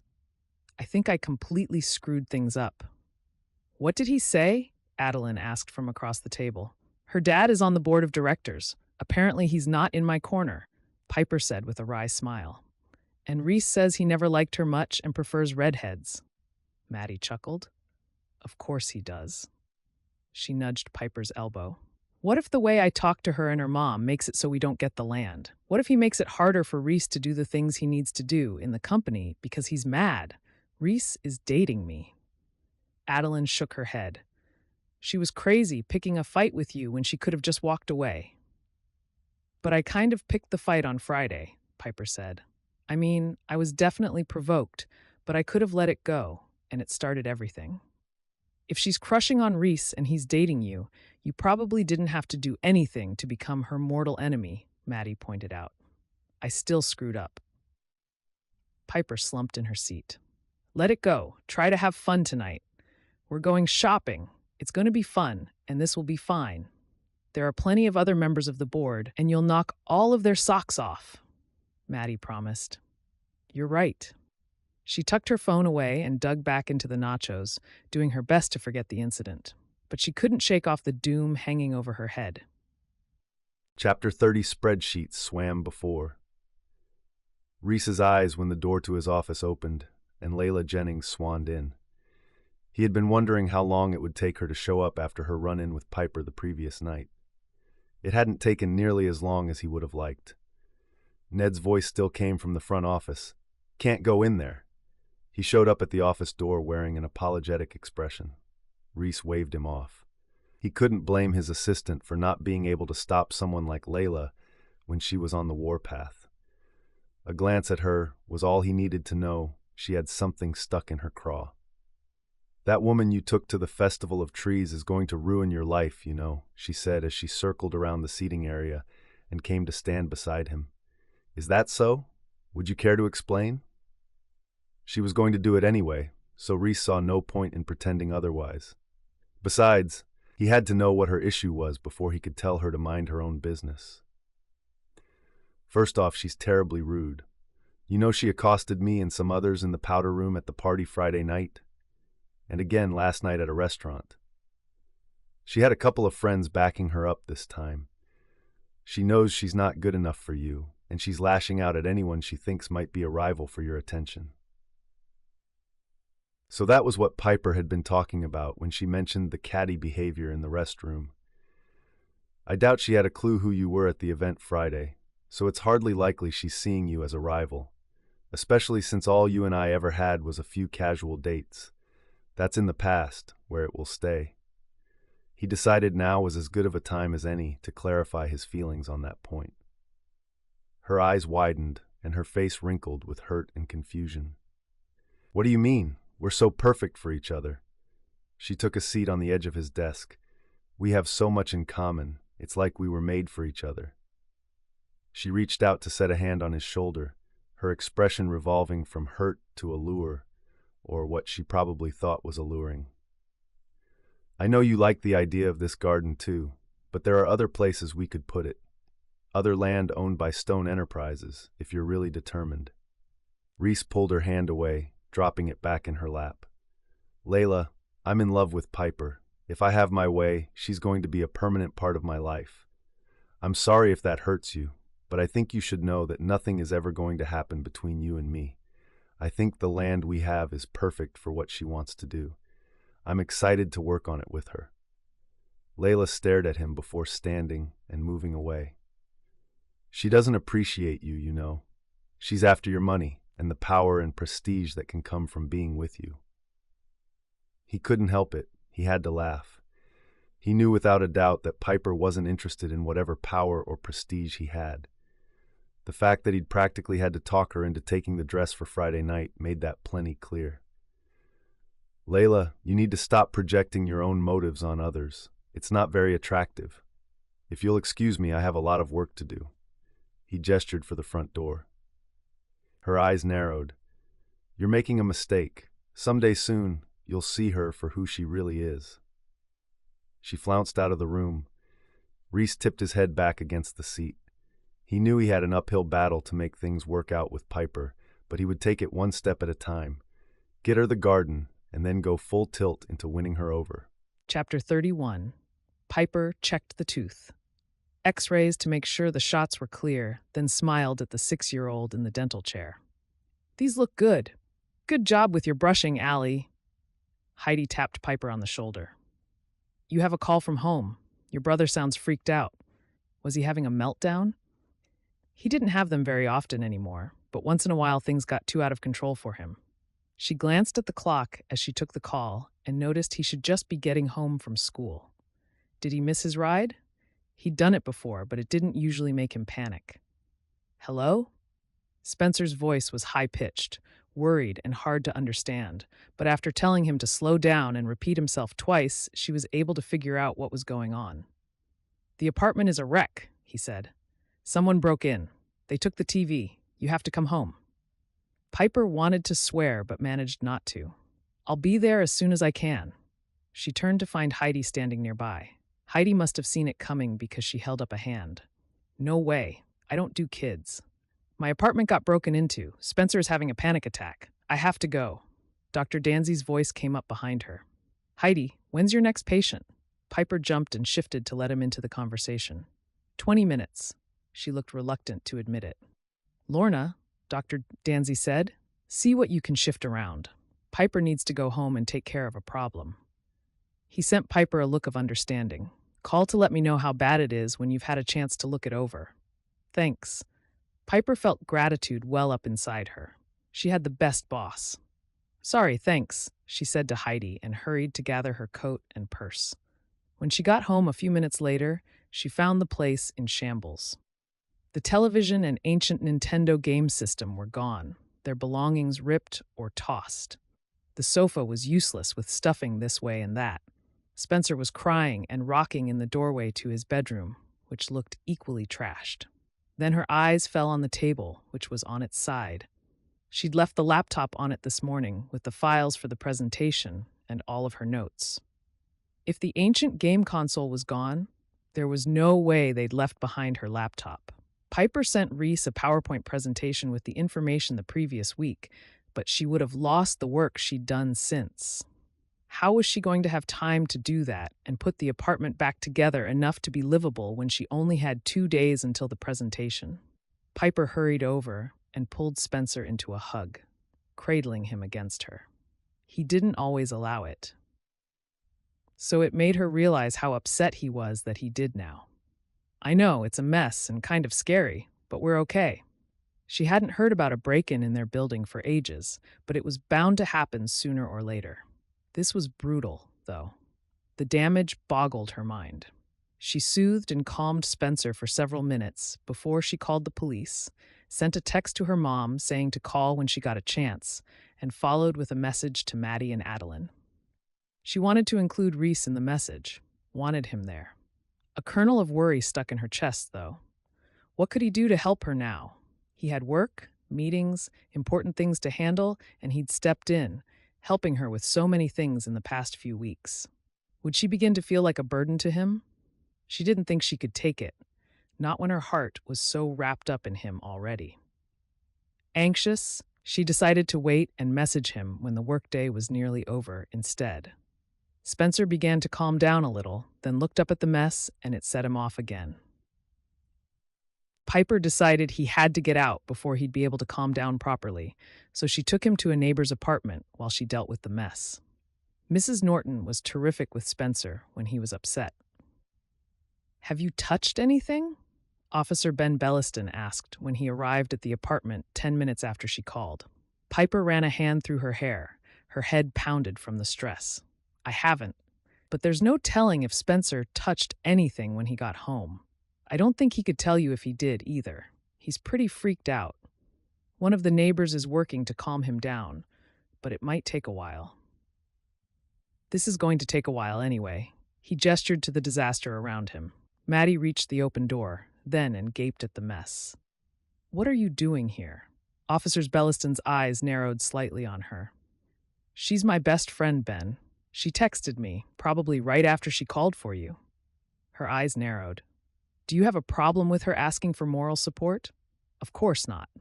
But he looked irritated when he hadn't before. "How about if you two wait in the hall while I take pictures and look for evidence? I'll let you know when you can come in and start cleaning up." Piper did as she was asked, accepting the big hug from Maddie. "Thanks for coming so fast."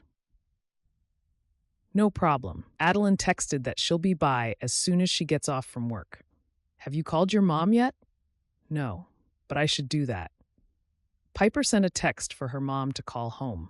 She wasn't sure when the next break would be, so Trina could check the text message, but there wasn't anything she could do from work. Being released early without getting written up practically took an act of Congress. "She should come home for this," Maddie said sternly. Piper sighed, knowing she was right. But it wasn't that simple, and they hadn't settled things after their argument the previous day. "I've never been able to get a call through to her while she's working on the line. I'm surprised Officer Belliston managed to reach her when he caught Spencer breaking windows." "What about Reece?" Maddie asked. "What about him?" Piper didn't see what he had to do with this. "He's probably in a meeting." "Did you tell him about the break-in?" "He owns the plant. He could get your mom off work to come handle this," Maddie said, gesturing to the apartment.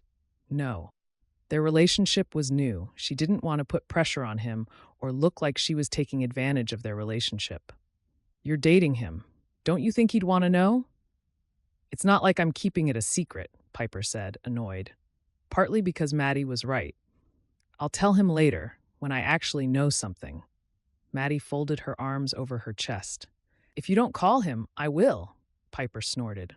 "Like you'd ever get through his phalanx of guard dogs." She knew, even as she said it, that it wouldn't be that hard to reach Ned, and he'd probably get a message to Reece pretty quickly. "You might be surprised." Maddie shot Piper a determined look. "Call him." Piper shook her head. Maddie's hand darted out, grabbing Piper's cell phone. She ran down the hall, scrolling through the favorites menu. "Maddie, stop it." Piper tried to take the phone away, but Maddie huddled in the corner with the phone wedged between herself and the two walls. "There's the number." "You're such an organized soul."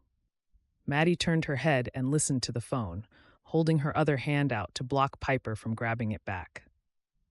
What? Are we pretending to be in high school still? Piper had long arms, but not quite long enough. Hi, Reece. This is Maddie McCormick, Piper's best friend. Piper gave up the fight and glared at her best friend, even though part of her was happy that Reece would know. He would come, wouldn't he? Yeah, there's been a break-in at Piper's apartment. The place is trashed. She's too proud to call and bother you. Yeah, that's what I thought. Can you get away? She could use the support. Great. See you soon. She grinned cheekily as she handed the phone back to Piper. He was already halfway to his car by the time I asked him to come over, because that's what a terrific guy does when he's into you. Gratitude rose inside Piper, though she couldn't help being embarrassed that Maddie had been the one to make the call, and uncomfortable that he'd been dragged into her personal problems and how often that seemed to be happening. I think I'm in love with him. She couldn't believe she'd said it aloud. To Maddie. Maddie beamed. Of course you are. When did you realize? Monday night. Well, ask me about it later, when my brain isn't so full of this. Piper gestured to the apartment. I'll definitely bring it up again. Maddie walked back to the doorway of the apartment. In the meantime, it doesn't look like you'll be staying here tonight. It's a mess. Come crash at my place. Spencer can have the sofa. He loves it best anyway. We'll figure out something for your mom. I have a spare bedroom and a blow-up mattress. Or I could give you my bed and stay at Jason's. Give you guys my house for a few days. The suggestion alone made Piper feel bad. We can't kick you out of your place. Just for a few days. Maddie gave Piper a sideways hug. Don't stress about it. We'll work something out. It'll be fine. Piper wished she believed that. A couple of minutes later, Reece came up the stairs. Are you okay? What happened? He pulled Piper into a hug and looked over her shoulder into the apartment. Whoa. Yeah, Maddie said. Big whoa. Ben's in there taking pictures and notes. Ben? Reece asked. Officer Belliston. You met him when we cleaned up the garden lot, Piper reminded him. He's friends with Maddie's brother Jason. Right. He peered down at Piper's face, studying it. Is your mom on the way? You think I can get through to her while she's at work? She lifted her brows at him. Right. Phone rules. He pulled out his cell, scrolled, and pushed send. A moment later, he was patched through to someone else. Lester, yeah, Reece Stone. Good, good. Look, I need you to do a favor for me. Trina Daniels is working now. She's needed at home. Please have her called off the floor. Meet her and tell her there's a problem here. No one's hurt or anything, but she needs to come home. Yeah, thanks. Reece hung up. Piper stared.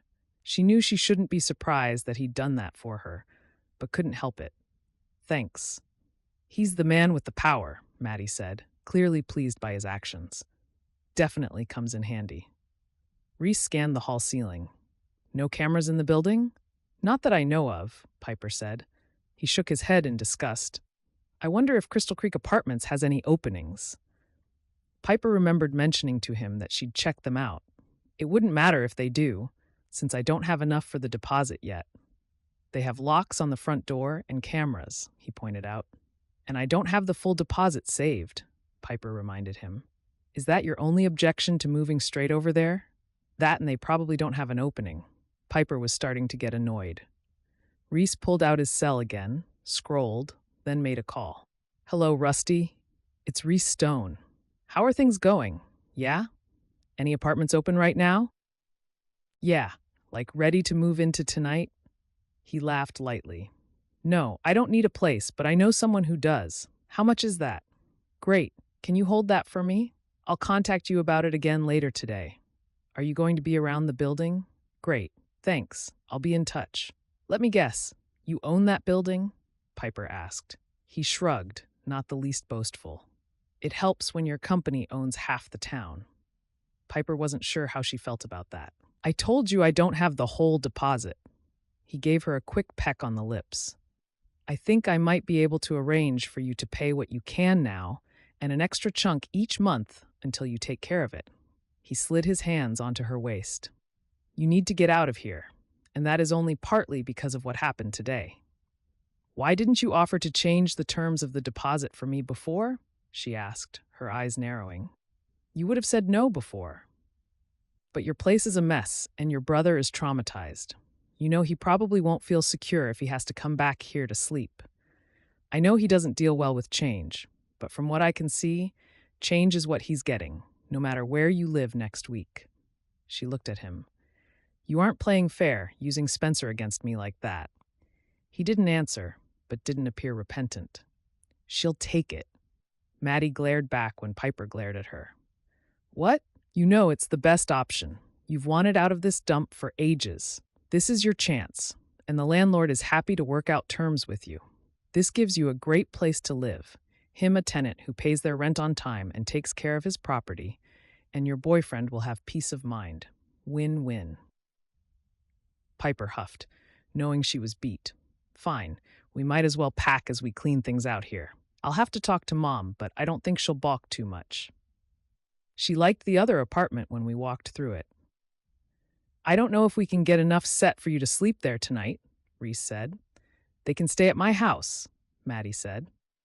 "And if the sofa is any indication of what the beds look like, they might need new ones." Reece pulled away and stepped inside the front door, studying the interior closer. "This is worse than I thought. You're going to need some help to pick through the mess."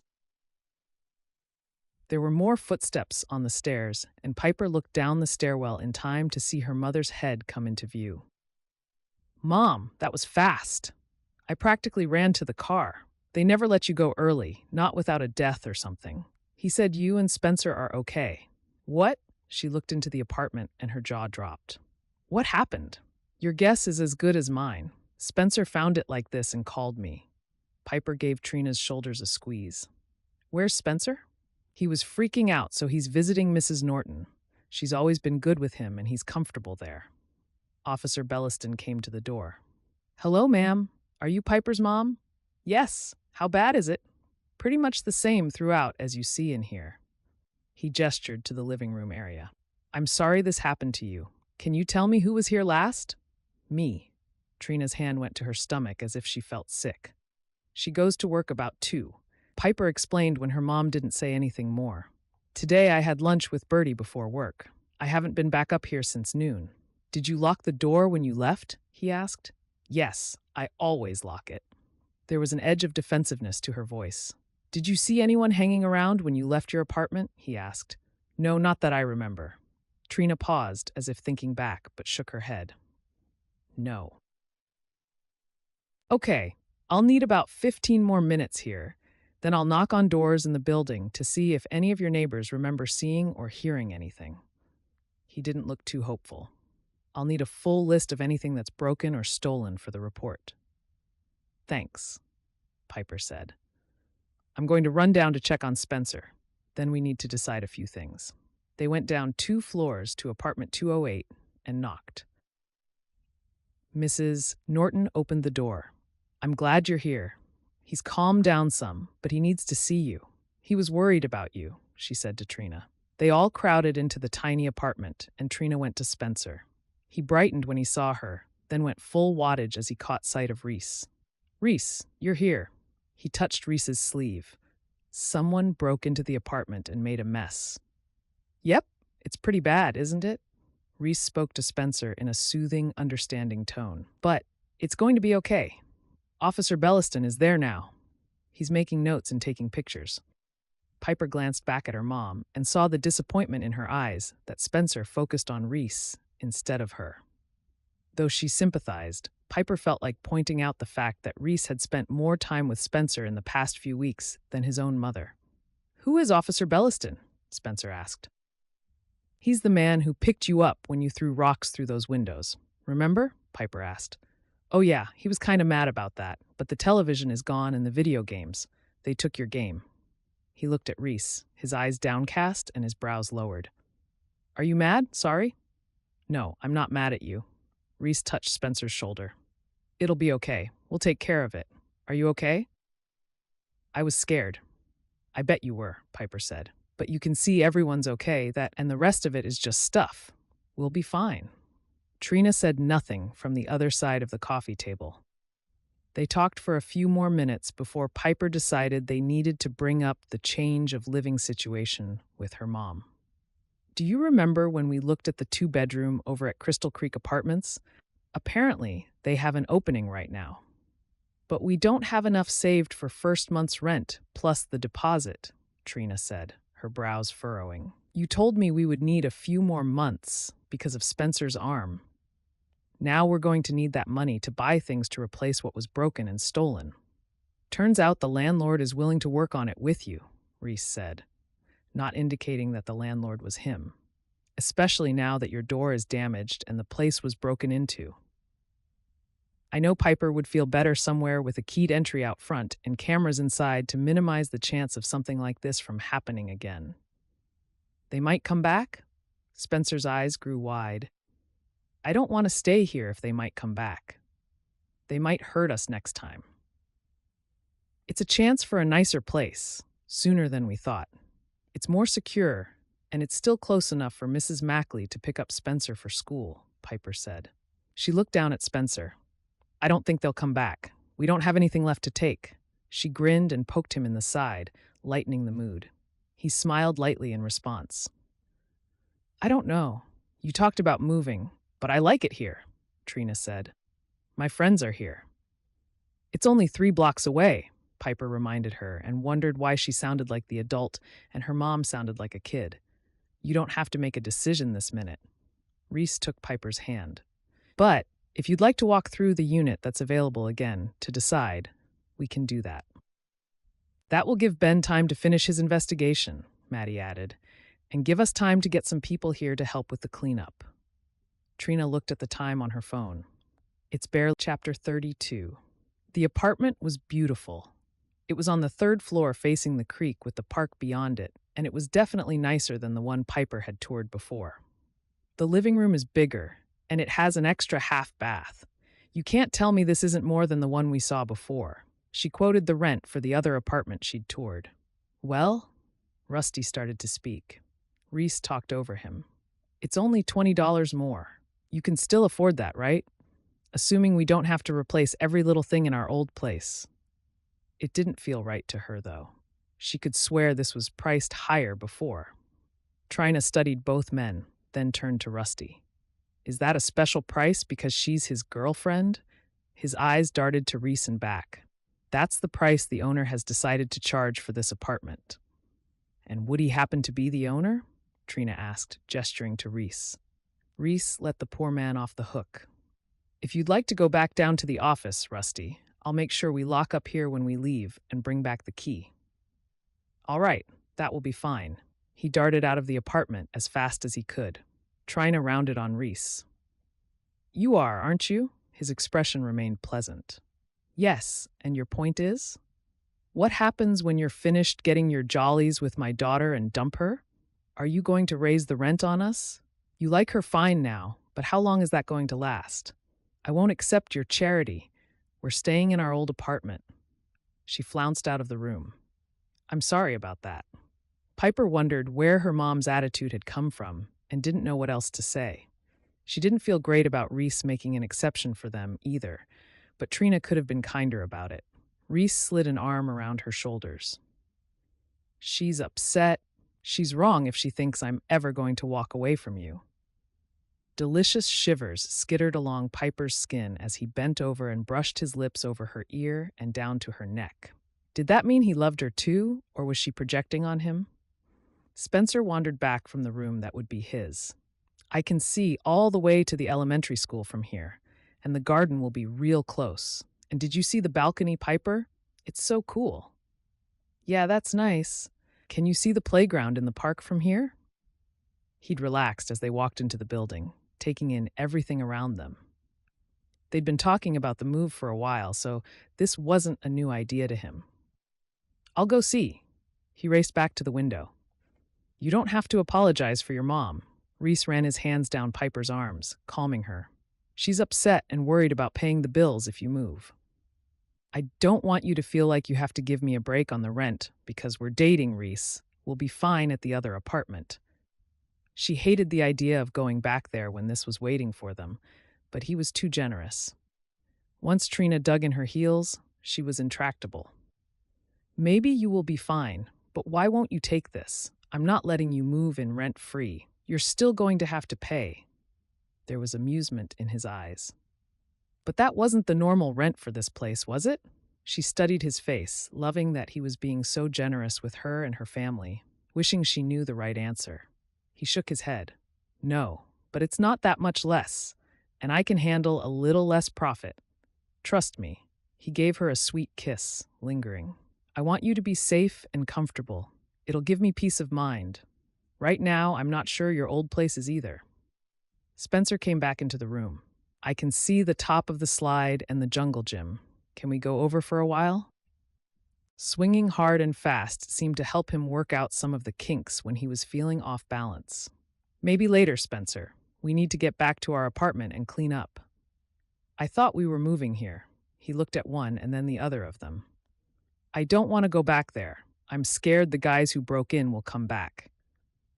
Piper's chest clenched. Whether we move here or not, we have to clean things up so we can see what we still have and what has to be replaced. How was she going to replace everything and afford the deposit and extra rent? They had renter's insurance, but that wouldn't pay everything and could take a while to come through. He seemed to think about that. Oh, okay. Can we get ice cream tonight? Yeah, bud. We can probably do that if you help us work really hard to get things cleaned up at your place, Reece said.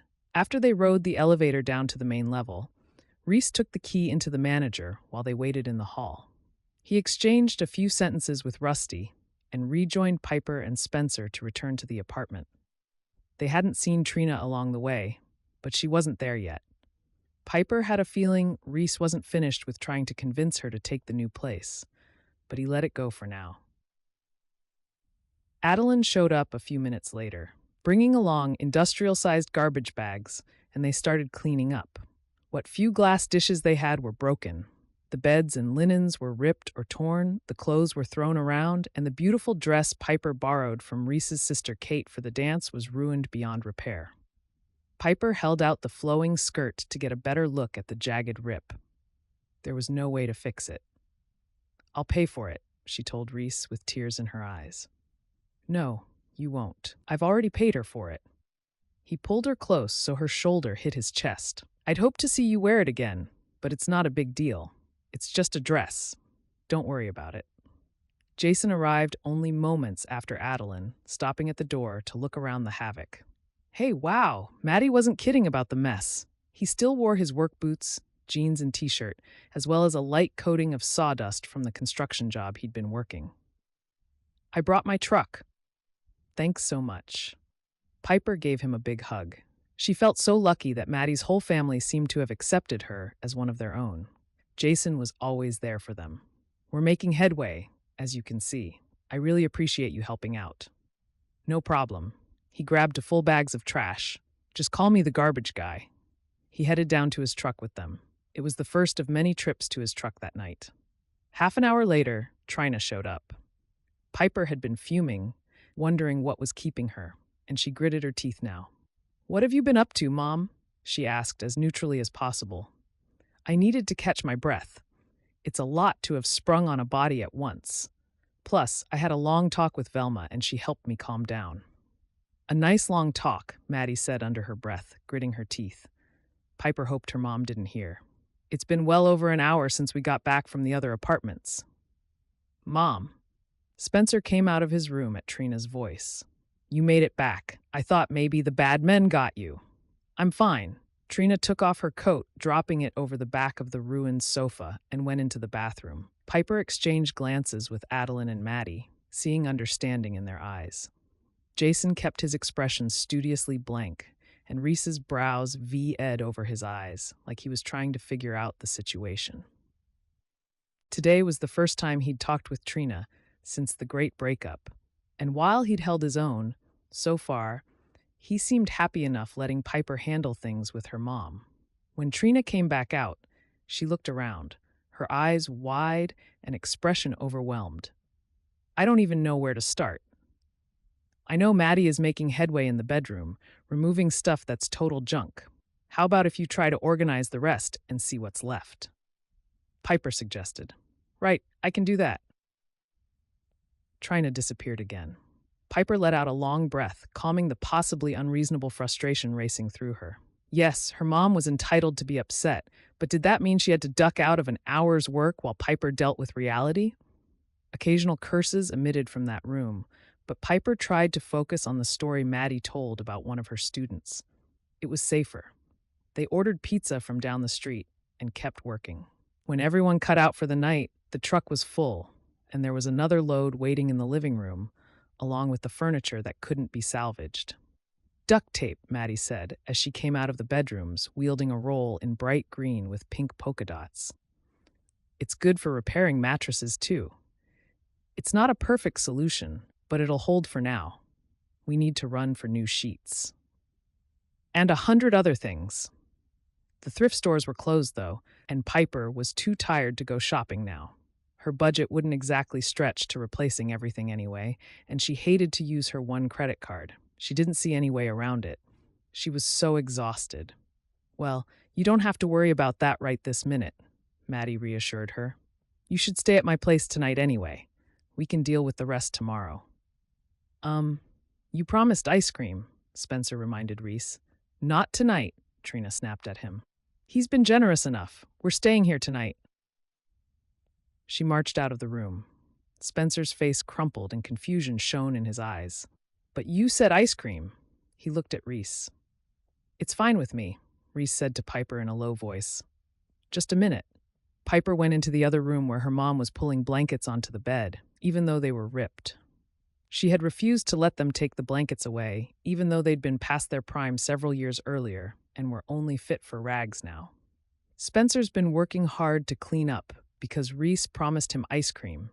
Piper used a low, calm voice. It won't kill him to have one disappointment. Normally I'd say you're right, but it's not one disappointment. A lot of his things were damaged today. His Nintendo is gone, and his games are gone. Many of his favorite clothes were damaged.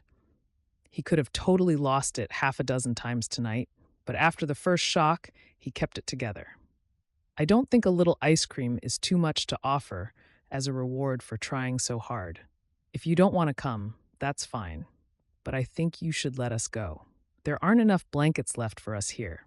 I'll take him to Maddie's for the night, and tomorrow we can replace the sheets and blankets. Yeah, you do that in all of your spare time, Trina said, looking wan. She sat on the edge of the bed. I'm not trying to be difficult. I'm just tired and overwhelmed. We all are, Piper pursed her lips. I'll work on the list for the cops tonight. Thanks. Do you have to work tomorrow? Trina scooped her hair back from her face. No, I called Dr. Danzy about an hour ago. They've arranged for me to switch days off with Laura so I can take care of things here. I'll be back after I get Spencer to school. Relief swept Trina's face. Good, I'm sure, Mrs. Mackley can still pick him up in the morning. I'm sure she could, but not if I'm taking him to Maddie's. And we can't all stay here tonight without proper bedding. We found a few decent clothes in Spencer's room, so he has something to wear tomorrow. Fine then, if you're going to be stubborn, go ahead and take him to Maddie's. Trina scowled. He'll throw a fit if you don't coddle him. Piper wanted to respond to her mom's comment, but knew it would end in another fight, and this was not the day for it. She walked into the other room. Spencer, pack a bag with your school stuff and some clothes for tomorrow, which reminded her that they hadn't even looked at his homework. She decided to worry about that tomorrow as well. We're going to get ice cream and stay at Maddie's tonight. Mom's going to stay here and keep an eye on the apartment. Oh, good. He went to his room, dragging a little. It had been a long afternoon and evening. I better pack my bag too, she said to Reece and Maddie. I'll be a few minutes. We'll still be here, Maddie said. I better head out, Jason said. I'll stop by the manager's office and make sure someone's going to come fix this door tonight so it's safe for your mom, or I'll come back and do it myself. You're the best. Maddie gave her brother a quick hug. He flashed a grin at them. I know. Catch you guys later. Thanks, Jason. Reece shook hands with him. 20 minutes later, they walked into the closest Sheridan's. Piper couldn't wait to get something loaded with chocolate and take a break. The next morning, as soon as Piper got her brother off to school, she returned to the apartment. After seeing the new place, she couldn't help but notice how shabby the old one was. The building smelled funny, and the windows were clouded with white residue between the panes. The carpet was threadbare, and there were little tears in the kitchen floor. She hated it there. A text message came through on her phone from Reece. Rusty said he'd hold the apartment for 2 days for you. Please think about it. Piper hadn't been able to stop thinking about it. She didn't respond, wanting to discuss it with her mom. Trina lay on the bed, still sleeping when Piper looked in on her. With the load Jason intended to come back for today, when the dump opened, nearly half of their stuff was beyond repair. Now would be the best time to move if they were going to. It would definitely be easier than after they bought new stuff. She cleaned up the bathroom and worked on her shopping list, listening for her mother to wake up. As she finished scrubbing the bathroom, Piper heard the bedroom door open and Trina came out. "You're here already?" Trina asked. "For about 20 minutes. Piper leaned back against the door jamb, wondering how to bring it up with her mom. "Now that you've had time to think, how about if we move to Crystal Creek Apartments?" Trina shook her head. "As soon as you two split, he'll raise the rent on us? No thanks." "Mom, the rent will be listed in the contract. It's not like there'll be a sudden change if things don't work out between us. But how about if you show a little faith in me for a change, and in my ability to pick someone decent? Remember how you had to threaten him to get him to go away last time? Give him a little credit. He's a good guy. Give me a little credit." She didn't know how to make her mom understand, though. Trina's lips compressed. "Sorry, I don't know how to be perfect like you." She turned back to their room. "Don't walk away from me." Piper was so sick of her mom walking away, both literally and figuratively.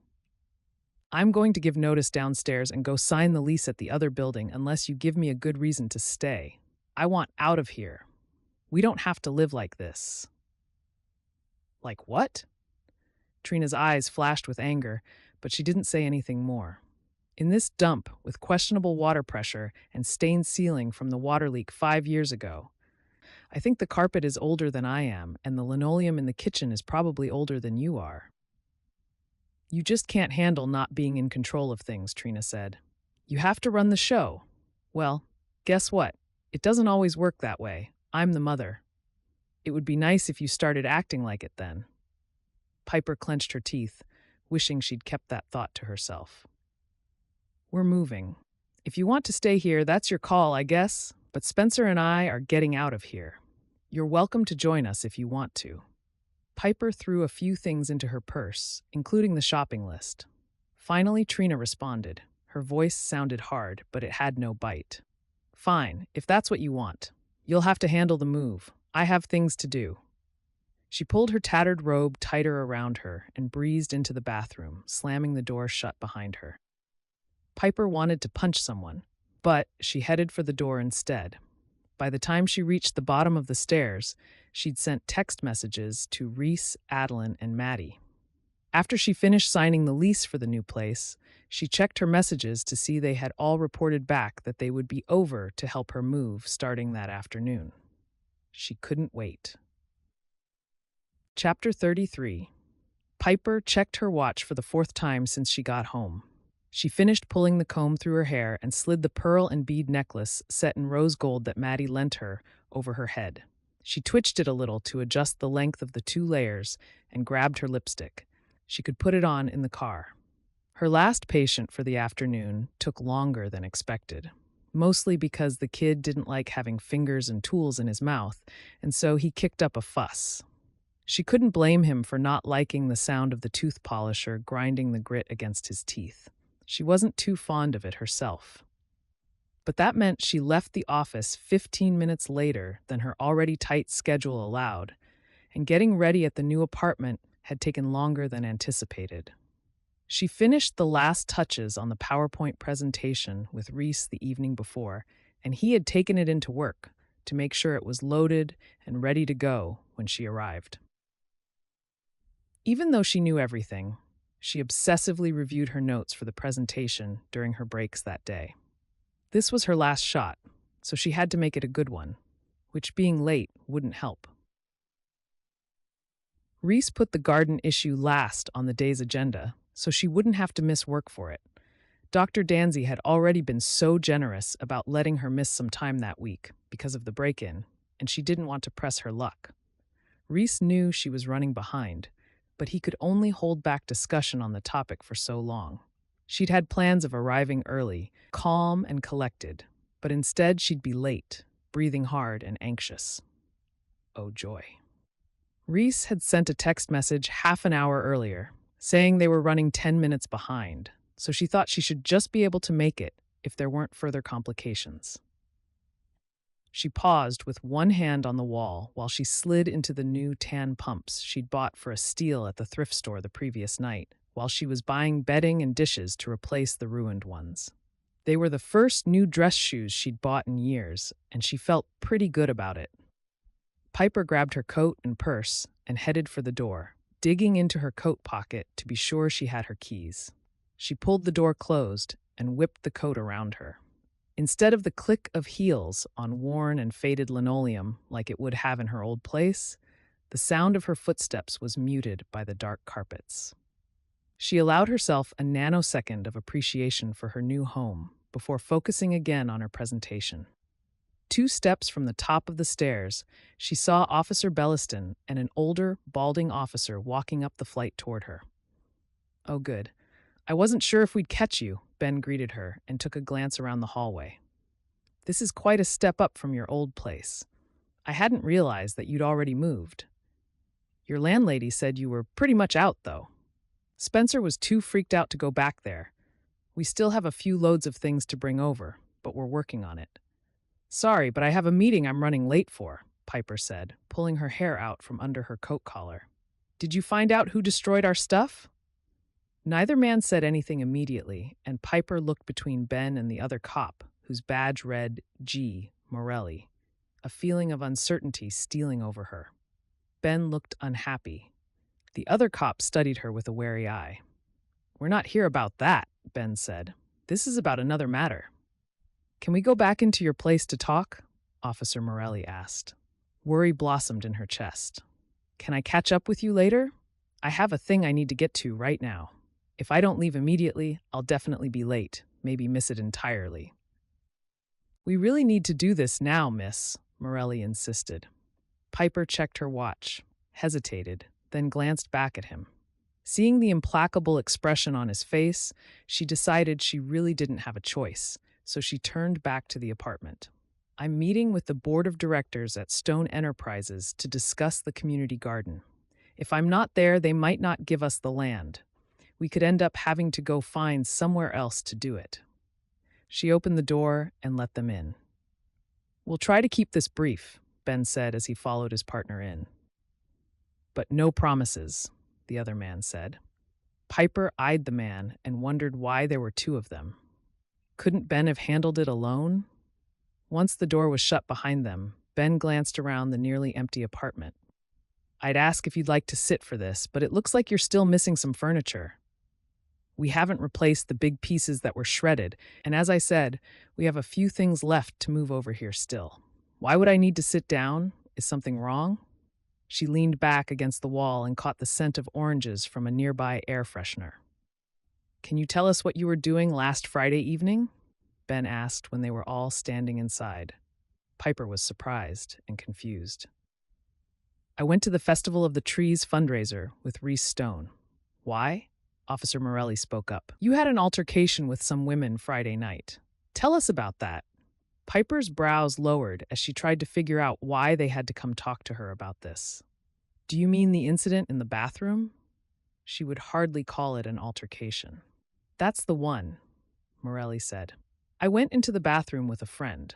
It was split into 2 sections, and while we were washing our hands in one half, 3 women came into the other side of the room. They began primping and gossiping about everyone they knew, picking apart boob jobs and lip jobs and bad fashion choices. Rachel and I kind of shrugged at each other. It was lame and obnoxious, but we'd both heard worse over the years. Then they started saying stuff about Rachel, that she was fat and her boyfriend was dating a cow. It was humiliating for her. They didn't say there was another woman with you." Ben started scribbling in a little notebook he'd pulled out. "Who's Rachel?" "Rachel Marconi, from Sweet Confections Bakery. They probably didn't see her. She was out of sight and made sure to stay that way after they started talking about her. The stuff they were saying was super harsh. She was mortified. I don't like to see people suffer like that. She's totally sweet and never did anything to deserve being treated like that. Plus, she's definitely not fat. So I went out there, told them they were idiots who should use their brains and quit tearing other people down.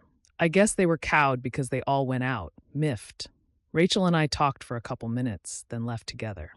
Piper cocked her head. Did they say I threatened them or something? Ben's mouth formed a thin line. No, they said you punched Layla Jennings and pulled her hair. Piper's eyes widened and shock filled her. What? No way. That's a lie. Considering the way Layla had acted when they ran into each other at Chili's, though, she should have expected some kind of retaliation. This was over the top, though. So Layla came to you and lied about a verbal dressing down, turning it into assault. That's not how it happened. Why would I do that? Ben shifted on his feet, his gaze focused on her expression. It wasn't just Layla who said so. Mrs. Jennings and Tiffany Traynor also signed statements that you physically assaulted her and that you were yelling at her about how she couldn't have Reece Stone, that he was yours. Stunned, Piper gaped. That didn't happen. Why would I even bring Reece into it? I didn't know her from Adam on Friday, not even by the end of the night. If her friend hadn't used her name when they stopped at my table to cuss me out at Chili's a few nights ago, I wouldn't have recognized it now either. And I only knew that they had even dated because she told me at Chili's. If she and Reece were seeing each other when he first asked me out, I didn't know anything about it. They're lying. You have to know they're lying. I never touched her, never threatened to touch her, never even thought about touching her. She paused and considered. Well, that might not be true, but I didn't make any threatening comments or actions. Don't they have cameras or something in that place? Yes, but we're still waiting on accessing them. The head of security said he'd get us copies soon. Hopefully that will clear this all up.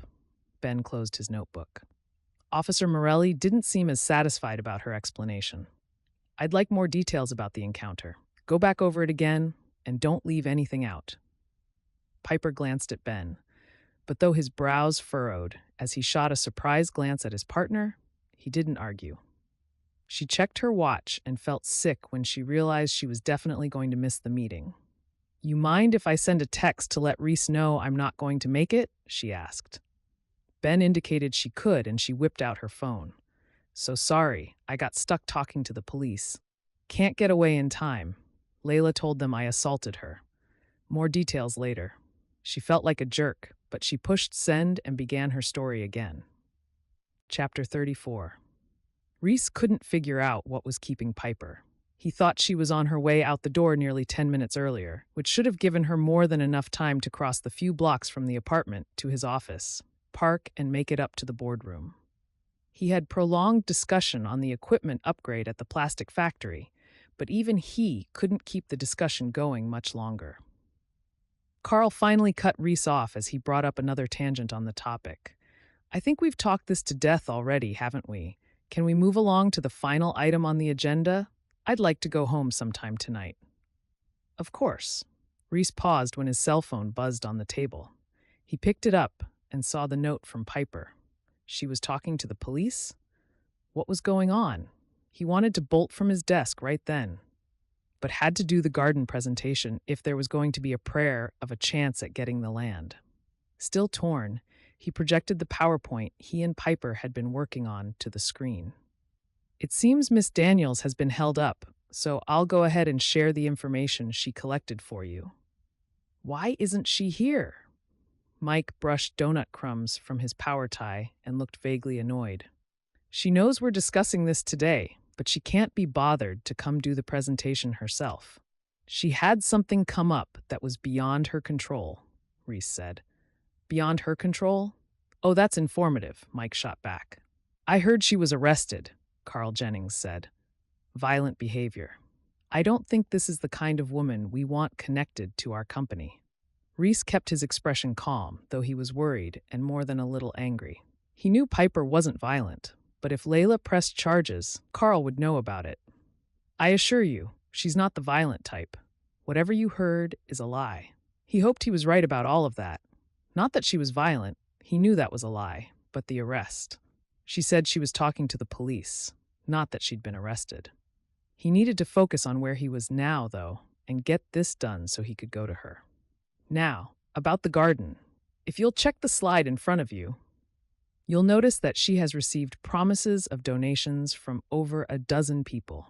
Materials for building, a professional design, and a commitment for plants. They're seeking funding for a small greenhouse for the school children, commitments from people to finish clearing the remains of the old cement foundation and plowing up the ground to prepare it to grow things. We even have a large supply of compost donated to prep the beds. We? Carl asked. I thought this was her project. Or is it yours? It's primarily hers. I've been working with her on it, though, as I think it's a terrific idea that will do a lot of good in the community. So are you looking at this project as a businessman or a boyfriend? Mike's tone was belittling. I don't think we can trust her to make a go of this if she's so hot-tempered that she got arrested for fighting. She hasn't been arrested. Reece broke off, not knowing for sure that she hadn't been arrested. The text hadn't really said very much. Hasn't she? How well do you know her? Mike asked. Carl apparently had enough speculation. He glared a little and spoke begrudgingly. Regardless, we can see she's pulled together an impressive array of donations for the garden. So we're left with an offer on the property to sell it and remove the albatross from around our necks, or to donate it in perpetuity for the garden. What exactly does that mean, in perpetuity? Mike asked. Is there no way we can reclaim the land again? Because what if they only do minimal work, and then in a few years it goes to ruin and becomes a dumping ground again? We should be able to sell it at that point. Reece wanted to strangle him. The proposed contract I sent to the board last week includes provisions in case the garden isn't being maintained or used. Assuming it's kept in constant use, the garden would remain that, essentially forever. The man was a genius at numbers. Couldn't he understand a basic contract? But if it turns out she really is violent, another board member said, we would want to be able to control the situation. She's not violent. Reece thought he might get violent if they didn't stop saying things like that about her. And our alternative is taking a 20% hit on the value of the property, which I understand from the real estate agent, Mike began, will be converted into some extra parking with a garden and playground area for future residents of the empty apartment building next door, which will also brighten the neighborhood and raise nearby property values. And we get paid, Carl said. I move that we vote to begin contract negotiations with the real estate agent, Darren said. And the garden? Reece asked, giving it one last shot. I second his motion. Carl ignored Reece and pushed ahead. A show of hands. Who wants to give the land to the garden lady and take the chance that it's in the hands of an unstable woman? 2 hands went up besides Reece's.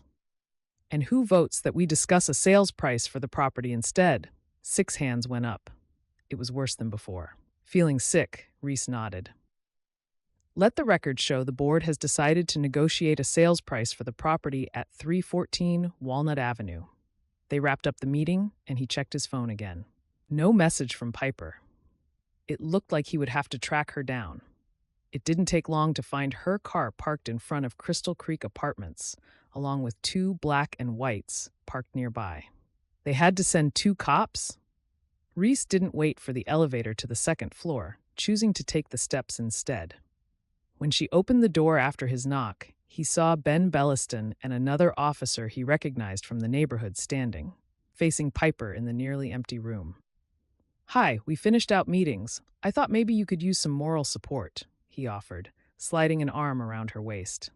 Thanks. I don't know what else they want me to say about Friday night, but I'm all out of new information. We'll need to track down this Rachel Marconi, if she was present. You said Sweet Confections, right? Officer Belliston asked. Rachel isn't home right now, Piper said. She and her partner are in Vegas for some HGTV cake decorating competition. She was really excited about it when we talked last weekend. Isn't that convenient? The G. Morelli said, his lip turning up in a sneer. It'll give you time to get your stories straight. Piper looked like she wanted to snap at the man, but didn't.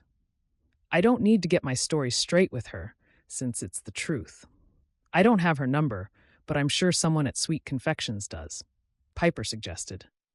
Do you really think they have cameras in the bathrooms at that event center? Ben nodded. Not in the section with the stalls, but according to security, there are some by the big mirror on the other end, so that should cover your discussion. We'll get those, and then contact Rachel if needed. Thanks, Reece gestured toward the door. If there's nothing else, gentlemen, we have places to be. Thanks for your time, Ben said, his expression apologetic.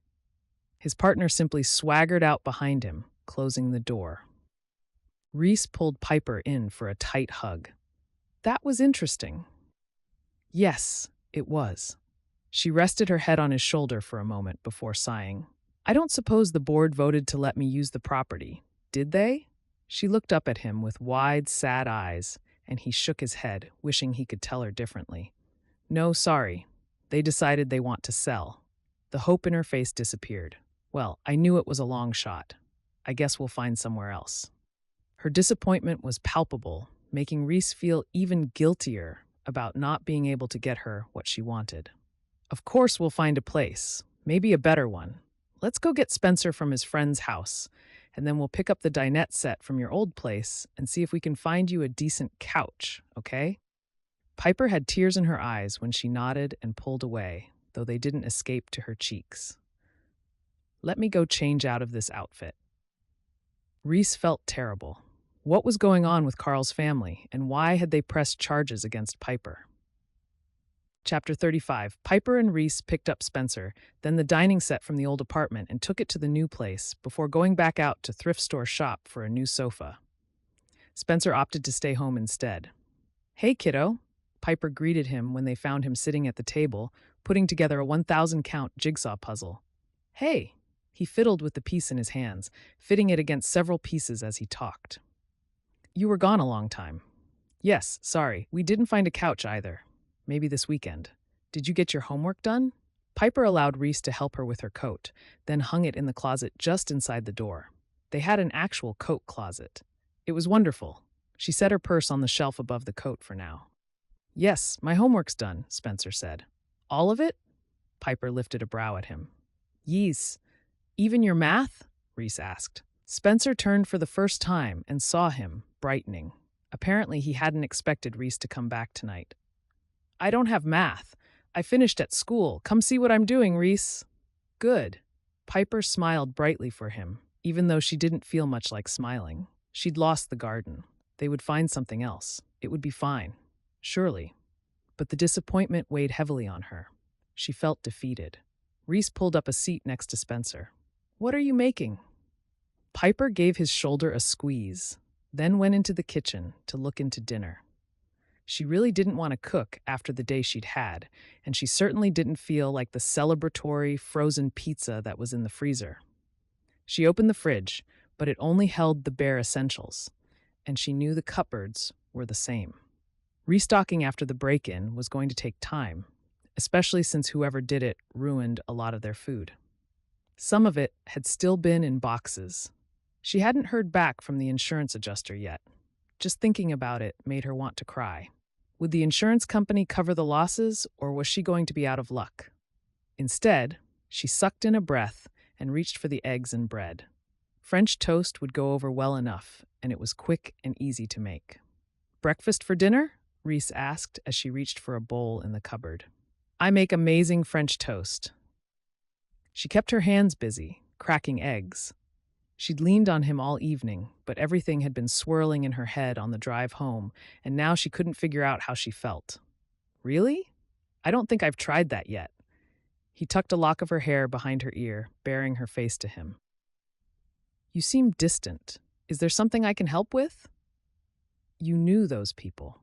She winced when she realized it came out more of an accusation than she'd intended. You want to be more specific? The women from Friday night. She shook her head. Was that really only a week ago? So much has happened. I can't wrap my head around all of it, but you knew them. They belonged to your circle. This time, she managed to keep her tone softer. Guilty as charged. Reese's eyes were wary, and he watched her. Piper considered for a moment before asking the question that had been bothering her since she ran into Layla at Chili's, and the real reason she was uptight. What used to be between you and Layla? Nothing. Not really. Reece shrugged it off. What's not really? She whisked the eggs as if she could take out her frustration on them, and it would make everything better. We went out a few times in the fall. I wasn't all that interested. Then I met you again, and I haven't even thought about her since. It was over before I heard from you. She didn't see it that way and has been in touch several times, trying to get together again. Prosody rate percent. And that's why they hate me so much? She added a little milk to the eggs and opened the cupboard, holding the vanilla and spices she would need. His lips quirked. You didn't help when you told them off, but as far as I can tell, that's pretty much it. I don't know why else, unless you have a secret you haven't told me. I'm an open book, she whisked again, more briskly than ever. Really? I never thought you were. I'm not hiding anything. You can see what I am and where I come from. Insecurity about her background rose inside her again. No matter how many times she tried to convince herself that it didn't matter, she couldn't quite let it go. Yes, I see a lot about you, but you hide part of yourself. You don't let me into your secret corner. It makes me sad and confuses me. Wondering is good? But she wasn't sure. Unless you leave me wondering if you're serious about us. He grabbed her elbow and turned her to face him, so she couldn't help but look up into his eyes. Because I am serious about us, Piper, and I don't know if you are. She stopped whisking and set down the bowl. I don't know what to think about you. I believed in you with my whole heart once. I'm scared to do that again. On top of that, I've kind of had a terrible week. My mom and I had a fight. I don't even know what's going to happen when we're both home tomorrow. I'm overwhelmed, and I'm afraid to lean too much on someone I can't be sure will still be there for me when this mess with your board of directors is over. Hey, what are we eating for dinner? Spencer asked from the doorway. French toast. If you want to set the table, we should have enough to start pretty soon after. Piper answered her brother, but didn't take her eyes off of Reece. What was he thinking? He said he was serious, but was he really? Could he be serious about someone like her? How can you think I'm not going to be there for you? Piper reached for an excuse. You haven't even introduced me to your family yet. Are you staying for dinner? Spencer asked Reece. That's up to your sister. And how does Sunday dinner with my mom, Kate, and her husband sound? This week? Piper focused on dipping bread, then moving it onto the griddle for a few seconds before nodding. We'd love it if you stayed. And not this week, but maybe the Sunday after would work. So he asked her to meet his mom after she pressured him into it. He was part of her life, one she didn't think she could stand to lose again, but she needed to know if he was still going to be around. And she needed to figure out how to trust him as much as she wanted to. That night, Piper stayed up after putting Spencer to bed. She should have gone to sleep, but she couldn't walk away from the talk with her mom. They'd been putting it off for several days. Though she'd threatened to have the talk the night she brought up the subject of Trina's work hours, she needed time, knew her mom needed time to make sure that they didn't overreact, especially with the extra stress of the break-in. They needed to have a sensible, level-headed conversation. Perhaps the first one they'd had in a long time. She really hoped that was possible. When Trina came in, she found Piper seated at their dining table. Couldn't sleep, or did you get sucked into that puzzle? Piper looked up from the large puzzle Spencer had started before bed. Some of both. I thought maybe you and I should finally have that chat. I'm assuming you've been thinking about our talk. I know I have. Almost constantly. Trina sat at the chair. You don't give me enough credit for what I do. I do work around the house. I pay the bills, deal with a lot of things you'd rather not deal with. You're right. You do things here, but you've all but disappeared on Spencer. You've practically ignored him for his whole life, and I don't like that. I don't understand it either. He's your son. You had options, choices to be there for him, but you didn't take them. I couldn't make the switch, Trina defended herself, but there was shame in her voice. Because your bosses wouldn't let you? Piper asked, knowing better. Trina's words dropped to nearly a whisper. No, because it scares me. Piper stared in disbelief. What does? The thought that I would be left trying to take care of Spencer, trying to connect to a kid who doesn't connect. I was sure I would fail miserably, never be who he needed. It's so hard to read or understand him, always was. Newsflash, Mom, he's not a little kid anymore. He's almost 15. Before you know it, he'll be in driver's ed. Trina sat heavily across the table. Don't remind me about that. It terrifies me just thinking of it. Piper smiled. She wasn't looking forward to it either. But that wasn't why they were talking. Reece said he could get you on day shift pretty soon if you want to give it a try. Trina's brows dipped downward. Why? Are you going somewhere? Moving in with him? No, Piper laughed. Mostly that her mother was so off base, though Piper would love to wake up to Reece every morning. He made her happy. But Spencer needs you. Trina sighed and stared at the puzzle piece she was turning over and over in her hands. No, he needs you. No one needs me. Taken aback, Piper stared. Of course people need you. I need you. I need you to be a mom to Spencer, to spend time with him and help with homework and be there for him. I need you to be there for me.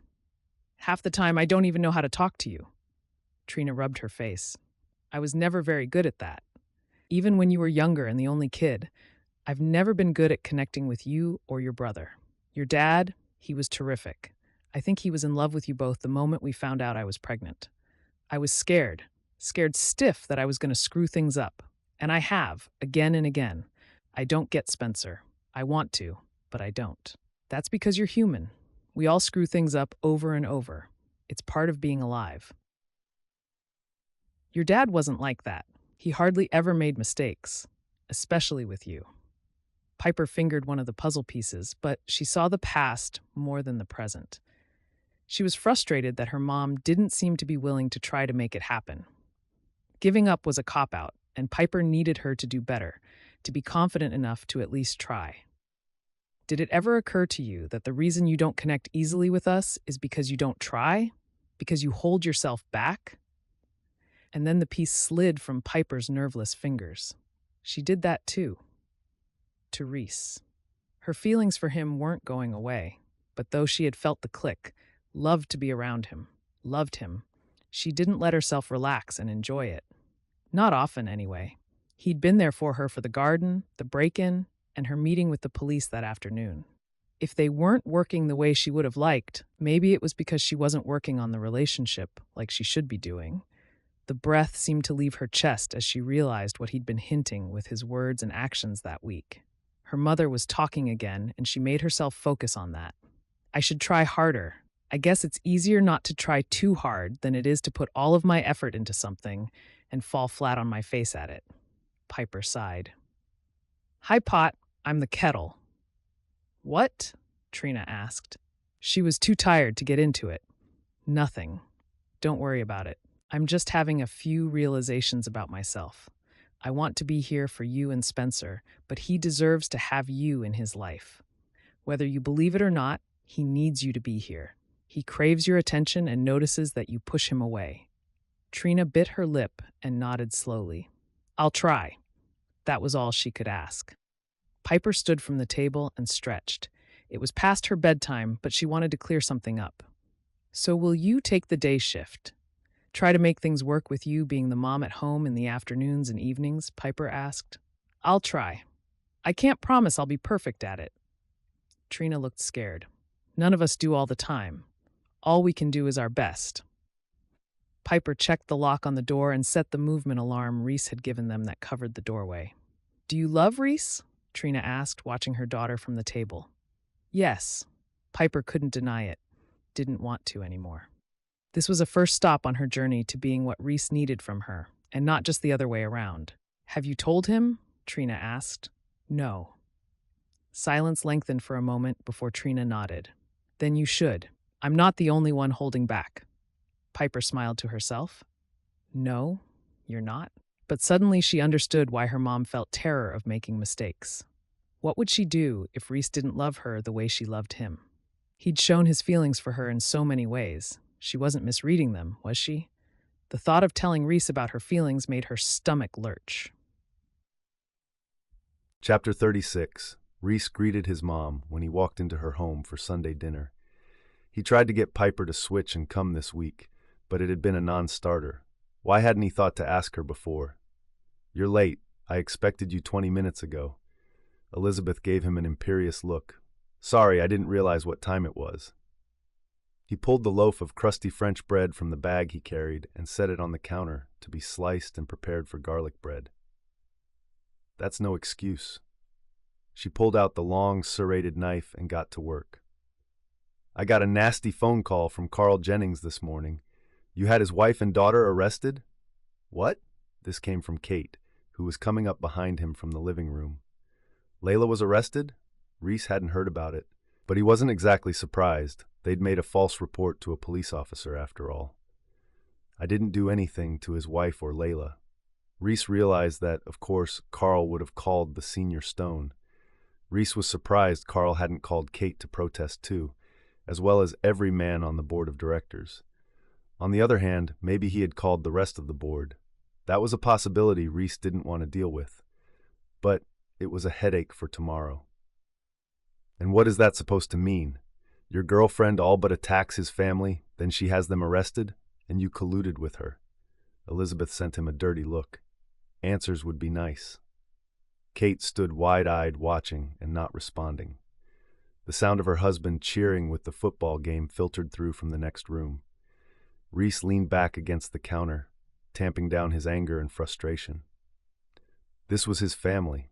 He loved them, and they didn't know what was going on, so he would try to be patient, at least for a few minutes. "You want the real story?" Piper had words with Layla, her mom, and a friend at the Festival of Trees.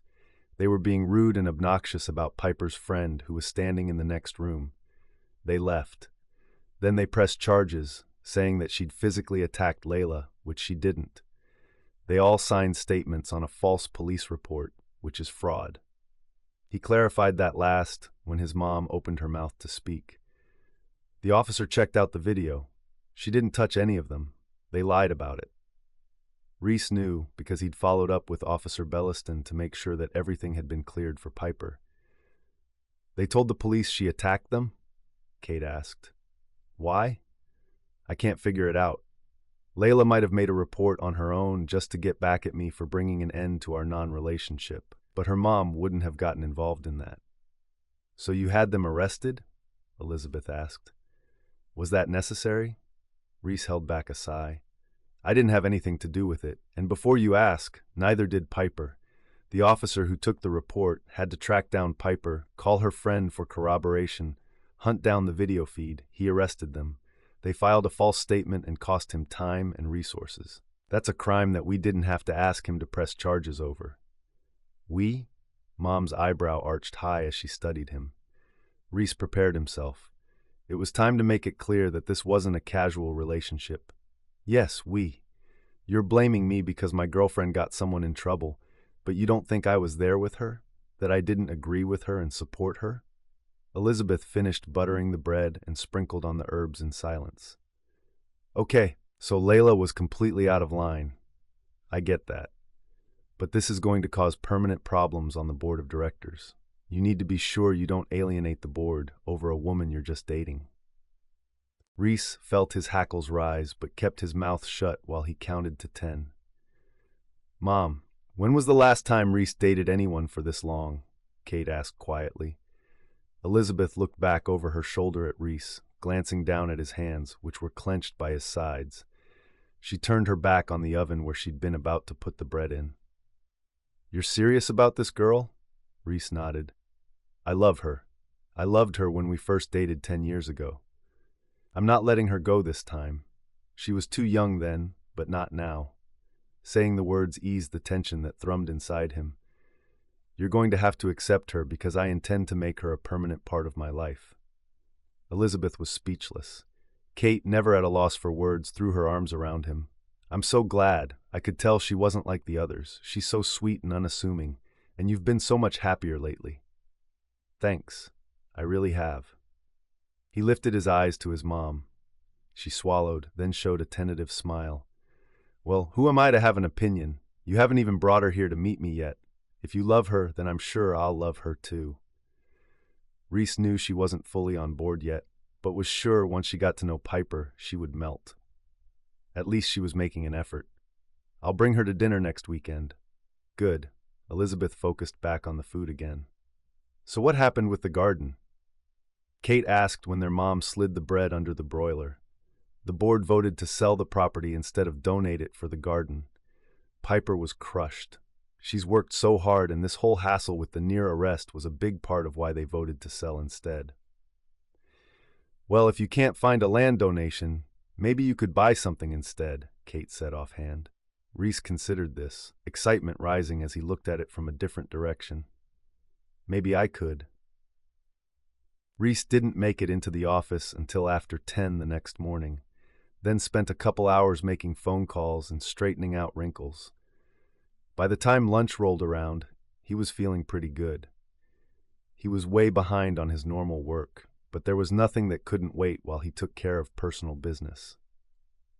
Then he made a surprising discovery. It was 4 o'clock on Thursday afternoon before he could get the board together. Some of the board members attended in person, some on video conference. "What is this all about, Reece?" Darren asked from his Hawaii office. "We met only a few days ago." "Yes, I apologize for the short notice, and I appreciate you being willing to work this into your schedules. I'll keep it brief.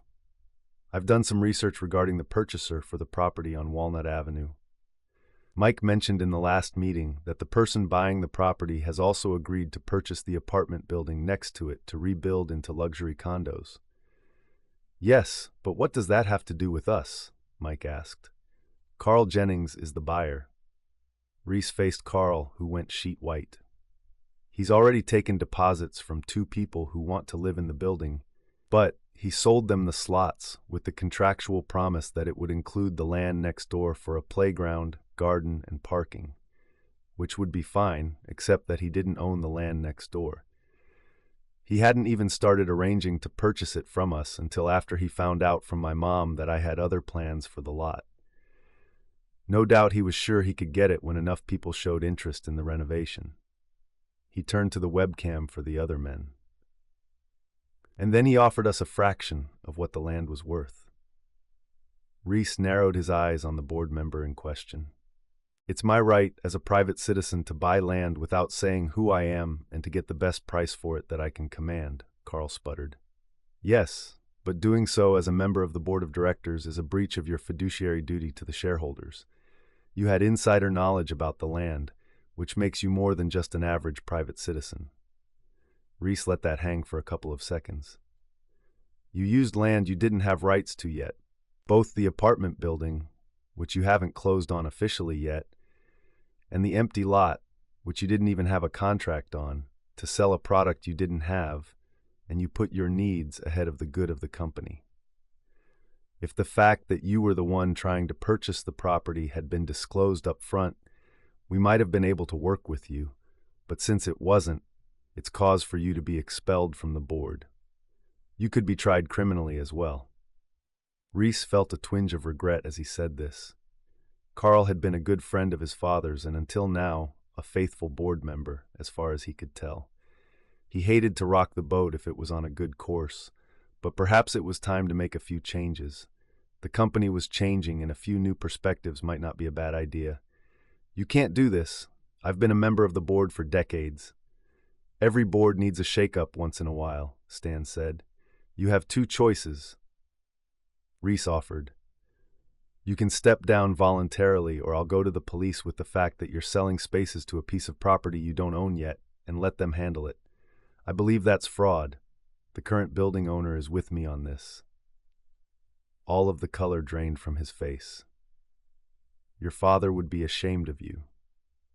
"My father believed in what was best for the company, regardless of what he wanted for himself, or what I wanted for me. He would grieve if it damaged your friendship, but he would put the good of the company first."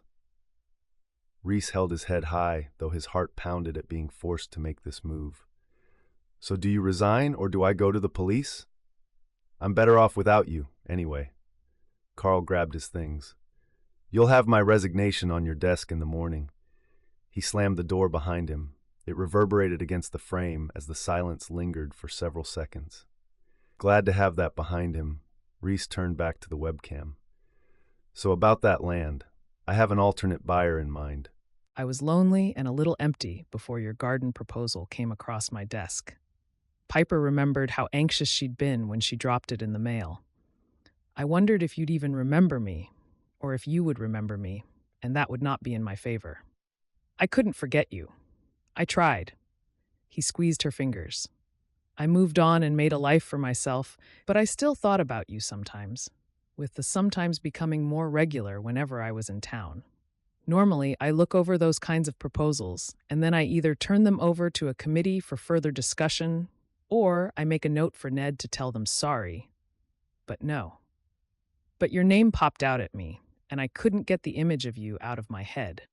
I had to at least talk to you, and since your initial package looked good, I had the excuse I needed. I'm really glad I acted on that impulse. He paused to look both ways down the empty street and crossed it despite the lights saying they shouldn't. Me too, Piper sighed, thinking about how such a small decision changed everything, and that led to the work still ahead. We'll find a different site, Reece nodded solemnly. Well, there are a few things you should probably know about that. Like what? Anticipation grew in her stomach as she wondered what he had in mind. Had he already talked to the owner of the other property he'd shown her a few weeks earlier?